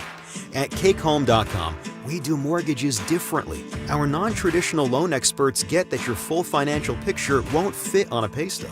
Invoices, bank statements, rental income, we work with that. While traditional lenders are stuck in 1998, we're built for how people earn in 2025. No red tape, no judgment, just smart approvals and sweet mortgage solutions. If you're a business owner or 1099 contractor tired of hearing no, call 888-EAT-CAKE to hear yes. That's 888-EAT-CAKE. Visit CakeHome.com to see reviews from business owners just like you. Cashback is not available on gas in New Jersey and Wisconsin. We're definitely going to be late for kickoff. We should be at the game by now. I'm just taking a little detour. I've got to fill up my gas tank, and I know this place a couple of towns over where the gas is cheaper. Are you serious? We missed tailgating because you're driving out of the way for cheaper gas. Just use Upside. What's Upside? Upside is the free cashback app that gets you real cash back for every gallon of gas you buy. Wait, I can get cash back just for buying the gas I need anyway? Yes, I use it all the time, and I made around $200. Now pull over so you can download the Upside app before we miss the whole first quarter. Football fans, download the free Upside app now to earn cash back every time you buy gas. Use promo code SEASON25 to get an extra 25 cents per gallon on your first tank. You can cash out anytime right to your bank, PayPal, or as a gift card for Amazon and other brands. Just download the free Upside app and use promo code SEASON25 for a 25 cents per gallon bonus on your first tank. That's code SEASON25 for a 25 cents per gallon bonus. That's code SEASON25. It's Training Camp 2025, built to win. Presented by Fitness Gallery. We sell the world's finest equipment. Live from Broncos Park, powered by Common Spirit. Here's Dover and Cecil.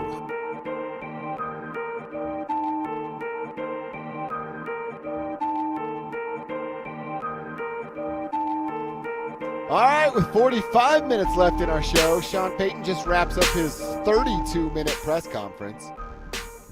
32 minutes. Okay, so Sean, I'll pull the curtain back. Sean has nixed the, don't tell me when the presser is over thing, because Patrick Smythe has always been very good with the Broncos head coaches. Be like, hey, 2 more for coach. Mm-hmm.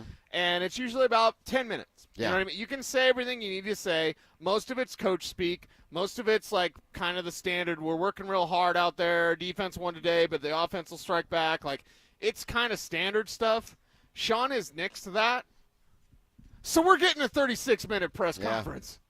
Yeah, Sean will tell you when he's done. Patrick, I don't even know that any PR person stands up there. Yeah, Patrick is off to the side. Okay. So, yeah. It's definitely not how it used to be, and he did take a bunch of time to answer a couple questions. We do have to make fun of Zach Bye and Andrew Mason. Apparently, their 2 last questions were 5+ minute answers each. And it was about analytics, so I'm sure it was the well, Mark then we Schlereth, can blame Kimes. Mark Schlereth. Yeah. So we don't have to blame Zach Bye. We don't have to blame Andrew Mason. Don't want either one to get offended. But as I often say, get as offended as you like because Mason Zach extended this thing another 10 minutes. But it's really Mark Schlereth calling analytics people morons. That got pretty viral yesterday, huh? Yeah, it did. So much so that Mina – well, and Mina didn't read the story, right? You could tell based off the tweet because Mark goes into more depth. Yes. And it's – look, analytics. All right, now let me say this first. All due respect, I think people look at Mark's statement and go, well, meathead football player, all he cares about is lifting weights and running into people. And is Mark about that? Yeah, he absolutely is. But I don't think Mark is saying analytics do not matter at all. No. I think Mark is saying something that I actually agree with him on. To think analytics are end-all, be-all, and not just football, but all of professional sports, yeah, you do sound like a numbers nerd. And, well, actually, if you carry the 3 here and divide the 6, you actually might get an extra 2 yards when you hand the ball off to Javonte Williams. Right. That's stupid. You don't have to be that guy either. But you're also, and I think there's way less of this of just do 3 more sets in the gym and you'll earn an extra 2 yards. There's a happy medium. Right. There's a happy medium, and I lean more towards the player side of things than the nerd side of things. I did tell Stink when I got here, I said, if you ever want to cut me to my soul, and oh, God, the Texans are going to do this now, just call me Baby Hammer. It's fine. I said, call me a numbers guy because I'm a film guy. And, it's one of those things was it Dusty Saunders years ago in the Rocky Mountain News called me a numbers guy? Yeah, it was Dusty And Saunders. I love Dusty, love him, and of course love Patrick and all that. And he's like, this Cecil Lammey, this numbers guy. And I'm like, well, and I've said it on air multiple times, like I'm a film guy, but, call me a numbers guy, we might go to blows, right? Because it's just, football is not baseball. You can't sum this thing up with math. No. You can do it in any sport, my opinion. It's all baseball, maybe, but it's all element. It's barely a sport. It's all of everything. It's the part of the strategy of football. There's beautiful body control like ballet in football. It's everything encompasses this game. And I don't think it's simple as saying, well, on 3rd and 3 they should go this because the blah blah blah. Like, no, okay, all right, go beat your man. Yeah, go beat your man. And today, the offense did not beat their man. The defense dominated, and what a day. And by the way, Zach just sent me his entire practice notes. Nice. So this is awesome. Thank you, go. Zach. Bye. I'm going to have to stop making fun of him for just a little bit. But, that analytics question and then, 10 minutes of answers on 2 questions. Hey, look, we're having fun at the expense of Zach and Of Andrew. course, yes. They didn't know he was going to answer that long. Yeah, you just piggyback on it, and then Sean just keeps talking. Yeah, exactly. Sean loves you think when you listen to white noise when you sleep? Yeah. Okay, so me too. Sean listens to his own voice.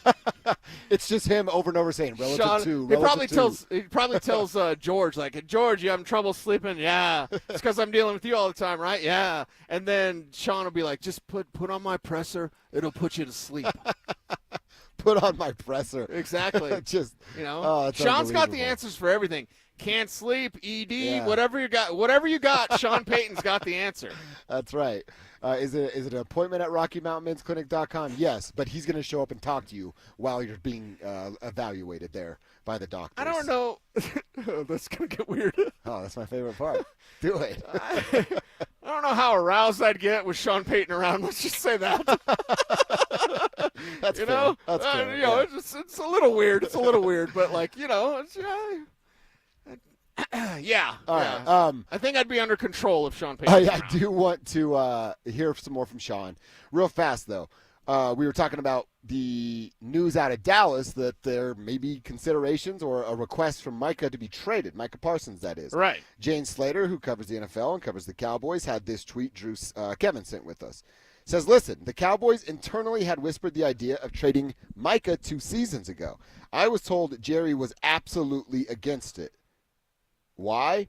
Micah would rub teammates the wrong way with some podcast comments at the time, saying he was a leader, then not showing it at times, as one coach said. I don't want him then. That's I don't right. want him So then. I thought I was being an old man yelling at a cloud, and Jane Slater kind of validated my concern. If it's leader that's not being a leader, this team doesn't need him.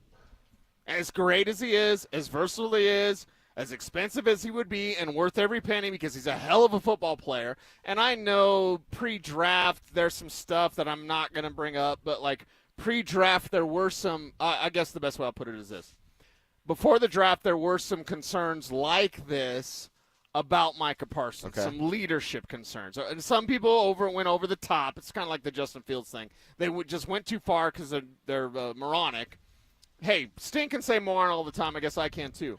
But different rules. But with Parsons, if that's the way, if leadership is an issue, I don't need him. I don't need him. This team has the right leaders, the right direction, the right mentality. Yep. And yeah, Micah Parsons, the player, would be great, but the podcaster. And I often say this, and I'll say this for, well, this will be very mean, but I'll say it anyway. I'll say this for the part timers. What are you doing? What are you doing? What do you want to be? What do you want to be? You want to be this? If you want to be this, it takes a certain level of dedication. And I'll say from a media standpoint, I worked for free for 4 years. Yeah. What did I want? To get what paid. do I want? Exactly. Okay. It's still, money's always good. Money, me. I'd like to have more of it. That's where you come in. That's where you come in, right? What do you want to be? Micah Parsons. You want to be $40 million a year? $40 million a year means no podcast. $40 million a year.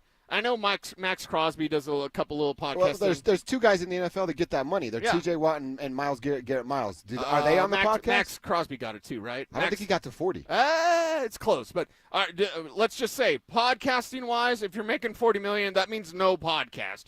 You have plenty of time when you're done playing for any sort of, media or podcast. If you wanted to make an appearance or whatever, or have a podcast network that's built, you could do all these things. I'm not saying, as Sean Payton says, you got to live your dreams. Yeah, his annual's not at 40. Oh, wow. He just gets big bonuses. Okay, well, if you're not, if your dreams, write down your dreams. If your dream is to be a podcast host, well then, Micah, don't be mad when you're not getting paid. Yeah, that's right. You can't be mad about being half-assed. Hey, why am I not getting paid? You don't have to work. Well, and it's just what Jane Slater's talking about. He might say something on a podcast to make his co-host laugh. And then one person in this building goes, what the were you doing, man? I'm offended by that. Right. And then now a stupid joke on a podcast comes to your work building, and it's a problem. Yes. It's just a slippery slope. And you're paying him $40 million? Yeah, I don't know, man. I don't know. Jane, by the way, just to pull back the curtain, she's very close to that team, so I know that's a well-sourced comment. Okay. Let's just say that. All right, we didn't get to it there because we reset some of the Micah stuff, but I do want to hear from Sean on kickoff rules. We were watching it pretty closely here today, and then talk a little bit more. I got the numbers of what last year's NFL kickoffs led to as far as yardage, touchdowns, all that good stuff. How much is going to change this year? Let's kick that around next. After catching the league by surprise last season, is Bo Nix ready to handle the high expectations in year two? Well, the expectations are definitely higher, but we like that. That means you're a good football team. That means you have something to play for, and it means you're doing something right. Denver Sports 104.3. The Fan. Hey, what's up, guys? It's Zach here. This August, transform your home and get more than just great curb appeal. Get free gutters when you replace your entire siding with premium James Hardie products. Don't let budgets hold you back. Choose no payment and no interest for 24 months or 0 interest for 5 full years. Flexible financing made for homeowners like you. At 5280 Exteriors, they install Pella windows, James Hardie siding, and full roof replacements, all with expert craftsmanship from a President's Club elite contractor. Call now or visit 5280exteriors.com to schedule your free consultation today. Catch a ride with EV and Auto. Catch a ride. EV and Auto here at Castle Rock Chevrolet GMC, where we've got the shiniest new cars at the best prices. And new car purchasers are automatically members of my Auto Club, where the fun really starts. Free wipers for life, 15% off service, 10% off accessories, and tons of other cool perks. Great cars, awesome deals, and the coolest club in Colorado. Come for the car, stay for the chaos. I mean, benefits. Together, let's drive. Stop by Castle Rock Chevrolet GMC and catch a ride. EV and Auto. Always know where to go. Stoke here for my friends at Embers Golf. The annual Embers Living Golf Tournament is Friday, August 22nd and Saturday, August 23rd at Walnut Creek Golf Preserve. Tee times are at 9:45. It's a shotgun start. They're giving away pizza ovens and free dinner on Saturday night. And get this, you get free Oakleys, free polos, breakfast burritos, balls, hats, 2 full days of golf, and a $50 Embers gift card. You can't beat it. It's 2-man teams. You can register today at embersgolf.com. At Embers Golf, they aren't just selling golf clubs, they're crafting a journey for golf enthusiasts. Be advised, this is your opportunity to save up to 40 to 80% on a hot tub or swim spa. This weekend only, today through Sunday. 2 locations, Denver and Colorado Springs. Be advised, this is your opportunity to save up to 40 to 80% on a hot tub or swim spa. This weekend only, today through Sunday. National Western Complex, Denver. 18-month interest-free financing. Our factories have demanded we sell 1,000 hot tubs and swim spas this weekend. Norris Penrose Event Center, Colorado Springs. Huge factory incentives, factory rebates, this weekend only. National Western Complex, Denver. We can remove your old hot tub. Free delivery of your new hot tub. Hot tub starting at $2,999. Norris Penrose Event Center, Colorado Springs. Free delivery of your new hot tub. Just relax and enjoy. 2 locations, Denver and Colorado Springs. Today, 2 p.m. to 8 p.m. Saturday, 10 a.m. to 8 p.m. Sunday, 10 a.m. to 6 p.m. National Western Complex, Denver. Norris Penrose Event Center, Colorado Springs. Call 833-SPA-SALE or visit hottubandSwimSpaSale.com. It's the first day of the first grade, and she found a new best friend. It's a laid-back Sunday afternoon you wish would never end. The homemade taste of Bluebell and good friends gathered round. The good old days are being made right now. Open the lid on a carton of Bluebell Homemade in the Shade, and you'll have it made, so to speak. It's a combination of our top-selling homemade vanilla ice cream with a swirl of rich chocolate fudge sauce. Enjoy an instant classic. The good old days are being made right now. The good old days are being made right now. Look for Bluebell ice cream at your favorite grocer. If you can't find it, be sure to ask for it. Samantha Flanagan here from Flanagan Law. If you're injured in a car accident, don't talk to an insurance company. Get representation first to make sure you're cared for and properly compensated. Flanagan Law. Focus on healing. We'll take care of the rest. Do Crohn's disease or ulcerative colitis symptoms keep coming back? Tremfya, guselkumab, may help, with rapid remission achieved at 12 weeks and lasting clinical remission at 1 year. Some even saw visible improvement of their intestinal lining at 12 weeks and 1 year. Tremfya is a prescription medicine used to treat adults with moderately to severely active Crohn's disease and adults with moderately to severely active ulcerative colitis. Serious allergic reactions and increased risk of infections and liver problems may occur. Before treatment, your doctor should check you for infections and tuberculosis. Tell your doctor if you have an infection, flu-like symptoms, or if you need a vaccine. Healing is possible with Tremfya.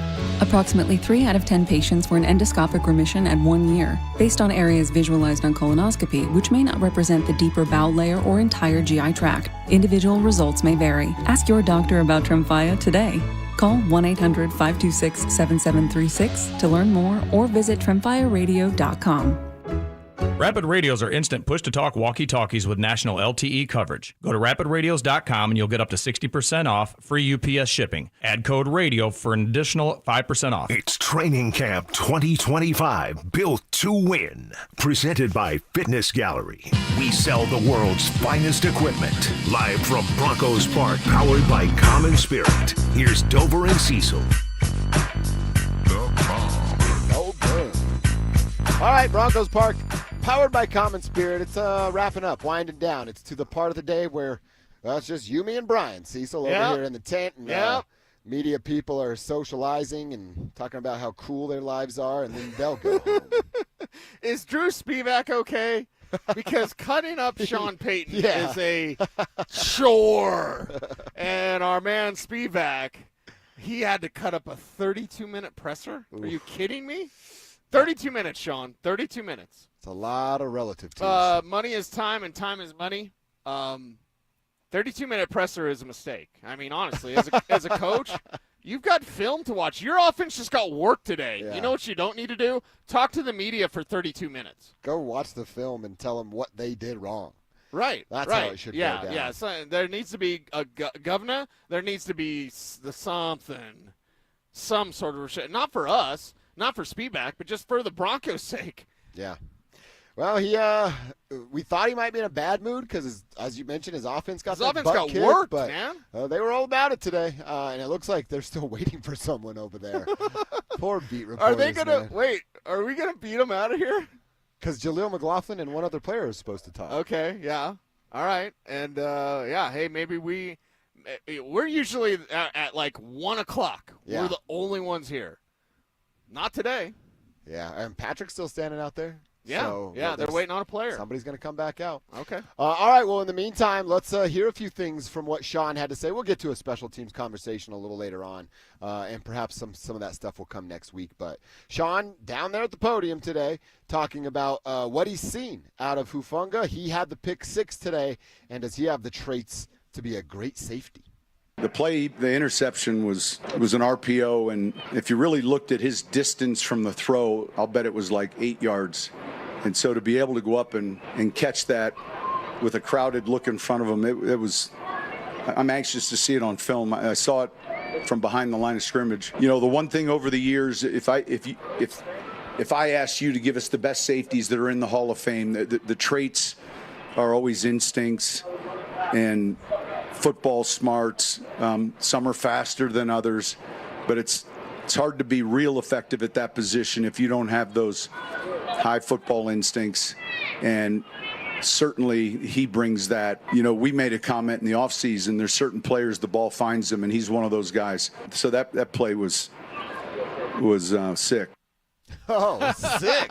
Nice, Sean. Okay, yeah, and if it's that close, Hufanga getting his hands on that, I mean, that's Did it sound a little bit of Sean, instead of saying, Bo made this giant mistake, Hufanga made this incredible play? It was sick. Yeah.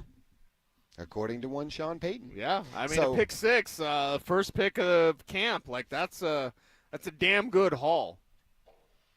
Who do you think is going to be the better safety this year, Hufanga or Jones? I thought Brandon Jones was really good last year. He was, yeah. I'll ride the fence like Mike Evans and say both. But put my chips on Hufanga. I think I would lean towards Hufanga. He's a little bit bigger body-wise, and Brandon, I mean, I don't think the speed's that much different. So I'm going to give it to the guy that's a little bit stronger. I like Brandon's ability to play center fielder back there. Okay. So, you know, it's still – this is the problems you have. You got two great safeties. You know what I mean? Like, it's a good problem to have. And, yeah, it's going to lead to some sick plays from this Broncos defense. You said it when we were talking about the Bo Nix interceptionless streak. That ended today because he threw a couple. Stiddy threw one as well. Sean Payton was asked about that, if he's okay with seeing some turnovers. Well, the play to Hufanga, I mean, you know, that's one where, you know, you look at it, you talk about it, and then you're like, all right. And then I think there was one other. Is there room for, like, on the film study, when you get a better look at it, that meeting might sound like, all right, here's the play. What are you thinking here? And then, hey, you got to be alert. Like, there's one where Pat was floating back off. Sutton was on a double move, and it was just a location error, and you clean it up. And you know, with that route, that the corner, same route we ran against Houston, in the same field corner overlapped and made an interception. The young corner who's really good there against Russell. It was, and what looks like an open receiver. It's understanding there's a blind area that ball can't go, and then it doesn't happen again. And that's exactly what happened here. Yeah. He's literally explaining what happened. It was right in front of us. He's bringing up that play where Court was like trying to change some things, and then Russ threw it to Lucas Kroll in like his first game ever. Oh, and Lucas jumped up, but it was just way too high. It was like one of those, again, there's a no-go zone. Yeah. On the field in these certain plays, and that's exactly what that play was. Because like Kroll wasn't ready for that throw and it was a terrible throw from Russ. Sorry, James. Dying on that hill. Okay. But like it was a good throw from Bo, but Court was not in any sort of position to make that catch. So Bo, even though it was a good throw in terms of the throw, it was a bad decision because he threw it in the no-go zone. Payton continued to talk about, quarterbacks, obviously Bo Nix, the main topic here, exploring certain things out here that they wouldn't try in a game. I don't know that we're ever exploring meaning I think there's confidence in certain throws, and yet there's still a structure to each pattern. And then more than anything, it's the defensive deployment. You know, a lot of times when the ball's being snapped, the experienced quarterback knows at that moment the most likely 1-2 combination based on the rotation, and so there's a lot of elimination that's taking place as you go to the line, post snap. All right, I'm over here down to my back, and so sometimes you have a true progression read where you're just looking at receivers. But I understand your question. I'm good with his current exploration. With his current exploration. Okay. So does that mean, all right, today's okay? If he comes out and struggles again tomorrow, will we hear a different tune? Now, Sean's never going to get over there and crush Bo, but, I mean, he could show. I honestly thought he would show and voice some frustration today, and he didn't. Yeah, he didn't at all. So maybe that's what film study's for. Maybe when he realizes he talked to the media for 32 minutes, then he'll get mad at himself. Does he get mad at himself? He has to get mad at himself. Think so. But then he loves himself, so he's like, it's okay, because you're awesome. It's a interesting day. What a wild set of circumstances because of the way this defense performed. And, Bo Nix doing I'm fine with his exploring. So far. At least so far, he is fine with said Explorer. Yeah. We're going to leave that one alone. All right, got to tell you about our fan golf tournament coming up here in August. We're finally on August 1st. This thing's going to go down on August 25th. It's a tournament that's going to benefit the Arthritis Foundation of Colorado. August 25th at 1:30. It'll be over at the club at Inverness. Don't miss this 4-person scramble, followed by a little dinner, awards, and a live auction, with all proceeds benefiting the Arthritis Foundation of Colorado. Book your foursome now at DenverSports.com/club. That is DenverSports.com/club. All right, let's continue to hear a few things that Sean Payton had to say today over there at the podium. We told you there were a bunch of pre-snap penalties. There was a moment today out here at Broncos Park, powered by Common Spirit, where they lined up 4 straight times and didn't even get to snap the football because of pre-snap penalties. We'll reset what we saw and hear how Sean felt about it coming up next. It's Training Camp 2025, built to win. Presented by Fitness Gallery, home of the world's finest fitness equipment. Stokley and Evans with Mark Schlereth will kick things off at Broncos Park, powered by Common Spirit, walking you up to practice starting at 6 a.m. Then Dover and Cecil will react live to all the action until 2 p.m. Stay locked into Denver Sports 104.3 The Fan and DenverSports.com for all the latest news and information during football season. Till the lights go out, till my leg give out, can't shut my mouth. Denver Sports 104.3 The Fan. Men, the summer is here. Longer days, warmer nights, and romance in the air. Intimate dinners, walks on the beach, dancing in the moonlight. But if you have erectile dysfunction, you know it can ruin romance, both for you and the one you love. This is Jeff for the Rocky Mountain Men's Clinic, and if you have ED, don't let another summer go by without getting treated, because intimacy is one of the greatest things in life, and fear of not being able to perform should not be something you have to deal with. At the Rocky Mountain Men's Clinic, we're ED experts. We've successfully treated tens of thousands of men. Our protocols work when others don't, and we have treatments that are effective in well over 90% of cases. You could even last up to an hour or more and perform like you haven't in years.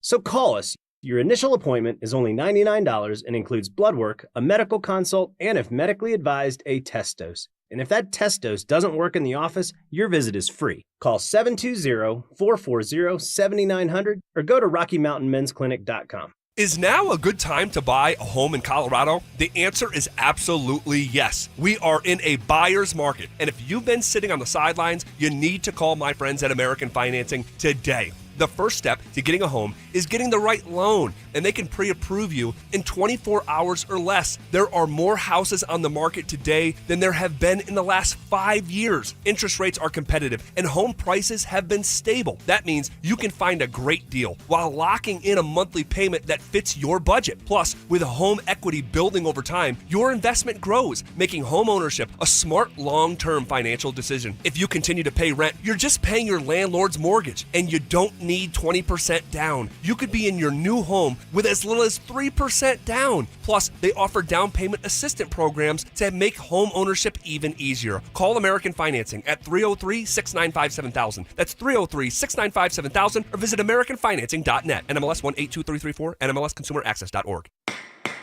If you've been hurt in a car crash or on the job, don't just hope for help, demand results. Postman Law delivers fast, easy, and effective representation fighting to get you more. Call 844-POSTMAN for a free case evaluation. It's free to get started. You pay nothing unless we win for you. Others promise. Postman delivers. Call 844-POSTMAN today. That's 844-POSTMAN.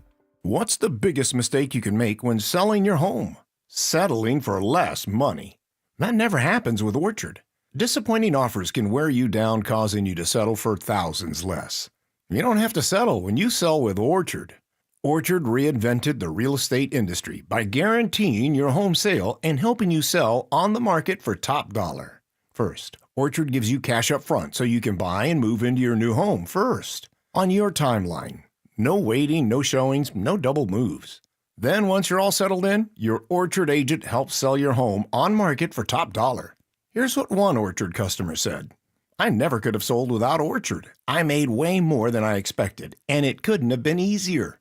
With Orchard, you never have to settle for less. Buy before you sell and get top dollar for your home with Orchard. Curious how much your home is worth? Visit Orchard.com to get your free home valuation. That's Orchard.com. Orchard.com. Donnie here with Fitness Gallery, where we believe there's nothing more important than your health. I'm thrilled to invite you to our biggest event of the season, the summer clearance sale happening right now at all 7 of our Colorado locations. Save up to 50% off on select premium equipment. Hi, I'm Terrell Davis, 2-time world champion and Pro Football Hall of Famer. That's why I made the smart move to invest in fitness equipment with Fitness Gallery. It's a game changer. Our summer clearance sale won't last long. These deals end soon.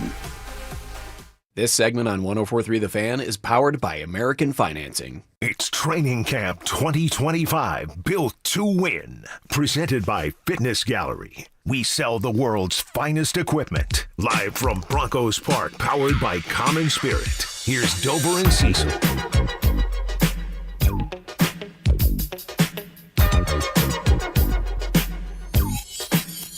All right, it is our last segment of the day of the week. It's been a busy, fun week out here at Broncos Park, powered by Common Spirit.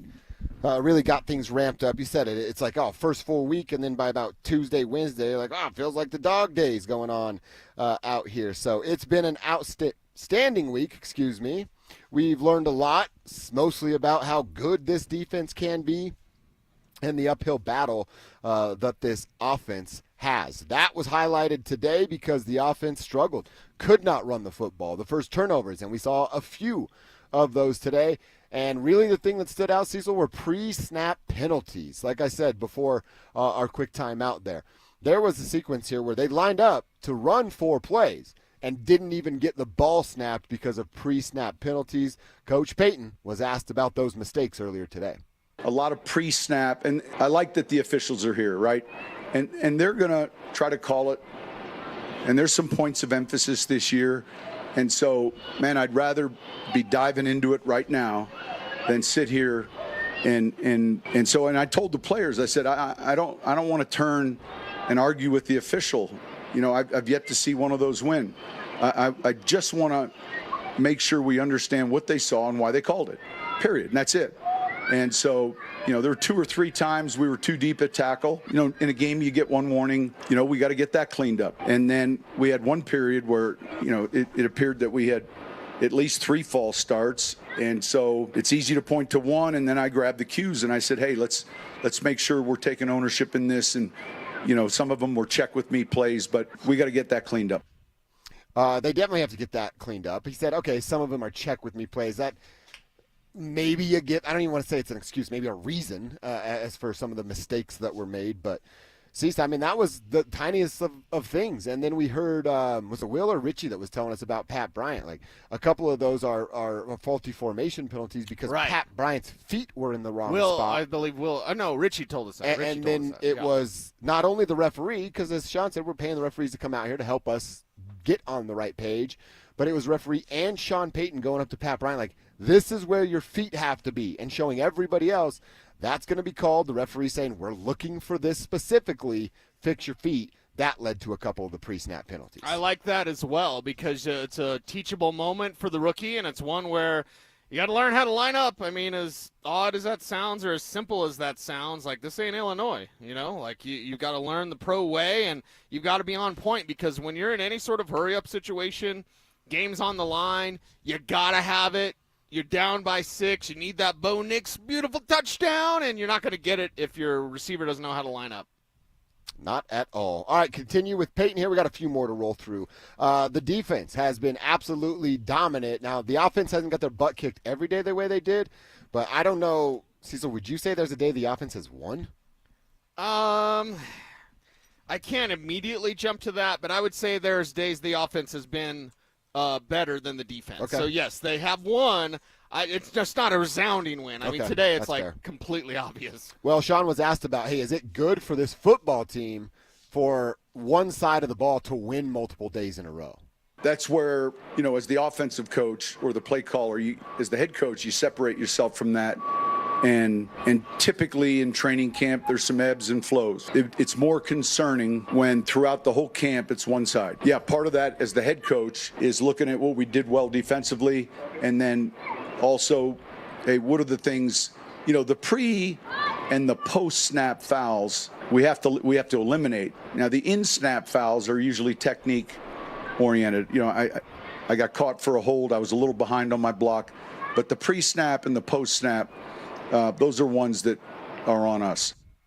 Yeah, man, he's 100% right about that. That's what we were talking about with the self-sabotaging mistakes. Saw a couple of those. And then, the feet stuff, I'm not going to kill the guy over it, but it's a very simple fix that we shouldn't have to talk about Pat Bryant's feet being out of place basically the rest of this year. Yeah, he's going to learn. And just like Bo Nix on that pick 6 to Talanoa Hufanga, you learn, you go forward, you don't do it again. So it doesn't matter if it's a rookie, it doesn't matter if it's Bo, it doesn't matter if it's a seasoned veteran. If you're out there making mistakes, that's what training camp is for, to learn, to grow, and to develop. And when the defense wins this resounding, that's why tomorrow's practice is paramount.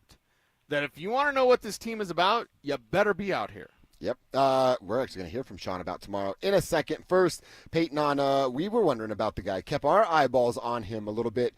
Payton talking about inside linebacker Lavelle Bailey getting some more opportunities and what he's seen out of the young man. Good. We were discussing him last night. He's very smart. And so, for a second-year player at a position like that, it's night and day. Like where he's at today and, a year ago as an undrafted free agent where he was at. The special teams will be important, all those things where he can get on the field. But we've been impressed, and I'm glad we have him. They've been impressed. Again, I'd say I've been impressed. I've really just started to keep my eyeballs on him today because of what had happened with Greenlaw yesterday and Alex Singleton a few days ago. That's a guy, you talked about him a year ago, Cease, getting an opportunity, making the most of it. Is Lavelle Bailey going to be a Pro Bowler or an All-Pro? No, probably never in his NFL career. But I need to see a little bit more. But I feel better knowing that there is a guy like Bailey back there, and it's not just a Justin Strnad that you're breaking the glass for. Right. Now, he needs to get that experience, much like Strnad. Strnad came in, and he was all right, and then it seemed like when Riley Moss went down, that really is when Strnad got exposed. Which is odd that a corner would do that. But as it went on, Strnad was a player that you didn't want on the field. Then he went years, and I'm talking plural, without playing any defensive snaps. Then injuries forced him back out there, and he was better. He was better because he was flat out terrible when he first started playing defense. And then he kind of got exposed at the end. So you're at the point with Justin Strnad of where you know what he can do, you know what he can't do. There's a certain level of expectations with this Broncos defense that he's not going to meet as any sort of starting inside linebacker. With Bailey, we just don't yet know. The one thing I do know about Bailey is that he's a heady player. He's smart. He stays ahead of the play. And because of that, at that inside linebacker position, you've got the capability of not exposing the rest of your defense because you're smart and you stay ahead of the play. All right, and last one from Sean here. He gets a little lengthy in this one, but tells us you and I are going to be here tomorrow. The fans that are going to be here tomorrow, what are you guys in store for? What are you guys working on tomorrow? We're still going to be up, full go up.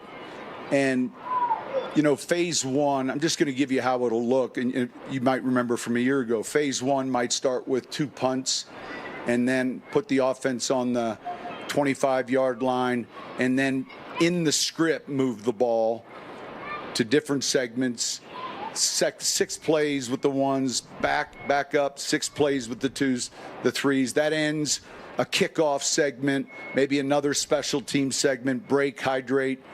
All right, phase 2 would start midfield, and the ball would move, into the high red. It might start with punt cover, going in punt.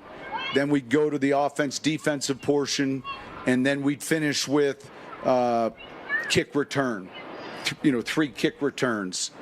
Then take a break. Phase 3 would be in the red zone, and then finish. We'll run 3 2-point plays. It would start with maybe field goal block. It would end. So it's us the night before planning to some degree these situations so we know we're going to get them.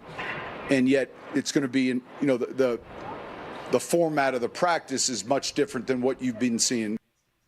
All right, man, he really dove into it right there, huh? That's literally everything that we will see tomorrow. All that they're going to do. All right.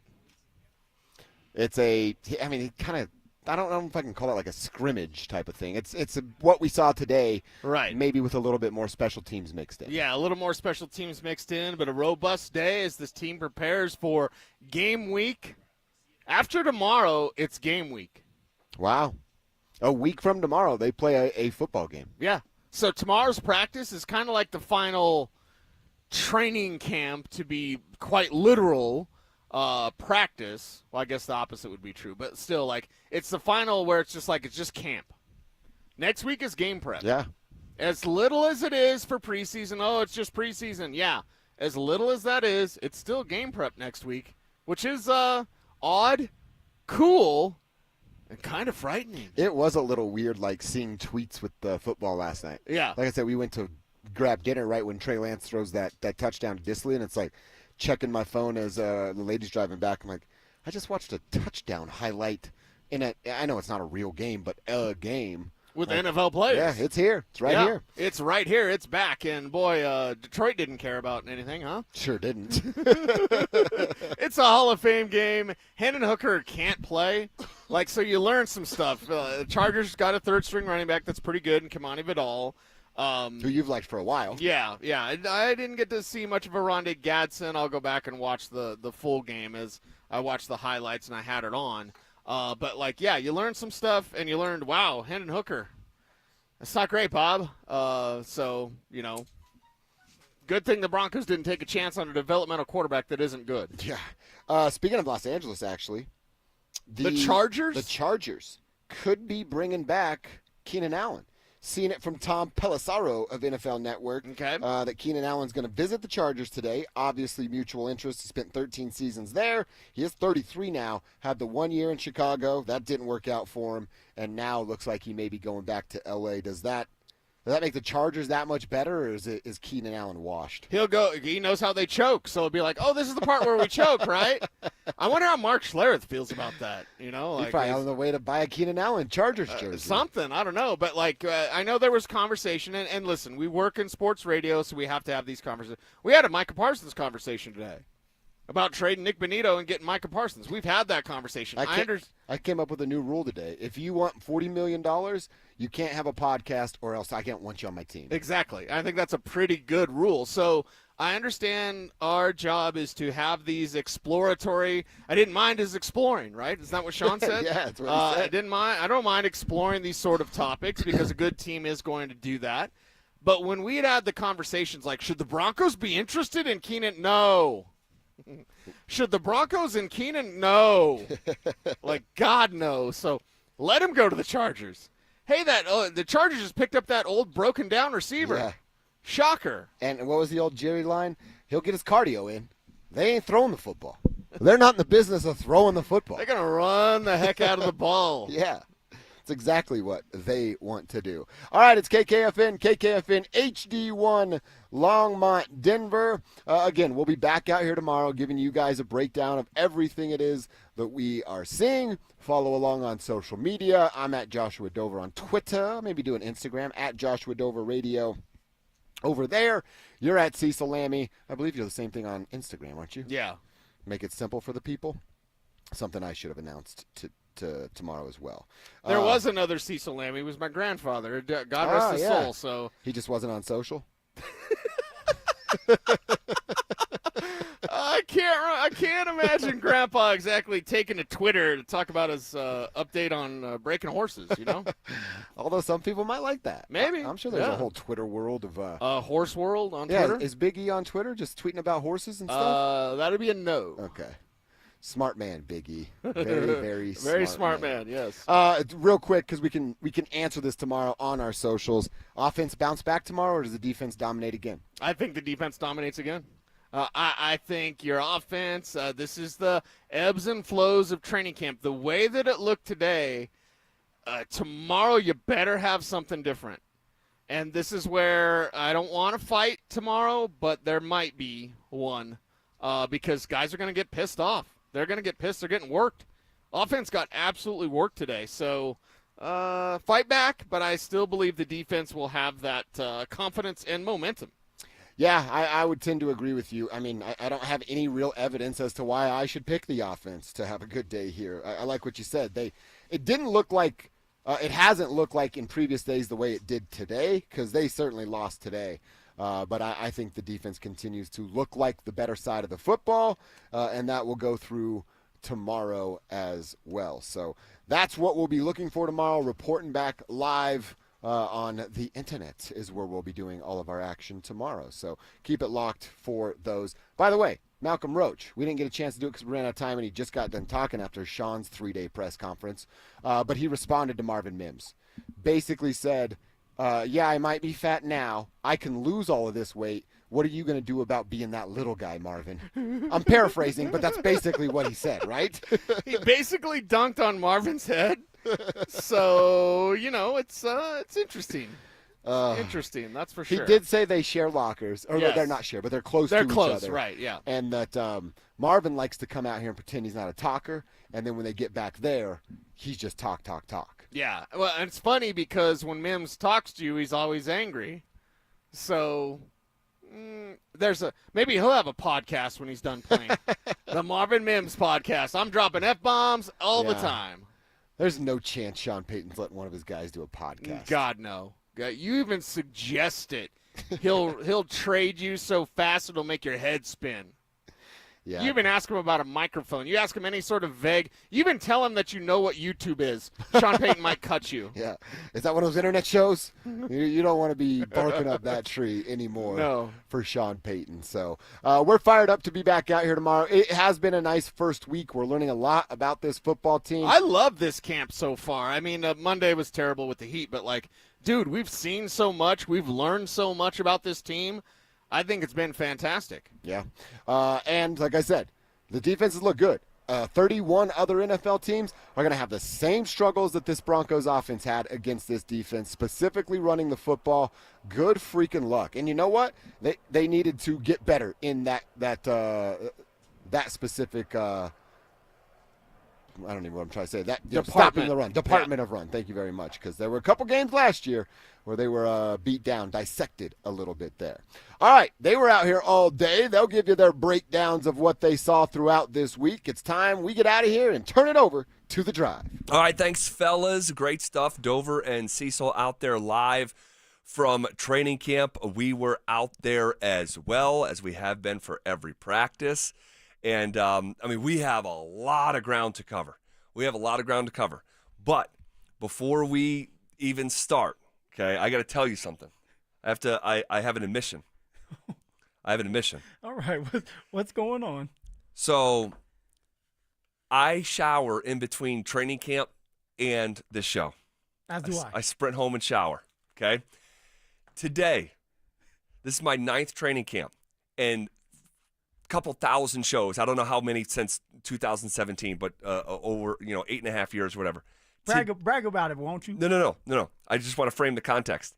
Today, on Friday, August 1st, is the first ever time I am coming behind this microphone having not taken a shower that day, and I feel like a fish out of water. I have deodorant with me because I thought this may happen. But the only time ever is right now that I've started a show or done a show, no shower. Well, and usually, if you don't go home, and I don't know your life, but if you don't go home and you decide to come back here, usually there's a shower here, right? There's a shower that you can take if you have enough time. And Phil, I didn't think of it. I should have. Dante just said in my ear, he goes, "Why don't you just go shower in the basement? I'll do this with Phil." And I'm like, I'm kicking myself. Anyway, it's all good. No shower, you no don't problem. Stink right now. We're good. I'll let you know. I'll let you know if you start to stink a little bit. Yes, let me know. But it was one of these practices that was long. Okay, they were back in pads. It was a very interesting practice. And then I hadn't been. I've skipped the press conference. Well, Sean didn't speak 2 days ago, and then yesterday I skipped it in order to go home so I could take a quick 20-minute walk, get in the shower, get right back to the studio. Have a little me time. That's all. But today I'm like, I want to hear from Sean. You know, they're going to have a scrimmage tomorrow. I want to hear about today's practice because I was really interested in so many elements of today's practice. And we could just start with this. The offense took it on the chin. And it's Sean's offense. So I'm like, this dude is going to be on one today. And as he's coming over, we're in the media scrum, so there's probably like 25 of us in this press conference. And someone says, we're going to get thorny Sean today. And someone else says, I think we're due because Sean's been mostly good, right? Sean proceeds to go up there and do another 30-minute press conference. Phil, I asked him about analytics. It was a simple question. I said, because he was answering the situational football stuff that they finished practice with. Yeah, and we're going to discuss that because it's very important to talk about. Yes, and he was saying through these situations, like analytically, and he began to break this stuff down. And I'm like, I kind of been wanting to ask him about analytics, and now he is using it in a sentence. Analytically, this is what we'd be looking at in this situation, this situation. He opened the door. He did, and I said, how have you over time warmed up or evolved to analytics, and what kind of standing does analytics have on game days compared to your instincts and your gut? This dude proceeded to answer that question over a 10-minute period of time. I could be doing this job for the next 30 years in this market. I will not ever get a 10-minute response to analytics, and he wanted to talk about it. And there's one thing with Sean. That dude loves talking football, and he just went on a run, and it was just Sean is such an interesting dude, man. Well, I will say this, because we always go back, we listen to the audio of Sean and then the players, and Sean was on the podium for 32 minutes. 32 minutes of Sean talking, answering questions. So although the defense did take it on the chin, Sean went to the offense podium. took it on the chin. Offense did take it on the chin. Sean still was in a good enough mood to where he was answering questions, well thought out questions. See, that's the thing I think about Sean. When Sean's answering questions, he wants somebody to have a really good question for him. A question where he has to think about it, to explain it in more detail. And if you can come up with a great question, he'll explain it for 10 minutes, 4 minutes, because he loves to do it. He loves to talk. He loves to talk about ball. He loves to talk about football.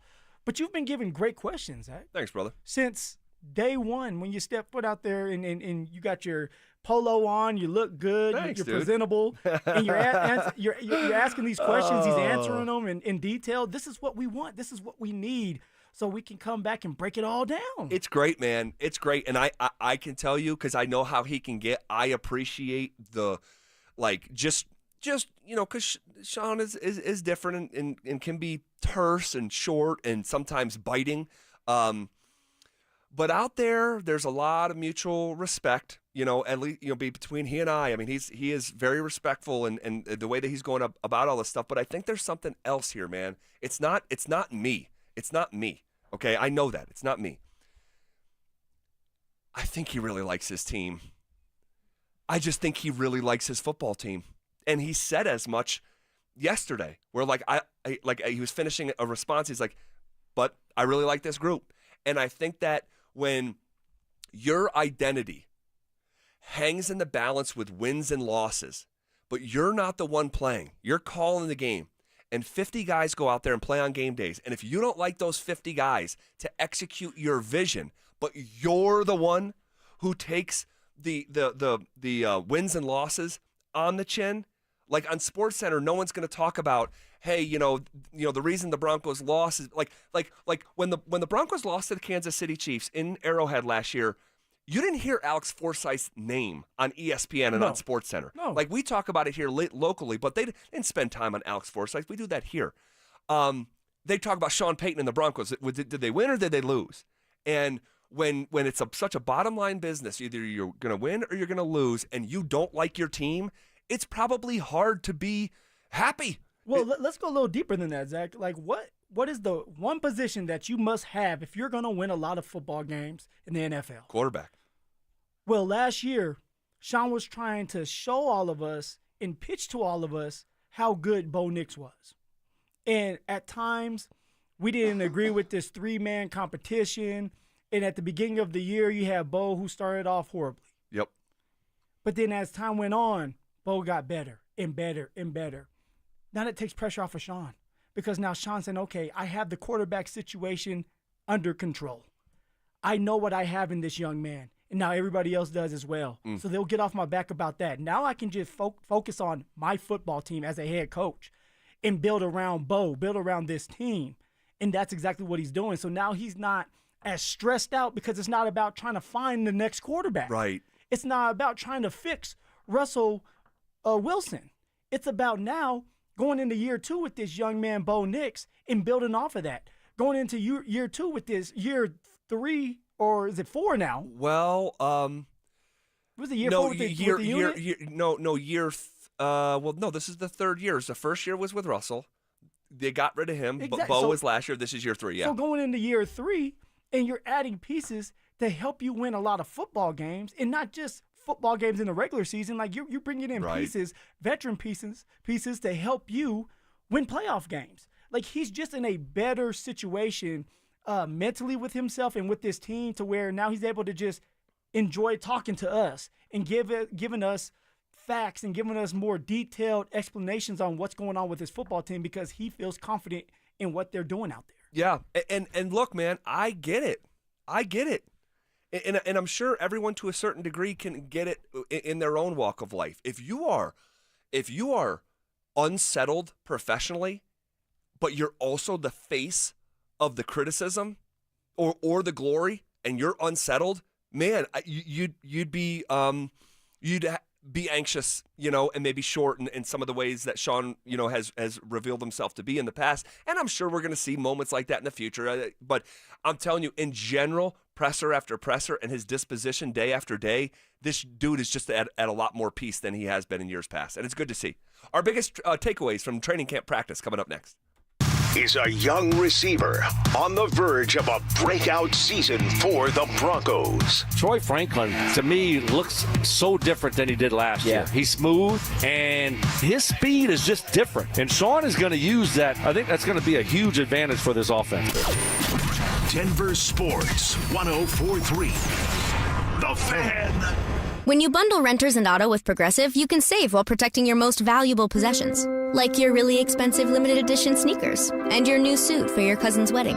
Except you never actually bought the suit because you can't stop buying sneakers. So you show up to the wedding looking like you're going grocery shopping. But hey, at least your sneakers will look good in the pictures, until you're cropped out of every last one of them. So go ahead and get Progressive, so you can save while protecting the things that matter to you. Progressive Casualty Insurance Company and affiliates and other insurers. Not available in all states or situations. Why'd I go to the doctor? One day at the firehouse, I was so lightheaded I could barely stand. Even my crew noticed. Getting checked out was the right call. Turns out I have atrial fibrillation, which increases the risk of stroke about 5 times. Symptoms like irregular heartbeat, heart racing, chest pain, shortness of breath, fatigue, or lightheadedness can come and go. But if it's AFib, the risk of stroke remains. If you have symptoms, contact a doctor. I'm so glad I did. Visit NoTimeToWait.com, sponsored by Bristol-Myers Squibb and Pfizer. Do you know how America became the best country on God's green earth?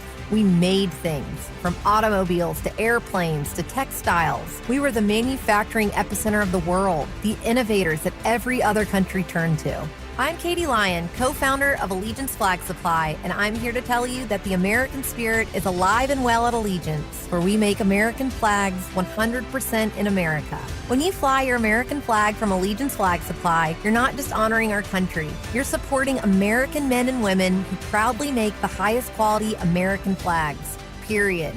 True patriots who put care into every stitch. See our full story at showallegiance.com and learn about our 100% American-based supply chain. Fly your flag from showallegiance.com with pride, because every flag says manufacturing is still alive and well in the U.S. and we are still the greatest country. Save $35 on your American flag set when you go to showallegiance.com. Don't care for my friends at Roller Auction. They got one of my favorite auctions that's open for bidding right now, a government fleet vehicle and equipment auction that will be ending on August 6th at 9 o'clock in the morning, open for bidding right now. One of my favorites, this thing has got SUVs, sedans, pickup trucks, dump trucks, utility trucks, police vehicles, trailers, various municipality equipment, and so much more. Open for bidding right now. Go see it all at rollerauction.com. That's rollerauction.com. 1-877 Cards for Kids. KARS Cards for Kids. Ready to get rid of that old car? Donate it to Cars for Kids. Call 1-877 for Kids to reach a friendly live agent. Donation's super easy, and your car can be picked up as soon as tomorrow. Call us now, 1-877 for Kids. 1-877 for Kids. Donate your car today. Did you know you can donate real estate too? Be advised, this is your opportunity to save up to 40 to 80% on a hot tub or swim spa. This weekend only, today through Sunday. 2 locations, Denver and Colorado Springs. Be advised, this is your opportunity to save up to 40 to 80% on a hot tub or swim spa. This weekend only, today through Sunday. National Western Complex, Denver. 18-month interest-free financing. Our factories have demanded we sell 1,000 hot tubs and swim spas this weekend. Norris Penrose Event Center, Colorado Springs. Huge factory incentives, factory rebates, this weekend only. National Western Complex, Denver. We can remove your old hot tub. Free delivery of your new hot tub. Hot tub starting at $2,999. Norris Penrose Event Center, Colorado Springs. Free delivery of your new hot tub. Just relax and enjoy. 2 locations, Denver and Colorado Springs. Today, 2 p.m. to 8 p.m. Saturday, 10 a.m. to 8 p.m. Sunday, 10 a.m. to 6 p.m. National Western Complex, Denver. Norris Penrose Event Center, Colorado Springs. Call 833-SPA-SALE or visit hottubandSwimSpaSale.com. It's Training Camp 2025, built to win. Presented by Fitness Gallery. We sell the world's finest equipment. Here's The Drive with Zach By and Phillip Lindsay.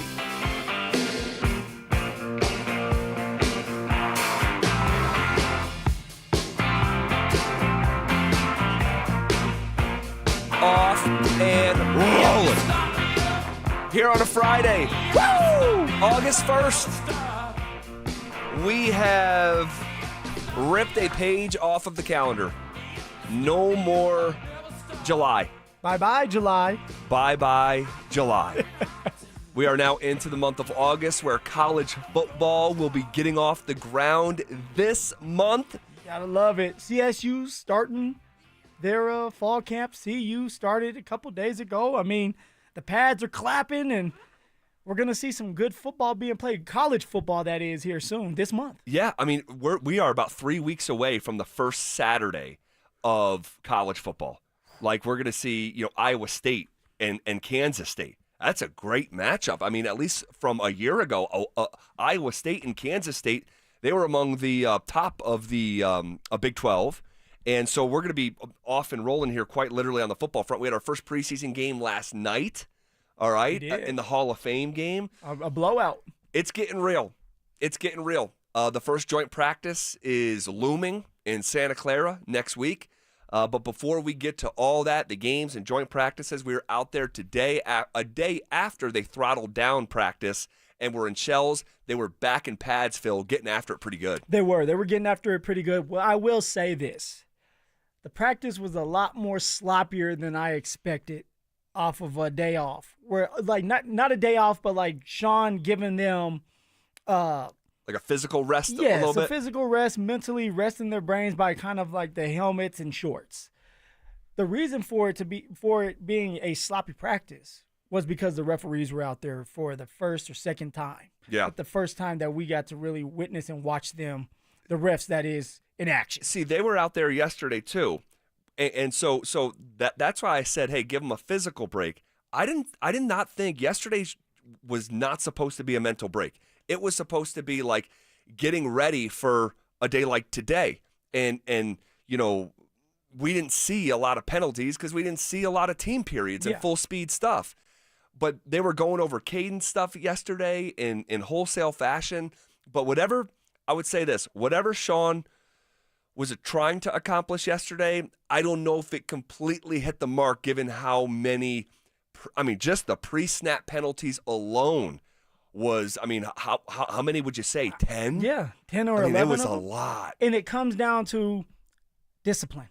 It comes down to listening to the cadence. It comes down to focus. And there was a lot of times whether a receiver wasn't lined up right, the motion you're motioning and you're moving before everybody is set up, and that's on the quarterback, or it's an offsides penalty, and that's not focusing. And I know before the period started with the offensive lineman, I was down with the offensive lineman. Zach, you were down with the receivers and running backs. Yep. We were breaking it off. We man. were. You thought I was slacking. I did have to come check in on you and say, hey, this guy's still grinding, right? And they were doing this drill where they were using a speaker that had Bo Nix's voice on it. That's so interesting. And it was his cadence. Yep. And every time Bo Nix would have his cadence, and it would be like, hi, hi, then the offensive line would move, because the big emphasis of yesterday was the cadence. On 2, on 3, maybe on a color. Right. All right, so you're getting used to the sound of Bo Nix's voice so that when the team period starts, you're ready to go and you're not having issues with pre-snap penalties. But that still wasn't the case. You're going to have things like this, though, guys. You're going to have days where it's sloppy. You're going to have days where it doesn't seem like they're firing on all cylinders. That's the players I'm talking about. And it's okay, because there's a lot to this game than just going out there and being physical. It's also, like you just got done saying, Zach, it's a mental thing. And being able to go on 2, on 3, maybe a color, that's going to help you win the battle, a one-on-one battle, when a team or a player is better than you. You go on a 2 count to kind of get him in a situation where he doesn't know what he's doing, and now he's not jumping the gun. Well, it was very interesting. It was the thinking practice of yesterday combined with the speed and physicality of a football practice like today, and those two things just did not mesh well today. They just didn't. And oil and water. It was. And, Sean was, at a certain point getting pretty pissed off. I mean, he actually yanked guys right out of drills, like just openly, like, hey, you guys are out. You guys have hurt us on back-to-back possessions before the ball is even snapped.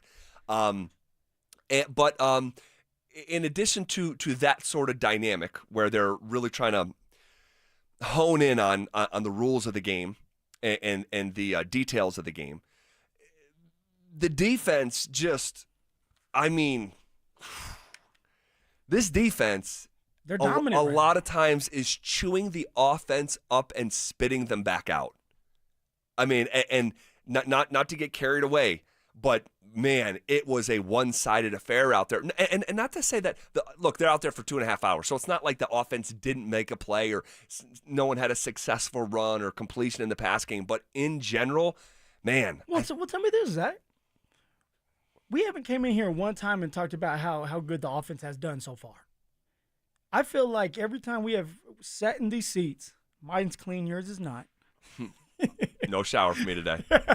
No shower. We've talked about how the defense controlled the practice. Yeah. How the defense made plays. Yep. How the defense made someone like Bo Nix uncomfortable, and now Bo is flooding to the outside, and now it's scramble drill. And something like you need to work on. You definitely need to work on. But also, you want to see plays where Bo is able to sit up in the pocket, hit the middle of the field, because that's what they want to do, and it looked like a great play. You want it to be a back-and-forth type of battle between the offense and defense, and that doesn't seem to be the case. And I don't know what it is. Is it scripted? It could be with certain things. Yeah, it could be. Is it just because now you have Cortland Sutton that's been on a hybrid hold-in, and now he's back out there and it's taking time to get going? Vele doesn't seem like he's himself yet. The installs, it may be just install 3 or 4 right now, and as you get deeper into the installs, you can open up the playbook. I don't know what it is. But I do know this. The defense is outperforming the offense, it seems like, more times than not. And that's a great thing for the defense, and it's a great thing for this team, because we know the strength of this team is the defense. Right. But I want to see more from the offense. I want to see more fight from the offense, and that's starting tomorrow during that scrimmage. Well, yeah, tomorrow should be interesting. Tomorrow should be interesting because there's going to be some more like live move the ball stuff. Well, honestly, a lot of what we saw today, we're going to see and the very back end of practice. So like if you had left early, you would have missed this. But for the first time today, they did some move the ball, and it was in 2 minutes. So they did a 2-minute sequence with Bo. They did a 2-minute sequence with Jarrett Stidham, which didn't last 2 minutes. We'll talk about why here in just a couple minutes. But they are ramping it up. They are ramping it up. But I agree with you. In general, when we've came in here, the way that I would look at some of these training camp practices, offense versus defense, is the same way that I would look at like a prize fight, boxing. All right, you have 12 rounds, okay, and If no one gets knocked down, the score of every round is going to be 10-9. That's going to be the score. Someone's going to have 10, someone's going to have 9. If someone gets knocked down, it's 10-8. So you can win rounds, you can lose some rounds, and the Broncos have punched back enough offensively where they're going to, maybe not necessarily today, but they've won some rounds. But after you tally it up after the 12 rounds, the defense has basically won every day. And again, hear me clear, that's not to say that punches haven't been landed by the offense. They have, and they've even won some of those rounds, as I just mentioned. But in general, okay, and today would have been a knockout if we're going with the boxing analogy. Knockout. If we're going with the boxing analogy, yeah, I like it. Today probably would have been a knockout. But on most days, it's like, yeah, the defense is winning this thing on points. And I can't hear with good conscience come in here and say that there's been a day yet in camp. And I don't know if I would have expected it, by the way. So I don't know if this is like groundbreaking. So I don't want someone to hear it like the sky's falling, because it's not. But I can't say in good conscience that in any of the training camp practices we saw that the offense has outperformed the defense. Well, you know what, Zach? I expected the offense to go out there in a couple practices, outperform the defense. Yeah. Because it's not always going to be like, it's scripted practices. And sometimes it's for the defense and it's against the defense. So when it's against the defense, the offense should shine. They should thrive. They should be able to move the ball. We should be able to see more explosive plays, especially when it's a passing period, a passing day. Sure. And we're just not seeing that. And like I said, maybe it's because they're not getting Cortland involved as much right now. Maybe they're trying to figure out who the receiver 2 is. Vele's not looking like himself. And Troy Franklin, he's out there and he's getting open, but sometimes the defense is getting to Bo Nix so fast that Bo Nix can't see Troy. But I want to see a day where it's just like the offense did their thing. Running the ball, passing the ball, on the cadence, it just looked smooth. It looked really good, and we look like we're ready for the first game of the season. I can sit here and say confidently that the defense is ready for week 1. I can't sit here and say the offense is ready for week 1 just yet. Well, we asked to see something that we hadn't seen yet in camp, and there it appeared today. And we'll talk about what next. Join us for the Fan Golf Tournament benefiting the Arthritis Foundation Colorado, Monday, August 25th at 1:30 p.m. at the club at Inverness. Don't miss this 4-person scramble, followed by dinner, awards, and a live auction with all proceeds benefiting the Arthritis Foundation Colorado. Book your foursome now at DenverSports.com/club. Denver Sports 104.3. The Fan. What's going on, fellas? Happy Friday. Guys, I'm here to tell you, and you already know this, but I'm going to say it anyway. ED is an intimacy destroyer. Research shows that men can draw apart from their partners when dealing with ED because it affects your sex life. The conditions cause stress, anxiety, and depression. Even worse, a man's partner can even blame themselves when the ED becomes a problem. But I'm here to tell you that Rocky Mountain Men's Clinic treatments work when the pills and herbals fail you. They have treatments with success rates well over 90%. And some of those treatments can have you last an hour or even more. Guys, think about it, an hour or even more? Going at it like cats and dogs? Come on. Schedule a consult at Rocky Mountain Men's Clinic ASAP. Your initial visit is only $99, and that will include a medical consult with a Colorado licensed medical provider, a MPSA test, and if medically advised, a test dose.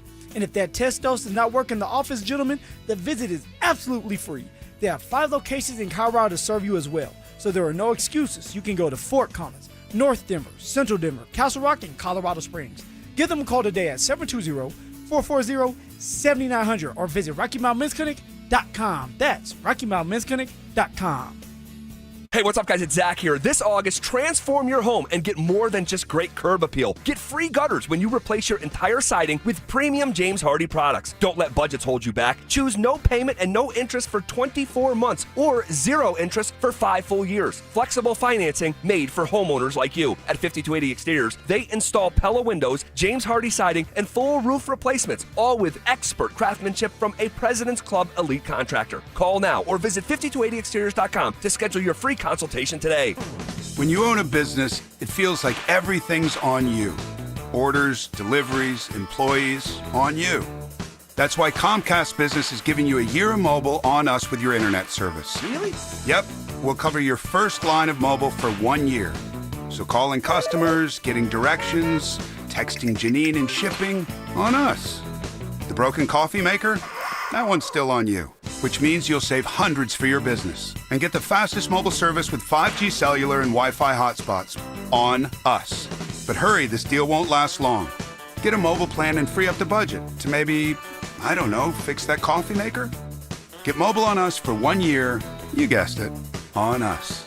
Comcast Business, powering possibilities. Ends 9/22/25. Restrictions apply. New mobile customers only with internet standard service or above. Limited to value of one unlimited intro line apply via 12 monthly internet bill credits. One discount per account. Fastest mobile based on mobile Wi-Fi and cellular data in service areas. Ookla Speed Test Intelligence 2H24. Don't care for my friends at Roller Auction. They got one of my favorite auctions that's open for bidding right now, a government fleet vehicle and equipment auction that will be ending on August 6th at 9 o'clock in the morning, open for bidding right now. One of my favorites, this thing has got SUVs, sedans, pickup trucks, dump trucks, utility trucks, police vehicles, trailers, various municipality equipment, and so much more. Open for bidding right now. Go see it all at rollerauction.com. That's rollerauction.com. Samantha Flanagan here from Flanagan Law. If you're injured in a car accident, don't talk to an insurance company. Get representation first to make sure you're cared for and properly compensated.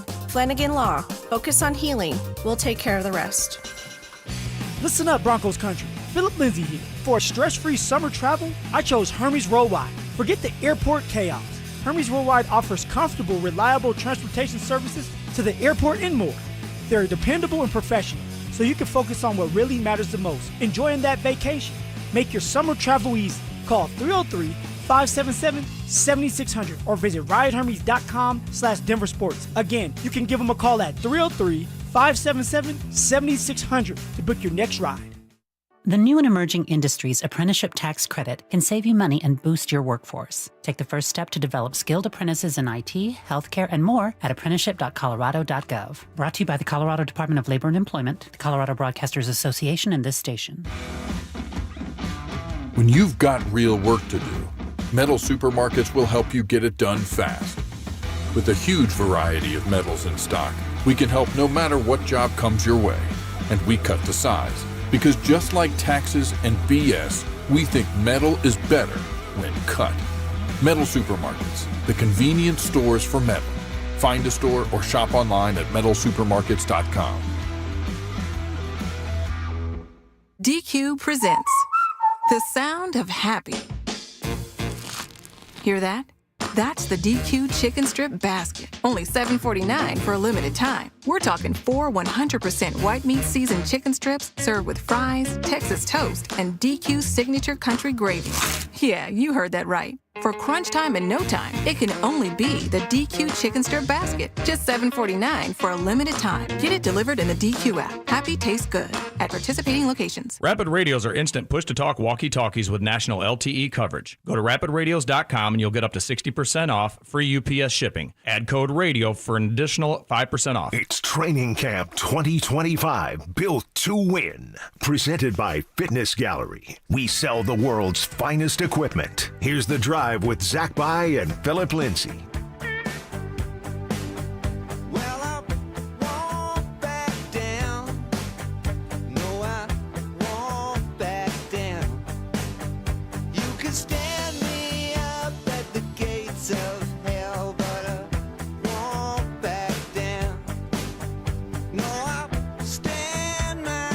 All right, hanging out. We were just watching ball, now we're talking ball here on a Feel Good Friday. The start of the month of August.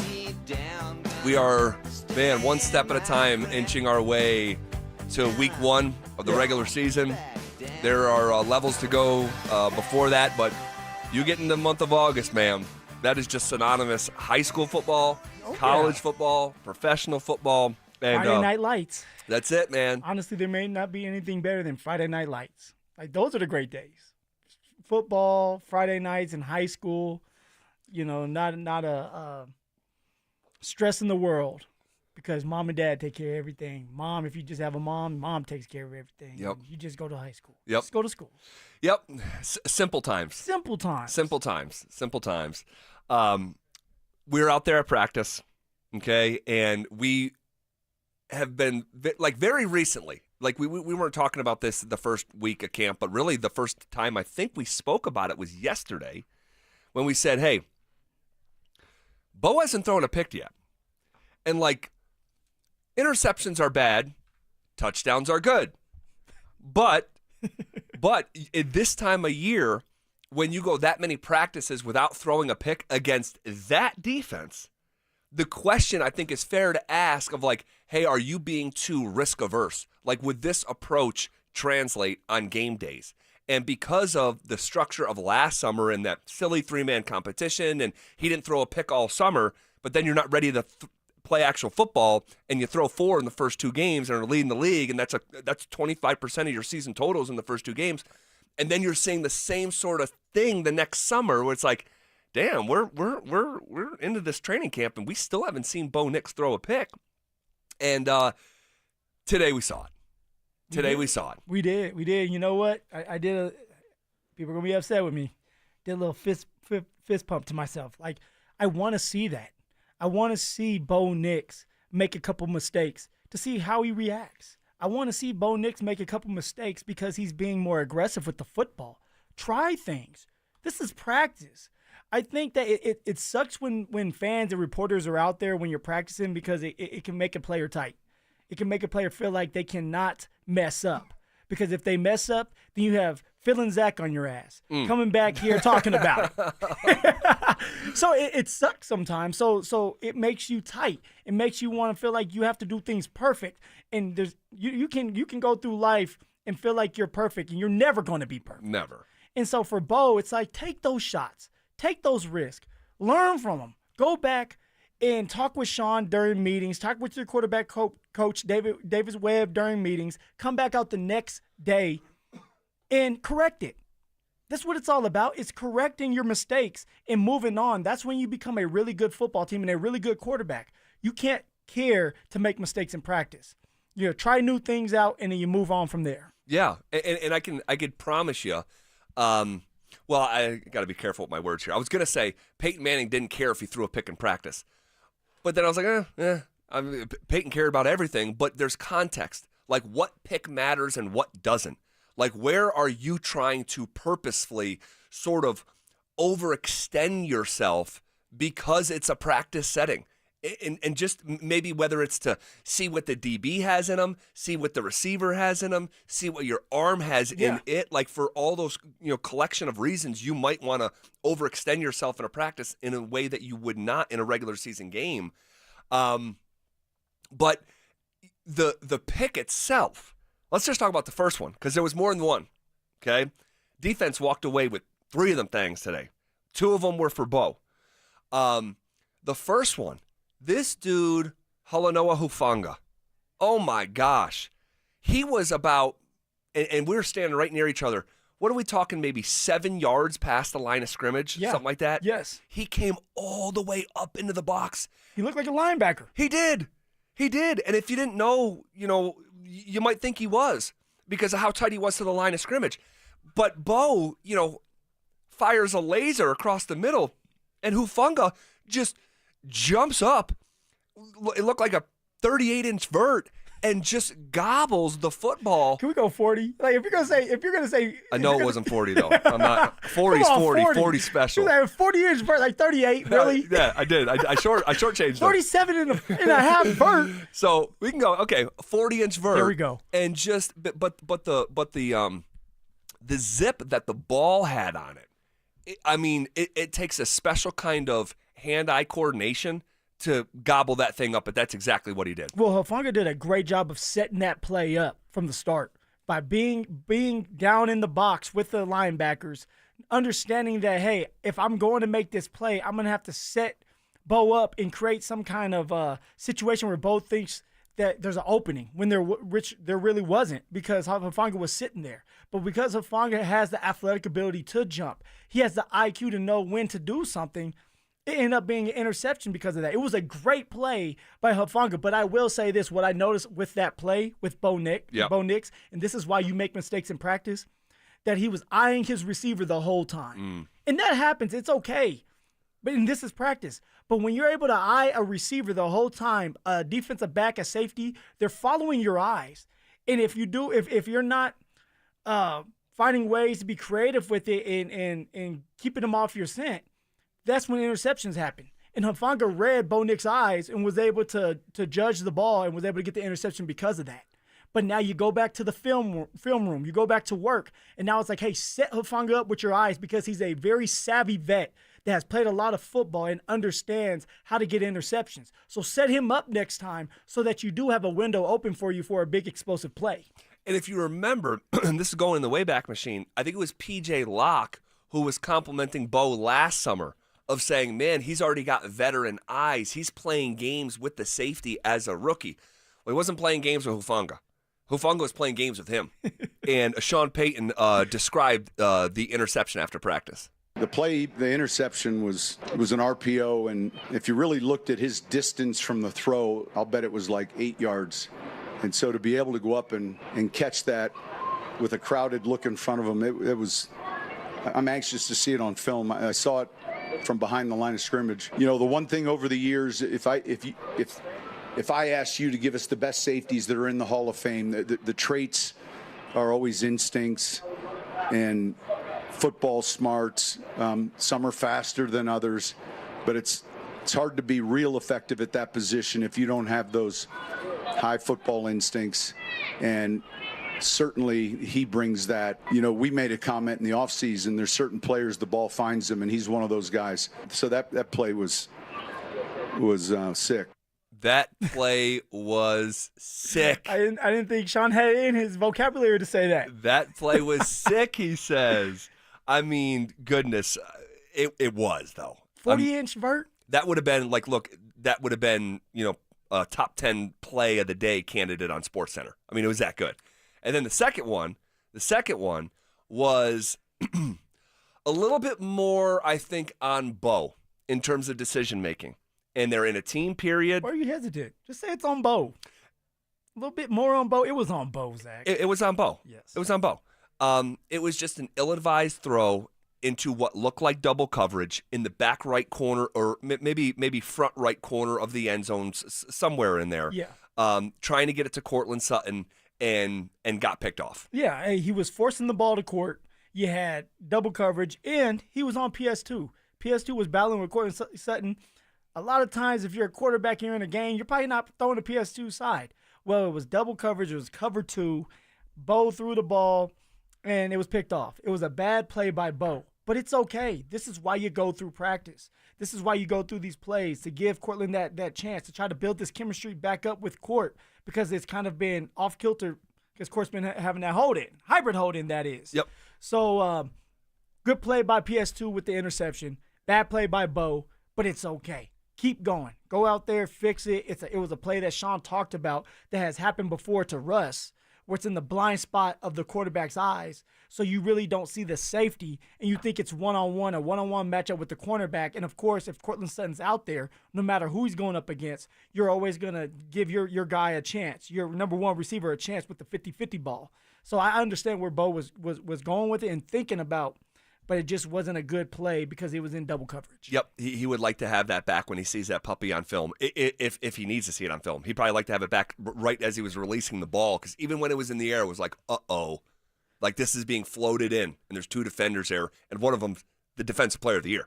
So, all right, we'll circle back to more training camp observations, but there is a seismic story happening today in the NFL. Should it impact the Denver Broncos in any way, shape, or form? We'll discuss it next.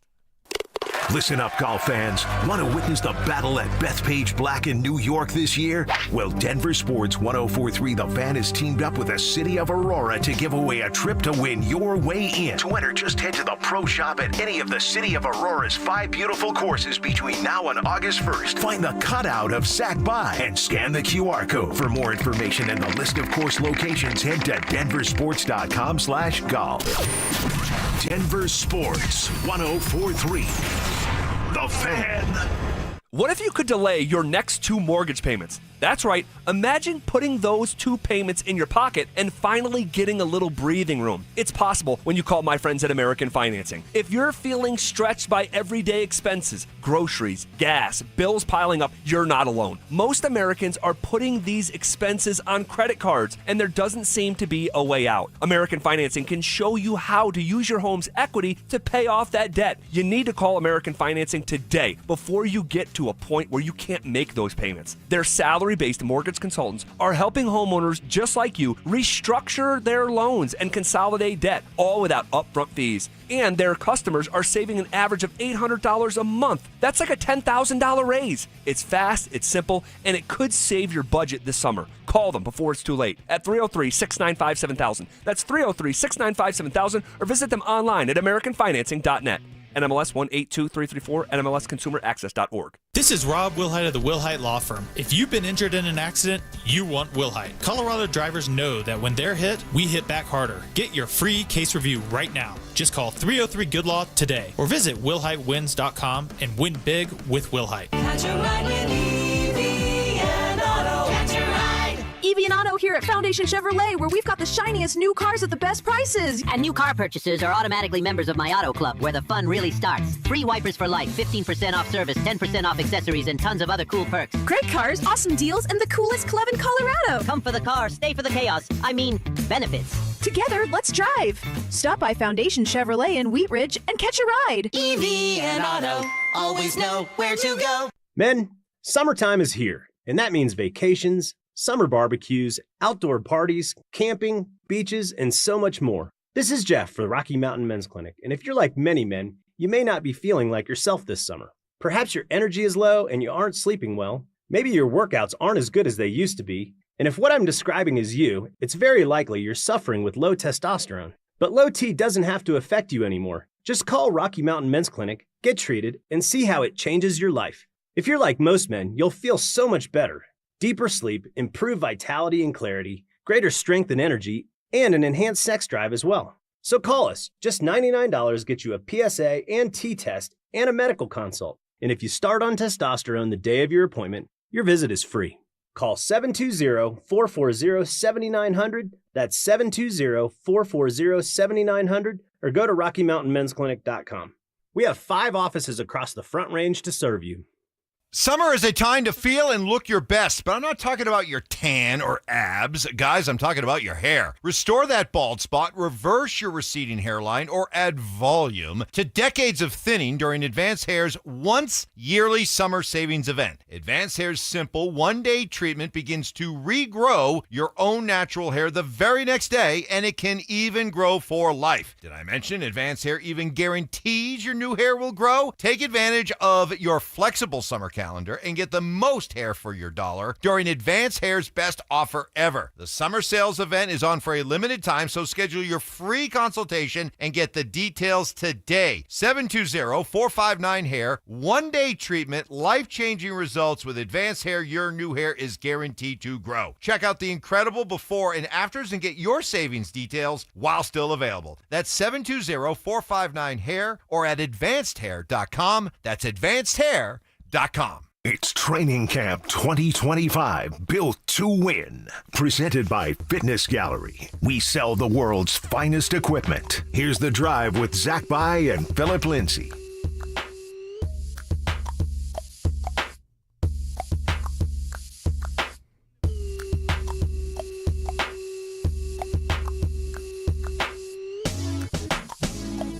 All right, so we have a gargantuan-sized story today in the NFL.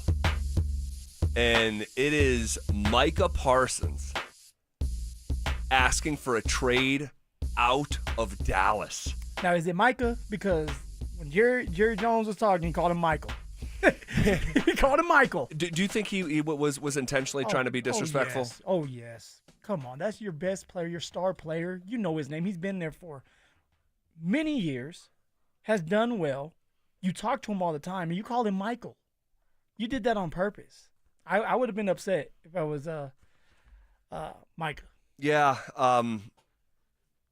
God, we've seen that. I mean, we've seen even like that's a subliminal sign of disrespect. It is. Right? It's like it was oh my gosh.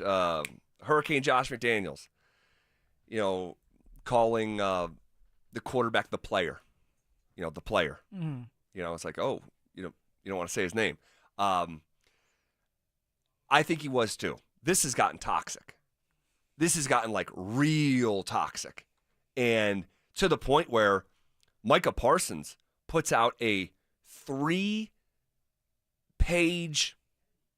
letter to the fans today. It was an essay. I mean, truly. I'll just read some of it because I know people are busy and there's some people getting off work and maybe didn't have time to just sit down and read Micah Parsons' 3-page letter. He says, quote, "Yes, I wanted to be here. I did everything I could to show that I wanted to be a Cowboy and wear the star on my helmet. I wanted to play in front of the best fans in sports and make this America's team once again. The team my pops and I grew up cheering for up in Harrisburg, PA.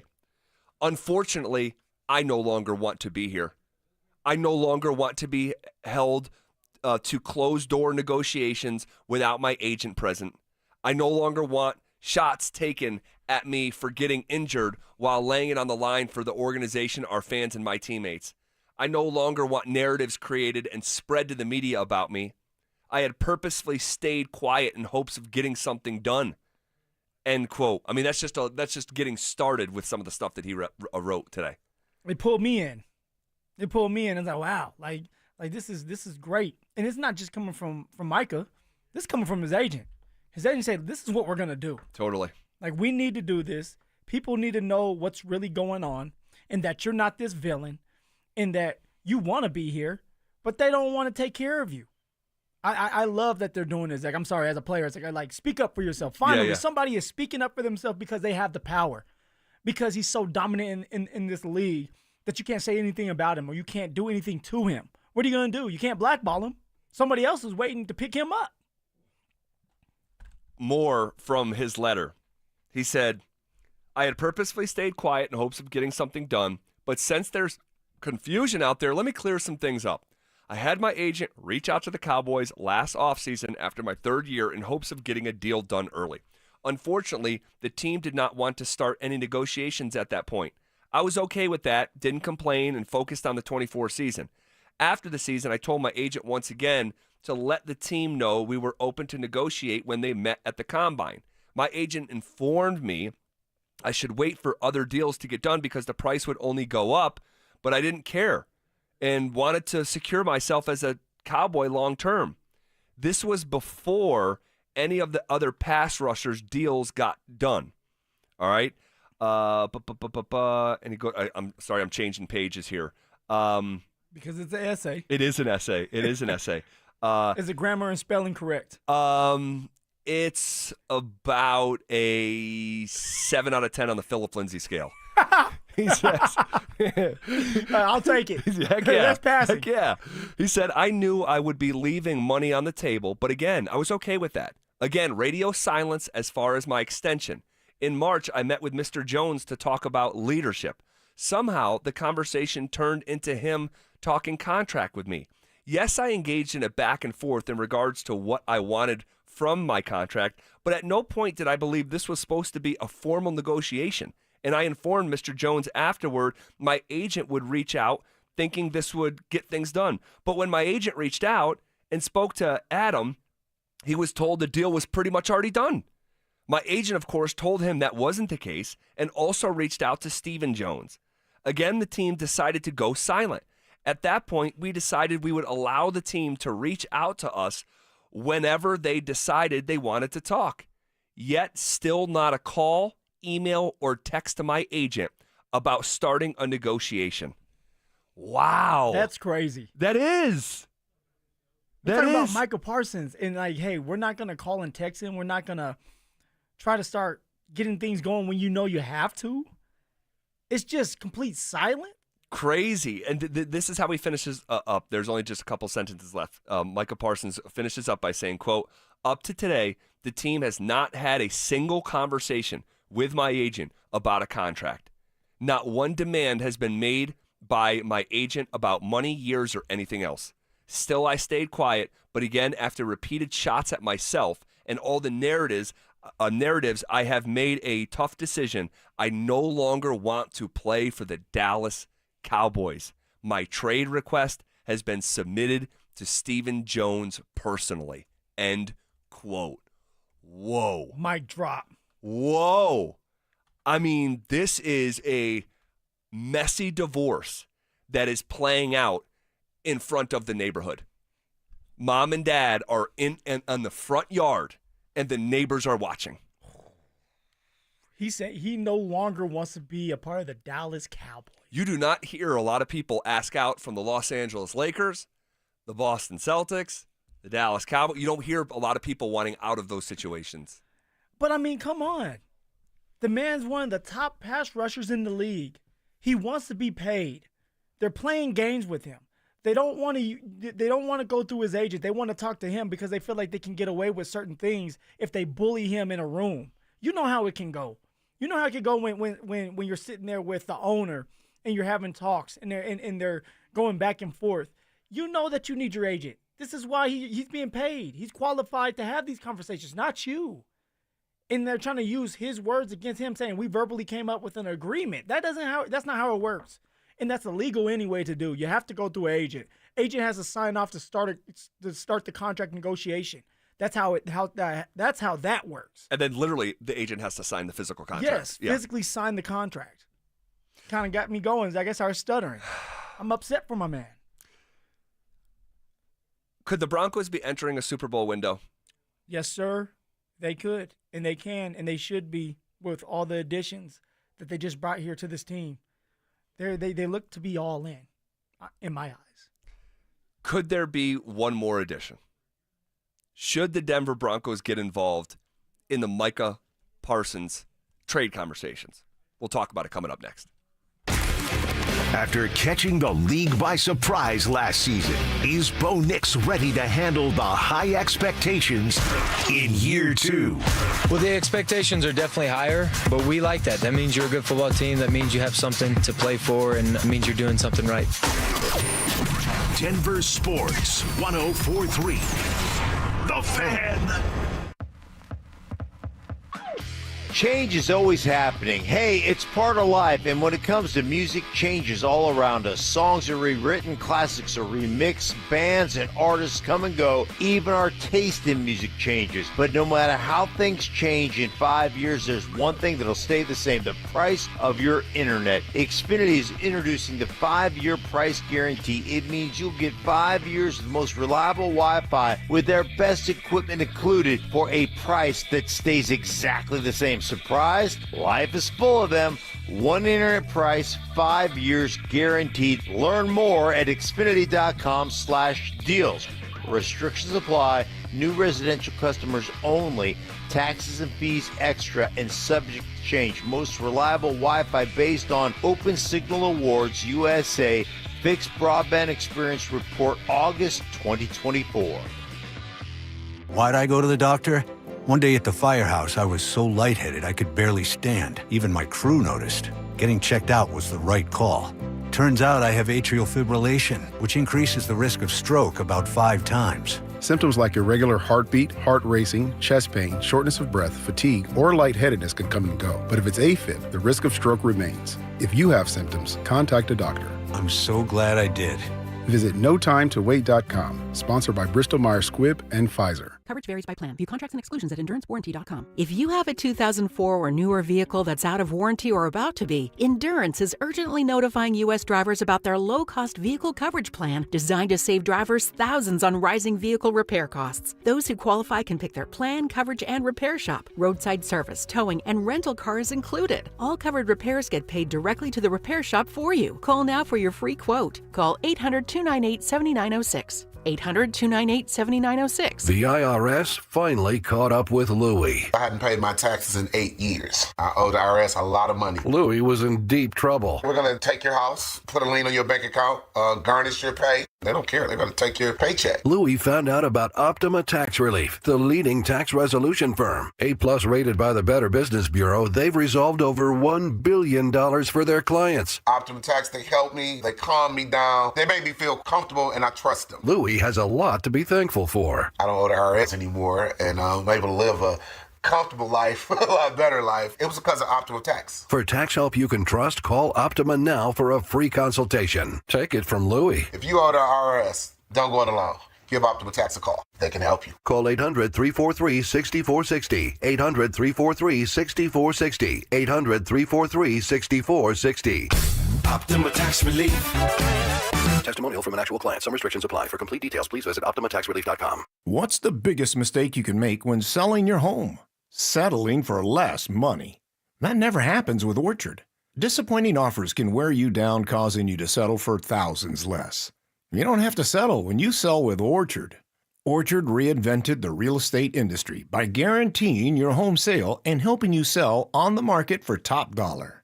First, Orchard gives you cash up front so you can buy and move into your new home first, on your timeline. No waiting, no showings, no double moves. Then once you're all settled in, your Orchard agent helps sell your home on market for top dollar. Here's what one Orchard customer said. I never could have sold without Orchard. I made way more than I expected, and it couldn't have been easier. With Orchard, you never have to settle for less. Buy before you sell and get top dollar for your home with Orchard. Curious how much your home is worth? Visit Orchard.com to get your free home valuation. That's Orchard.com. Orchard.com. Be advised, this is your opportunity to save up to 40 to 80% on a hot tub or swim spa this weekend only, today through Sunday. 2 locations, Denver and Colorado Springs. Be advised, this is your opportunity to save up to 40 to 80% on a hot tub or swim spa this weekend only, today through Sunday. National Western Complex, Denver. 18-month interest-free financing. Our factories have demanded we sell 1,000 hot tubs and swim spas this weekend. Norris Penrose Event Center, Colorado Springs. Huge factory incentives, factory rebates this weekend only. National Western Complex, Denver. We can remove your old hot tub. Free delivery of your new hot tub. Hot tub starting at $2,999. Norris Penrose Event Center, Colorado Springs. Free delivery of your new hot tub. Just relax and enjoy. 2 locations, Denver and Colorado Springs. Today, 2 p.m. to 8 p.m. Saturday, 10 a.m. to 8 p.m. Sunday, 10 a.m. to 6 p.m. National Western Complex, Denver. Norris Penrose Event Center, Colorado Springs. Call 833-SPA-SALE or visit hottubandSwimSpaSale.com. This segment on 104.3 The Fan is brought to you by 5280 Exteriors, the altitude of quality. KKFN and KKFN HD1 Longmont, Denver. You're listening to Denver Sports 104.3 The Fan. Leading off with the big story of the day, here's The Drive with Zach By and Denver, Colorado's own Phillip Lindsay. 1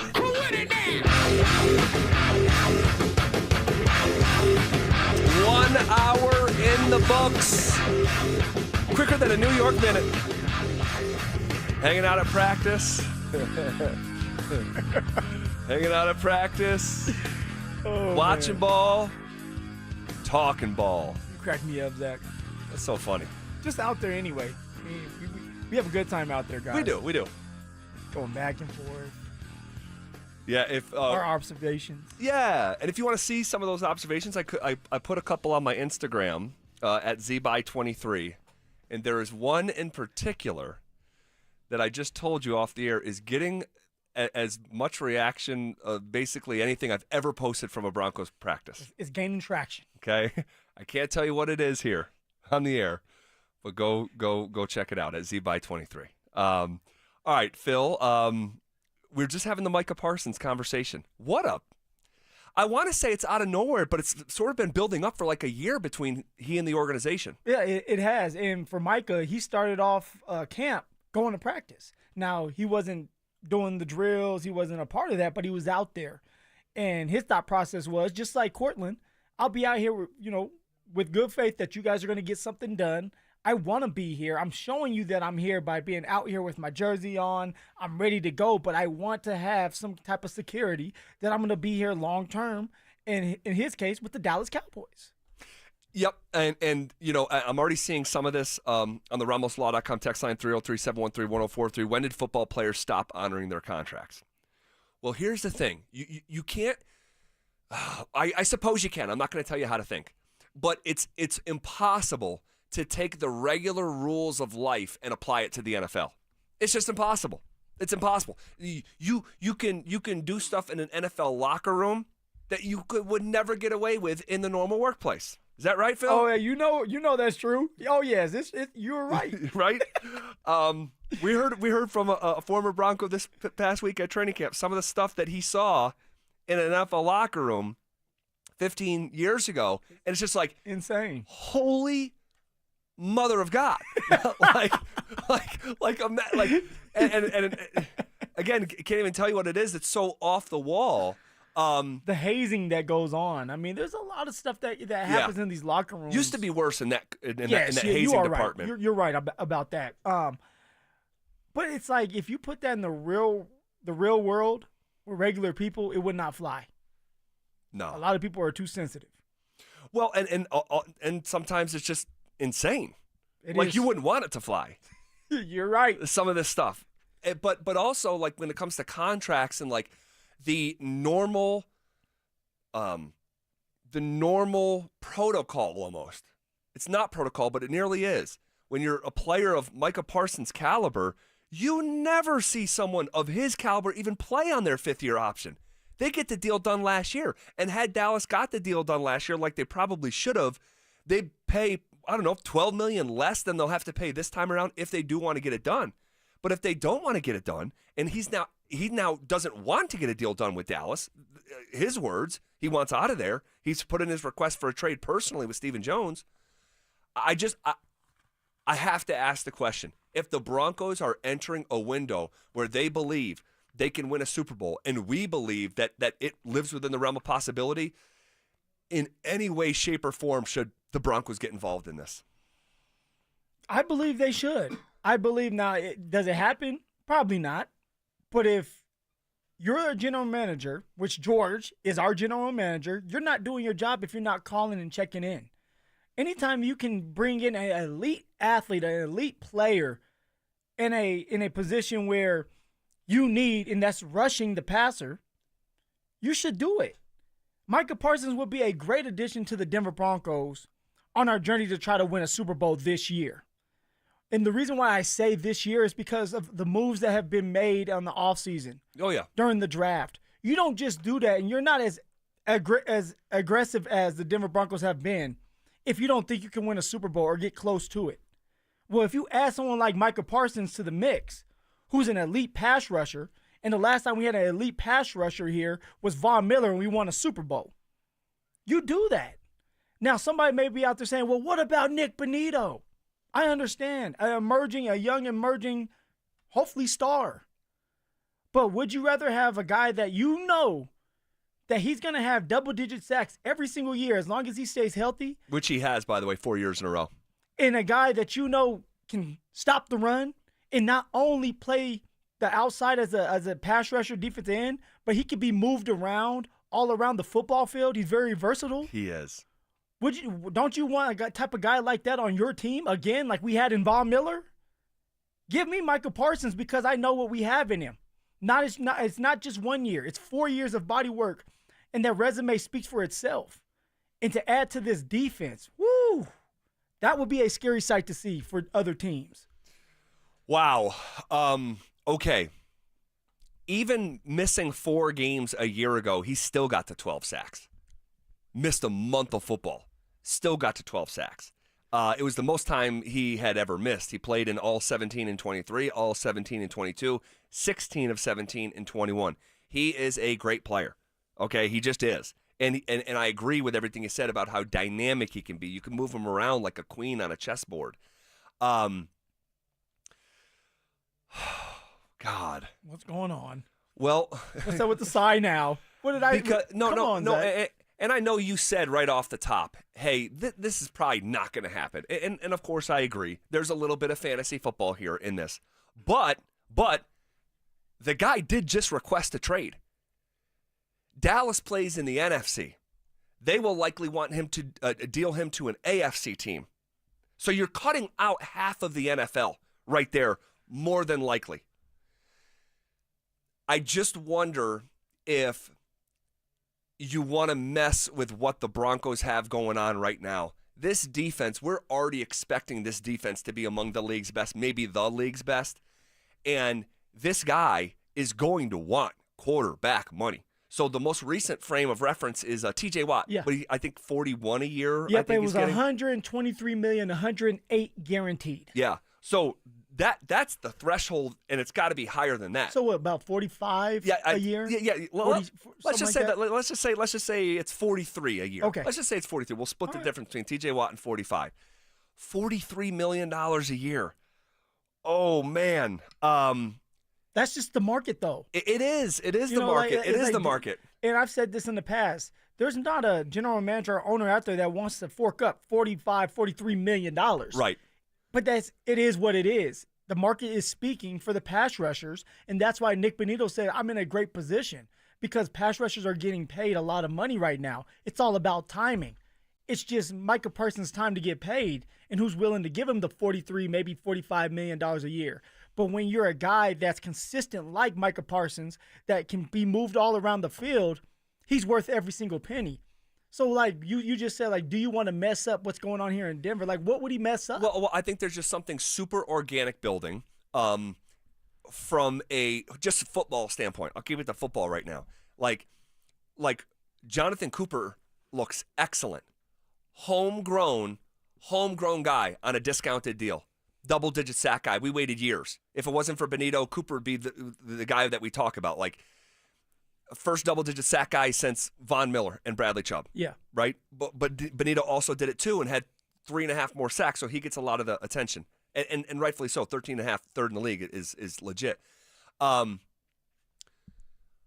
Bonito, another homegrown guy. Yeah. That is on the verge of a payday. That does a lot of the stuff that Parsons does. Now, I won't say he's the same player because Parsons is a level above, and he has the body of work, as you said, where Bonito, it's a 1-year sample size of a star type. Now, I don't want to dismiss the 8-sack season, but there's only been one season where it's like, this guy's got star quality. Yeah, he has to prove it again. He's got to prove it again.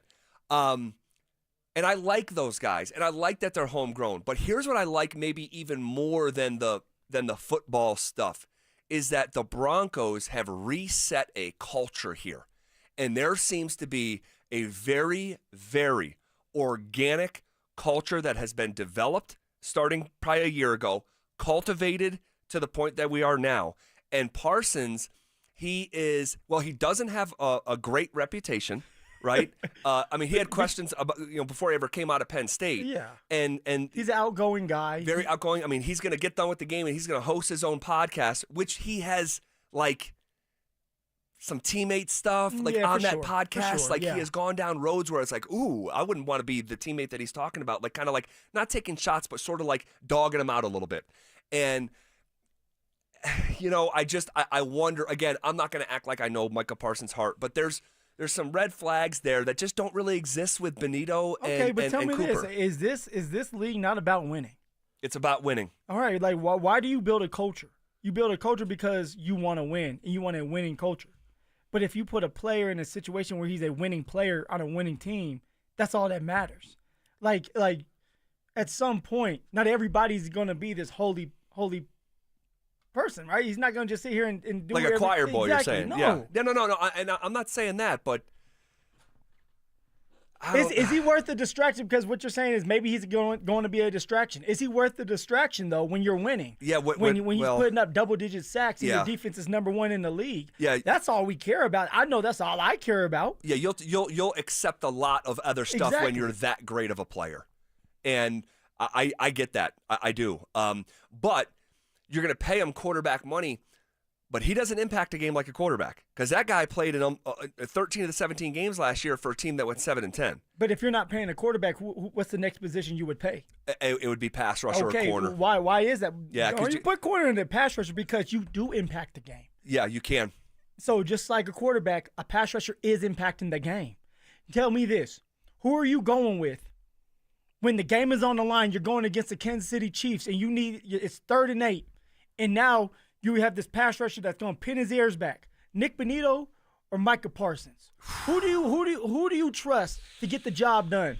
Come on, Zach. It's easy. It's probably Micah Parsons. When the game is on the line. Yeah, I just don't have enough info on Bonito to answer that question with conviction over a guy who's done it for 4 straight years. And that's all I'm asking. Nick Bonito is going to be awesome. Don't get me wrong. But if we are in a Super Bowl window, and we have the money, because we do have the money if we wanted to pay $45 million. If the Broncos really want to get it done, the Broncos can get it done. Why not go for a guy that can change the game with this defense?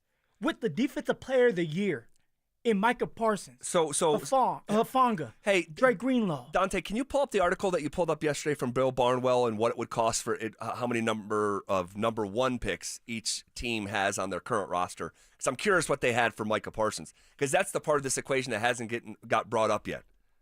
All right, and sometimes that you conveniently forget.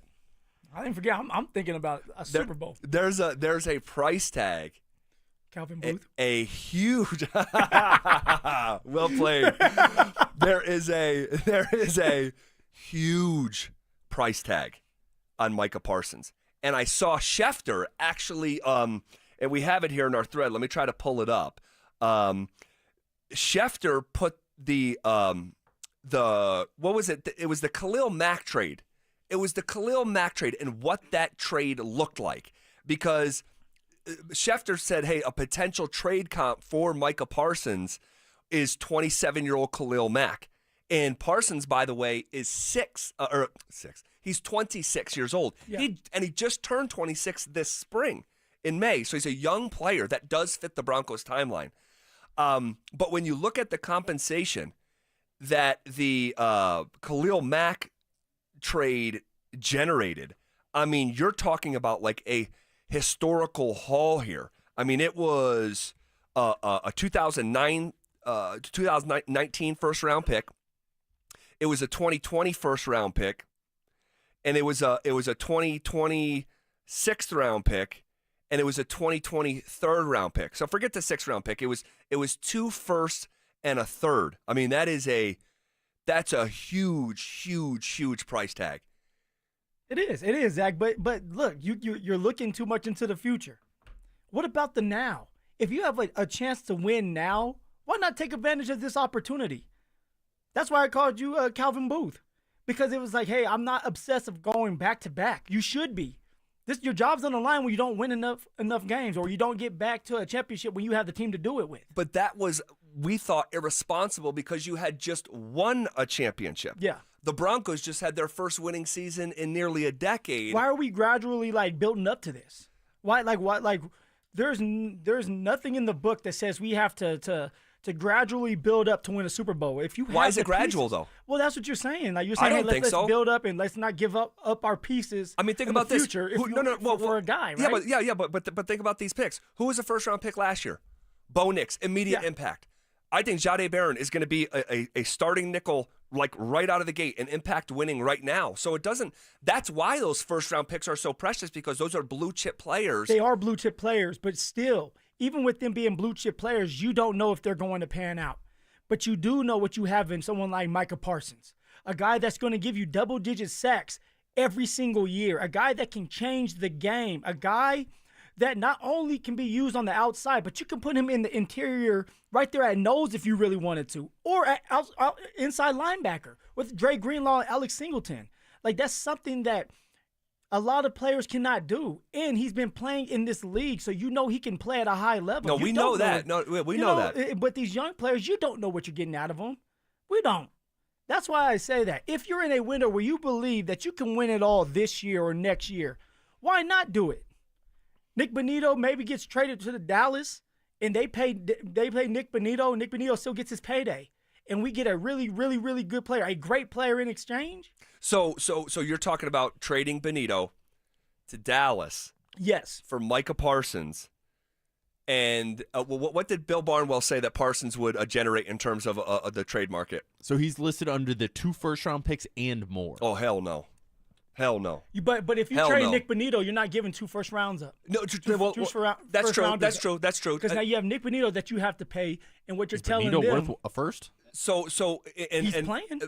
Benito is worth a first. I think you could trade Benito for a first-round pick right now, and I believe he was included by Barnwell in that list of players on the Broncos who would generate a first-round selection. So you're right. If you traded Benito, it would probably be Benito and a first-round pick, and then so you would send out a first-round pick, send out a promising homegrown pass rusher for who? For Micah Parsons, who is, and then turn around and pay him a record-setting contract. But you can also get something else, maybe a fifth. Yeah, That's like a little window dressing. Yeah, exactly. Yeah. Right, there could be something else out there that you can get, but you're getting a bona fide stud, an elite pass rusher. He's an elite pass rusher. He is an elite pass rusher. There's Isn't nothing. that what we're looking for? Totally. But the Broncos may have found one on their own. Found one in Nick Bonitto. Now, again, I can't prove that right now. You'd win that argument against me right now because Parsons has just done more. Oh, I'm going to win that argument no matter what. But Phil, if there was no extra stuff with Parsons, if there was no extra stuff, and I understand what you're saying, with a player that great, maybe you just swallow it, like just deal with it. But the Broncos, I just really, really, really like what the Broncos have been building here organically. Is it enough? Well, we've been talking about this defense like it's backbreaking. It could be number one in the league. But I'm asking you, do you believe that we can win it all this year with the unit that's out there when we've been watching camp offensively, defensively? I think it's a championship defense. If they don't reach their goals this year, I do not believe it will be because the Broncos defense dropped the ball. Okay. I really, really love this Broncos defense. Okay, but now add in Micah Parsons instead of Nick Bonitto. What is this defense? I mean, a year ago, it was a difference of 1.5 sacks with Bonitto on top. So, there's not – you don't sound crazy to me. Let me just say that. You don't sound crazy. You're making a lot of sense. But just for me personally, with what I've seen from Vance Joseph, are you saying Vance needs more to get it done? I mean, like, once you give VJ Micah Parsons, I mean, if you can't do your job and be top 5, you're not going to be playing. Phil is reporting. You're not going to be coaching for a team. Oh my gosh! Look, I think more the merrier. I think this defense is phenomenal. I think it's going to be a top 3 unit in the league. And while you make sense, I would love to keep going down this path of homegrown, organic, farm to table. Jonathan Cooper, Nick Bonitto. What? It's because of what the Denver Nuggets have done. And you were so into that. Homegrown, farm to table. All right, stealing eggs from the hen. Yes. Right? It's from the hen. Yes. Too expensive these days. You got to have a hen. You got to have a hen. And I get it. I do get it. But at some point, it's like they're not all homegrown. No, all for the sure. key pieces that are going to help us win this year. Zach Allen's not. Exactly. Zach Allen, Evan Ingram, Hufanga, Drake Greenlaw. Yep. Like everybody that we need, they're not from George and Sean. Yeah. Now they've been adopted, and they've been playing football for a long time in the NFL. So add another one. Add another one that's at a elite position. All right, a position that if you're elite in, you're making impact plays, which then changes the game, which then, hey, you're in a Super Bowl because of it. Make that call if it makes sense. You at least got to make the call. At least if you're George, do your job and make the call. I agree with that. Like, that is part of your responsibility as a general manager. I wonder how Sean would view this. What'd you say about the legs? Explain the legs again. Yeah, the Broncos, I believe, have the 4 sturdy legs of a chair needed to hold up the Lombardi Trophy.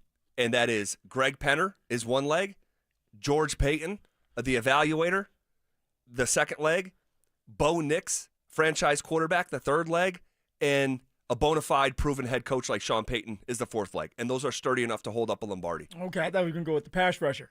I thought you were going to put Bo Nix in the pass rusher. No. That's one of the legs. No. And like I have believed in this operation. We ran a promo 5 months ago. It's like, I believe with this current setup, this construct of George Payton, Sean Payton, Greg Penner, Bo Nix, the Denver Broncos are going to win a Super Bowl. And would Micah Parsons expedite that?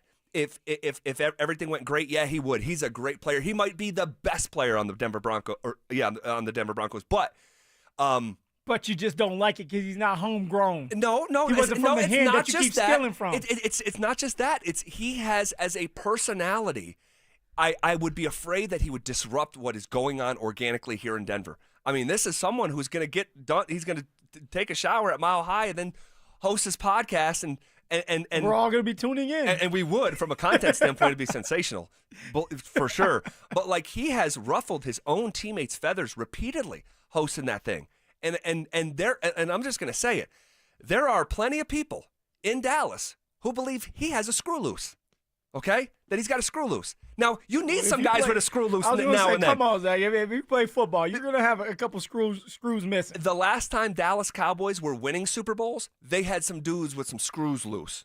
All right, so I'm not saying, but I really like what's going on here in Denver, and I just would be afraid that you just used the hen analogy. I'd be afraid that you'd be inviting a fox into the hen house. There's something pure and organic building here in Denver. You're afraid to bring a dog in. It's not just no. So like Benito's not a dog? Benito is. He's an emerging dog. I'm not ready to crown Nick Benito after 1 year. No, for sure. Do for it sure, again. For I sure. mean, come on. Like for the stats. For Michael Parsons, I mean, he has had double-digit sacks since he's been in the league. Now, I do understand that Nick Benito, he didn't start until last year, and Nick Benito didn't start the first 2 games of the season. Right. So, like, I understand, like, hey, it's organic, it's here, like, let's give him a chance, and I'm fine and dandy. Good, let's do it. But if you have an opportunity to bring in an elite pass rusher, and the last time you had one, like I said earlier, we won a Super Bowl, why would you not do it again? If this is all about winning, go out there and get the best players for the job. You are making a really good argument. You don't like dogs. And you make sense. Nope. You want a bunch of it's not that. puppies. It's not that. This is not fantasy football. Ultimately, my answer would be no, because of I don't know 100% what I'm getting from a culture and personality standpoint. I don't want to trade a homegrown pass rusher or who had more sacks than Parsons last year and didn't even start the season. Didn't you just get done praising Parsons by saying he was out 4 games? He's a great player. But because of the cultural component, because of saying goodbye to a homegrown pass rusher who's going to make, I don't know, 13, 14, 15 million less than Michael Parsons, and I do not want to depart with another first-round draft pick. I don't want to do it. You and these draft picks, man. Yeah, these draft picks like Bo Nix and Jahdae Barron and Pat Surtain. We don't know about Jahdae Barron. Those are the last. You know about Bo and PS2. Here are the last 4 first-round draft picks. Pat Surtain, Sean Payton, because you traded one for him. You did. Who am I? Bo Nix and Jahdae Barron. I don't want to, the next whoever that is next year, and my guess it's going to be a tight end, I don't want that next guy. I just keep building this thing. Keep building it organically, brick by brick. All right. No thank you to Michael Parsons. No thank you. I know. Michael Parsons, like to you, it's like to me, you're making him sound like a bad apple. No. But there's some stuff there. But it's the draft compensation and saying goodbye to Nick Benito in this scenario. You're not giving up 2 firsts. And the mega contract. The mega contract. It is what it is. It's the market speaking. The market's speaking. If Nick Benito goes out there and he doesn't get a contract done now, he goes out there and has another great year, how much do you think he's going to want? He's going to value himself differently than he does even now. Because now he's saying, you're messing with me. You didn't want to pay me, and now I went out there and acted a fool again, and now I want high top money. I want top tier money. It's the market. Stop being scared. We're Bring split some on dogs this. in here. We're split on this. I think the Broncos have a bunch of dogs. I do. Suddenly you're like down on this defense. I'm not down on this defense. There are no dogs? But if you can add more, why would you not? I don't want to say goodbye. I don't want to crown Nick Benito off of just 1 year and a couple practices out there. You can do that. But why is it like I feel like it's double standards to certain positions. One position, it could be you got to prove yourself 2 years. You go in the pass rushing rotation in that room, they do it 1 year. You want to pay him everything. Well, hold on a second. All right. You wanted to give a first-round pick for a guy who did it one time in Jamison Williams. We wouldn't even have a first-round pick to trade for Micah Parsons if we used it to trade for Jamison I don't remember Williams. that. I don't remember that one. Well played.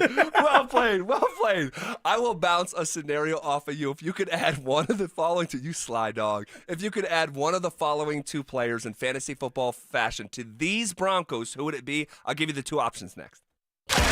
It's Training Camp 2025. Built to win. Presented by Fitness Gallery, home of the world's finest fitness equipment. Stokley and Evans with Mark Schlereth will kick things off at Broncos Park. Powered by Common Spirit. Walking you up to practice starting at 6 a.m. Then Dover and Cecil will react live to all the action until 2 p.m. Stay locked into Denver Sports 104.3 The Fan and DenverSports.com for all the latest news and information information during football season. Till the lights go out, till my legs give out, can't shut my mouth. Denver Sports 104.3. The Fan. If you're 55 or older and into that whole saving money thing, T-Mobile has an exclusive phone and internet bundle just for you. Right now, get 2 unlimited phone lines plus 5G home internet for just $30 each per month with AutoPay, plus taxes and fees. And with 5G home internet, setup is easy with just 1 cord and no technician needed, which is great if you're also into that whole keeping it simple thing. Switch now and experience the best mobile network in the U.S. Visit your local store to start saving. T-Mobile, it's better over here. Based on analysis by Ookla of speed test intelligence data Q4 2024 to Q1 2025. Ookla trademarks used under license. Unlimited on our network. Customers on voice plan may notice speeds lower than other customers and further reduction if using more than 50 gigs a month due to data prioritization. Video streams and SD on this plan. Home internet pricing after $20 and monthly bill credit plus $5 per line without autopay. Debit or bank account required. See 5G device coverage and access details at T-Mobile.com. At 303 Law 4040, we know getting into an accident stinks, and so does getting worked over by the insurance company or even your slick-talking made-for-TV lawyer. So if we can help, just give us a call. 303 Law 4040. Save that number in your phone. You never know when you're going to need it. That's 303 Law 4040. Man, it is hot out there. Brandon Stokley here from my team, ROX Rocks Heating and Air. Has another company told you that you need a new air conditioner or full HVAC system? Throw the challenge flag. Rocks Heating and Air does free second opinions. Don't forget about the insane heat pump rebates, up to $12,000 off a new heating and cooling system only at ROX Rocks Heating and Air. Now play that jingle. HVAC service, installation, repair. ROX Rocks Heating and Air. This is Jeff for Rocky Mountain Men's Clinic, where our testosterone therapy can help you sleep better, improve your sex drive, give you better gains in the gym, and more. Please take a moment and listen to how we help Brad. My name is Brad. I've been a patient of Rocky Mountain Men's Clinic for over 3 years now. I just turned 50, and over the last couple of years, I've frankly just been tired. I've been more lethargic, didn't have the energy levels that I normally had when I came into Rocky Mountain Men's Clinic. These guys are absolutely phenomenal. Losing weight, having more energy, all that's been a tribute to the testosterone therapy. And frankly, that's been a game changer for my life, my family, and my business. I am a huge fan, and I recommend it to all my friends. If you're feeling like I've been feeling, I would get in here, see these guys right away. Don't wait. Call Rocky Mountain Men's Clinic and change your life. Thanks, Brad. Low T therapy will likely change your life. Call 720-440-7900. That's 720-440-7900. Or go to RockyMountainMen'sClinic.com. Life doesn't wait, and neither should you. Aleve can help you deal with pain less throughout your day. Whether it's a long day on your feet, a demanding workout, or everyday aches and pains, you need relief that can keep up when pain persists. Aleve is here for you with longer-lasting body pain relief compared to leading OTC branded pain relievers. With just one pill, Aleve lasts up to 12 hours. Don't let those aches hold you back from doing what's important to you. Use as directed. Why choose a Sleep Number smart bed? Can I make my site softer? Can I make my site firmer? Can we sleep cooler? Sleep Number does that. Cools up to 8 times faster and lets you choose your ideal comfort on either side. Your Sleep Number setting. And now save up to $800 on select smart beds. Limited time. All Sleep Number smart beds offer temperature solutions for your best sleep. Check it out at a Sleep Number store or sleepnumber.com today.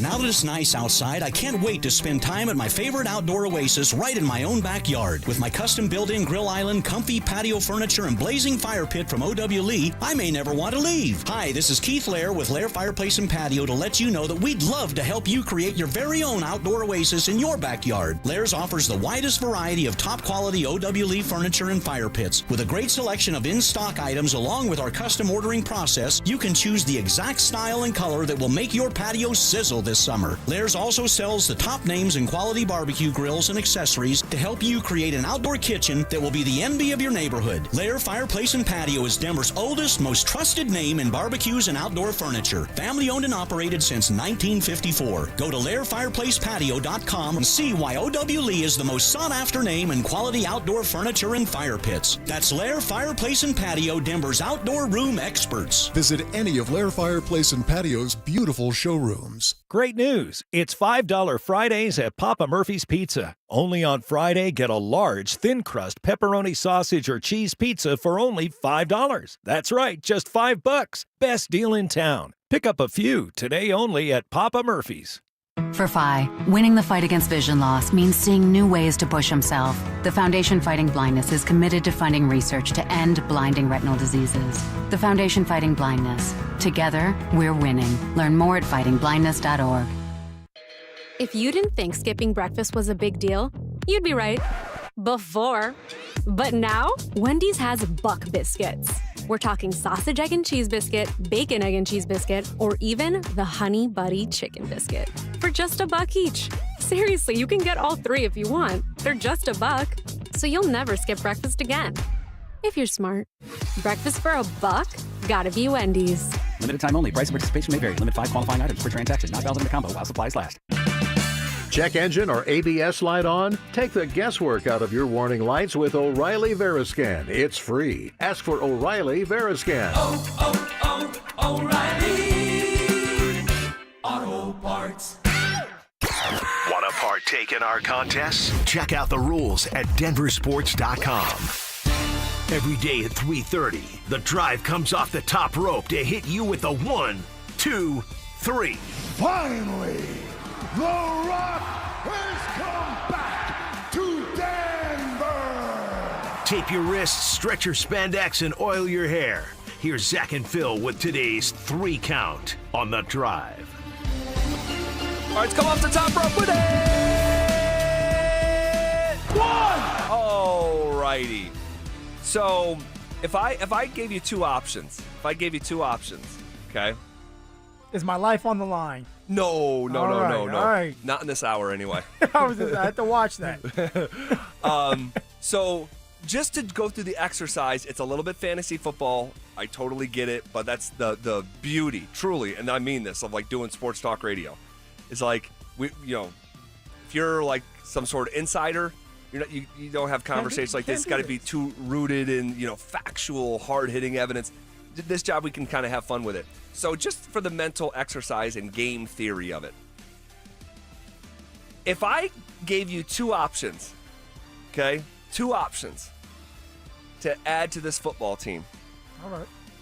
Terry McLaurin or Micah Parsons. But in the case of McLaurin, you are taking Cortland Sutton out of the scenario. And in the case of adding Parsons, you're taking Benito out of the scenario. That's a good one. What option would you exercise for the 2025 Denver Broncos? I see where you're getting at with things on this one. You want me to go against my boy Court? No, I'm just asking because we talked about Terry. So we have Terry. We have two like frontline players at their positions, premium positions, wideout and edge rusher, both requesting a trade. I always tell you this, and you never agree with me, but I'm going to say it again. Oh Defense wins championships. You sound like a snake over there. Yeah, look at you. There you go. I need to bring my son over there with you to work on the S's. That ain't helping. Nope. I'm going to go on the defensive side of the ball. Micah Parsons, trading or swapping Nick Benito with Micah Parsons, making this defense more elite. Now they're not just a top 5, they're top 3, and they're definitely, or they're close to almost number 1 if they can stay healthy. And I'm keeping Cortland there. Man, I got to think about this. Like, who is a bigger positional upgrade? Terry McLaurin over Sutton. Who do you not like? Cortland Sutton or Nick Benito? No, of course I like them both. Or Parsons over Benito. Because Benito put up better numbers than Parsons a year ago. And he started slow. As you point out astutely, Baron Browning was the starting outside linebacker last year. Baron Brown. Like, we forget, that seems like 5 years ago, right? Yeah, they traded him to the Cardinals. Crazy. I think it would be, oh man. All right. You're going to call me a fence rider here, but hear me out. I think the bigger positional upgrade would be Parsons over Benito forget the stats from a year ago, just the eye test on a down-to-down basis and the havoc that Parsons can cause and how dynamic he is as a chess piece out there, I think Parsons is the bigger positional upgrade over Benito. But I do not believe the defense needs as much of an upgrade as when presented on the offensive side. And as damn good of a wide receiver Cord is, Terry McLaurin is just a cut above him for the same reasons, like more sustained success, like Parsons over Benito. So I think I would go scary Terry McLaurin and swap out Sutton as opposed to Benito, because I just don't think that side of the ball needs it like the offense does. I mean, I feel like no matter which way you decide to go with, like it's an upgrade no matter what. Upgrade defensively, upgrade offensively. We need more help offensively right now. So, okay, I'm not going to be mad that you don't like Court. And every time you get a chance, you try to get him up out of here. Stop. Okay. That's not true at all. Dante, who would you do if you could play a little fantasy football with the 2025 Broncos? Would you add Parsons and swap out Benito, or would you add scary Terry McLaurin and swap out Cortland Sutton? I'm doing Parsons. I don't think the gap between McLaurin and Sutton is as big as Parsons and Benito. So I agreed with that, but it was the side of the ball that I ended up choosing. Side of the ball that needed more help to try to elevate just a little bit more. Because this defense, man, and we're going to get talking about it here in just a couple minutes. This defense, I mean, how do you summarize today's day out at practice? The defense was dominant. They dominated the offense, punched them right in the mouth, knocked them right out. Now, tomorrow, what does the offense do? Do they bounce back? Do they have some fight in them? Can they make some explosive plays? We're fixing to find out. Next in the 3 count. 1, 2. All right, did you see that after 9 seasons, Amari Cooper has announced his retirement? So, Phil, unfortunately, you can't give him $30 million this year the way that you wanted to. I was never going to give him $30 million. Good thing we didn't go with Amari Cooper, huh? I do remember that one. Yes. Yeah, I mean, he had a good career, though. He did. He had a great career. Amari Cooper had phenomenal routes, was able to get in and out of his breaks fast. And when it's your time, and you understand that. And one day you wake up and you're just like, I can't do it anymore. Especially when you're financially taken care of. You know that the rest of it's just like, can my body handle another 17 games? Am I the same player? And if not, and I'm okay with walking away, then do it. In this case, Amari Cooper walks away. Do you think he had some options out there to keep playing and just didn't want to keep going? I do. Financially wasn't worth it for him or whatever? Yeah, playing that position, the receiver position, we need, like us, we may need one. Somebody else may need a receiver. There's definitely options out there. And then, like you said, it comes down to, can I still give everything I got to this game? Right.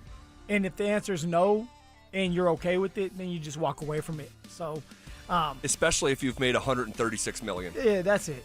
And a lot of people wish they can just walk away from the game by themselves. Right.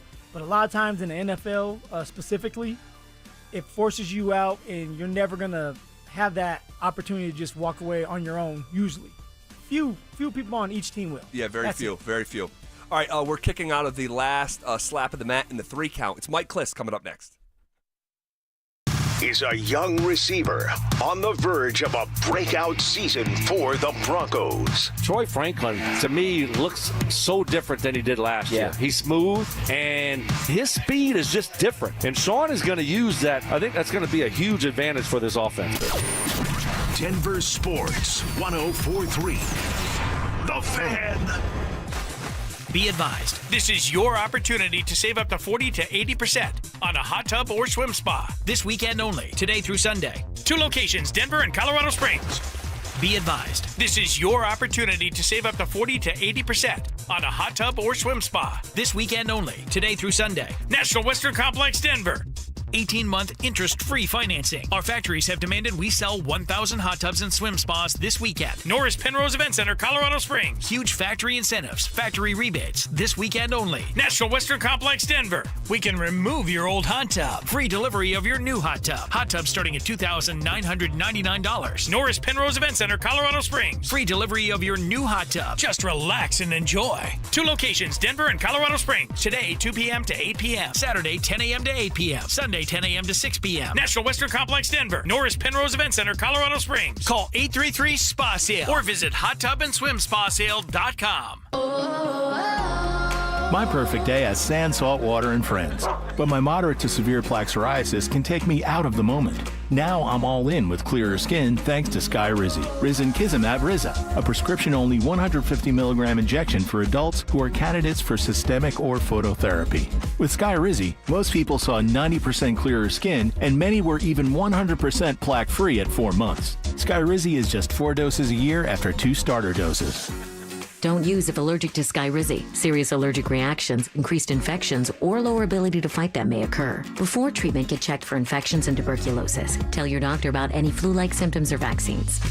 Thanks to Skyrizi, there's nothing on my skin, and that means everything. Ask your doctor about Skyrizi, the #1 dermatologist-prescribed biologic in psoriasis. Visit Skyrizi.com or call 1-866-SKYRIZI to learn more. Samantha Flanagan here from Flanagan Law. If you're injured in a car accident, don't talk to an insurance company. Get representation first to make sure you're cared for and properly compensated. Flanagan Law. Focus on healing. We'll take care of the rest. Catch a ride with Evie and Auto. Catch a ride. Evie and Auto here at Castle Rock Chevrolet GMC, where we've got the shiniest new cars at the best prices. And new car purchasers are automatically members of my Auto Club, where the fun really starts. Free wipers for life, 15% off service, 10% off accessories, and tons of other cool perks. Great cars, awesome deals, and the coolest club in Colorado. Come for the car, stay for the chaos. I mean, benefits. Together, let's drive. Stop by Castle Rock Chevrolet GMC and catch a ride. Evie and Auto, always know where to go. Don't care for my friends at Roller Auction. They got one of my favorite auctions that's open for bidding right now, a government fleet vehicle and equipment auction that will be ending on August 6th at 9 o'clock in the morning. Open for bidding right now. One of my favorites. This thing has got SUVs, sedans, pickup trucks, dump trucks, utility trucks, police vehicles, trailers, various municipality equipment, and so much more. Open for bidding right now. Go see it all at rollerauction.com. That's rollerauction.com. Why'd I go to the doctor? One day at the firehouse, I was so lightheaded I could barely stand. Even my crew noticed. Getting checked out was the right call. Turns out I have atrial fibrillation, which increases the risk of stroke about 5 times. Symptoms like irregular heartbeat, heart racing, chest pain, shortness of breath, fatigue, or lightheadedness can come and go. But if it's AFib, the risk of stroke remains. If you have symptoms, contact a doctor. I'm so glad I did. Visit NoTimeToWait.com, sponsored by Bristol-Myers Squibb and Pfizer. If you didn't think skipping breakfast was a big deal, you'd be right. Before. But now, Wendy's has Buck Biscuits. We're talking sausage, egg, and cheese biscuit, bacon, egg, and cheese biscuit, or even the Honey Buddy Chicken Biscuit. For just $1 each. Seriously, you can get all 3 if you want. They're just $1, so you'll never skip breakfast again. If you're smart. Breakfast for $1? Gotta be Wendy's. Limited time only. Price and participation may vary. Limit 5 qualifying items per transaction. Not valid in a combo while supplies last. Your roof's the single most important part of your house. Snow and high winds can damage your roof. Don't trust your roof to any fly-by-night roofing companies. Call the professionals at Golden Spike for a free roof inspection and tell them you heard about it on The Fan. They're a locally owned company and a Team Dave Logan member. Call Golden Spike Roofing when your roof needs a fix. 303-942-1386. Golden Spike Roofing. It's Training Camp 2025, built to win. Presented by Fitness Gallery. We sell the world's finest equipment. Here's The Drive with Zach By and Phillip Lindsay. All right, let's jump right back into it. Mike Kliss with us. And before we continue, a little house cleaning. Oh, man. It's 2025, and it's 2025, and you got to stay on your P's and Q's. You got to stay on your P's and Q's, and we just got caught slipping. All right, now we only talked about it for maybe, 60 seconds or something. But there is and Mike's with us on the line, there is a viral tweet that is not real about Amari Cooper retiring, right? And so we're all like flabbergasted because even if you type it into Google, like Yahoo Sports 2 hours ago, did Amari Cooper retire? ? Explaining news about free agent former blah blah blah blah blah. And there's a bunch of articles like this, like Sporting News. Did Amari Cooper retire? I don't believe he retired. I think it's legitimately just a fake tweet that went viral and that none of us noticed here behind the scenes. Kliss, have you got caught yet on a fake news story? Yes. In the early days, here's the deal. You get caught and then you don't get caught again.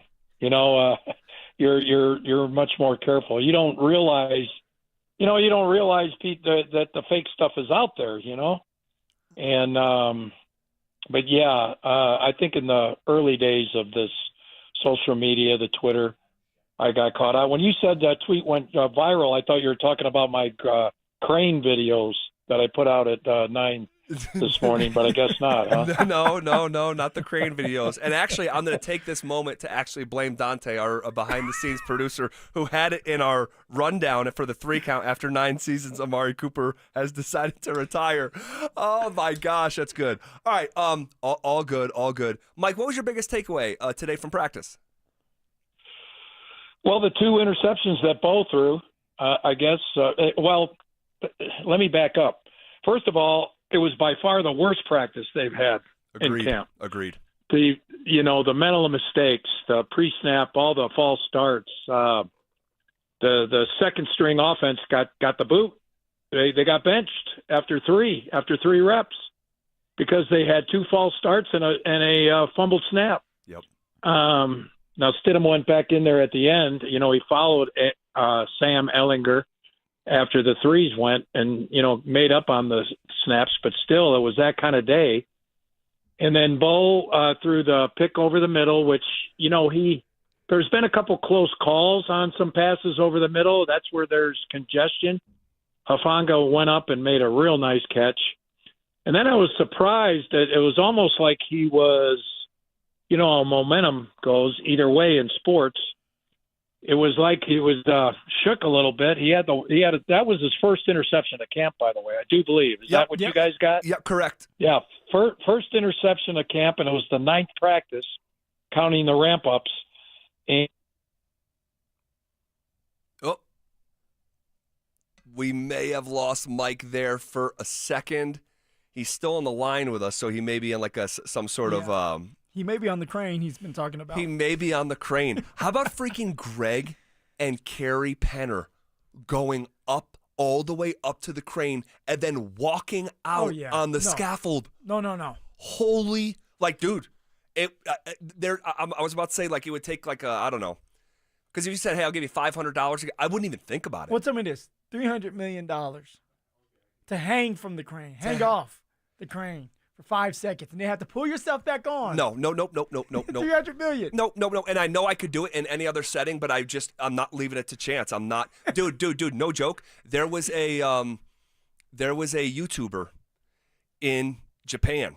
Yeah. No, excuse me. I think it was China that hung off the side of a building and live streamed it, and he was pulling himself back up and slipped off the side of the building. Oh yeah, I'm good. Yeah, just no way. Mike. Going back to what you were saying, because we lost you there. You were talking about you were talking about Bo's second interception and how he might have been spooked by the first one or something like that. Well, it's like he was shook or something, and he made an uncharacteristic bad decision. He rolled right and he threw it to Cortland, who was double covered, and Surtain was kind of the off guy and leaped up and made a pretty easy interception. So it was 2 picks in a row. He hadn't made any interceptions for 8.5 practices, and then he threw 2 on back-to-back team periods. So it was crazy. And then it was fitting, right, that the practice ended with an interception by Damari Mathis. Stidham threw a deep slant or deep in route to Pat Bryant, who slipped, and Damari Mathis had the interception, and then came the double horn. Yep. It was not a good day out there, even though, you still need those days, right? You get your work in, you got to get all that stuff out of your system. And it's, as they say, it's better to do it today than it is on September 7th against the Titans or whatever date that is. Mike, we've talked about the number 2 receiver numerous times on these airwaves, trying to figure out who is going to emerge truly as the number 2 receiver on this team. So far for you, when you're evaluating practice, because you do a great job of that, Who do you believe is the number 2 receiver if we had to play a game tomorrow? Yeah, I think it's the way it looks to me like Sean Payton there's going to be Sutton number 1, and then he's going to have all kinds of different formations, and the defense is probably going to dictate from game to game who number 2 is. But Mims is going to be number 2 a couple games. Vele is going to be number 2 a couple games. It looks like Troy Franklin is maybe not number 2, but he might be number 3 of a bunch of games. Bryant is in there. So that's how many did I name? That's I think that's probably like 3 or 5. 4. Yeah, 4, maybe even 5 receivers. So pretty much what you're saying is like every game is going to be a different number 2 receiver. Yeah, I think Mims, Vele, and Franklin. I think those 3 guys, probably Vele and Mims. You know, they're different. You know, Franklin's more of a pure receiver, and Mims is going to get maybe 2 or 3 catches behind the line of scrimmage. You know, whether the halfback or swinging out as a screen guy. Franklin's going to go down the field more. Vele's going to go from line of scrimmage down the field more. If Vele stays healthy, it'll probably be him. Seems like he's not quite all the way back from the knee that he had in minicamp. And real quick, because we only have about a minute left, when you say knee he had in minicamp, did he have a little like something cleaned up maybe? Because he's wearing the sleeve. He missed mandatory minicamp all 3 days, and then he missed 2 days ago. Do we know if he's had anything done? No, I don't know. Okay. I do not know. I do think that was a maintenance day where he missed the other day. It was 3 straight days of pads, and the 3rd day he got off, and then he was back the next day. And generally speaking, that's guys coming off some injuries, they give them a maintenance day. So I don't think he tweaked it or anything. Just something to help him in the recovery. But he did something to it in mandatory minicamp or OTAs. He did something to it. OTAs, right at the end of OTAs. Okay, he wasn't out there. He wasn't in attendance. Right. The last or all 3 of those minicamp days. That's right. Yeah. That's right. All right, Mike, it's great seeing you every day and watching practice with you. We're having a lot of fun with it. It's a short period of time. We're leaning into it, and we love checking in with you on a Friday. So we'll see you out there again tomorrow. We'll do this again next Friday. All right. Thanks, guys. All right, there he goes. Here's what I want to do. We normally play trivia here, okay? I want to push back trivia by a segment. And I want to continue the conversation about the wide receivers because it's really, really interesting. And it could get more interesting on game days. And we'll talk about why next.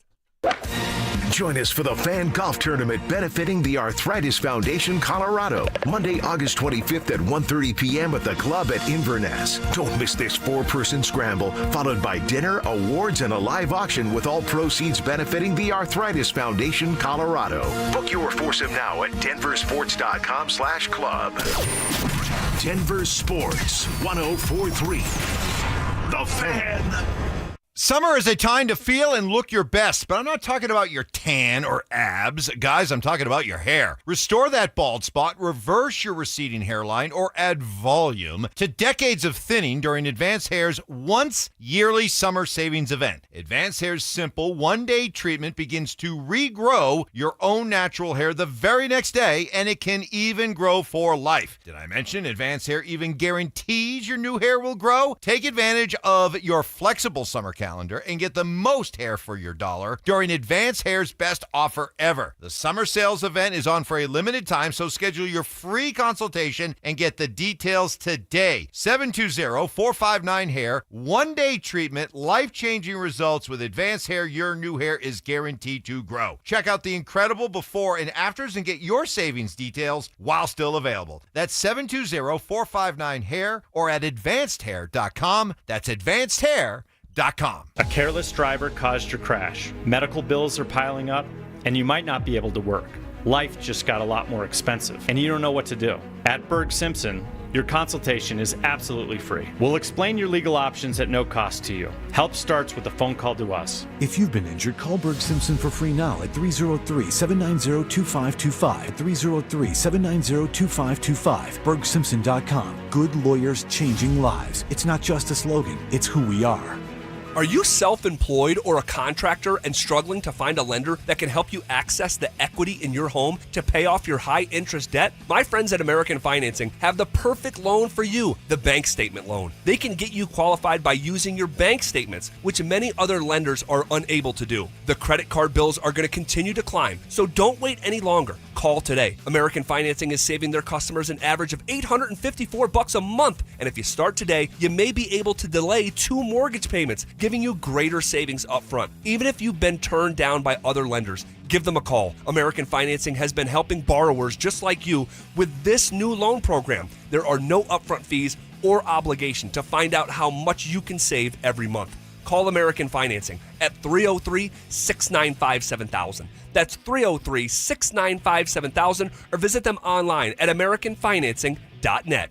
NMLS 182334, NMLSconsumeraccess.org. 1877 Cars for Kids. KARS Cars for Kids. Ready to get rid of that old car? Donate it to Cars for Kids. Call 1-877-CARS-FOR-KIDS to reach a friendly live agent. Donation's super easy, and your car can be picked up as soon as tomorrow. Call us now, 1-877-CARS-FOR-KIDS. 1-877-CARS-FOR-KIDS.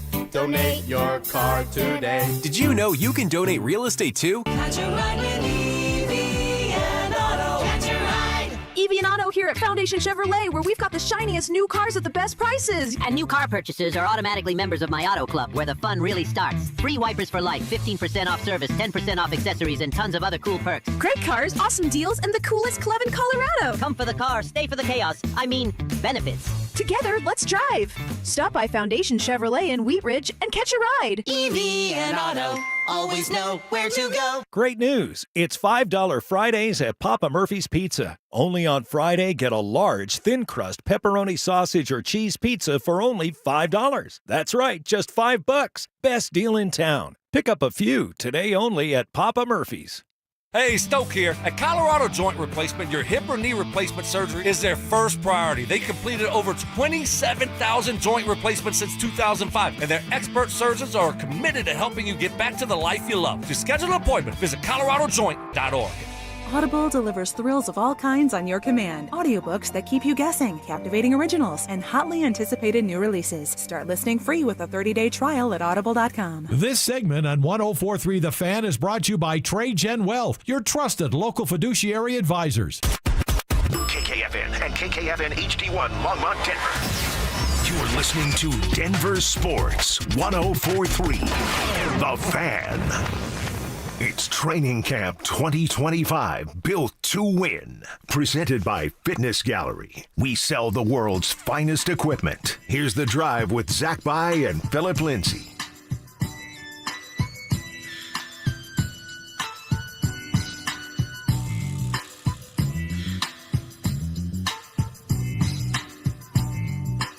All right, I just want to continue a conversation because I wanted to have it with Phil anyway. And once we go down that road with Mike Kliss, typically on Fridays we do trivia at 4 o'clock. We'll just bump it back a few minutes. We're still going to do it. We're still going to do it. Go 4-0. No, we'll see. Hopefully. We'll see. But, really interesting conversation about wide receiver number 2. And I think it's getting more interesting for several different reasons. All right. One, you asked the question, about wide receiver number 2. And Mike says... And he's not crazy for suggesting this. He's like, hey, it's going to be Sutton as your number 1, and then week by week it could just be, a rotating cast of guys for your number 2 receiver. Now, you can tell me till you're blue in the face that this will work, and maybe it will. But I would tell you back, if you're doing that and you're rifling, 1 week it's Vele, and the next week it's Troy Franklin, and the week after it could be Pat Bryant or whatever, you don't have a bona fide number 2.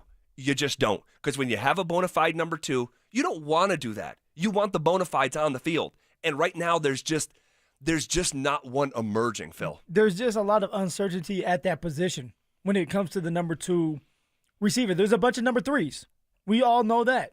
And we hope that Vele ends up being the number 2 receiver this year. That's a person that we've been talking about highly about, hey, he can be a number 2 here because of his ability to catch the ball, break tackles, and he's reliable. But right now, Vele is not having a good camp for whatever the case may be, whatever the reason is, whether he's hurt or he's just not having a good camp, we need to figure out who the number 2 is so that Bo Nix has another weapon out there he can count on. He can rely on when they double Cortland or when they focus on Evan Ingram. It can't just be, hey, 1 week Marvin Mims, the next Pat Bryant, the next Troy Franklin. It's just too inconsistent. We have to figure out who that number 2 receiver is going to be and stick with him. And then, of course, you can game plan for these other receivers to get open. With the Vele stuff, all right, there's something going on here. And I don't know exactly what it is. Maybe it's legitimately just knee soreness. But we're just talking with Mike Kliss. He said, maybe they gave him a maintenance day because of, the knee, following the injury. Yeah. To which I say, wait a second. When was there an injury reported? There was never an injury reported. And we transitioned right from the third phase of OTAs into minicamp. And when we didn't see Vele at minicamp and Sean got asked about it, he completely dismissed the question. Don't worry about it. He's fine. And then he came back the next day, wasn't there the second day. He was asked about it again, and he was annoyed. Like, I already told you, and I'm paraphrasing, I already told you, like, don't worry about it.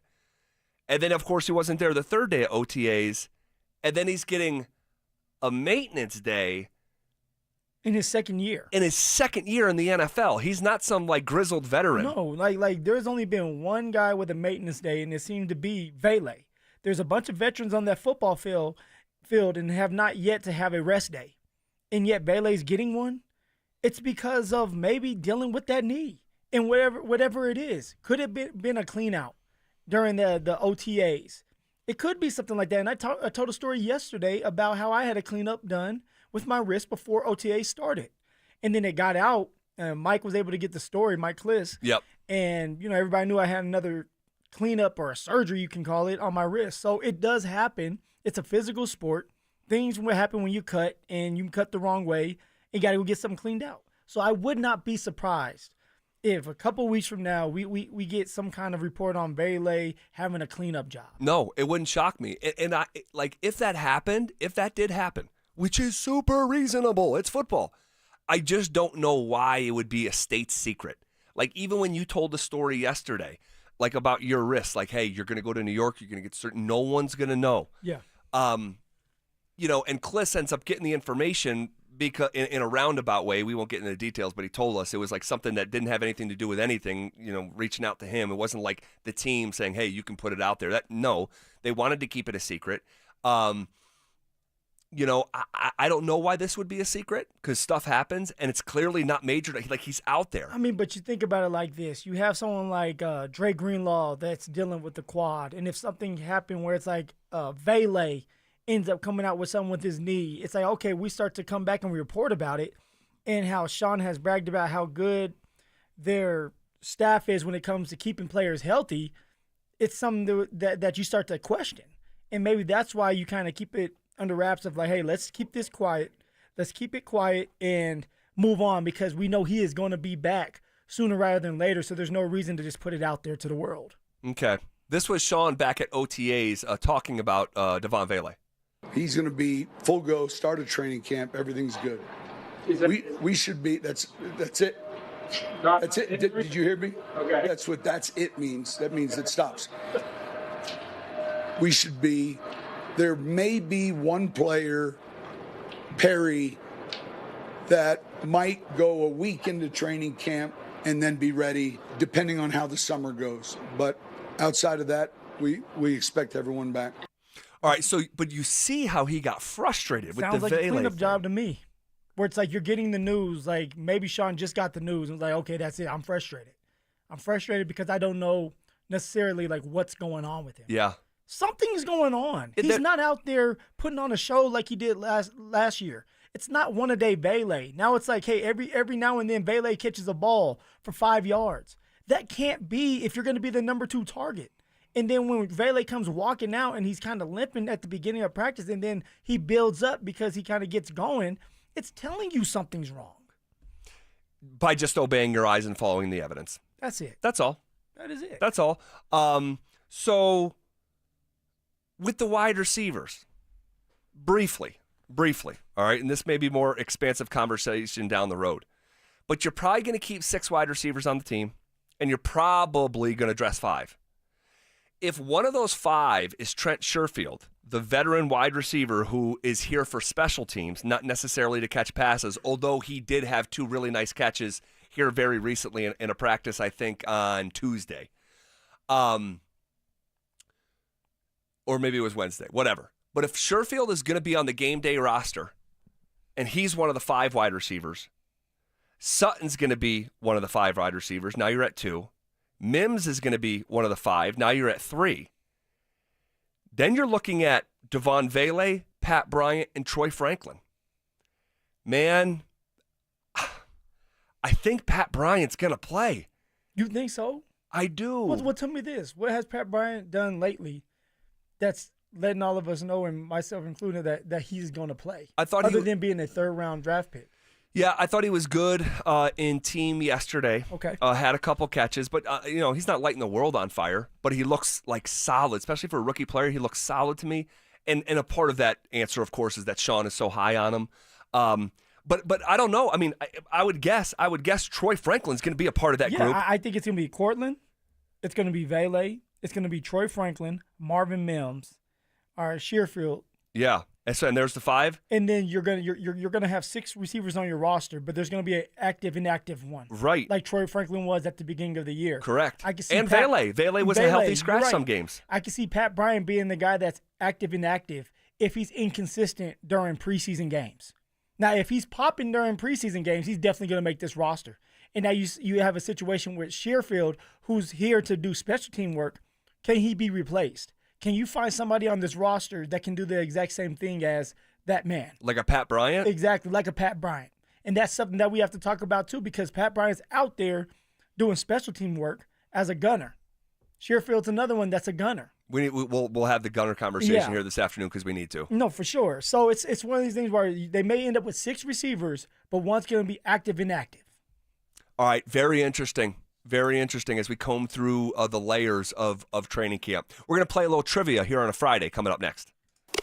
Listen up, golf fans. Want to witness the battle at Bethpage Black in New York this year? Well, DenverSports 104.3 The Fan has teamed up with the City of Aurora to give away a trip to win your way in. To enter, just head to the Pro Shop at any of the City of Aurora's 5 beautiful courses between now and August 1st. Find the cutout of Sac By and scan the QR code. For more information and the list of course locations, head to denversports.com/golf. Denver Sports 104.3 The Fan. What's going on, everybody? Phillip, Lindsay here for Williams Jewelers. And if you're looking for fine jewelry or a great timepiece, like I was, why not shop where some of the world's leading designers are sold?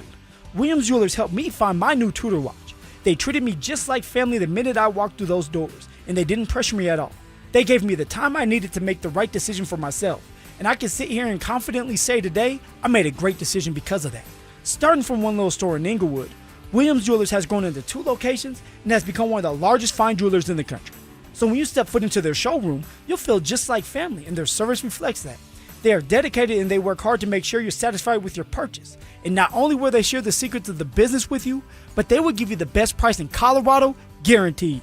So why not create moments and memories for yourself or the ones you love by going to Williams Jewelers, my hometown jeweler. Also the official jeweler of the Colorado Avalanche, Denver's first family of fine jewelers, located in Cherry Creek North on 3rd Avenue or on Broadway in Bellevue. And don't forget to let them know that Phillip Lindsay sent you. Donnie here with Fitness Gallery, where we believe there's nothing more important than your health. I'm thrilled to invite you to our biggest event of the season, the summer clearance sale happening right now at all 7 of our Colorado locations. Save up to 50% off on select premium equipment. Hi, I'm Terrell Davis, 2-time world champion and Pro Football Hall of Famer. That's why I made the smart move to invest in fitness equipment with Fitness Gallery. It's a game changer. Our summer clearance sale won't last long. These deals end soon. What's the biggest mistake you can make when selling your home? Settling for less money. That never happens with Orchard. Disappointing offers can wear you down, causing you to settle for thousands less. You don't have to settle when you sell with Orchard. Orchard reinvented the real estate industry by guaranteeing your home sale and helping you sell on the market for top dollar. First, Orchard gives you cash up front so you can buy and move into your new home first. On your timeline. No waiting, no showings, no double moves. Then once you're all settled in, your Orchard agent helps sell your home on market for top dollar. Here's what one Orchard customer said. I never could have sold without Orchard. I made way more than I expected, and it couldn't have been easier. With Orchard, you never have to settle for less. Buy before you sell and get top dollar for your home with Orchard. Curious how much your home is worth? Visit Orchard.com to get your free home valuation. That's Orchard.com. Orchard.com. Be advised, this is your opportunity to save up to 40 to 80% on a hot tub or swim spa. This weekend only, today through Sunday. 2 locations, Denver and Colorado Springs. Be advised, this is your opportunity to save up to 40 to 80% on a hot tub or swim spa. This weekend only, today through Sunday. National Western Complex, Denver. 18-month interest-free financing. Our factories have demanded we sell 1,000 hot tubs and swim spas this weekend. Norris Penrose Event Center, Colorado Springs. Huge factory incentives, factory rebates, this weekend only. National Western Complex, Denver. We can remove your old hot tub. Free delivery of your new hot tub. Hot tub starting at $2,999. Norris Penrose Event Center, Colorado Springs. Free delivery of your new hot tub. Just relax and enjoy. 2 locations, Denver and Colorado Springs. Today, 2 p.m. to 8 p.m. Saturday, 10 a.m. to 8 p.m. Sunday, 10 a.m. to 6 p.m. National Western Complex, Denver. Norris Penrose Event Center, Colorado Springs. Call 833-SPA-SALE or visit hottubandSwimSpaSale.com. You probably saved my life. Every single day, Soda Weight Loss is helping people let go of the weight and keep it off. Got off my blood pressure medicine and my cholesterol medicine, and that is amazing to me. I went from a 16, 18 down to a size 4. Splash into summer savings right now with Soda's lowest prices of the year. Get help. Get results at SodaWeightLoss.com. That's SOTA weightloss.com. Soda is, say it with me, state of the art. I'm the happiest man in Colorado today. Yep, that's an actual quote from Alan, a 303 Law 4040 client, when he picked up a settlement check after we settled his case for $125,000. You know, the funny part is, at our first meeting, Alan actually said, Dan, I don't even know if this case is worth your time. Now, Alan's like a lot of people who call us at 303 Law 4040. He wasn't looking to get rich, but he was in pain, and he didn't know where to turn. You might be like Alan, not looking for $1 million, but you were hurt and it wasn't your fault and you have no idea what to do.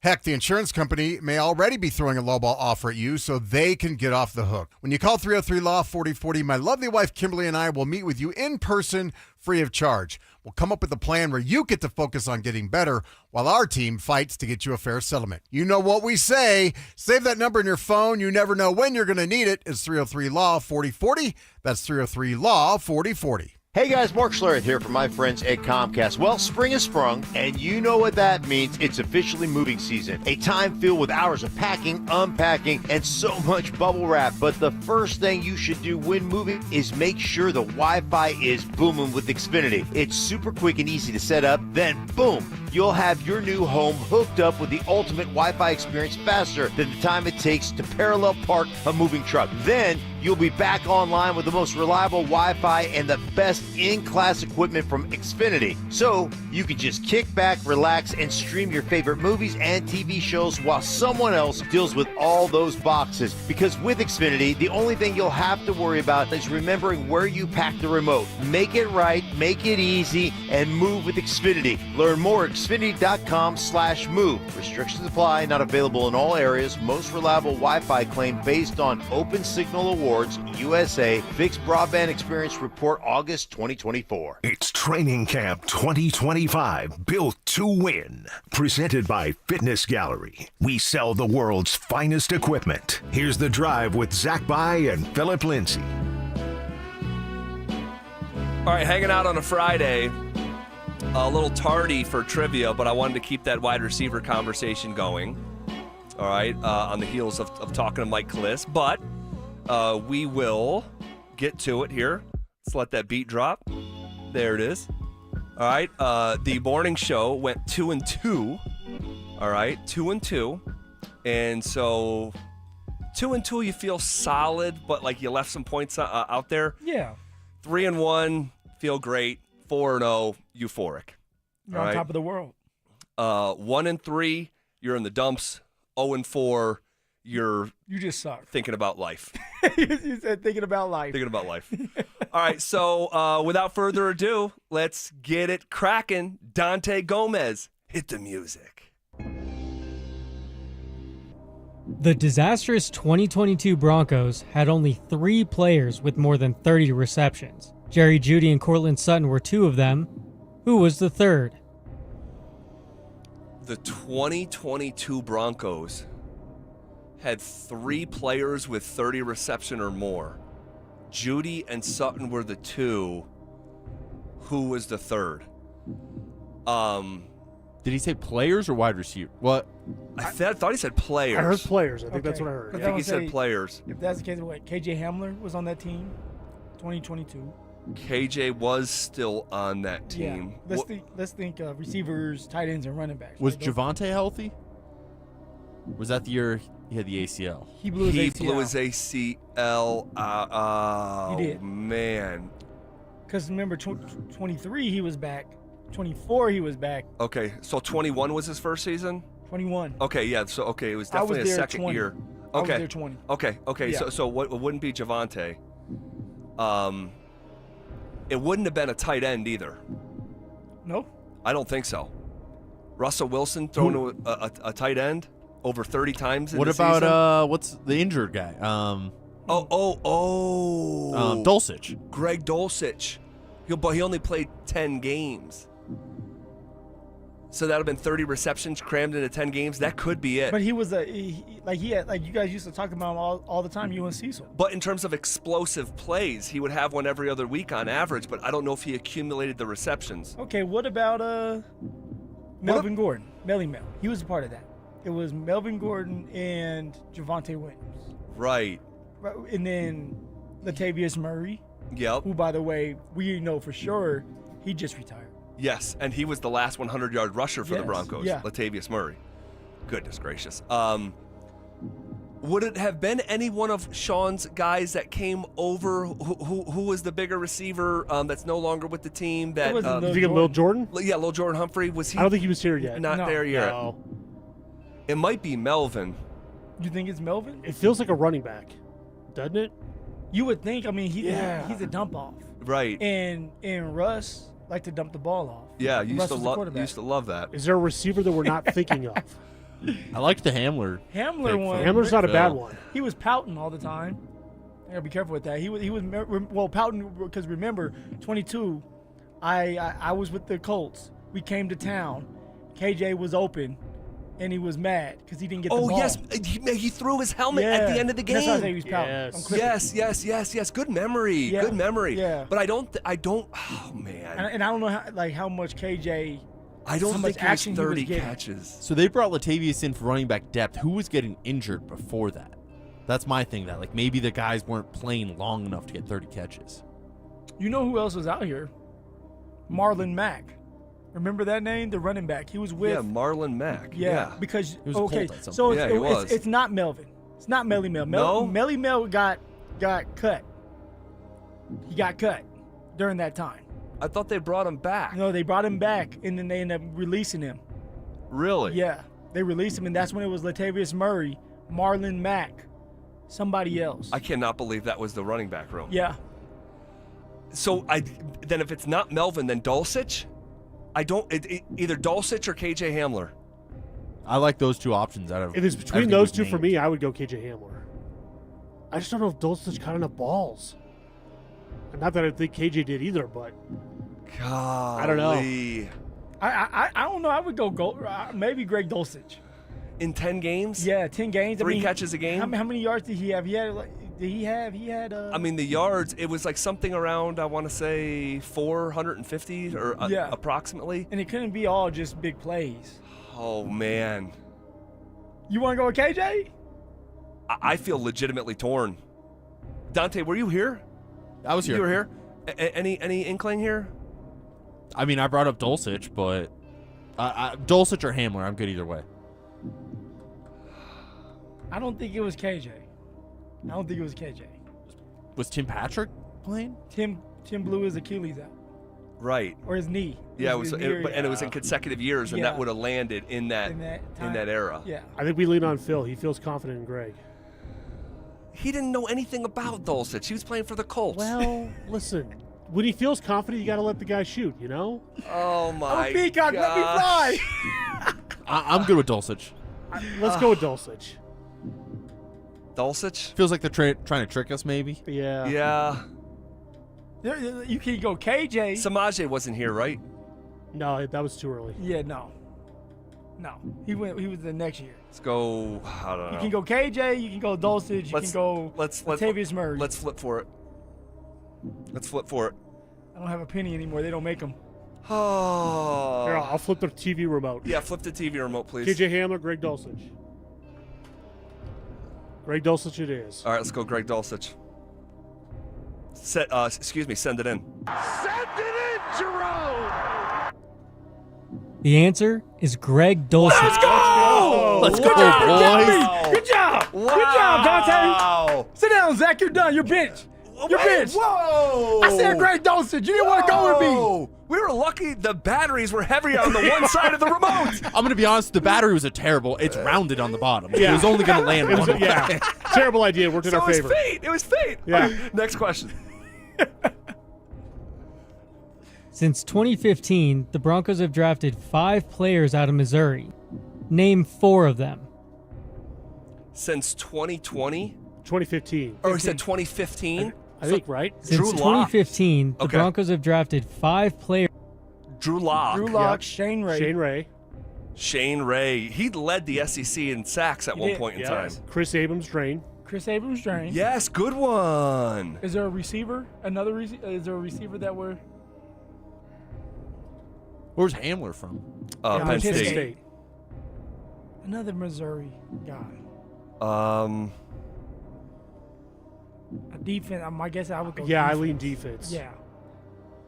A Missouri draft pick.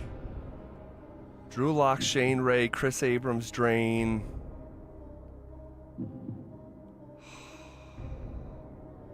Wow. Awazarike wasn't from Missouri, He right? was Iowa, I believe. Yeah, because he was part of that betting scandal. Iowa State. I think it was Iowa State. Yes. Yes. Go Cyclones. Oh, your new team, huh? Yeah, we haven't them since when? Is that your new team, Uncle? It was funny. What's the coach's name? No, Matt Campbell. It was Uncle Campbell. It was funny.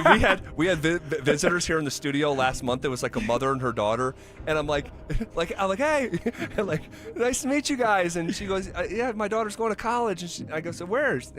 Iowa State. I'm like, oh, that was my largest position last football season. Yeah. And they just like looked at me like, sorry. Over 8.5.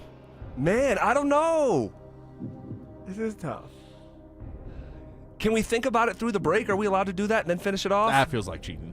Well, if we know we're going to hold ourselves accountable with integrity. Yeah, we've done it before. We're fine. Let's hold it over. No. Let's give us like another minute. All right.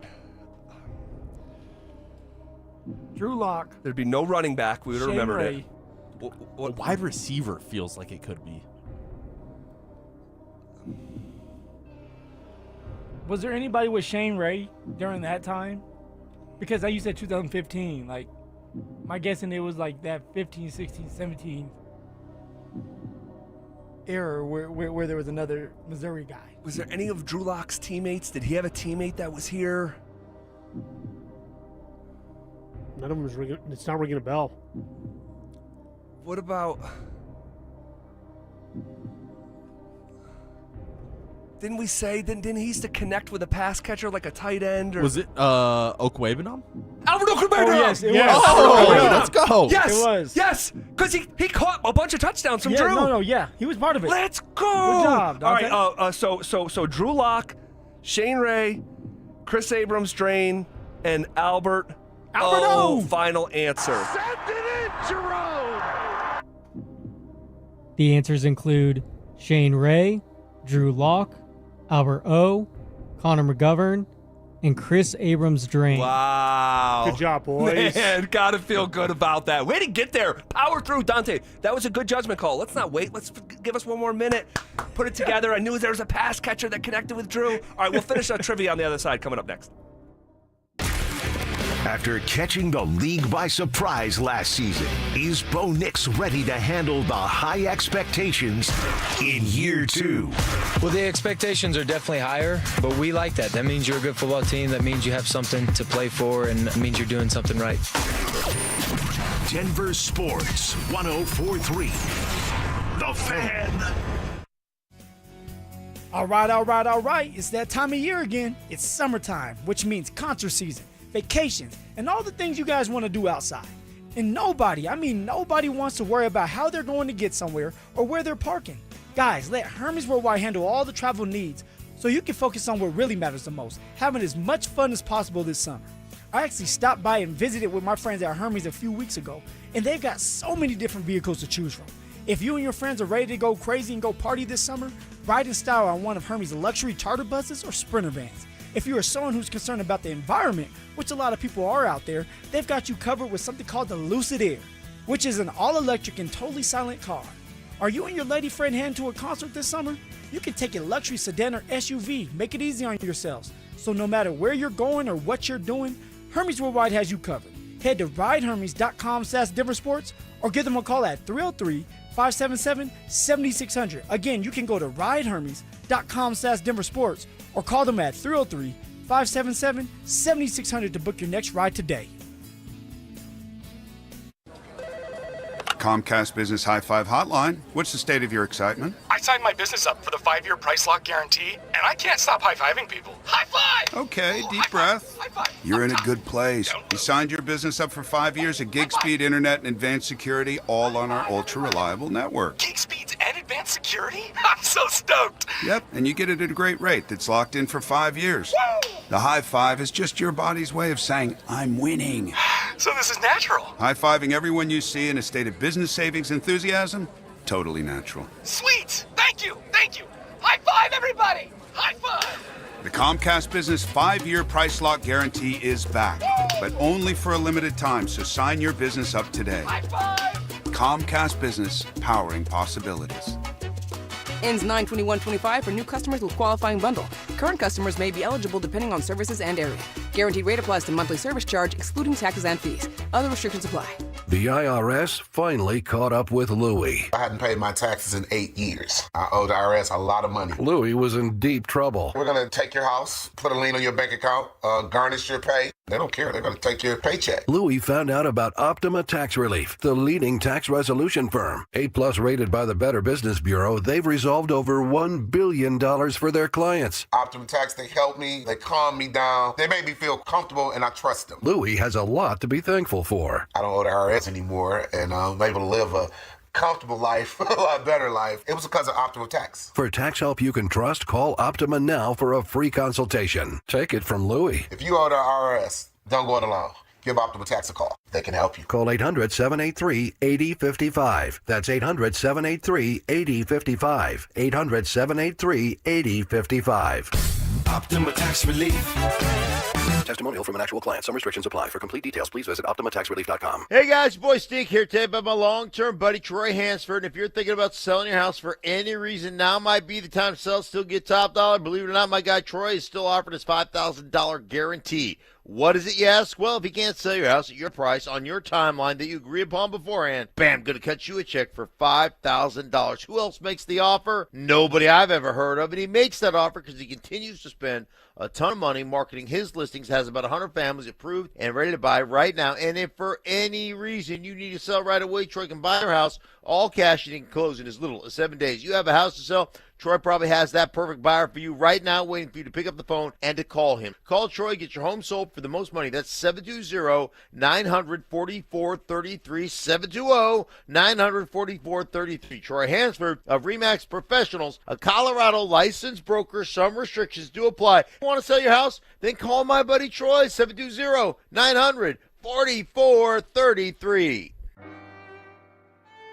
We didn't take to retirement like we thought we would. We got bored. So I thought I'd book a trip to Italy to celebrate retiring. We didn't speak Italian. We didn't then. We do now. Because of Babbel. Babbel is the refreshingly easy-to-use app for learning a new language. With more than a dozen languages to choose, Babbel uses immersive lessons to teach you vocabulary and grammar in a way that sticks. We set a goal for 15 minutes per day. That's all we needed. And Italy was just... Bellissima. That means beautiful. In Italian. From interactive lessons led by experts to conversation tips on real-life topics, Babbel's revolutionary teaching style keeps language in your head and easy to remember. Celebrating 15 million subscriptions sold. Save up to 50% on your Babbel subscription when you sign up at Babbel.com. That's Babbel.com. Babbel.com. Samantha Flanagan here from Flanagan Law. If you're injured in a car accident, don't talk to an insurance company. Get representation first to make sure you're cared for and properly compensated. Flanagan Law. Focus on healing. We'll take care of the rest.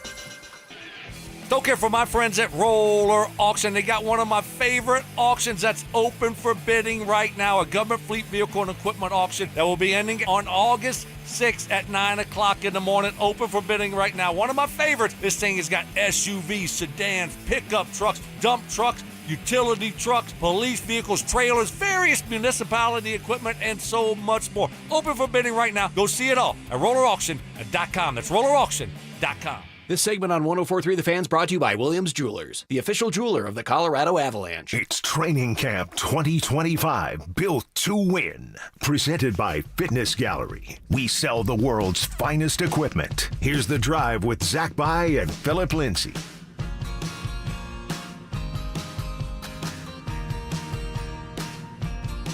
All right, rolling downhill here on a Friday, on the first day of August. We're going to get back into training camp observations here in moments from now. But we have hopefully some more winning to do. 2-0 in trivia.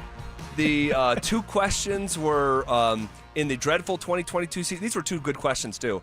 In the dreadful 2022 season, Russell Wilson's first year here, who are the three players that accumulated 30 receptions or more? They gave us Sutton and Judy. We guessed Dulcich. We were torn between him and Hamler. We got the right answer. And then the other one was there are 5 Missouri draft picks since 2015. Name 4 of the 5, and we did with Drew Lock, Shane Ray, Chris Abrams-Drain, and at the buzzer, freaking Albert Okwuegbunam. Just feel great about that. So let's keep it going. DG, hit the music. Michael Jordan and Wilt Chamberlain are the only two players in NBA history to average 30 points per game throughout their careers. Which active player is third all-time with 28 points per game? Luka Doncic, Kevin Durant, or Joel Embiid? Okay, so just to be clear here, after Wilt and Jordan, we're looking for the next most average point per game. Yeah. He said 28? 28. Yep. 28. And it's Luka, KD, or Joel Embiid. They gave us good options. They did. Right when I heard the question, those are the names that came to mind.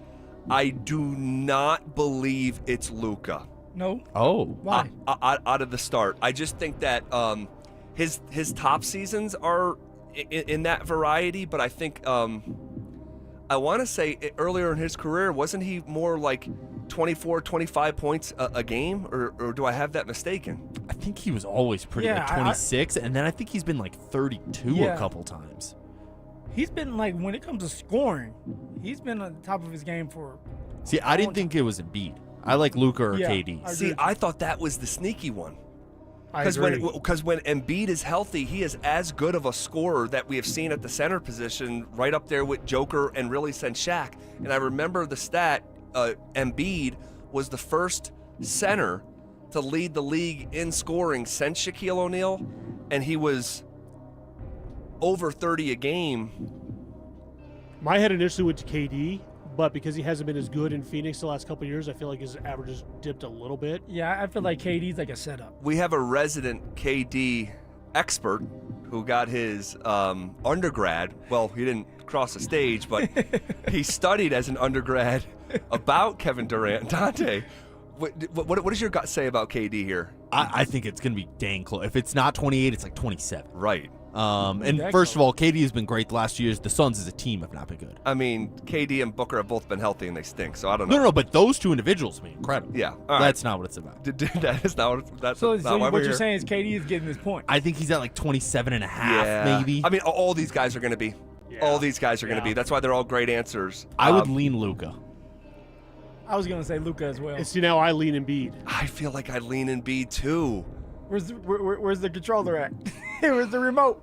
I'll flip the Post-it notes this time. It's a little bit. I can do my key card. This is very There you go. 50-50. Isn't that crazy that nobody has a coin anymore? Yeah. You know, you used What, to am I have gonna like a carry coin. coins in my pocket, like jingling around? No, I mean, Phil would drop them on the floor like he does his wallet, so don't worry about it. So KD's out and it's between Luka and Joel. Do we feel comfortable with that? I mean, I don't. I think it could be any three of them. So to be honest. you and Drew, do you guys feel a lot more comfortable with Embiid? I think it's either Luka or Embiid. I do too. I think KD is too obvious of an answer. Yeah. I just lean towards Embiid just because he's such a prolific scorer. He's been the main. I mean, I know Luka's been the main scorer on his team, but I don't know. I just feel like it's Embiid. He's won an MVP. Yeah. There's a tie here with So we have a Embiid. tie. Okay, so flip the paper pad, but Embiid's part is the paper part for the paper tiger. Okay. Luka's is the sturdier back. Well, let's just let's just go with Embiid. If you're comfortable and confident, let's go with Embiid. I can't say I'm confident. Let's just Take the shot, Zach. You and Drew. Wait a take minute. the Which shot. one did you say was which? The back was. The more sturdier part is Luka. The paper tiger part is Embiid. Okay, well, it landed on the back, so. So that'd be Luka. That'd be Luka. All right, let's go. Let's go Luka then. Let's go Luka then. Oh man. The answer, Luka Doncic. Let's go, Doncic. Wow. Hey, give me knuckles there. Wow. 3-0. Last one. Fire away. The U.S. received the territories of 12 states in the Louisiana Purchase. Oh, Obviously, Louisiana is one of them. Name 3 others. Well, Phil doesn't know states, so Yeah, he's out. yeah, I'm out of it. All right, so you. I think I got some ideas. And Dante, since you guys want to talk stuff. Like Oklahoma? So yeah, that could be one of them. Texas, I feel What like about- is probably one No, of them. Texas was separate from like Mexico. What about like Kansas? See, it's like Oklahoma. What's above Oklahoma? Is that Kansas? Yes. Okay, then I like so. Kansas as a pick. What about And Nebraska? then keep going up, like Nebraska, and then Yeah. maybe. Or we only need 3, right? We only need 3. Oklahoma, Kansas, Kansas, Nebraska. Nebraska. Like, You want to do that? Let's do it. yeah, I think maybe the Dakotas were in there too, or Montana, but But we gotta land on 3. I know. Do we feel good about Oklahoma? Oklahoma, yeah. Yes. Yeah, you feel good about that, Phil? Yes, let's go. Thank with you. It. Hey, I've been on fire right now. Yes, you have. Yes, you have. Yes, you have. Put me in, coach. So Oklahoma's one. Do we want to go Nebraska? It's like Missouri could also. It's like Let's all go. of like Louisiana, and then it like goes all the way towards like Montana almost. Let's go Missouri. We got a Missouri, Missouri huh? question before. Let's maybe tie it back with some good energy to finish it off. All right, Oklahoma, Missouri, and Kansas. You want to go Kansas? let's go Kansas. What's like above Missouri? Above Missouri would be Iowa. I don't hate Iowa. You guys were better students. I don't know. You tell me. Yeah, you guys bragged about this, about how you guys got all 50 states, all the capitals. We better go 4-0 because of you guys. Let's go Oklahoma, Missouri, Kansas. Yeah. Okay. All right, Oklahoma, Missouri, Kansas. Final answer. Send it in, Jerome! Send it in.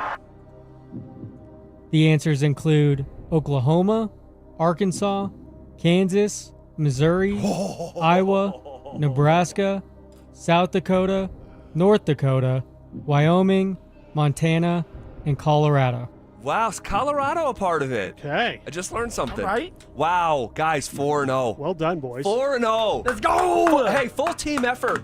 Full really team was. effort. Full team effort. Yeah. Great job, boys. Great job. We'll dive back into our training camp observations coming up next. It's Training Camp 2025. Built to to win. Powered by Fitness Gallery. We sell the world's finest equipment. Stokley and Evans with Mark Schlereth will kick things off at Broncos Park. Powered by Common Spirit. Walking you up to practice starting at 6 a.m. Then Dover and Cecil will react live to all the action until 2 p.m. Stay locked into Denver Sports 104.3 The Fan and DenverSports.com for all the latest news and information during football season. Till the lights go out, till my legs give out, can't shut my mouth. Denver Sports 104.3 The Fan.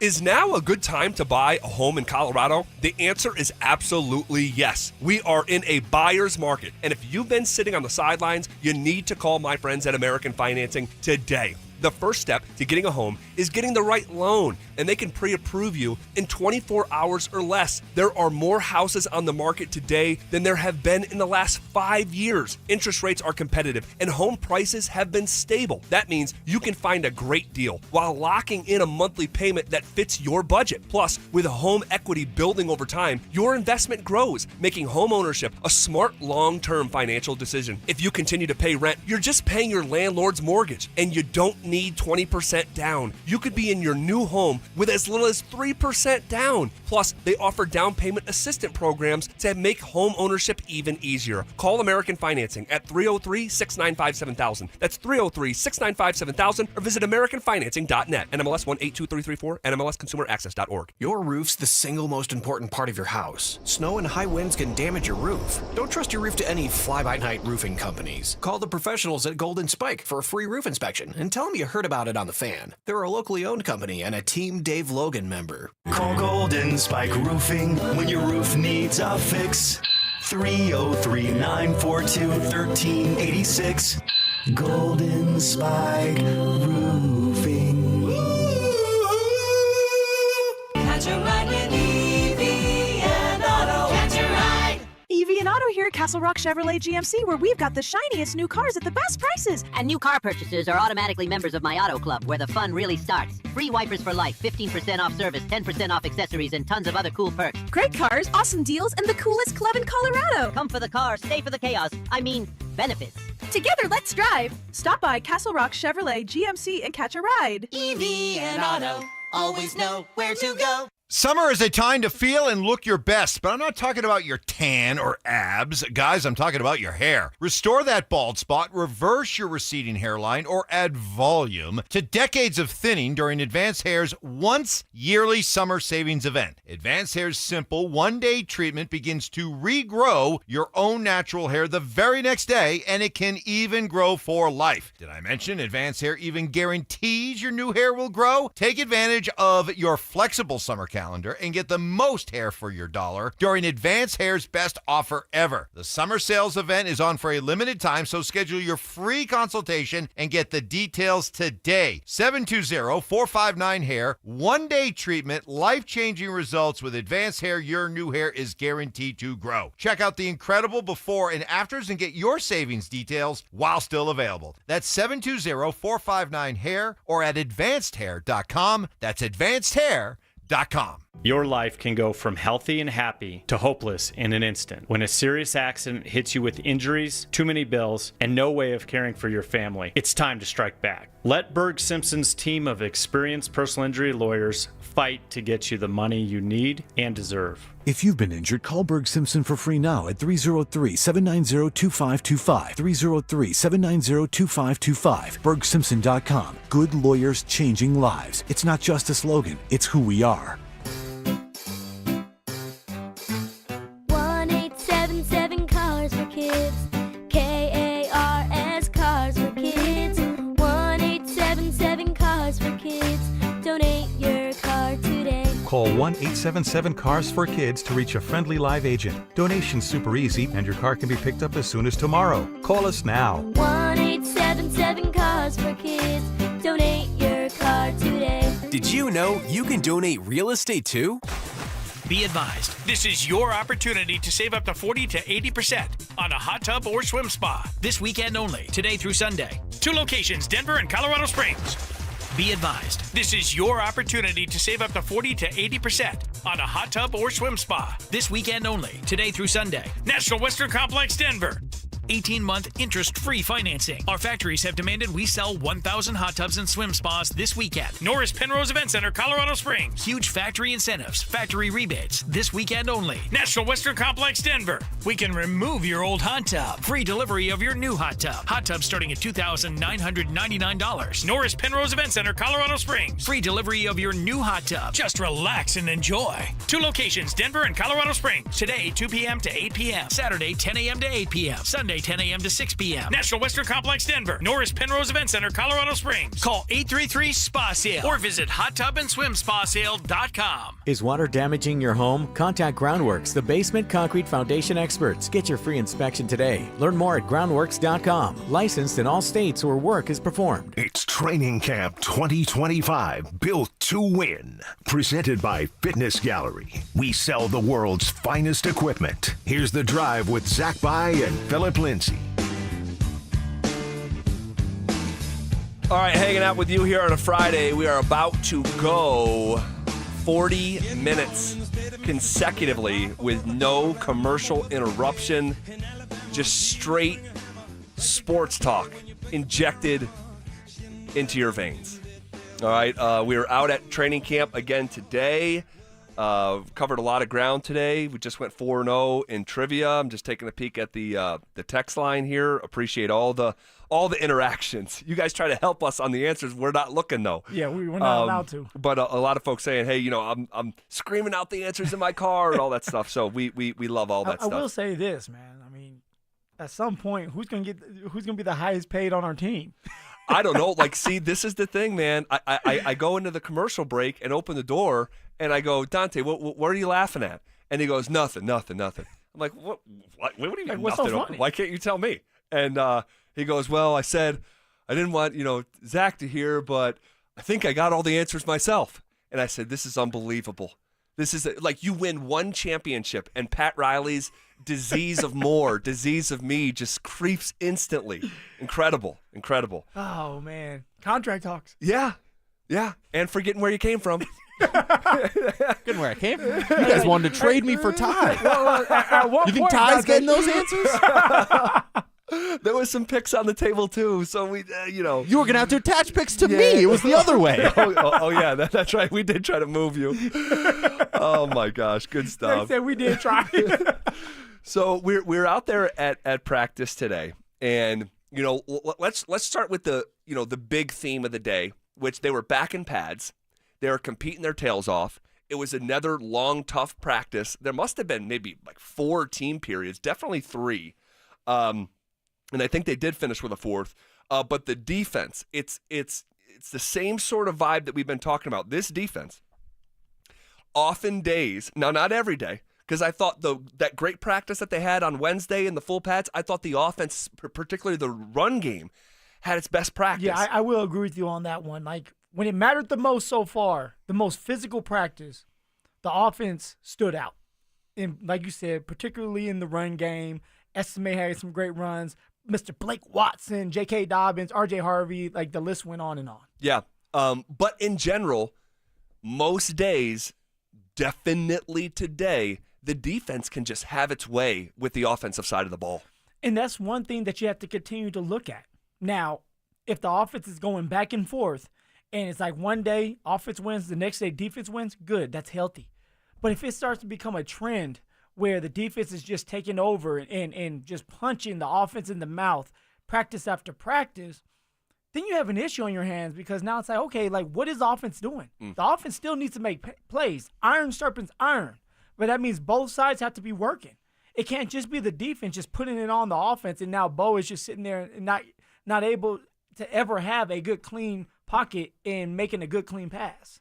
So, I mean, it is what it is. Hopefully the offense turns things around tomorrow during the scrimmage, and it can be that healthy relationship of, hey, you win one, I win one, we're getting better. Well, we had wondered, and we had the conversation as recent as yesterday, and I say as recent, we really had it for the first time yesterday when we started to ask, hey, should we be seeing like Bo Nix actually throw a pick or two? And on on its face, it seems counterintuitive because why would you want to see your quarterback turn the ball over? But as we talked about yesterday, like sometimes it can be like a healthy exploring of your game, testing the DB that's covering, whoever, testing your own arm strength, testing your own receiver with a 50-50 ball and see if he can go up and just putting the ball in harm's way in a healthy, exploratory way. And then we turn around today, and Bo Nix threw not just his first pick of camp, he also threw a second pick in the very next team period. And I know somebody out there's not going to like this, but I got to give myself a fist bump when Bo had the interception. Not because I wanted him to have the interception, but I wanted him to be aggressive. I wanted him to try new things. That's how you get better. All right, sometimes some of my best practices came when nobody was looking, like none of the media, but I messed up and I tried new things. And then I felt like, okay, like I can do it. I'm getting used to doing something that I'm not used to doing. Why? Because I'm practicing it every single day. And for Bo, it's the same thing.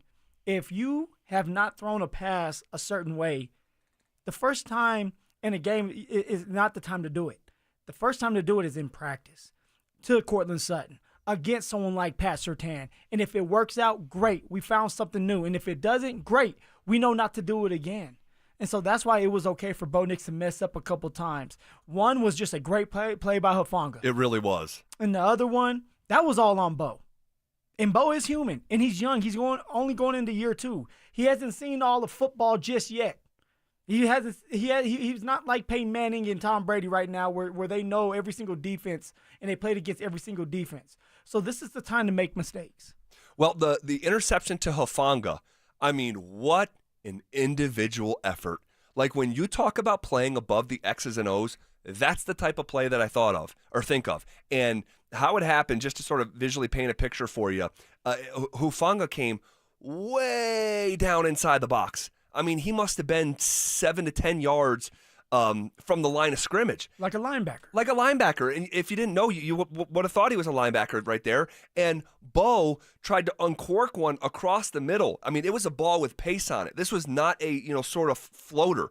This is a ball with pace on it. And Hufanga, again, so close to the line of scrimmage and not a lot of time to react. Incredible hand-eye coordination and the physical capability to just swallow the ball up like a spider web would a fly. I mean, it was so cool to watch. The 40-inch vert. You wanted to give him earlier, you wanted to give him 38. Because 40's a lot. But he got up there. He did get up there, and he timed it well. It was a veteran-savvy move and something that needs to happen during the games and will happen because Hufanga, that's just who he is when he's healthy. But also on that play, Zach, a lot of that had to do with Bo as well. And what I mean by that is when you're a safety and you're in the back and you're looking at a quarterback, usually you're going to read his eyes. And if the quarterback just sticks on one receiver the whole entire time, you kind of know that's where he's going. And then it's easier for a safety to get an interception. That's kind of what happened with Bo Nix on that play. Bo Nix was fooled by Hufanga, not thinking that Hufanga was sitting there and there was a pocket wide open for him. And in reality, Hufanga was looking at his eyes, was able to read his eyes and time this interception because Bo was kind of stuck on his receiver. And I want to say it was to Cortland Sutton. Okay. And just staring him down. Just staring him down. Staring him down. Yeah, he's got to get that out of his game. This is Sean Payton describing the Hufanga interception of Bo Nix. The interception was an RPO, and if you really looked at his distance from the throw, I'll bet it was like 8 yards. And so to be able to go up and catch that with a crowded look in front of him, it was. I'm anxious to see it on film. I saw it from behind the line of scrimmage. The one thing over the years, if I asked you to give us the best safeties that are in the Hall of Fame, the traits are always instincts and football smarts. Some are faster than others, but it's hard to be real effective at that position if you don't have those high football instincts. And certainly he brings that. We made a comment in the offseason, there's certain players the ball finds them, and he's one of those guys. So that play was sick. That play was sick. That play was sick. Okay, Sean. And he was acting right. like one of these young kids. Yeah, I guess so. It was sick. I guess so. Well, sick isn't like a new. No, you know what I mean? It's Was that what you used to say? Sick. Yeah, Or is that what you drew? Was Drew more of a sick guy? You know what we used to say growing up where we were from, and no one says it around here, but they say wicked. Like that was like wicked awesome or wicked from sick. Boston? It's like wicked was like that's just something we said growing up. Sick came a little bit later. Now what do the kids say? That was I don't know. Hella gets thrown out there a lot. Hella for sure. Yeah. It had Hufanga had Riz on that. He was bussing on that thing. He was. I don't know if I would use that. He was busting on it. but it was a great play, and it was like, oh yeah, like this is why he was an All-Pro at one point in time. Hufanga. Yeah. This is why he was an All-Pro. And I asked Sean, I asked him about turnovers just in general, and he started to answer the question. But what I really wanted to ask him, because sometimes Sean will think he knows the direction that you're going with your question, and he'll just jump in and start answering it. So I wanted to ask him about, hey, how do you view interceptions in this time of year? Like, is it, you just flat out don't want to see them? And then Sean started to describe the 2 interceptions that Bo had. But I'm like I'm talking about, is there room out on this field this time of year for Bo to explore and expand his game a little bit? And this is what Sean Payton said. I don't know that we're ever exploring meaning I think there's confidence in certain throws, and yet there's still a structure to each pattern. And then more than anything, it's the defensive deployment. A lot of times when the ball's being snapped, the experienced quarterback knows at that moment the most likely 1-2 combination based on the rotation, and so there's a lot of elimination that's taking place as you go to the line, post snap. All right, I'm over here down to my back, and so sometimes you have a true progression read where you're just looking at receivers. But I understand your question. I'm good with his current exploration. Yeah, and it seems like Sean, it's Sean's system. Bo is executing Sean's system. Yeah. So I'm asking the guy who runs the system about Bo expanding his game, and Sean, in a roundabout way, is like, this stuff is too rigid. You have to go through your progressions. It's not like, and I know he didn't say this, but it's not like basketball when you're breaking down an individual defender and working on certain moves. And I know that happens within football, and I'm sure it happens with quarterbacks. But when you're running the system and you're trying to keep the trains running on time, yeah. I don't know how much room there is for Bo to go abstract. Time, rhythm, processing, that's what Sean wants done. And Bo knows that. And there's going to be times where it's called scramble drill. And you have to go off the time, rhythm, in processing. And it's like, hey, I got to make a play. I have to be an athlete now. I have to improvise so that a receiver can get open. But during this team period, in this specific play where Bo was picked off, it was more of like, hey, if it's not there, go to your next read. And if your next read's not there, maybe it's tuck and run or throw it out of bounds, live for another day. But also, we have to understand that Bo is only in year 2. He is still developing. He is still growing. And he is going to go through mistakes. It is not going to always be perfect out there. But sometimes he's going to have to take that risk. And then now he knows better. He'll go back. He'll talk with Sean. He'll talk with his quarterback, Davis Webb, his quarterback coach, and come back tomorrow. My guessing is they'll do the same type of play and even probably script it. And now it's like, hey, if that's not there, where do you go next? And so they want to see that. They want to see, can Bo correct his mistake on day 5, and you go into day 6, do the same play? Can he correct that mistake? That's all you're looking for. And if he can, great, let's move on. Yeah, and the 2 interceptions, because we haven't really gotten into the second one, the 2 interceptions were not the same. The first interception is a guy just making a great play. This is a league, and you know this infinitely better than all of us here. It's a league full of great players who make great individual plays. Great athletes, smart players. It's hard.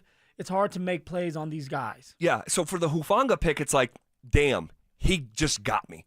The second interception in the very next team period was a little bit more of an ill-advised throw that Sutton had PS2 on him, which is never a great place to start, but he's got the high safety basically serving as a second defender, and Bo kind of put up a lollipop type of a throw that was relatively easy for the safety. Yeah, he forced the ball to Cortland Sutton because that's his number one target. He forced the ball, probably not seeing that there was help over the top because it wasn't just a plain simple cover 2. It was disguised, which this is something that I'm excited for the defense is disguising their plays. That's how you have more interceptions, more sacks when a quarterback can't read you. And so this is why it's great for Bo to get this work now. And it was a bad throw. Bo should have probably tucked it and ran or threw it, dumped it down to a running back. But it's a learning curve, or it's a mistake that you learn from and you move on. Yeah, it's the experience, right? You're stacking these. But before we hit the whistle, this was Sean Payton on those turnovers. Well, the play to Afunga, I mean, that's one where, you look at it, you talk about it, and then you're like, all right. And then I think there was one other. Is there room for on the film study, when you get a better look at it, that meeting might sound like, all right, here's the play. What are you thinking here? And then, hey, you got to be alert. Like there's one where Pat was floating back off. Sutton was on a double move, and it was just a location error, and you clean it up. And with that route, that the corner, same route we ran against Houston in the same field corner overlapped and made an interception. The young corner who's really good there against Russell. It was, and what looks like an open receiver. It's understanding there's a blind area that ball can't go, and then it doesn't happen again. And how about Sean to instantly just recall the play from Houston from a couple years back, just instantly, like it's a play in practice where Bo screws up, and I'm asking him about the play. And at first he doesn't remember, where he's like, yeah, I think there was another one in there. And then he remembers it, and he's like, oh, yeah, that's that blind spot. We saw this against the Houston Texans in 2023. Well, actually, I was just looking at the play. It's Derek Stingley. And he couldn't remember his name in real time. So it was yes. Derek Stingley Jr., who is an elite corner who just got paid as well, and he baited Russ. He baited Russ, and it was in the blind spot.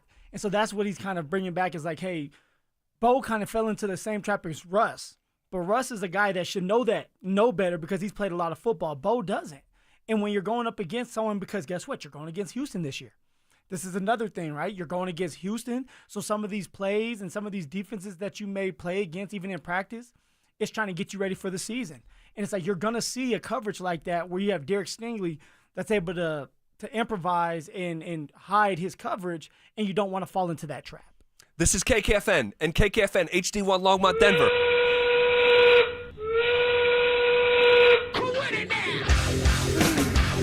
We are coming with it, and we are coming for it.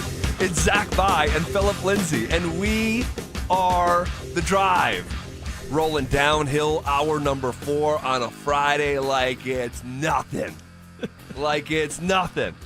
Hanging out with you. It's been a really fun week. A lot of practice observations, a lot of long days for us, but we are loving it and leaning right into it, and we've been out there every day and passing along these observations, and really another, we've talked about the defense being rather dominant today.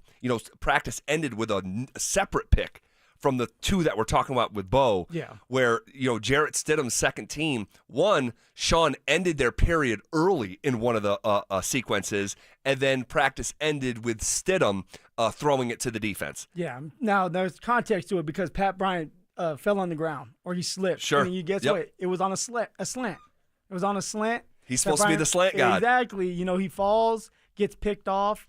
It happens, but something that has to get cleaned up because we know that if you're going to be compared to Michael Thomas, you're going to have to be able to do the slant route. There's no question about it. And just in general, guys, we can tell you with some conviction, today was the sloppiest and disjointed practice of training camp thus far, and I don't think it's an accident. It was the second day with officials who are calling it even Steven. Yesterday was a slower, more teaching, thinking practice, and that was supposed to carry over to today for the second day with officials. But you put those pads back on, you got guys flying around, and you have to, remain on top of the details today. Within that environment, man, they really struggled. They really did, Zach. But also, too, Sean, I would not be surprised if Sean went to the officials because you meet usually with the officials when they come to town, because they are NFL officials, they come together and they're getting their work as well. They're sharpening their eyes and kind of getting back into football rhythm. And so you'll have a meeting the night before, and they will go over all the rules with you. You can ask them anything you want to ask them, and then they'll explain what they're going to do or what they're looking for that practice. And so then when you go back out and practice, they're going to be harping on the things they just talked about so that you can be aware of what they're looking for in the league, because the league gets together and talks to the officials and says, hey, you guys need to crack down on this more, or you need to be more lenient on this type of play that you see.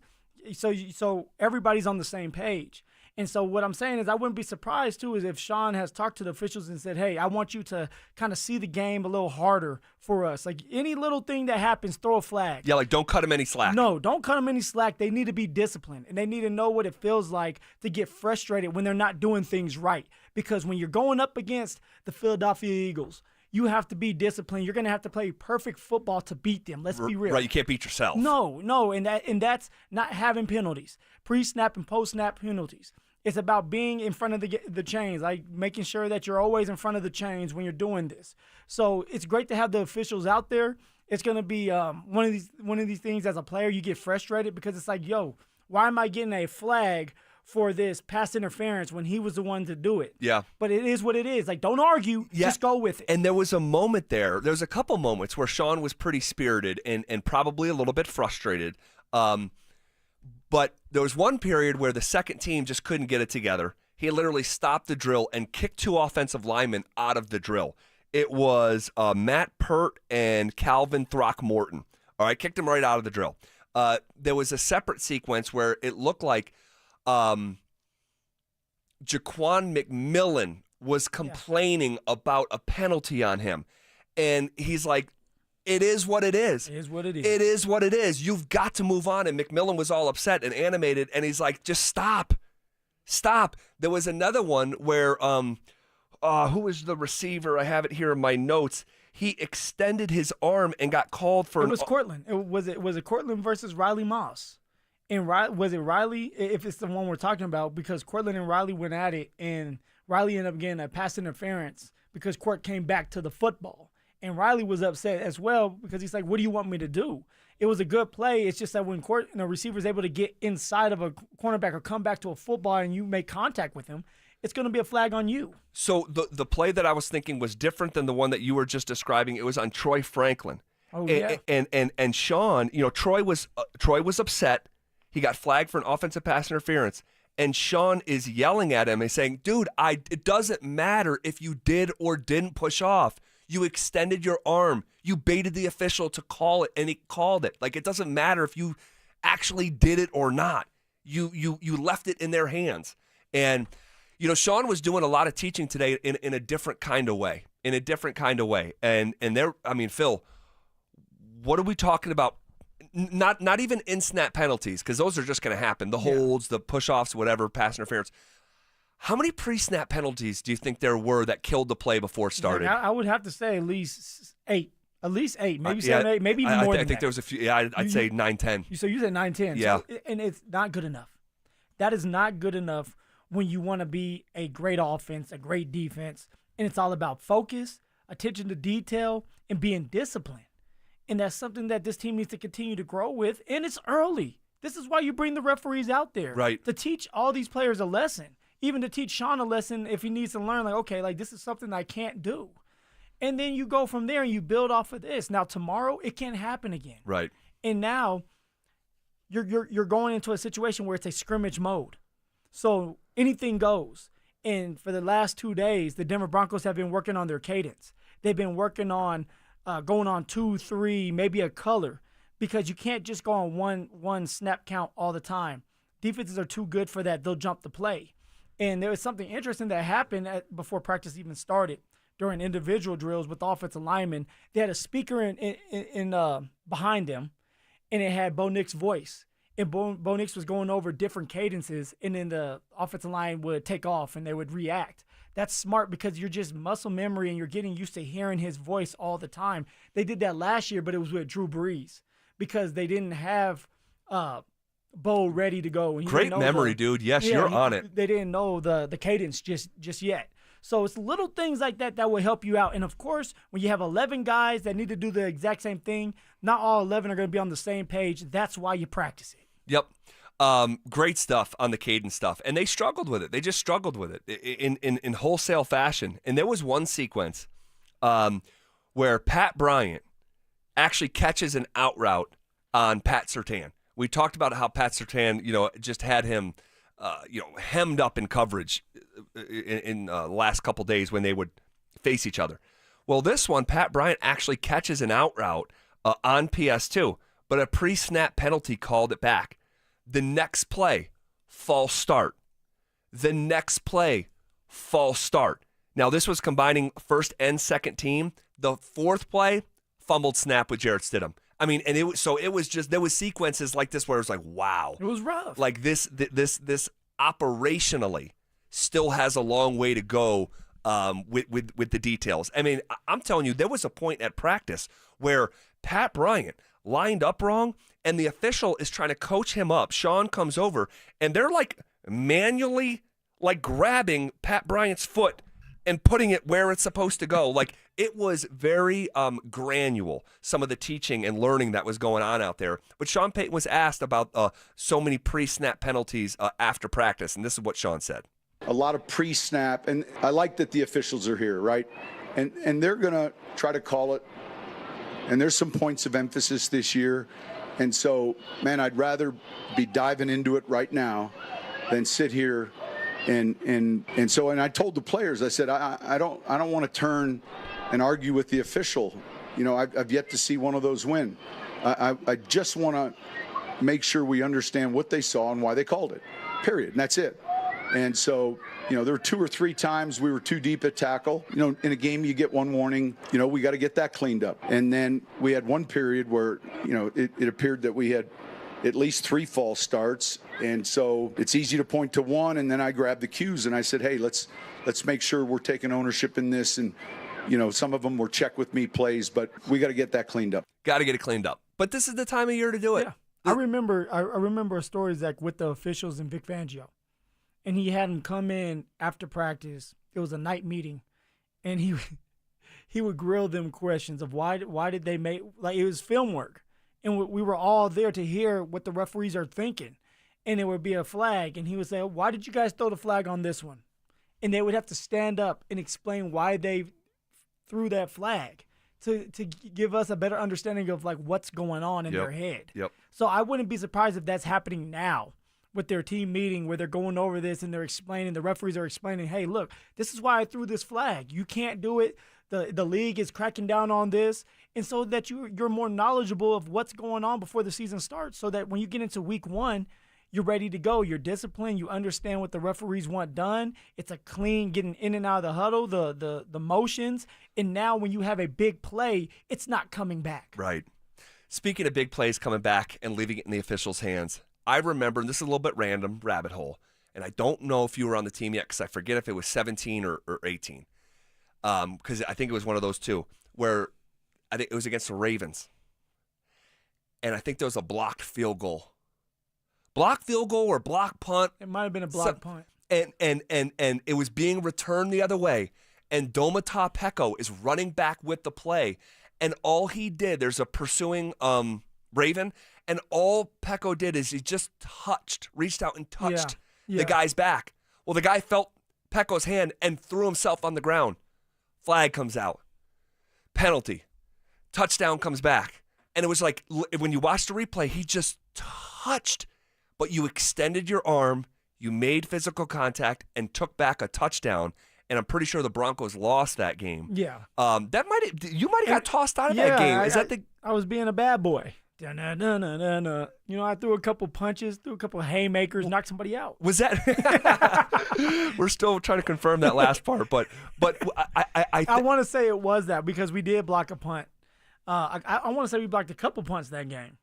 And if not, then it was 2017, but we for sure blocked the punt in 2018 because actually the punter was going to punt the ball to me. Oh, really? And it was in the rain, and I was praying. I was like, please don't punt it to me. I don't want to be the guy that drops this ball. And sure enough, the punter turns around, and he looks at me, and he was going to punt me the ball. And I get somebody help me out. And Someone blocked it. It might have been Justin, actually, who blocked it at the time, Justin Simmons. But anyway, you can't do it. It'll cost you on game days. We saw way too much of it today, but now, and Sean, referenced, I'd rather be fixing it right now. I'd rather be cleaning it up right now. And I also love he said, hey, you turning around and arguing with the official, I've yet to see one of those win. I've yet to. So, and then, again, going back to the theme, the defense sort of dominating. I want to frame the question the right way because I don't want, people to hear it wrong. You don't want to be clipped? But I don't want to be clipped. I don't want to be aggregated. Is there any level of concern that we haven't seen we've seen the offense punch back, but if this was a prize fight and there's 12 rounds, a round is either going to be ruled 10-9 every time, or if there's a knockdown, it's going to be 10-8. Broncos have won a couple rounds, 10-9. You talking about offense-wise? Offensively. But at the end of the fight, the defense always wins on points. Today, they won on knockout. Any level of concern? Not just yet, because you have Cortland Sutton that's back in the mix. We don't know what's going on with Vele right now, Zach. I think both of you and I can agree he is not the same guy out there right now. He has a knee sleeve on. He's not opening up as much as he usually is. He's not making those big-time catches. We're not coming in here saying one-a-day Vele. Troy Franklin right now, he's been a lot more consistent, but we're not seeing him every single play be as explosive as he can be. And then Pat Bryant is young, and he's trying to figure out his role on the team. So what I'm saying is I'm not seeing enough explosiveness out of this offense to say that they can win or they've won enough. I need to see that. I need to see another well-put-together offensive display like it was Wednesday. Was it Wednesday when they were in full pads? Yes. Where the running game was going, the passing game was going. I need to see more competing. We know that this is a great defense, a really, really good defense that's going to be top 5, maybe even number 1. But also, if we're going to win in the playoffs, we have to be able to rely on our offense. If we're going to win in the playoffs, we're going to have to rely on our 2-minute drill offensively with Bo Nix, which they went through today. It just needs to be cleaner practices with the offense. There needs to be more explosiveness. So whether that's Cortland Sutton getting back to going and them throwing him a couple 50-50 balls, or maybe opening up the playbook when the installs are getting deeper, whatever the case may be, I need to see more before week 1. I am confident week 1 that the defense is ready to play. Yeah, me too. Like, you throw them out there, they're going to be ready to play. You throw them out there tomorrow, they're ready to play. I can't say the same with this offense. And I don't know if it's because of how good the defense is or it's because the offense is not doing as well as we think they should be. Well, I think that was a pretty good snapshot. Are you concerned? Not yet. Not yet, because if you have to go up and fight Tyson when you're sparring every single day, it might look bad. But if you're actually preparing for a fight that's not Tyson, it could turn out to be good. So I want to see what this offense looks like against San Francisco in joint practices and in the preseason game. And then the next stop against the Arizona Cardinals, joint practice the following week in Denver, and then a game that Saturday, August 16th. And if I'm seeing some of the same struggles or deficiencies, then we need to have a more serious conversation. But until then, I am just going to give the ultimate hat tip to this defense and say I think this is a top 3 unit. I think there's a bunch of new moving parts around here in Denver offensively, trying to figure out who wide receiver 2 is, trying to integrate Evan Ingram. Because Evan Ingram the last couple days, has been kind of quiet here. You're right about that. We haven't heard a lot about Evan Ingram. And like I said, maybe it's the install. They're working on other things, and it doesn't have to do with the tight end. Maybe it's more of like, hey, we're going to work on the run game, the outside zone, because we know that that's going to be one of the plays that we're going to have to lean on for the tight end to get open with play action. Who knows? But Evan Ingram has been quiet for 2 days. Cortland Sutton hasn't made a bunch of noise either, and he's been out there for a couple days. So it's just about getting back on track. And I would love to come back here on Monday because they're having practice tomorrow and say, hey, Bo Nix lit it up. The offense did well. They were able to have a couple gashing plays when it came to the outside zone running the football. The tight ends got involved. I want to see more of that, and I know we just have to be patient. Yep, have to be a little bit patient here. Have to see what it looks like against a different unit, not the Broncos defense, who was, single-digit sacks away from the NFL record a year ago. So Okay. Sean was asked about, hey, what's healthy and what's not when it comes to one side of the ball really having its way, and this is what Sean Payton said. That's where, as the offensive coach or the play caller, as the head coach, you separate yourself from that. And typically in training camp, there's some ebbs and flows. It's more concerning when throughout the whole camp, it's one side. Yeah, part of that as the head coach is looking at what we did well defensively, and then also, hey, what are the things, the pre and the post-snap fouls we have to eliminate. Now, the in-snap fouls are usually technique-oriented. I got caught for a hold. I was a little behind on my block. But the pre-snap and the post-snap, those are ones that are on us. Yep, and there was a lot of pre-snap. I didn't see a post-snap, but a lot of pre-snap stuff. Before we move on, because I want to get into a topic that was a major story today in the NFL and how it could possibly relate to the Broncos. I brought up that Ravens game from 2018. Yeah. All right, and you really surprise me once in a while with the stuff that you remember, truly. And I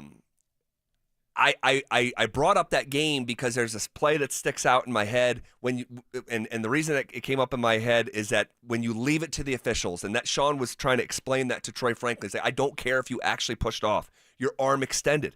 You gave them a reason. And I said, man, there was a play in 2018, and I didn't know if it maybe 2017, but I said there was a blocked kick, and Domata Peko was running down the field, and he just placed his hand on the back of a player, and the guy fell down and sold it, and it tricked the ref, and it took a touchdown off the board. And you said, man, we might have blocked 2 kicks that game. You are on it. I went back and looked it up because stuff like this will drive me crazy if we don't. My guess is Joe Jones, I want to say, was one of them that blocked the punt because he was the guy that knew how to block punts. Joe Jones. I have not thought about that game. Dude, you're on it. Yeah. You're on it. Joe Jones blocked a punt to set up a 6-yard touchdown run by Royce Freeman. Rolls Royce. That might have been your touchdown. You know what, Zach? Sometimes you sit there and you're like, damn, man, why can't you pick me to go in there and do the 6-yard touchdown? Well, you had picked yourself to punch someone and get kicked out of a game. Was I out of it at that time? I'm pretty sure. So it says Denver, this is the ESPN recap of the game. Denver got a touchdown after blocking a punt and also swatted away a field goal try. Chris Harris Jr. took the second block kick 58 yards for a touchdown, but an illegal block nullified the second quarter score. And what happened was Domata Peko put his hand on the back of Marshall Yanda, and Marshall Yanda threw himself on the ground like a fish. and the ref fell for it, threw the flag, took the touchdown off the board. But the next line after that in the recap, it says, on the ensuing series, Broncos rookie running back Phillip Lindsay was ejected for throwing a punch during a scramble for a fumble by Keenum. So, thanks a lot, Case. Quote, if you didn't fumble the ball, I wouldn't have had to punch somebody. Quote, he's obviously a big part of what we do offensively, Vance Joseph said. Losing him, that's a big deal. The wild first half ended with Baltimore up 20-14. After Denver's Joseph Jones blocked a punt. Joe. That is a great memory. Man. Joseph Jones, I forgot about him. Joe, man. He's actually living here right now, and I work out with him if I go to Landau's. He's still occasionally, really? Yeah, he'll work out. He'll be out there working out and taking care of his kids. But after I got ejected, I called my dad. I had to hear an earful of how dumb I was for doing that. So I got cussed out. Yeah. Gosh. Joe Jones. Wow. That's a throwback name. All right. There's a huge story in the NFL today, like gargantuan, XXL, XXL size. Could there be a possible tie-in with the Denver Broncos? We'll have that conversation next. Is a young receiver on the verge of a breakout season for the Broncos. Troy Franklin, to me, looks so different than he did last year. He's smooth, and his speed is just different. And Sean is going to use that. I think that's going to be a huge advantage for this offense. Denver Sports 104.3. The Fan. If you're 55 or older and into that whole saving money thing, T-Mobile has an exclusive phone and internet bundle just for you. Right now, get 2 unlimited phone lines plus 5G home internet for just $30 each per month with AutoPay, plus taxes and fees. And with 5G home internet, setup is easy with just 1 cord and no technician needed, which is great if you're also into that whole keeping it simple thing. Switch now and experience the best mobile network in the U.S. Visit your local store to start saving. T-Mobile, it's better over here. Based on analysis by Ookla of speed test intelligence data Q4 2024 to Q1 2025. Ookla trademarks used under license. Unlimited on our network. Customers on voice plan may notice speeds lower than other customers and further reduction if using more than 50 gigs a month due to data prioritization. Video streams and SD on this plan. Home internet pricing after $20 in monthly bill credit plus $5 per line without autopay. Debit or bank account required. See 5G device coverage and access details at T-Mobile.com. Your roof's the single most important part of your house. Snow and high winds can damage your roof. Don't trust your roof to any fly-by-night roofing companies. Call the professionals at Golden Spike for a free roof inspection and tell them you heard about it on The Fan. They're a locally owned company and a Team Dave Logan member. Call Golden Spike Roofing when your roof needs a fix. 303-942-1386. Golden Spike Roofing. I'm the happiest man in Colorado today. Yep, that's an actual quote from Alan, a 303 Law 4040 client, when he picked up a settlement check after we settled his case for $125,000. You know, the funny part is, at our first meeting, Alan actually said, Dan, I don't even know if this case is worth your time. Now, Alan's like a lot of people who call us at 303 Law 4040. He wasn't looking to get rich, but he was in pain and he didn't know where to turn. You might be like Alan, not looking for $1 million, but you were hurt and it wasn't your fault and you have no idea what to do. Heck, the insurance company may already be throwing a lowball offer at you so they can get off the hook. When you call 303 Law 4040, my lovely wife Kimberly and I will meet with you in person, free of charge. We'll come up with a plan where you get to focus on getting better while our team fights to get you a fair settlement. You know what we say. Save that number in your phone. You never know when you're going to need it. It's 303 Law 4040. That's 303 Law 4040. Football fans, gear up. Windish RV's model year closeout is going on August 4th through August 9th on all 24 and 25 models. Tailgate-ready trailers at clearance prices. Hit any Windish location or windishrv.com. Great news! It's $5 Fridays at Papa Murphy's Pizza. Only on Friday, get a large, thin-crust pepperoni sausage or cheese pizza for only $5. That's right, just $5. Best deal in town. Pick up a few today only at Papa Murphy's. Haven't filed your taxes in 3 years or more? You're not alone, and you're not out of options. Join Todd from Advanced Tax Solutions for a free masterclass on Wednesday, August 27th, where he'll answer the tough questions. Can you still get a refund if you file late? What if the IRS filed returns for you and you didn't even know? How far back do you really need to file? What happens if you've moved and missed critical IRS notices? What does the IRS do to tax protesters? And could I possibly go to jail? Todd will walk you through how to get back into the system, understand where you stand, and how much trouble, if any, you're actually in. Don't wait for a wage garnishment or bank levy to find out. Reserve your spot now at advancedtaxsolutions.com. The Fan? That's advancedtaxsolutions.com/The Fan. What's the biggest mistake you can make when selling your home? Settling for less money. That never happens with Orchard. Disappointing offers can wear you down, causing you to settle for thousands less. You don't have to settle when you sell with Orchard. Orchard reinvented the real estate industry by guaranteeing your home sale and helping you sell on the market for top dollar.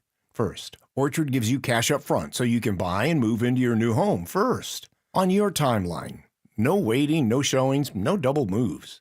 Then once you're all settled in, your Orchard agent helps sell your home on market for top dollar. Here's what one Orchard customer said. I never could have sold without Orchard. I made way more than I expected, and it couldn't have been easier. With Orchard, you never have to settle for less. Buy before you sell and get top dollar for your home with Orchard. Curious how much your home is worth? Visit Orchard.com to get your free home valuation. That's Orchard.com. Orchard.com. What if you could delay your next 2 mortgage payments? That's right. Imagine putting those 2 payments in your pocket and finally getting a little breathing room. It's possible when you call my friends at American Financing. If you're feeling stretched by everyday expenses, groceries, gas, bills piling up, you're not alone. Most Americans are putting these expenses on credit cards, and there doesn't seem to be a way out. American Financing can show you how to use your home's equity to pay off that debt. You need to call American Financing today before you get to a point where you can't make those payments. Their salary-based mortgage consultants are helping homeowners just like you restructure their loans and consolidate debt, all without upfront fees. And their customers are saving an average of $800 a month. That's like a $10,000 raise. It's fast, it's simple, and it could save your budget this summer. Call them before it's too late at 303-695-7000. That's 303-695-7000, or visit them online at AmericanFinancing.net. NMLS 182334, NMLSConsumerAccess.org. It's Training Camp 2025, built to win. Presented by Fitness Gallery. We sell the world's finest equipment. Here's The Drive with Zach By and Phillip Lindsay.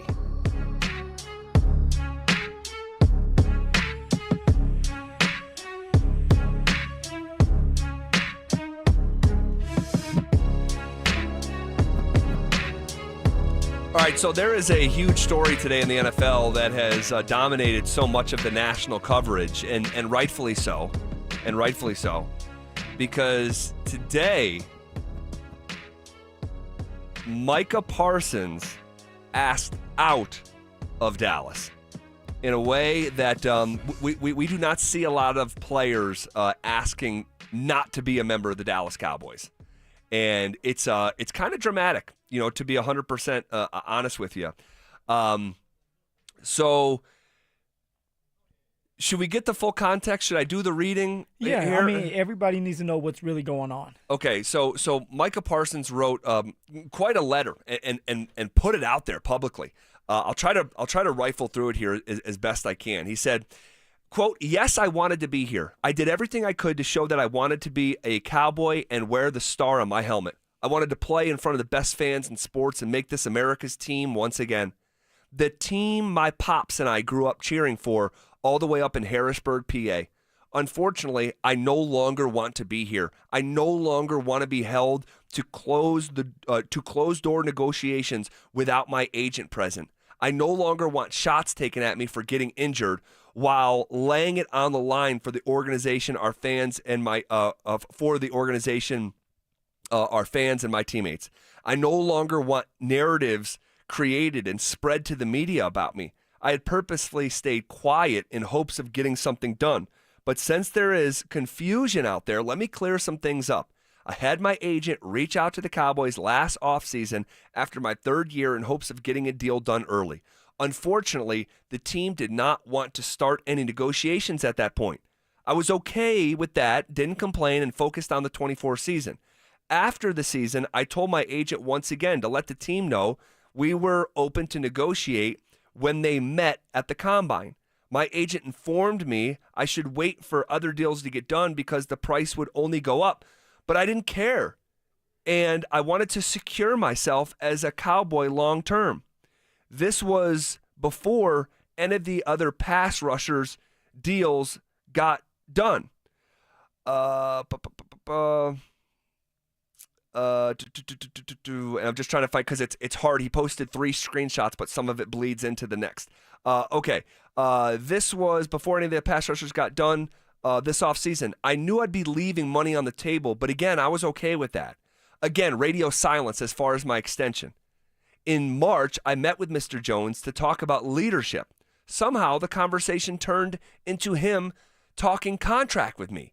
Yes, I engaged in a back and forth in regards to what I wanted from my contract, but at no point did I believe this was supposed to be a formal negotiation, and I informed Mr. Jones. Afterward, my agent would reach out thinking this would get things done. But when my agent reached out and spoke to Adam, he was told the deal was pretty much already done. My agent, of course, told him that wasn't the case and also reached out to Stephen Jones. Again, the team decided to go silent. Micah Parsons continues. At that point, we decided we would allow the team to reach out to us whenever they decided they wanted to talk. yet still not a call, email, or text to my agent about starting a negotiation. Up to today, the team has not had a... Now I got to find my spot again. Yes,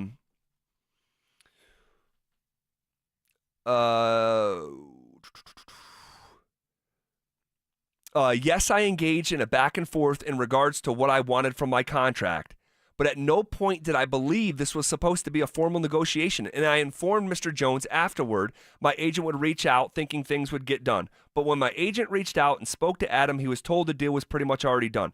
My agent, of course, told him that wasn't the case and also reached out to Stephen Jones. Again, the team decided to go silent. At that point, we decided we would allow the team to reach out to us whenever they decided they wanted to talk. Yet still not a call, email, or text to my agent about starting a negotiation.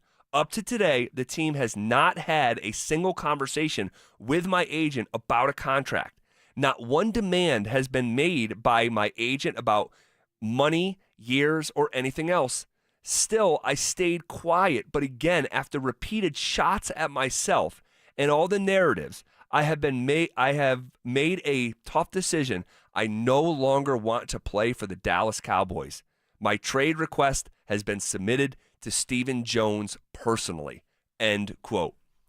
All right, there's a lot there. There's a lot of reading. And again, thanks for bearing with me because he did it on a notepad. Yeah. That it just kept going and going and going. And then he took screenshots. So half of the first section of the second page was already a part of the first page. Anyway. Well, there's like 19 million views. Oh, is that right? On X. Wow. Of him with this essay he just wrote. Wow. So, I mean, this is a divorce, and it's happening like it's mom and dad arguing in the front yard in front of all the neighbors. That's what this is. It's bad, Zach. It's bad for the Dallas Cowboys. It may be good for somebody else, like the Denver Broncos or another team that wants a pass rusher.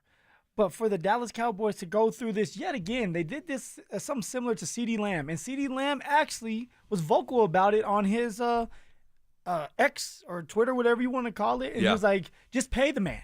Pretty much, and I'm not stating it word for word, but it's pretty much saying pay the man. Yeah, he said, like, pay him what you owe him. Yeah. And so when you have your teammates sticking up for you, it tells you everything you need to know that right now, Jerry Jones is doing a bad job of keeping relationships with his players. And that's something that you have to do. It's something that you have to do if you want to have success. And now you have someone like Micah Parsons that does not want to be a part of the Dallas Cowboys. It's insane. It is insane. Dante, you got something there on the tip of your tongue, maybe? Yeah, I was just going to say, I saw a good quote on ESPN. I think it was yesterday. And it was like, hey, you don't negotiate with when you go to like the Prada store and like the high department stores. You know, you negotiate when you're in the bargain bin and that kind of stuff. Micah Parsons is like as good as you can get at that position, so there shouldn't even be a negotiation going on. Yeah, it's what's the top deal? Market's speaking for him. And then we're going to go over it. That's how this works with a player of Micah Parsons' caliber. So it's TJ Watt, $41 million. Okay, we're 43, we're 42, we're 44, whatever. That's typically how that goes. But since this is so open, and we now know some of the details here, and there could be an impending divorce happening, could the Denver Broncos get involved?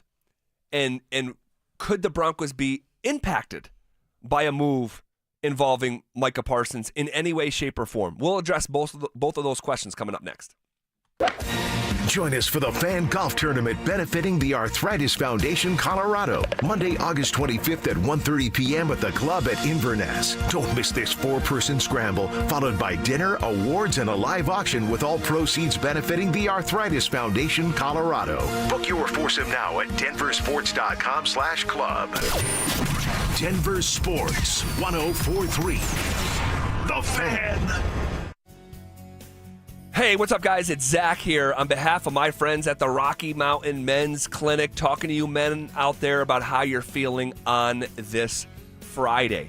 Are you pumped up for the weekend, or are you just happy you made it through another week? You had to drag yourself Monday through Friday, all right? Maybe you're not sleeping great. Maybe you're feeling sluggish. You have low energy because those sleep patterns are off. Maybe you're not working out the way you used to, and when you do drag yourself there, you're not seeing the production or gains you used to see. Okay, guys, Rocky Mountain Men's Clinic, they're here to tell you those could all be symptoms of low testosterone, okay? Go to RockyMountainMen'sClinic.com, take the low T quiz on their website, simple 10-question quiz, yes or no answers. It literally takes you 2 minutes. But from there, you can schedule a consult with Rocky Mountain Men's Clinic. They'll draw your blood. They'll have the results within 30 minutes. A Colorado licensed medical provider will review those results with you, discuss your options, and you'll make a decision together with their medical team. Cost of that appointment is only $99. That includes a medical consult, a T and PSA test, all right? And if you sign up for testosterone treatment the day of that appointment, your visit is completely free. Men, we have one life to live. Don't spend it wondering if you have low testosterone. Go take the low T quiz at RockyMountainMen'sClinic.com. Injured in an accident? Don't settle for empty promises. Postman Law delivers fast, easy, and effective results. Our attorneys have recovered over $3 billion for clients across the country. Founded by nationally recognized attorneys, we bring elite legal power to personal injury cases, fighting to get you the justice and compensation you deserve. Call 844-POSTMAN now for your free consultation. That's 844-POSTMAN. Man, it is hot out there. Brandon Stokley here from my team, ROX Rocks Heating and Air. Has another company told you that you need a new air conditioner or full HVAC system? Throw the challenge flag. Rocks Heating and Air does free second opinions. Don't forget about the insane heat pump rebates. Up to $12,000 off a new heating and cooling system only at ROX Rocks Heating and Air. Now play that jingle. HVAC service, installation, repair. ROX Rocks Heating and Air. Hi, I'm Kelsey Grammer. Wounded Warrior Project supports injured veterans by connecting them with fellow warriors, by serving them through mental health and wellness programs, and by empowering them to live on their own terms. No one should face a battle alone. Join us at woundedwarriorproject.org. If Old Spice Deep Sea Super Hydration Body Wash were music, what would it sound like? Start with the deep sounds of Old Spice's ocean waves and kelp. Layer on the smooth, renewing moisture. You wouldn't hear any parabens or phthalates because Old Spice Deep Sea hasn't got any. But you would hear that vitamin B3 for healthier looking skin. So while your regular body wash sounds like this, Old Spice sounds like this. Sounds like it smells amazing. Get a bottle of Seafoam motor treatment for just $8.99 and receive 5 times O Rewards points with the purchase at O'Reilly Auto Parts. O'Reilly Auto Parts. Hey guys, boy Stink here today by my long-term buddy Troy Hansford. And if you're thinking about selling your house for any reason, now might be the time to sell, still get top dollar. Believe it or not, my guy Troy is still offering his $5,000 guarantee. What is it, you ask? Well, if you can't sell your house at your price on your timeline that you agree upon beforehand, bam, going to cut you a check for $5,000. Who else makes the offer? Nobody I've ever heard of. And he makes that offer because he continues to spend a ton of money marketing his listings, has about 100 families approved and ready to buy right now. And if for any reason you need to sell right away, Troy can buy your house all cash and he can close in as little as 7 days. You have a house to sell, Troy probably has that perfect buyer for you right now, waiting for you to pick up the phone and to call him. Call Troy, get your home sold for the most money. That's 720-900-4433, 720-900-4433. Troy Hansford of RE/MAX Professionals, a Colorado licensed broker. Some restrictions do apply. You want to sell your house? Then call my buddy Troy, 720-900-4433. You're not at your house. You're at a lavish seaside estate. You're not walking the dog. You're hunting for clues in an Agatha Christie mystery. See it differently with BritBox. Stream an endlessly entertaining collection of British TV, including new original series, Ludwig, starring David Mitchell. Bit awkward, really. I think I might just have solved a murder. And Outrageous, a scandalous true story. Seems there's a political extremist in every family these days. See it differently when you stream the best of British TV with BritBox. I'm Matt Morgan of Morgan & Morgan. Your car steering wheel could be a ticking time bomb. At least 24 people have died and many more injured because their airbags fired shrapnel at them upon inflating. Tens of millions of cars have been recalled. If you suffered cuts that required stitches, hearing or vision loss, or broken bones, please contact us today. You could be owed money for medical bills and other damages. Morgan & Morgan. Visit us at badairbags.com for an office near you. Prior results do not guarantee a similar outcome. It's Training Camp 2025, built to win. Presented by Fitness Gallery. We sell the world's finest equipment. Here's The Drive with Zach By and Phillip Lindsay. All right, last segment here on a Feel Good Friday, August 1st. July, get lost. It's football season. The Buffs will play Georgia Tech this month, inside, self-contained within August. Oh my gosh! I mean, we're here. Well, we're almost here. Almost we're here. In the month. We're about 23 days away from watching Iowa State against Kansas State, two terrific teams in the Big 12 a year ago, kick off in Dublin, Ireland. I mean, so we are on the doorstep of this puppy. But this Micah Parsons story is huge, okay? And if they are in fact going to trade Micah Parsons the way that he requested officially today, chances are Dallas Cowboys, who play in the NFC, will want to send him to an AFC team. If you believe the Broncos could be entering a Super Bowl window, could something like this calamity in Dallas benefit the Broncos? Would you be in any way, shape, or form interested in adding Micah Parsons to this already loaded defense? Well, first, as a general manager, if you're George Payton, you need to pick up the phone no matter what. Now, I'm not expecting this to happen, but you wouldn't be doing your job if you don't pick up the phone to see what you can do to bring in Micah Parsons, one of the elite pass rushers. So if it was up to me and I was the general manager, I'm trying to do whatever I can to get Micah Parsons in the building.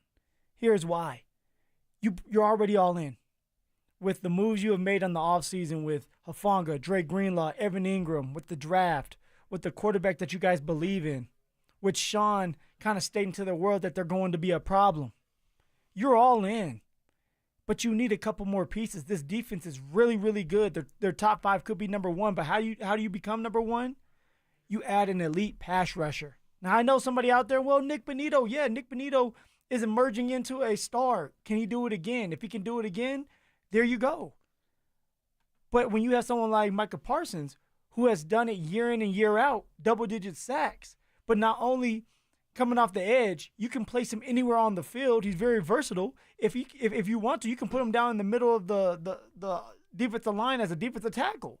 If you want to, you can sit there and have him as an inside linebacker because of his speed and how strong he is and how smart he is. So that's the reason why I would pick up the phone and see what it would look like to bring in Micah Parsons. Well, you don't sound crazy to me. I think this does actually live within the realm of possibility. Do I think it's going to happen like you? No, I don't think it's going to happen. I mean, the most likely result is he's still playing for the Cowboys, and they figure this out. But, gosh, if this is actually going to happen, you really have to consider it because he's a great player. He's not a good player. Like, he's a great player. He's on a Hall of Fame track here his first 4 years in the league. Who was the last great edge rusher that we had? The Dream Killer, Malik Reed. No. It's, of course, Von. Of course, it's Von Miller. I know you don't like Von, but damn. Of course it was Von. And the last time that Von was here, or the last time Von was like in his prime, they won a Super Bowl. They helped win a Super Bowl. Peyton was there, but he wasn't Peyton Manning. Yeah, and they had a great roster. They had a Super Bowl roster. They did. And the Broncos could be approaching that territory, of a Super Bowl roster. You don't sound crazy, but here's what I'll say. At the very end of the day, I love what the Broncos are organically building. All right? I think Nick Bonito is an ascending star, okay? And you're going to get a deal done with Bonito, and it might be $15 million less per year than someone like Micah Parsons, is going to command. Like Jerry Jones, just disrespecting my man's name. He did call him by a different name. Called him Michael Parsons. Oh man, it's getting juicy over there. I really like what the Broncos are building. I think the gap financially between Benito and Parsons will be a larger gap than who I believe they will be as players this year. Benito is ours. He's homegrown. There's no a red flag that I can see of anything that would disrupt culturally where Micah Parsons, I don't know about that. He's been accused by his teammates of throwing his own teammates under the bus on his podcast that he records after the Cowboys games. I don't know how healthy that is. And furthermore, there's no free lunch, and this isn't fantasy football. And you're going to have to trade probably 2 first-round picks for Micah Parsons, or if you wanted to move Benito and another first-round pick. And I don't want to depart with any more picks. All right, these first-round picks have turned into Pat Surtain, Bo Nix, Sean Payton, Jahdae Barron.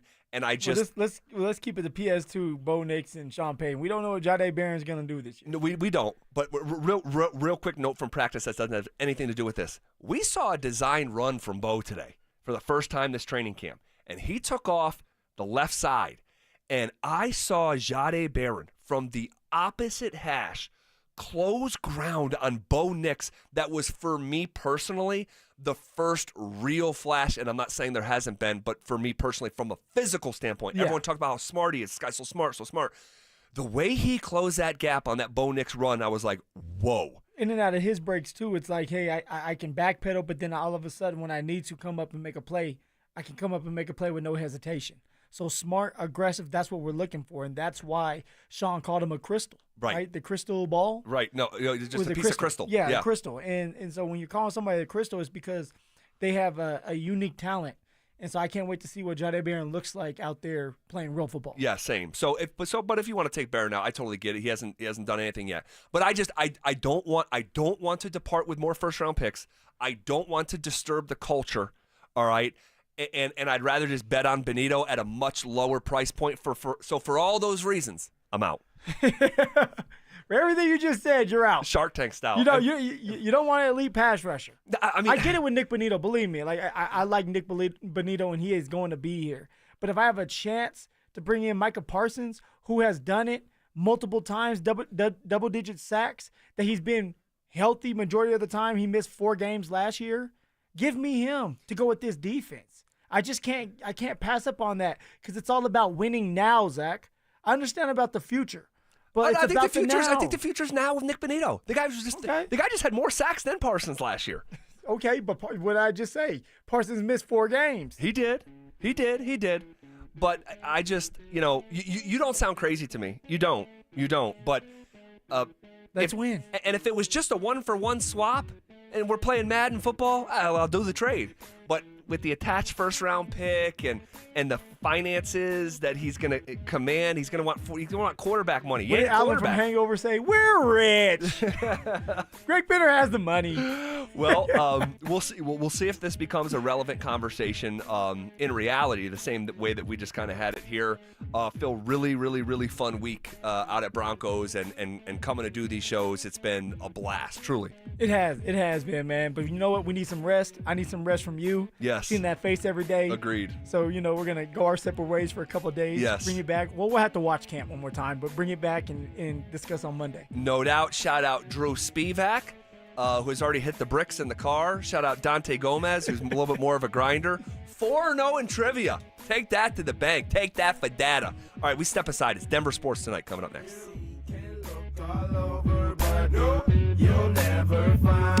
Listen up, golf fans. Want to witness the battle at Bethpage Black in New York this year? Well, Denver Sports 104.3 The Fan has teamed up with the City of Aurora to give away a trip to win your way in. To enter, just head to the pro shop at any of the City of Aurora's 5 beautiful courses between now and August 1st. Find the cutout of Sac By and scan the QR code. For more information and the list of course locations, head to denversports.com/golf. Denver Sports 104.3 The Fan.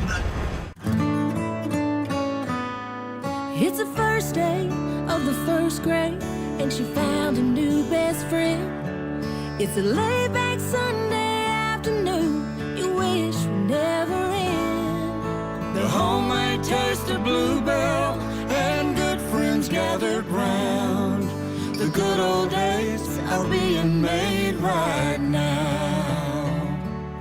Open the lid on a carton of Bluebell Homemade in the Shade, and you'll have it made, so to speak. It's a combination of our top-selling homemade vanilla ice cream with a swirl of rich chocolate fudge sauce. Enjoy an instant classic. The good old days are being made right now. The good old days are being made right now. Look for Bluebell ice cream at your favorite grocer. If you can't find it, be sure to ask for it. Don't care for my friends at Roller Auction. They got one of my favorite auctions that's open for bidding right now, a government fleet vehicle and equipment auction that will be ending on August 6th at 9 o'clock in the morning, open for bidding right now. One of my favorites, this thing has got SUVs, sedans, pickup trucks, dump trucks, utility trucks, police vehicles,